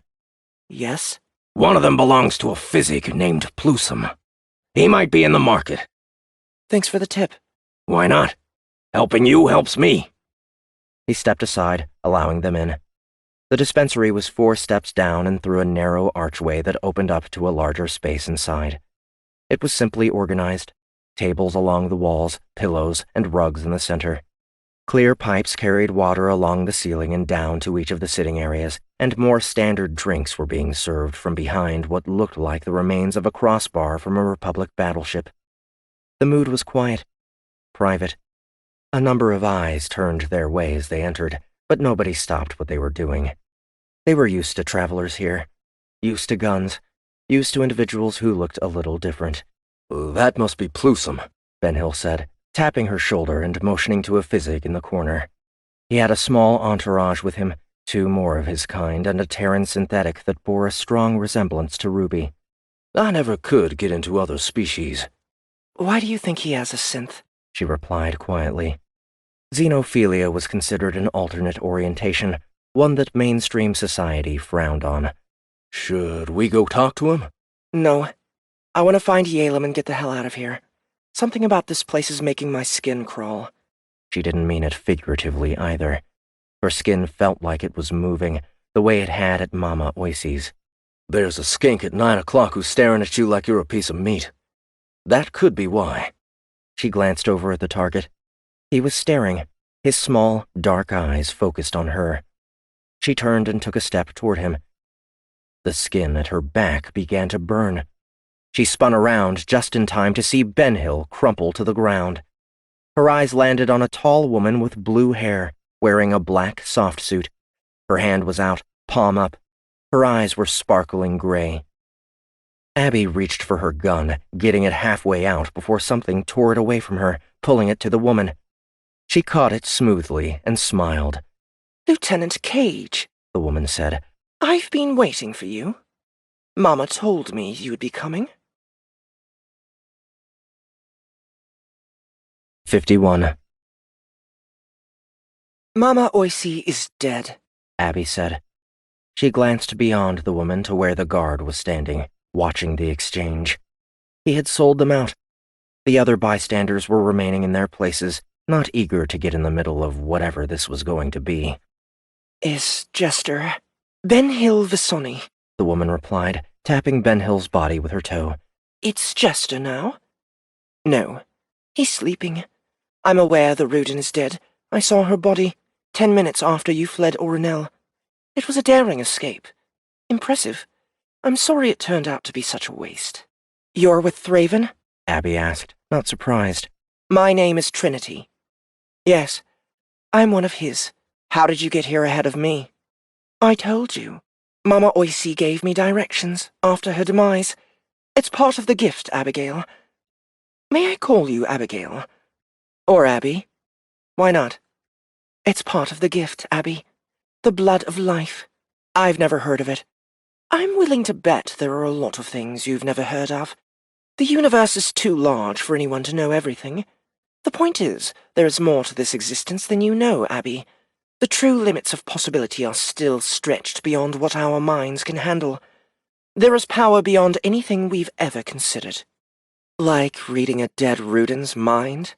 A simple way to describe it, but yes, that's one of the abilities that comes with the gift. If this gift is so great, why did Thraven need to steal the fire and the brimstone? Why didn't he just wave his magic wand and have them poof right onto his doorstep? For that matter, why does he need a breaker to help figure out where Sylvan Ket is hiding? Trin practically rolled her eyes. It's a gift, Abby, not magic. There are boundaries. It's science, not fantasy. Bitch. It seems pretty fantastic to me, Abby said, holding her temper. Isn't anything we don't yet understand? Okay. So if this gift is science, why isn't Thraven's tech better? Why isn't the Outworld's? Again, why does he need the ships? For what purpose? To what end? Forget the ships. The ships are inconsequential. Not to me. They will be. You have the first part of the gift, Abby. It was given to you back on Hell. I understand that you thought it was an attack, but it wasn't. It was intended to be an honor. A glorious honor. I was naked and pinned down and got stabbed with a fragging needle. I still don't feel very honored about that. All I feel is like I have a million worms crawling under my skin. A side effect that we all learn to live with, to accept gratefully for the power that is unlocked. You have had a taste, but you can't understand the fullness that comes after receiving the second part. You can't begin to imagine the way the universe changes, the way your interaction with reality and existence changes. That's why Gloritant Thraven was trying so desperately to find you. That's why he sent me. To open your eyes to the glory of the gift. Not so I could break Ket's mainframe for him. At first, yes. Now, it would be little more than a fringe benefit. You're stronger than most who receive the gift, Abby. You have potential you don't realize. Thraven can help you understand what you're capable of. If your Gloritant has designs on the Republic, I'm not interested.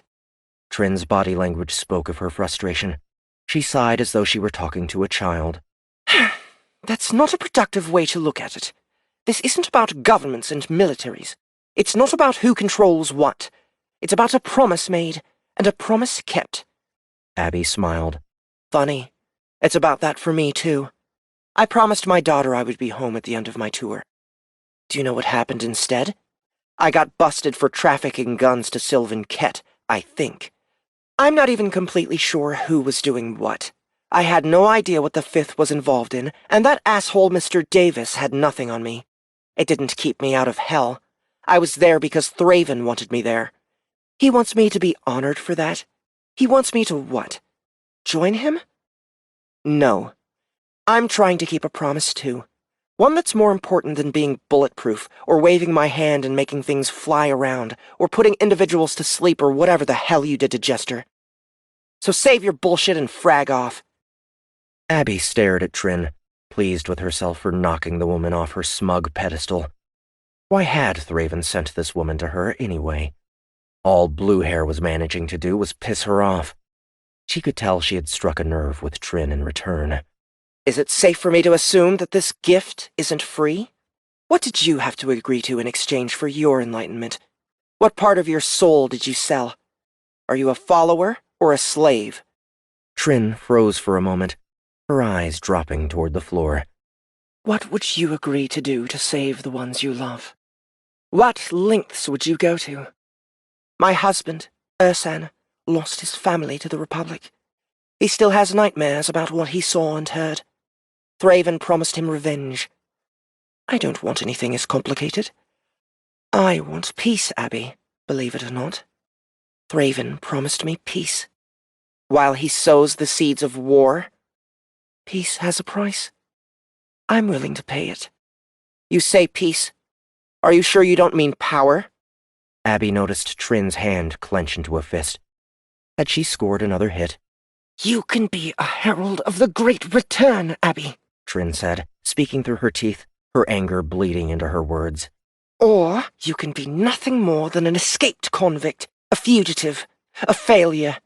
You can die here on Drun, a shitty little rock in the middle of the universe, with no one, not even your daughter, to think of you as anything other than a waste. The choice is yours. Abby felt her anger flare, her body beginning to burn anew. Her skin writhed and shifted, the power she had been given becoming alert. Trinity sensed it, too, taking a step back and raising her hand as though to defend herself. Don't do this. Gloritant Thraven doesn't want you dead, but he will accept it if it's necessary. Abby laughed. A real, solid laugh. So that's it? Sign up or die? I seem to be getting that shitty offer a lot lately. Sorry, I already signed the same fragging contract with the Republic. The devil you know, right? She wasn't sure how Trin's attack was going to come. She wasn't sure how she would possibly defend against it. Her body was on fire, her skin burning with an energy she had never felt before. Would the gift defend her? Could she count on that? She didn't have a chance to find out. Trin's hand started to rise, pausing halfway, as the side of her head began to smoke. The laser passed right through it, hitting the wall on the other side of the dispensary and spearing through that as well. Trin's body collapsed on the floor beside Benhill. Shit, Gant said. I think I pushed the power output a little too high. 52. We're nearing the planet, boss, Dak said. Ursan was staring out of the Brimstone's viewport. He could see Kel ahead of them, a green and blue world that reminded him of home. Except home was gone. A Republic military base was all that remained of it. Any contact from Thraven? Ursan asked. No. If he knows we're here, he isn't saying. Ursan smiled. He had brought the Brimstone out of FTL a few thousand AU beyond the planet, well past the reach of the orbital sensors that would detect any incoming starships. He had then activated the ship's cloaking mechanism, curious to explore the capabilities of the updated technology. He was surprised to find the power draw was minimal, and that efforts to locate him through the standard anti-cloaking scans run by his own starship, the Triune, had failed. That result had made him bold. Now he wanted to know if General Thraven, for all of his power, would be able to see him coming. He wasn't planning to betray the one who had promised him the downfall of the Republic, but the General acted as though he was the next closest thing to a god, and Ursan wanted to know if that act was on the mark. Maybe if he could prove the man was fallible, he wouldn't be so damn scared of him. Stay on course, Ursan said. Take it slow. We'll slip past the outer defensive patrol, and if we still don't get called out, we'll move back and make a more standard entry. Okay, Dak said. The Brimstone eased ahead, her velocity consistent as she drew nearer to the planet. What if Thraven is testing us, testing him? Dak asked, glancing back at him. He looked nervous. I'll tell him I was testing the cloaking system to see how effective it is. Maybe he'll appreciate that I took the initiative. The outer defensive patrol was a group of 50 Shrikes, clustered together and sitting nearly dead in orbit around Kel. They were hard to see and small enough that without a larger power signature they were identified by sensors as ordinary space garbage instead of capable attack craft. Once a target moved within range, they would come alive and pound it with everything they had, which was more than enough to take down any Republic ship within a matter of seconds. But probably not enough to take down the Brimstone. Make sure we don't run into any, Ursan said, watching them approach. I'm tracking them, Dak replied. The Brimstone skirted the line, angling around the cluster. Ursan held his breath, watching the Shrikes intensely, waiting for them to react to their presence or for Thraven or some other officer from command to put him to question. It didn't happen. The Brimstone reached the other side of the first line of defense, still undetected. I don't want to turn her in, Dak said, laughing at the results. She's amazing. But I prefer the comfort of the Triune. Let Thraven have his unstoppable killing machine. He paused, enjoying the invisibility of the brimstone for a few more seconds. Get us turned around and back out. We'll regroup with the Triune and come back in the clear. Okay, boss. With any luck, whatever job Thraven sent Trin on will be finished soon, and she'll be— He froze as he felt a sudden chill throughout his body, causing him to shiver. He closed his eyes, a split-second vision crossing behind the lids. Trinity was lying on the ground. Dead. Contact General Thraven! Dak turned around. What? Boss! I said open a fragging channel! He shouted in reply. Dak did as he asked. Captain Gall, Thraven said a moment later, a projection of only his head appearing at the front of the bridge. You felt it? He sounded surprised. Where is she, General? Ursan said. Where are you, Captain Gall?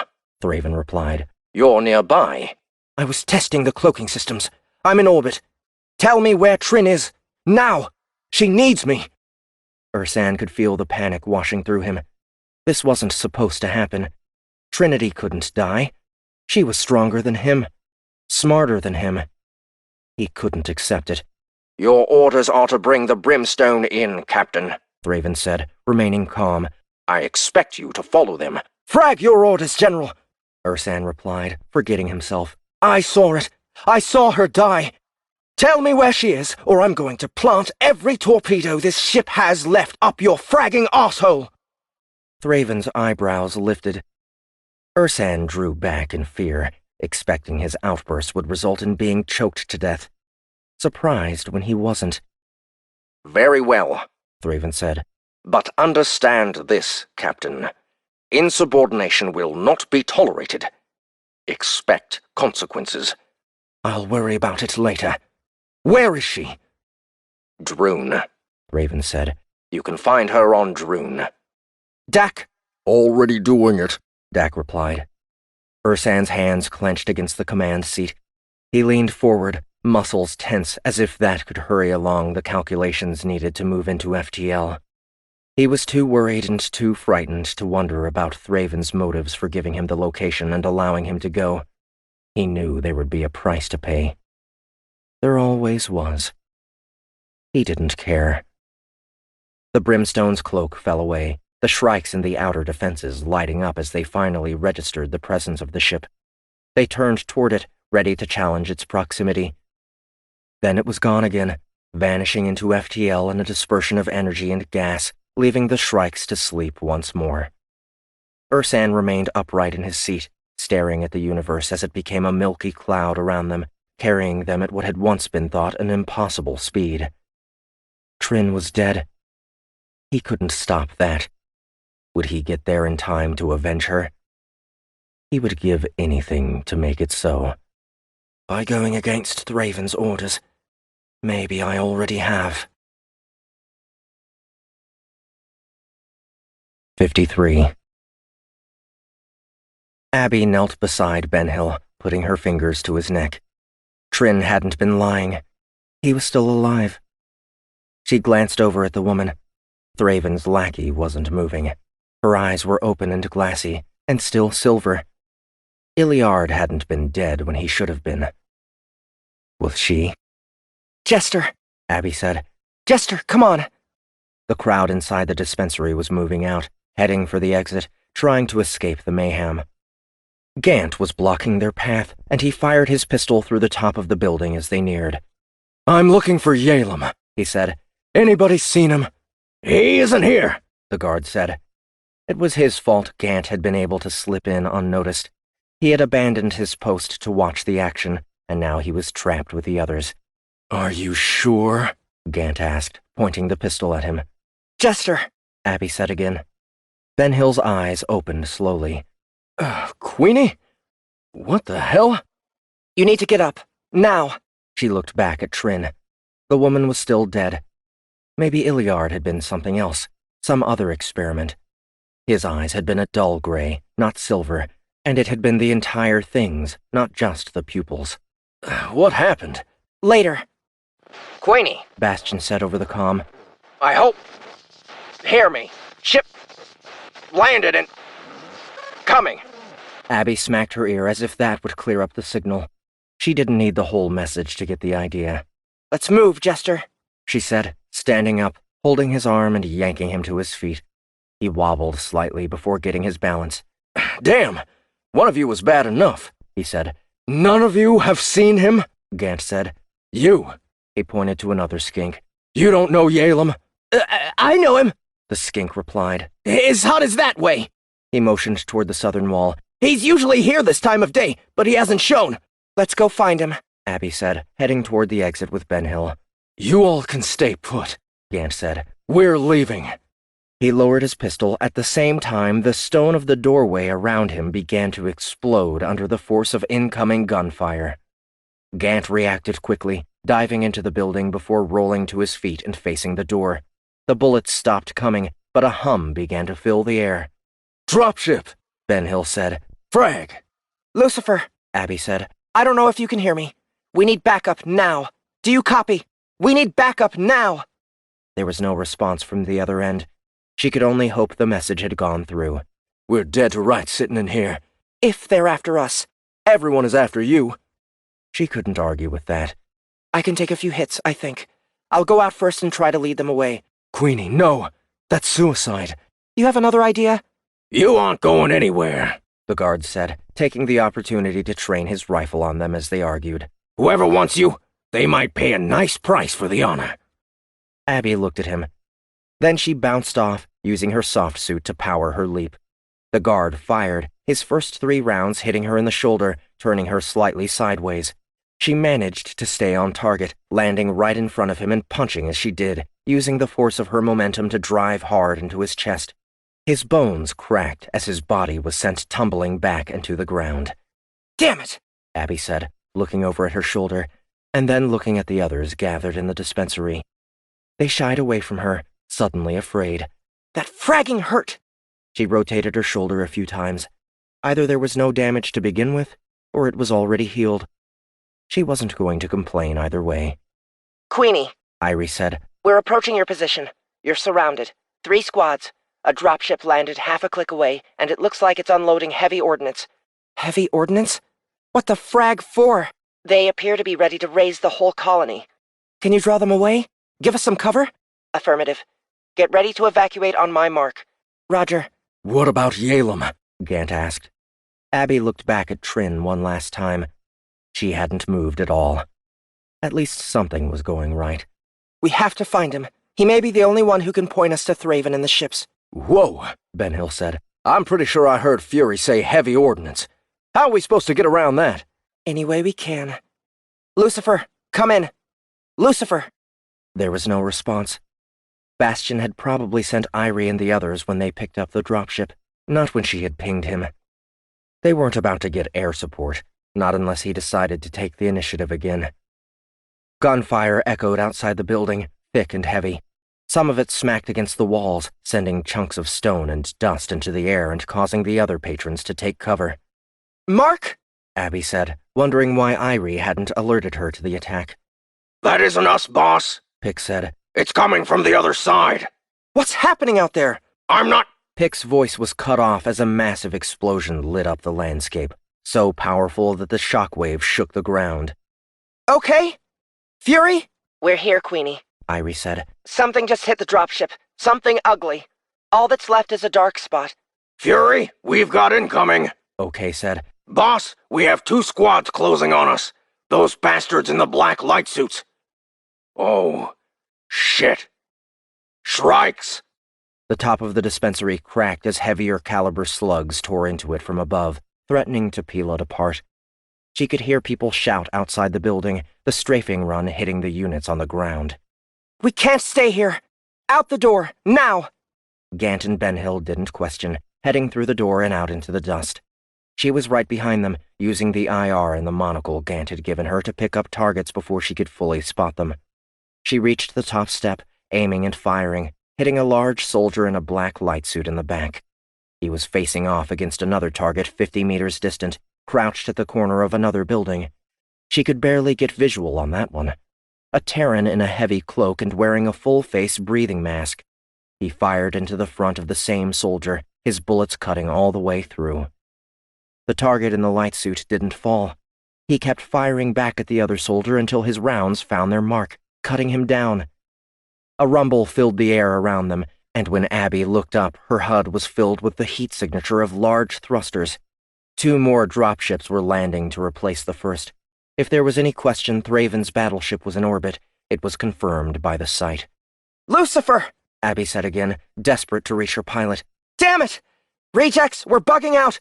We'll find another way to locate the ships. This way, Gant said, pointing down the street. It's clear. Right behind you, Abby said. Fury, okay? Where the hell are you? Pinned down, Queenie. Irie said. Caught in the middle of a fragging war zone north of you. Gant, Jester, we're moving north. We're on our way. Hold tight. There's nothing you can do for us. We're stuck. We know the black suits aren't friendlies. The others? I have no fragging clue who they are or where they came from, but they don't seem to care if they cut us down. If they aren't helping, they aren't friendly. And either we all get out, or none of us get out. If you're still a real soldier, maybe. We're convicts, Queenie. Murder, in my case. We aren't worth the blood or the sweat. Frag that! If nobody else gives a shit about us, then we need to take care of each other. It's the only way any one of us stands a chance. I see them, Gant said. Next block over, hunkered down in one of those stalls. Abby scanned the area ahead of them. Soldiers from both sides had taken positions across the avenue, trading fire at one another. A Shrike passed overhead, strafing the foreign line, sending up clouds of dirt and hitting 2 of the fighters. The enemy of my enemy is my friend, right? Ben Hill said. Until they aren't, Gant replied. He fired his pistol. The dust reduced the impact of the laser, but it was still powerful enough to take down one of the black suits. Lucifer, Abby said again. Again, there was no reply. Get down! She spotted a Shrike swooping in, strafing the area ahead. She could see the bullets hitting the ground, throwing up chunks of dirt, creating a path that was leading right into them. Shit. She prepared to bounce off and spring away. A whistle sounded nearby, and then the Shrike exploded, the fireball and its debris passing overhead. She looked to the right. A 12-meter mech moved out from behind a building, its rifle arms rotating, tracking another target. It fired, the whine of the Gauss rifle sending a heavy slug into a second Shrike, knocking it down. The mech was a Republic asset, and not the kind of thing that came up for sale on the black market. Did that mean these were Republic soldiers? She scanned the battlefield again. The arrival of the war machine had stolen the enemy's attention, breaking up the line that had seemed so solid only seconds ago. Irie and Pick were on their feet, running toward them. I can't get through to Lucifer, Abby said as they arrived. We need to make a break for the shipyard. The shipyard is that way, Gant said, pointing to where one of the new dropships had landed. Of course it is. We need Lucifer to come to us. I don't know why he hasn't yet. Probably too dangerous. He won't leave us here to die. Ruby won't let him. What should we do? Irie said. Get a message to him, Gant said. The comm tower is that way. He pointed further north. The fighting isn't as bad that way, and that spike has more than enough amps to get through this shit. Good idea, Abby said. Let's go. Lieutenant Cage! A voice shouted at her back. She turned slowly, feeling a spike of fear for the first time since the fighting had started. She should have known. We weren't done yet, Trin said. 54. I killed you, Gant said. I'm sure of it. Trin was standing in the center of the street, flanked by a pair of black suits on either side.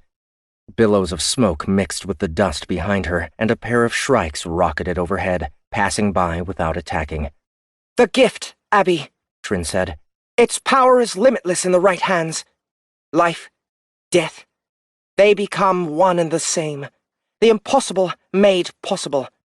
Impossible this, Pick said, firing his rifle. The reports echoed across a suddenly dead silence, bullets whistling through the air. Trin didn't move. Her fingers shifted slightly, and the slugs slammed to a stop in front of her as if they had struck an invisible wall. They hung there for an instant, and then tumbled to the ground. Force field? Gant said. I don't think so, Irie replied. Shit. Gant, get to the tower. Get Lucifer here. I'm not leaving you.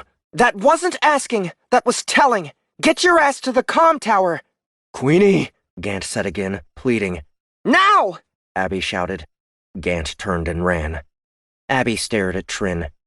How was she supposed to fight this? I can see your fear, Abby, Trin said. I can also see you're starting to believe in what I'm offering you. Anything I can do, you can do as well. Perhaps even more. All you have to do is come with me. Accept the gift. Accept the glory and the honor. Be a part of the new eternal covenant. I don't want to be a part of some bullshit army. I want to go home, to Earth, to be with my daughter. Maybe I'm thinking too small. Maybe my goals are too simple. But that's all I care about. The ground shuddered. A moment later, the Republic mech returned, emerging from the smoke behind Trin, its arms rotating to target the woman and her soldiers. Trin turned almost casually, putting up her hand as the mech's chest-mounted lasers began to fire. They ricocheted against flashes of light that appeared ahead of Trin, reflective sparks that reversed the path of the bolts, sending them back into the mech. Its shields didn't cover the firing ports, and the exacting nature of the defense caused the attack to back up into the weapons, burning through their mechanisms deep inside the war machine. It began to smoke, the pilot opening the cockpit and climbing out, jumping from the mech as the top of it caught fire, flames licking through the gaps in the armored joints. He landed on the ground, looking up at Trin in fear. A single round put a hole in his chest, and he fell over. Abby could feel her skin beginning to burn at the display. She didn't know what Thraven was, or what he wanted. Power, most likely. Wasn't that what invaders were always after? The Republic couldn't stand up to something like this. Not if Trin was only a single sample of a much larger mass of so-called gifted individuals. If they attacked, if they made it to Earth, then what? The Republic would fall. What about Haley? What would happen to her? Irie, may I borrow your sword? Abby said, putting her hand out. Trin was turning back to them, a smile on her face. Power, Abby, she said. The impossible made possible. Honor. Glory. The great return. Your daughter can be the daughter of a queen. Think of how you could protect her then. I still don't want to kill you. I don't want to kill anyone, and neither does the Coloritant. Follow me. That is all that he asks. Follow me into a new future. Follow me to our rightful place in the universe. She's crazy, Pick said. I have no idea what she's talking about. Me neither, Abby said, as Irie handed over her blade. Queenie, you can't fight her. Anyone can fight anyone. It doesn't mean they'll win. I'll slow her down. You get to the comm tower. Lucifer can pick you all up there. Tell Captain Man I died to stop this bitch from advancing the ideals of a nutjob dictator, and he owes me to figure out what the frag is going on and how to put an end to it. I joined the Republic military to keep our way of life safe. It isn't perfect, but it's better than being under the boot of a psycho. I haven't known you that long, but I know you wouldn't leave me. I'm not leaving you either. I agree, Irie said. All of us go, or none of us go. I'll stay too, I guess, Ben Hill said. Why not? I always figured I was going to die in hell. I guess I'll kick it on some waterless shithole in the corner of the galaxy instead. It's as good a place as any. Abby smiled. Gant's going to be pissed that he went to the tower. Then he shouldn't have left, Ben Hill said. What the hell does the word loyalty mean to him anyway? Abby looked back at Trin. She was waiting calmly, patiently, for her to decide. She wasn't afraid of the sword. She wasn't afraid of the rejects. Why should she be? Had anyone challenged her since she had been given the gift? Abby's body was on fire. Her skin was burning, tingling, shifting and moving like it was alive and losing control. It was responding to her fear, her anger, her desperation. Maybe she couldn't control whatever power was inside of her the way Trin could. Maybe she didn't have to. Keep those other assholes honest. I'm going in. Yes, ma'am, they replied. She closed her eyes, taking a breath. Her body felt like it wanted to explode, and the converted hellsuit was the only thing holding it together. She flexed her legs and jumped. 55. The brimstone blinked back into existence in a plume of gas, the dysterium dispersing around the starship as it made orbit around Drun. "Trin!" Ursan said, trying to reach her through her communicator. He had felt the change when she had revived, the sudden renewal of warmth within his soul. He was amazed that Thraven's gift had allowed him to sense his wife so acutely and more grateful for it than anything else the general had done. "Trin," he repeated. There was no reply. The atmosphere is too dense, Dak said. Short-range signals can't punch through. Ursan stared at the brown planet ahead of them. She was down there somewhere. Was she still in trouble? She had to be. Why else would Thraven have let him come so easily? We're being hailed, Dak said. "Who?" Captain DeFay, on board the Lahar. "DeFay," Ursan said. Captain Gall, DeFay said. General Thraven told me you were en route. "Trin," Ursan said. We have everything well in hand, Captain, DeFay said. There has been some unexpected resistance from the surface, but our forces are winning the day. "What kind of unexpected resistance?" Planetary defense of some kind. It may be that the Republic has been using Drun as a forward base, hoping to stockpile weapons and supplies inside Outworld space. "And you didn't know that before you arrived? Then what are you doing here?" Following orders, Captain. Without question. Something you seem to struggle to do. Ursan held his tongue, closing the link instead. "Bolar," he said, contacting his shuttle pilot. What do you need, Captain? The Outworlder replied. "Prep the shuttle. Tick?" Yes, boss? The Trover said. "Get the ground team ready. We're going down there." Roger. Are you sure that's a good idea? Dak asked. DeFay said they have everything under control. "Frag DeFay," Ursan replied, getting to his feet. "Someone killed Trin. It doesn't matter if the gift brought her back or not. I want that arsehole's head. Besides, I didn't challenge Thraven to sit up here and twiddle my thumbs. Get us in close so we can drop the shuttle." Okay, boss. "You have the bridge, Dak," Ursan said, fleeing the space. He ran through the large corridors of the brimstone, gaining the lift and taking it down to the hangar. His ground unit was already assembled by the time he had put on his light suit, headed by his sergeant, Tick. The shuttle was behind the 15 soldiers, lights on and reactor humming. We're ready to go, boss, Tick said as he arrived, saluting him with the rest of his crew. "Then stop standing around and get on the shuttle," Ursan said, hurrying past him and up the ramp extending from the ship. You heard him, Tick shouted. Move out! The soldiers piled into the shuttle behind him, quickly taking their positions and clamping themselves in. Locked and loaded, boss, Tick said. "Bolar, get us down there." Yes, sir, Bolar replied. The ramp retracted, the hatch closing and sealing. The shuttle lifted off the floor of the hangar, thrusters firing and launching it out into space. Ursan could see the Lahar to his right as the shuttle changed direction, diving toward Drun, the large, dark battleship barely visible save for the few lights coming from the hangar and the bridge. DeFay wasn't stupid enough to challenge him, not while he was in control of the brimstone. Was that why Thraven had deferred to him too? He could feel his skin start to burn as the shuttle hit the atmosphere, beginning to shudder slightly at the introduction of resistance. Wherever Trin was, he was certain she needed his help. Even if she didn't, he was going to give it anyway. What the hell was the gift good for otherwise? 56. 5 o'clock, Ruby said calmly, watching the Faust's HUD. "I see him, thanks," Bastion replied.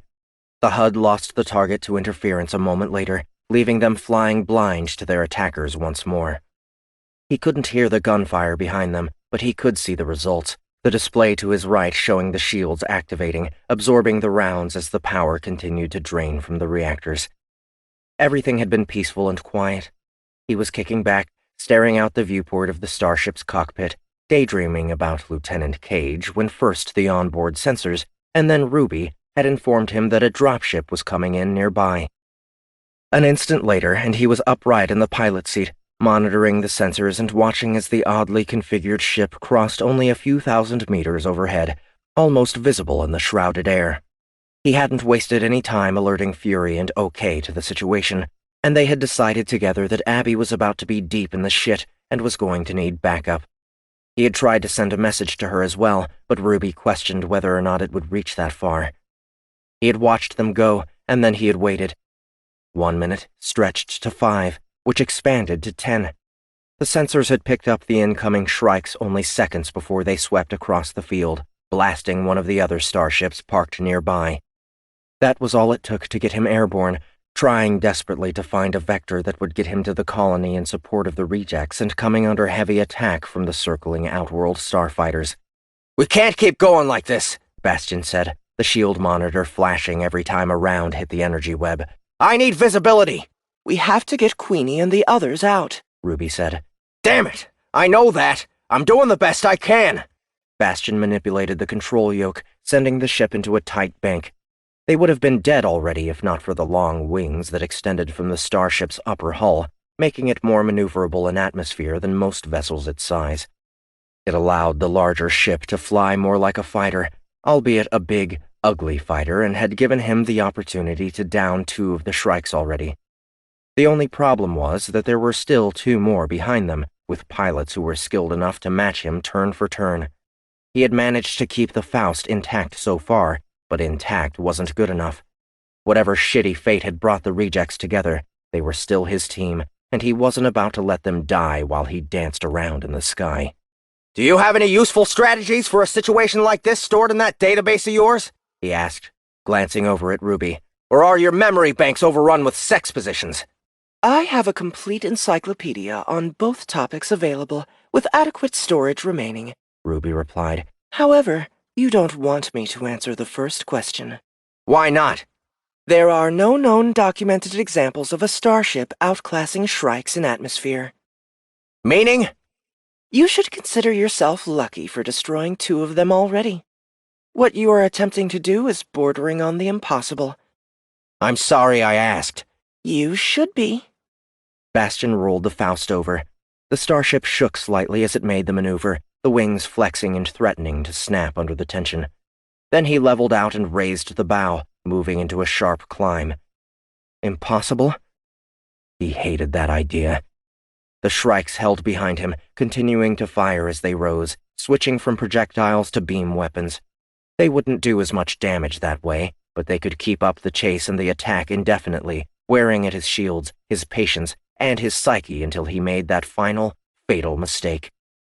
He kept climbing, eager to escape from the dust and get the HUD locked onto the Shrikes once more. He couldn't hit them if he couldn't see them, and sensors were too unreliable close to the ground.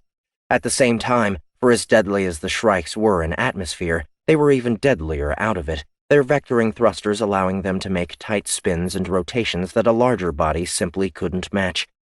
It was a delicate balance, but one that he had managed before. This wasn't the first time he had come up against the Outworld's best line of defense, though it was his first time doing it on a ship as large as the Faust. They broke through the dusty air, reaching clear atmosphere. The sky was darker above them, and he could see the outline of that damned dark battleship silhouetted against it, the source of the bastards who were trying to down him. "What the?" he said, as his eyes landed on a second object in orbit near the first. A starship unlike any he had seen before, except in the data Captain Man had provided them. "The Brimstone," Ruby said. "It's here." She paused. "Why would that be?" "I don't know, and I don't care. We have enough problems already." The computer beeped at him, signaling another hit, this one passing through the shields and leaving a mark on one of the wings. A flesh wound. He was lucky. "Hold on," Bastion said. "Either this is going to work, or we're going to die." "I can't die," Ruby reminded him. "Only be destroyed." "What's the difference?" Ruby was silent for a moment, and then shrugged. "I can turn off my pain sensors," she offered. "I can turn off my pain sensors," Bastion mimicked. "Whatever. Here goes." He cut the power to the engines. Completely. He also cut the power to the anti-gravity, turning it off and allowing the Faust to become the heavy mass of alloy that it truly was. "This is not a good idea," Ruby said, as the ship's climb came to an abrupt end, the nose beginning to roll over toward the ground. The Shrikes were maneuverable, but not enough to stop that quickly. There was a brief moment where their vector and the changing vector of the Faust lined up. Bastion didn't waste it. He triggered the ship's guns, heavy plasma lancing out from the two cannons mounted beside the cockpit and the two turrets over the top. Sharp red bolts speared one of the Shrikes, burning through it and cutting it in half, while the other banked and turned, peeling away from the assault. "Damn!" Bastian said, his stomach dropping when the Faust started to fall, the Shrike circling back behind them and peppering them while they regained momentum. Warnings sounded in the cockpit, the shield display lighting up as he switched the thrusters back on, immediately pegging them to max.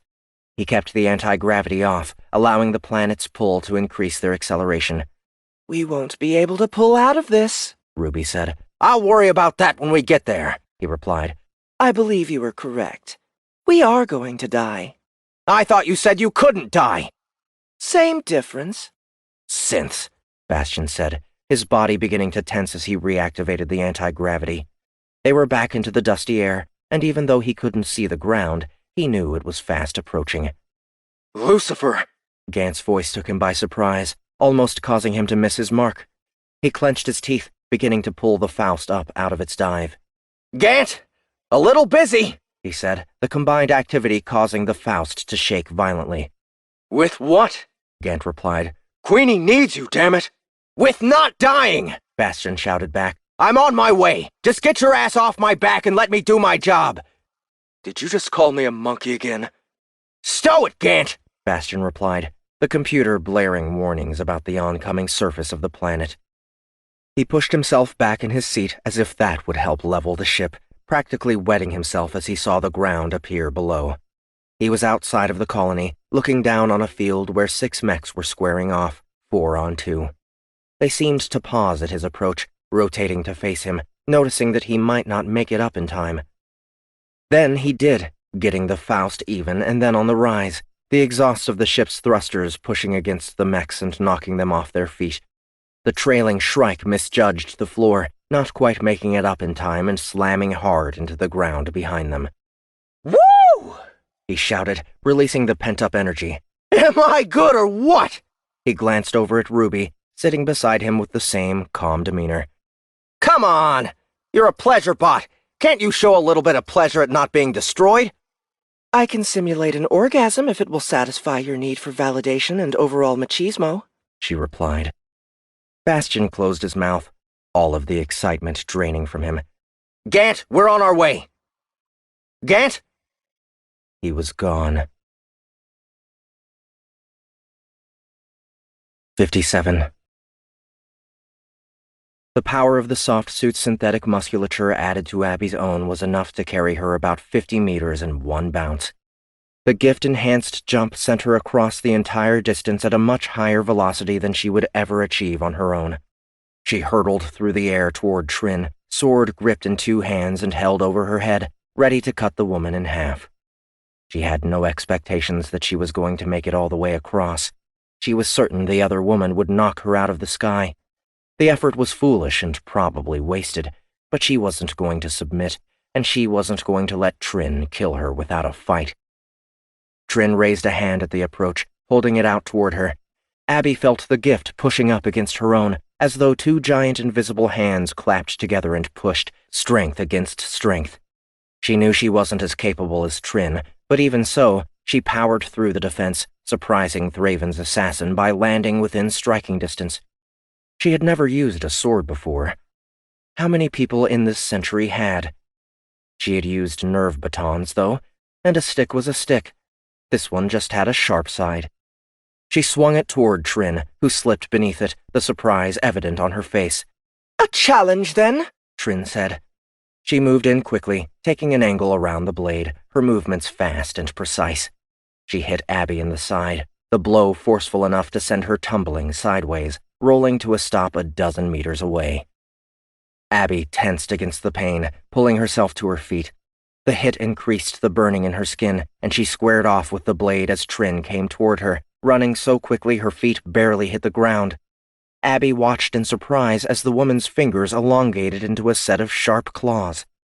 Had her fingers grown, or was it some kind of augmentation built into her soft suit? She didn't have time to think about it. She brought the blade up ahead of Trin's attack, catching the first swipe, then bringing it down and over to block the second. Ahead of her, she could see Pick and Irie attacking the black suits, sending rounds into the exposed soldiers, who absorbed the damage without falling. The scene distracted her, giving Trin an opening. She felt the pain as the woman's claws tore into her stomach, ripping through her hellsuit and into flesh. She backed away, swinging the blade ahead of her to keep the other woman honest. "You're a good fighter," Trin said. "You would have made an exemplary Evelyn." "Past tense already?" Abby replied. "Try killing me first." Trin smiled, more like a predator than a person. "This is the power of the gift," she said. "The power you could have. The power you refuse." She spread her arms to her sides, her entire body flaring in heat and energy, surrounding her in flames. "What the frag are you? The past? The present? The future?" Trin held out her hand, and a stream of energy burst from it, heading for Abby. She rolled aside, terrified as the attack hit the ground where she had been and tore a deep gash into the earth. "This could be yours, Abby," Trin said, pausing the attack. "This and more. How many times do I have to tell you to frag yourself?" Abby said, getting to her feet. Trin moved in, coming at her so fast she barely had time to react. She got the sword up to block the first swipe from elongated fingers, only to find the other on her wrist, the touch burning into her flesh and forcing her to drop the weapon. "Go frag yourself, Lieutenant," Trin said, reaching out and wrapping her other hand around Abby's throat, lifting her easily off the ground. Her skin smoked and burned where Trin's flesh touched her, and she couldn't breathe. She had part of the gift. She needed it to do something. She punched, trying to increase the strength the same way she had when she had bounced. Her fist smacked harmlessly against Trin's chest. Damn it. She tried again and again. It was no use. The gift was failing her. Because Trin was stronger? No, because she was afraid. She felt sharp claws punch through her hellsuit and sink into her stomach. Trin was smiling, enjoying the moment. Enjoying the kill. A bright flash and a wave of heat flowed over them, leaving Trin cursing as a plasma bolt hit her in the back, throwing her away from Abby. The Faust flashed overhead, appearing for an instant and gone just as soon. Abby took a moment to gather herself, fighting to catch her breath, feeling her body recovering as she rolled to her feet. The black suits had been hit by the run as well, burned by the incoming plasma, but getting back up. An angry growl forced her attention back to Trin. The assassin was up again, still smoldering from the hit, but healing quickly. Abby saw Irie's sword laying a few meters away. She had to hold on to her anger and bury her fear. She reached out to it, eager for it to be in her hand, eager to use it as a weapon to kill this flaming bitch. Her skin burned as the gift responded, extending to meet her needs, bringing the weapon to her. She caught the hilt, ready for round 2. "Come on," she said, waving Trin toward her. "You wanted a challenge, didn't you?"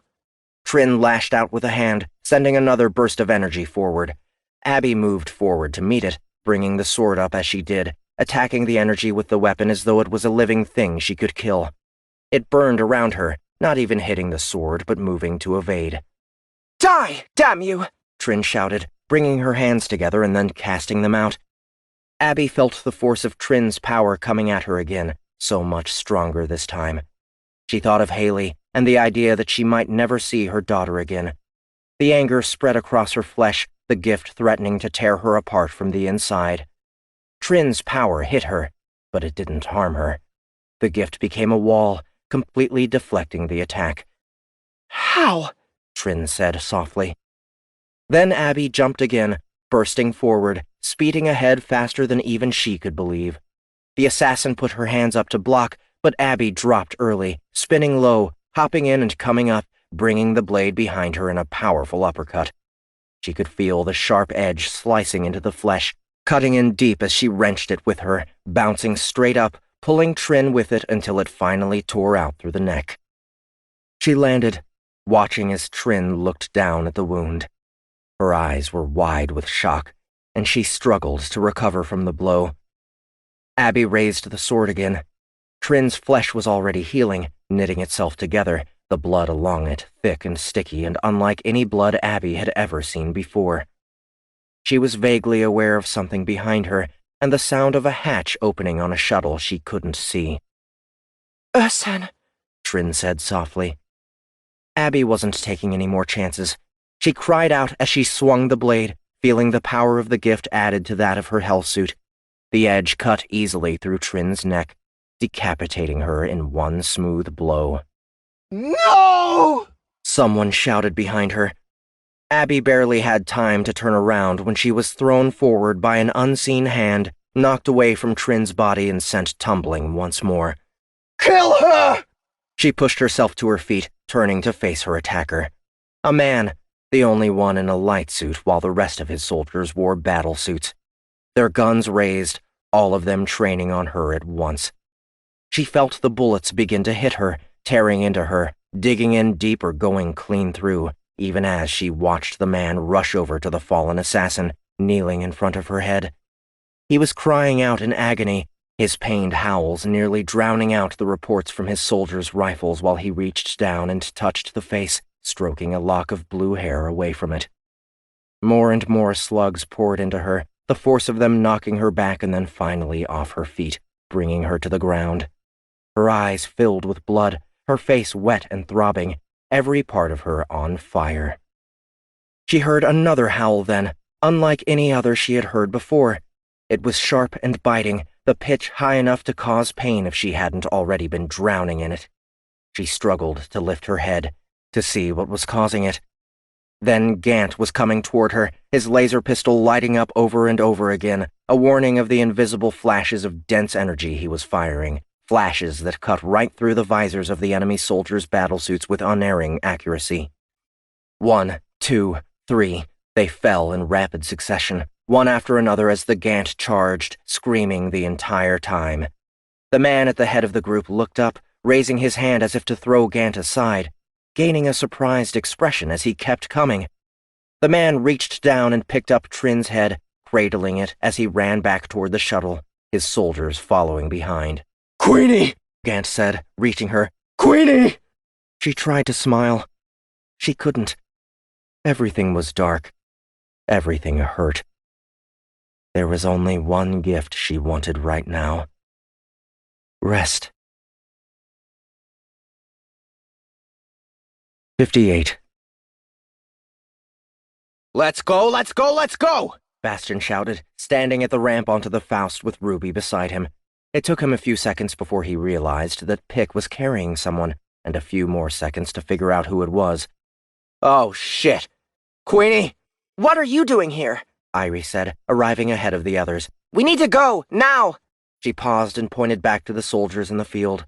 They were burned and broken, but still standing, their motions jerky but constant.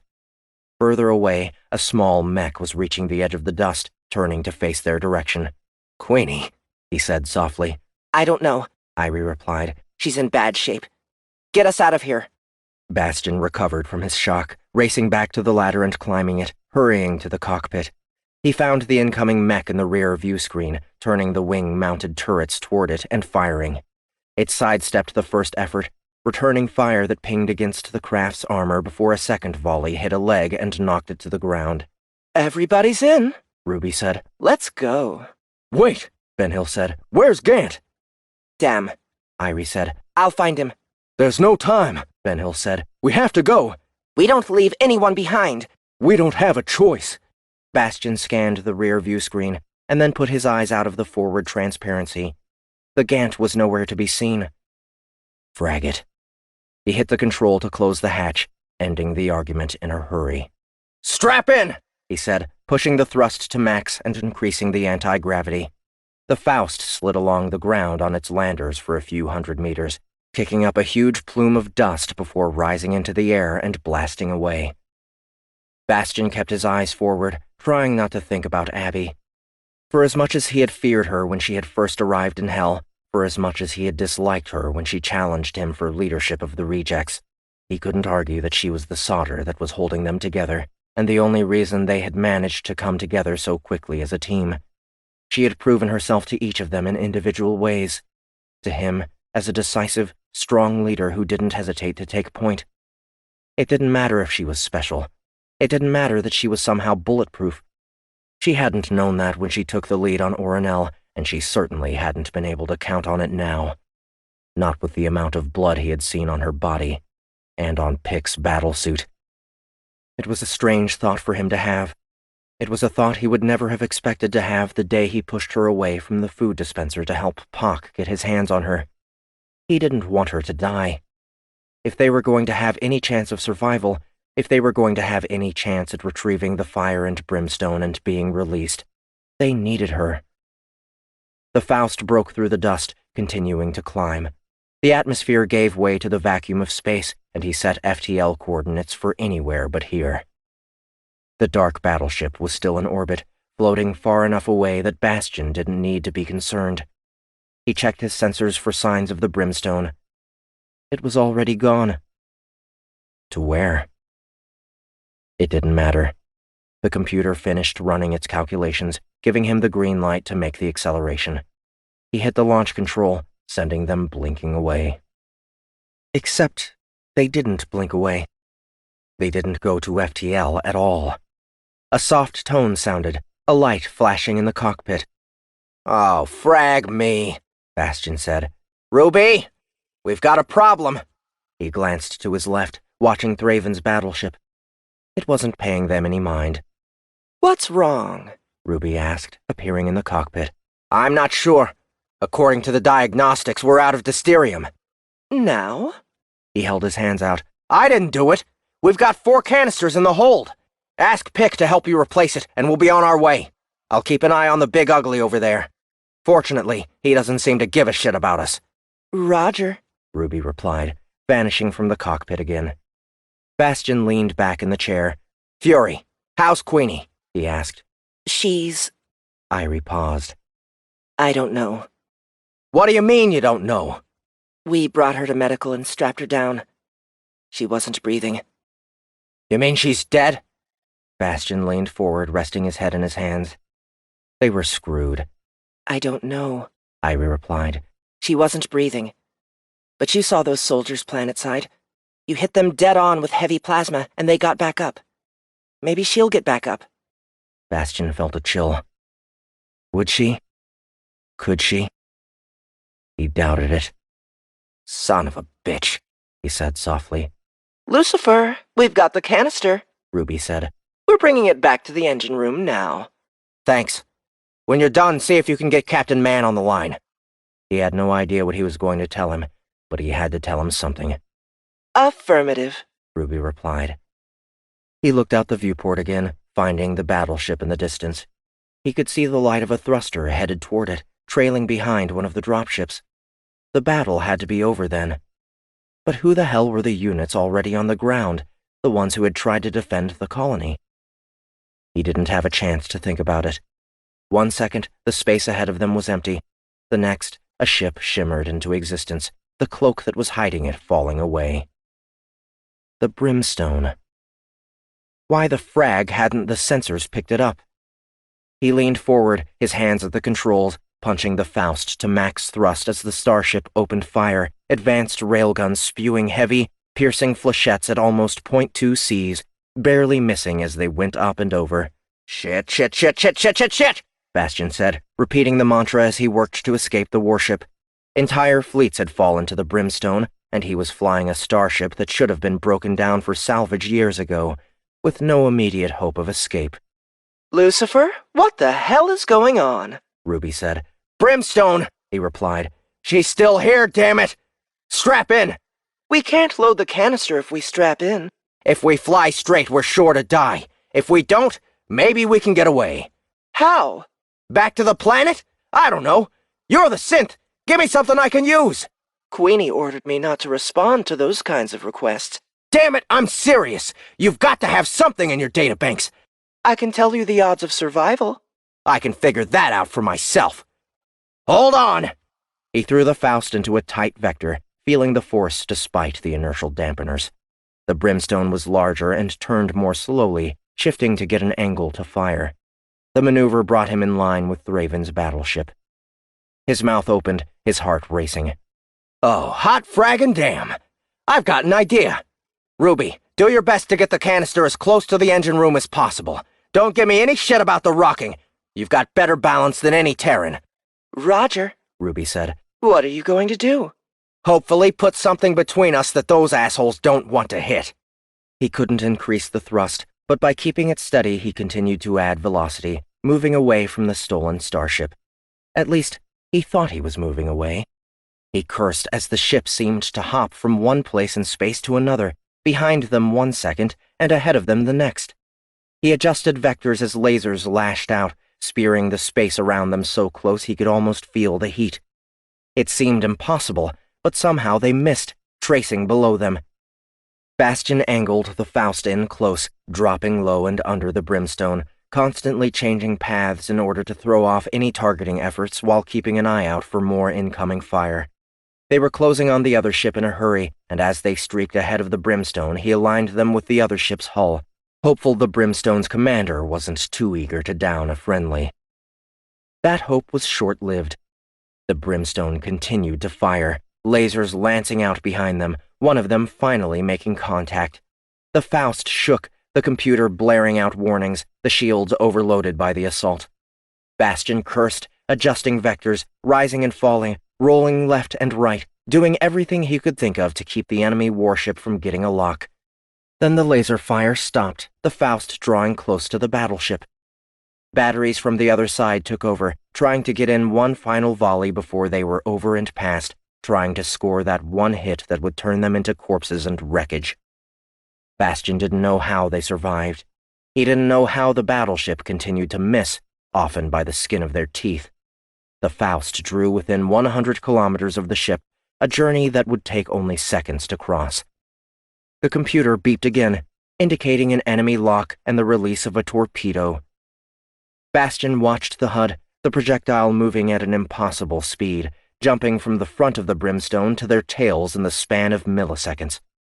He clenched his eyes, waiting for the sudden fury of death. He opened them a second later when he realized he was still alive. Ahead of him, an explosion rocked the battleship, the torpedo slamming into it and detonating, the force sending debris out from the impact and causing secondary explosions along the hull. Lucifer, the canister is in place and connected, Ruby said, shaking him from his paralyzed amazement before it could get them killed. He adjusted vectors instead, turning away from the crumbling battleship and hitting the launch control once more. This time, the Faust disappeared. 59. Olas stood outside the Egan estate, behind one of the large trees that composed the jungle canopy beyond the walls. It was late in the evening, the planet's sun having barely settled behind the water, a darkness beginning to fall over the property. He had arrived on Faru 2 hours earlier, taking a shuttle from the driver to the city before reaching out to Director Egan to set up another meeting for the following day. He hadn't spoken to Mars, being first received by an assistant and then passed on to Emily instead, but it was just as well. He didn't need to speak to her. He only needed an excuse to be on the planet.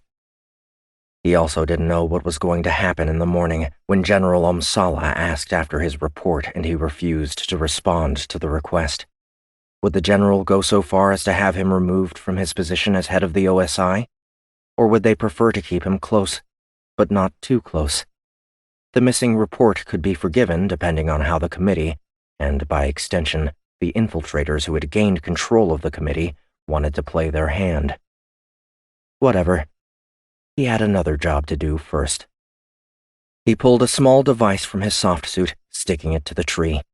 The screen in the corner of his visor presented him with a detailed layout of the grounds, highlighting electronics the sensors in the device picked up, labeling each. Cameras, motion sensors, heat sensors, audio sensors. The estate was a fortress. He had been in plenty of those before. He memorized the pattern of the equipment, glancing at the buildings to get an idea of the positions. Then he removed the device from the tree and took out a second. He tossed it into the air, and it hung there a moment before moving ahead, taking a position a meter in front of him and sending data back to his TCU. The average grunt didn't have access to this kind of tech, but he wasn't the average grunt. He moved to the wall, bouncing in his soft suit, rising 10 meters and catching the lip of the wall. The bot stayed ahead of him as he moved, hugging the stone and sending out jamming signals within a 30-meter radius. As long as he didn't get in line with the cameras, he would be safe. He rolled to the other side and dropped onto the ground, staying low and waiting to see if any alarms were tripped. He caught a bit of motion further off to his left and zoomed in to see a guard standing at a post near the corner of the mansion. He wouldn't be a problem. 2 quick hops across the grounds, carefully planned to avoid the cameras and motion sensors, and then he was at the wall of the mansion. The jamming bot hovered beside him, silent and dark, while he plotted his next course. He decided to head toward the guard, assuming there had to be an entrance there. He stayed low along the wall until he was close, and then he removed a small tube from a tight pack. He blew into it as the guard turned the corner, hitting him clean in the neck with a needle packing a concentrated sedative, jumping up and catching the man when he fell. "Easy," he whispered, lowering the guard to the ground. Then he approached the side door, pulling out an extender and placing it on the control pad. System code ran along his visor, and he quickly tapped commands along his thigh, seeking a bypass for the security. He had it within a minute, unlocking the door and slipping inside. The visor switched itself to night vision, a clear view of the inside of the mansion coming into focus. The jamming bot still hovered beside him, disrupting signals to nearby equipment, including a camera pointed right at the door. The bot would be more effective inside where the ranges were shorter, as long as he moved quickly enough to prevent suspicion if the feeds were live monitored. He climbed 3 flights of steps, covering half the height of the mansion before a light went on and he had to duck into a dark corner while a servant passed by, carrying a tray of half-eaten food. He waited a minute for the woman to vanish, and then continued up, all the way to the top. If there was one thing he had learned in his years as a trained killer, it was that, despite all of the property at their disposal, the powerful still kept a fairly tight radius, placing their most commonly used rooms in close proximity. What he wanted was Mars's office and access to her mainframe. He wanted to check her messages, her logs, her data stores. He wanted to prove his hunch. If he couldn't, she would never know he had been there. He padded across a long, open corridor, with a view all the way down to the ground floor. A massive chandelier hung in the center of the space, crystal and gold, probably another Earth relic. He checked each room quickly, scanning through for occupants and seeking the familiar signature of a terminal. He knew he had found Mars's bedroom when his scanner picked up 2 bodies on infrared. They were awake and in motion, one on top of the other. Distracted. Good. He moved on, not surprised to find the director's office, and her terminal was only 2 doors down. He slipped in and sat at the desk, running his hand over the surface to activate it while sending a signal to the bot to contain its jamming radius to the room and keep a watch for him. Then he took out another extender, placing it under the desk and connecting through his soft suit. The terminal was locked, and there was only one other way in. Strong outer security usually meant weaker internal security, and Olas found that true in Mars Egan's case as well. He cracked her password within seconds, making his way into her mainframe. He ran a query for the serial number of the part Ensign Clar had discovered. It turned up a short missive about a hijacked shipment. Not helpful, but also not surprising.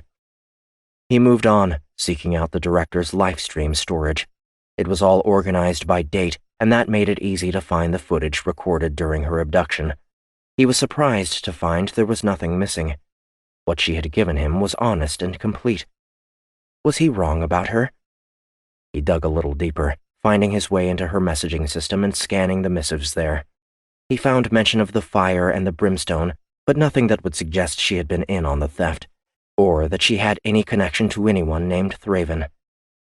He could hardly believe it. He had been distrustful of her because she was too clean. Now it seemed she really was spotless. He looked at the code on his visor, and then at the projection rising from the desk, and then back again. There was still something about it that was rubbing him the wrong way. Something he didn't trust. How would an outworld ship manage to get so close to Faru without being seen? How could they have the means and know-how to steal the ships without inside help? He had already checked the employee manifests against the casualty reports. There was no one else who could have been responsible unless they had sacrificed themselves for the cause. While it was possible, it was a hard pill to swallow. There was one other option. A long shot, maybe. Maybe not. All HSOCs were taught that things are rarely what they seem, and he had enough experience to know the accuracy of that lesson. He regained his momentum, digging through the mainframe until he found a second life stream. The one that belonged to Emily Egan. He didn't go to the date and time of the theft, or even right before it. He went back 2 weeks, quickly scanning through the retinal recordings. If she had anything to do with the attack, she would have needed to contact someone to plan it. It only took a few seconds of scanning for him to reach the first moment he was sure Emily Egan would have preferred to keep private. She was with Mars in the bedroom, standing in front of the older woman. Mars was on the bed in some form of white lingerie. Olas didn't particularly care about either one of their sexual escapades, but he did care about what he caught as he moved through the stream at 20 seconds per frame, something that caused him to back the stream up. He scrubbed forward again more carefully this time, to the midst of their passion. Only it wasn't passion, and despite what Mars had told him earlier, he discovered that it just wasn't true. The older woman laid on the bed, almost still, while the younger directed her in everything, controlling her as though she were a slave, not the owner of one of the most important companies in the Republic. And then, as Emily Egan seemed to reach the height of her enjoyment, he watched as she leaned forward, tucking her face into Mars's neck. He could hear the sucking noises. He could hear Emily's pleasure. She was there for nearly 5 minutes. When she pulled away, Mars's neck had 2 clean puncture wounds in it, a small bruise around them. Emily reached up and wiped her mouth, her hand coming away with a small trickle of blood on it. He filed the activity away, moving forward in the stream. The episode repeated itself the next night and the night after that. He glanced over at the door. He had picked up the 2 bodies on top of one another. Was the same thing happening right now? It didn't matter. He needed something else. The activity was a curiosity, but didn't prove a damn thing. Not yet, anyway. He stopped the stream again a few seconds later. Emily had finished with Mars and had gone to the bathroom to shower. She dressed and then came into the room he was in, locking the door before turning on the terminal. Her terminal, not Mars's. She had glanced around slightly nervously before switching on the communications relay. Gloritant Thraven, she said. Thraven appeared before her a moment later, projected to the other side of the desk. Olas thought he was a handsome man, though he found his age hard to place. He could have easily been well over 100, depending on whether he used stasis regeneration or not. Venerant Alaran, Raven said. Is everything ready? Yes, Gloritant. The arrangements have been made. The assets are in position. And Director Egan? She has no idea what the ships really are. She smiled. She has little idea of anything beyond what we want her to know. My control over her is complete. She paused. They work, Gloritant. The ancient technologies, the blueprints of the Covenant. We have proven them. And once we have the fire and the brimstone in hand, we will begin to duplicate them, Raven said. The great return will be as it was promised. Remember, Venerant, there can be no witnesses. There won't be. I have arranged it with your Evelent, Trinity. Only Mars will survive. Her lack of complicity will be suspicious to the OSI and will lead them away from the truth. Do not underestimate Olas Man. Kill shot. He is a worthy adversary, a true hunter. It was your decision to get him involved. Do not question my decisions, Thraven snapped. Yes, Gloritant, Emily replied, shrinking back. I trust your judgment explicitly. Olas stopped the stream. As he had guessed, it was Emily Egan who had betrayed Egan Heavyworks in the Republic. She was working for Thraven and using a title like the ones Lieutenant Cage had described. Ancient technologies? Blueprints of the Covenant? No witnesses? What had they done here on Faru? What were the fire and the brimstone exactly? He abandoned the recording, moving through the mainframe in search of the answers to his questions. Had any of the data surrounding the construction of the two ships survived? He went deeper, scanning through files stuffed with data. It could take a year or more to properly digest the contents of the system, and he had minutes at best. He needed to find something, fast. His eyes paused on a collection amidst the sea of collections, not for any other reason than because he didn't recognize the text of the label. He moved into it, revealing a list of simply numbered documents. He opened the first and froze, staring at what appeared to be a scan of a scrap of something old and yellowed and faded, with dark symbols scratched across the surface in an alphabet he had never seen before. "It predates humankind," a voice said behind him. He turned, reaching for his sidearm as he did, getting it drawn and aimed by the time his eyes landed on Emily Egan. She was wearing a light nightgown. A small stain of blood rested on her lip. Why the hell hadn't the bot alerted him that she was coming? For that matter, how the hell had she gotten in here? "Thraven warned me not to underestimate you," she said, raising her hand. Immediately, he felt a pressure on his body that left him unable to move. "He had hoped our misdirection would be enough to satisfy, but then you went to hell and got involved with Abigail Cage. It's a mistake you'll come to regret much more than we will." Olas struggled against the pressure, but it was no use. For the first time in a long, storied career, he had been caught. "Kill me, and be done with it," he said, his lips barely able to move. "Kill you?" Emily said. She shook her head. "No, that would be a waste, and I abhor waste. You'll make an excellent convert, Olas, even if you won't ever know it." "The text," he said, shifting his eyes toward the terminal. "What does it say?" Emily laughed. "Always the investigator, aren't you? It is the cover of a contract so old that it has been long forgotten by many, but not by all. It is the written covenant between the first true children and our Lord and Master, the premonition of our exile and the promise of our great return. It has been carried throughout the millennia, away from the place of our creation, and to the furthest reaches of the universe where we have waited for the fruit to ripen, the seeds of our eternal dominance planted and sown. We are the sons and daughters of the Slayer of God. We are the Nephilim, and our time has come." 60. Gant moved quickly through the corridors of the brimstone, doing his best to keep himself out of sight. It wasn't that difficult, really. Not when the ship had so few crew members on board, and not when those crew members were mainly stationed on or near the bridge. He was still struggling to calm himself, still fighting to let go of the torment that followed losing another alpha. Another friend.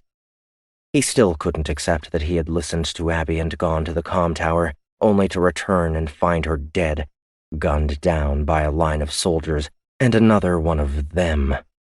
He still couldn't quite believe that he had made it to the shuttle before the ramp had finished retracting, squeezing on board and shoving himself into an access hatch in the back of the vessel while the enemy soldiers were still getting settled and clamped in.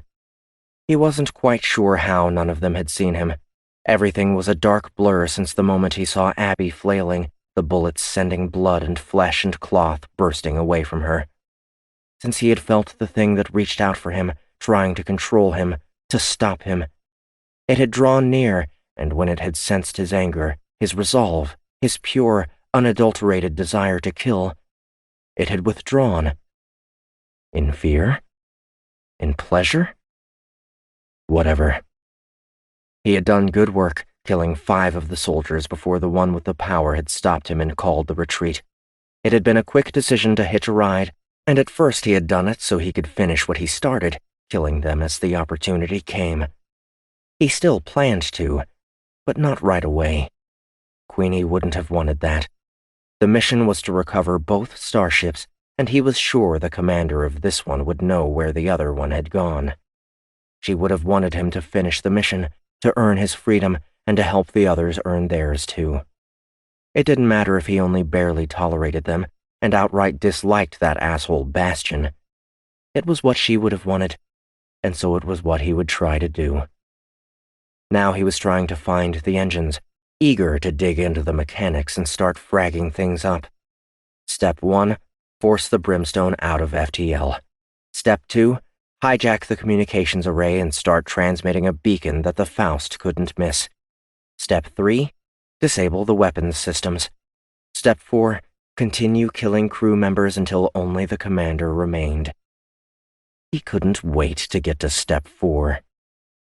He continued running along the corridor, happy to find that the back of the ship was uninhabited and untended. It seemed the individuals that had stolen the ship didn't give a shit about how it worked or ensuring that it was operating efficiently. That it worked, that it was operating, seemed to be good enough, even after their targeting systems had somehow gone completely to hell, their torpedo missing the mark and hitting a friendly instead. He was planning to laugh about that one later when he related the story to Pick and Irie and the others. Not Abby. He clenched his fists. Focus. It took him nearly 30 minutes to locate the door to the engine room. It was a thick alloy blast door, but the control pad was surprisingly unsecured. Maybe not surprisingly. He doubted the builders thought anybody would ever get onto the ship if it was as nasty as Captain Man claimed. He checked the corridors before opening the hatch, slipping in and closing it again from the other side. The onboard systems would register the activity. Would the bridge crew notice? Would they think much of it? He hoped not. Banks of computers sat on either side of him, a larger diagnostic terminal in the center. A second door sat behind it, another blast door with a small transparency at Terran eye level. The damn Republic insisted on putting things at human height, and it was especially annoying for the more vertically challenged species like himself. Even so, he made his way to the door and looked up at the window. He would need to get into the security systems before he would be able to gain entry, but maybe if he could see what reactor manufacturer Egan had used, he would be able to pre-plan his mischief. He was familiar with all of the latest designs, including the newer ones that had been produced while he was in Hell. He had good connections despite his lack of friendships, or maybe because of it. The other Khans had always trusted him to keep his mouth shut. He reached up, feeling a slight lip between the alloy and glass. He wouldn't be able to hold himself up for long, but it would only take a second to identify the reactors. He put his other hand up and dug in with both, jumping and pulling at the same time. His face reached the window, his eyes barely clearing the lip. He dropped to the ground, slumping against the door, his entire body shaking. He blinked a few times, trying to decide if he had just seen what he thought he had just seen. Too terrified to look again. 61. The medical bot stood over its patient, looking down at her without moving. It had been programmed to deal with over 2,000 potential injuries to over a dozen intelligent species, its understanding of Terran physiology the most complete of all. It had no idea what to do. The body strapped to the gurney in front of it barely looked like a Terran. It had so many wounds and so much shrapnel embedded into it that it appeared as a singular lump of flesh coated in a sheen of blood, and certainly not something that could ever be brought back to its prior condition. Even so, the individuals that had delivered it ordered the medical bot to do something, and so it had processed the instruction and come to a conclusion. It decided to observe. It had been observing for nearly an hour. The others had come and gone in turn. It registered that they appeared upset and unhappy, but it was a medical bot and not programmed with emotions. It was programmed with skills that were useful in most cases, but not in this one. It was obvious from the signs that this Terran was dead. How could it heal something dead? Answer: it couldn't. It would stand here and observe until it was ordered to stand down. That was the maximum that it could do. It didn't understand impatience, and so it remained still and unblinking for 2 hours more, eyes fixed on the patient. Somewhere in its systems, it registered that the flesh in front of it was changing, altering. but the impossibility made it struggle to compute. By the time the patient opened her eyes, its operating system had crashed, and it was nothing more than a dead mass of mechanical parts. 62. The Watchers released the focus, their hands lifting from the glowing blue orb that floated in the air at their center. The moment they did, the glow subsided, the device powering down and sinking back to the pedestal from which it had risen. They looked at one another silently, knowingly, before dispersing back to their prior duties. Mainly, shoring up the damage that had been done to them and taking proper care of the bodies from the remains of the colony on Drun.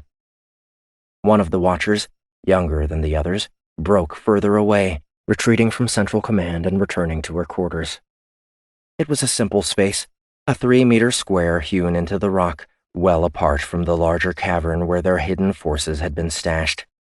She took up a position in front of a small terminal there, turning it on and checking the connection to the colony's communications spike. She was pleased to find the spike had remained unharmed. It would have been a challenge to make the report otherwise. Sylvan Ket, she said. A projection of the Terran appeared a moment later. General Ket was hardly an imposing figure. His build was slight, his features delicate. That spoke only to his physical strength. It was his mind that was the dangerous tool. Jakun, Ket said. Is it over? Yes, General. What about Cage? She was badly wounded. She escaped? We were forced to use the focus to protect her. But yes, she escaped. Did the Avalent make the offer? Yes, General. And she refused? Yes, General. Ket smiled. And Yalem? He was killed by the Avalent, Jakun said. He's a hero. If he hadn't come to us, we might have lost our only chance. Then he will be remembered that way. Jakun paused. We lost an entire squad of mechs and 2 platoons. A dozen more are injured and will not fight for some time. The mechs are only machines. The soldiers? I will keep them in my thoughts. Today was a victory. One that was a long time coming. Has the time of change arrived? The time to fight has arrived. Whether we win or lose depends on us. And on her? Ket smiled. Yes. And on her.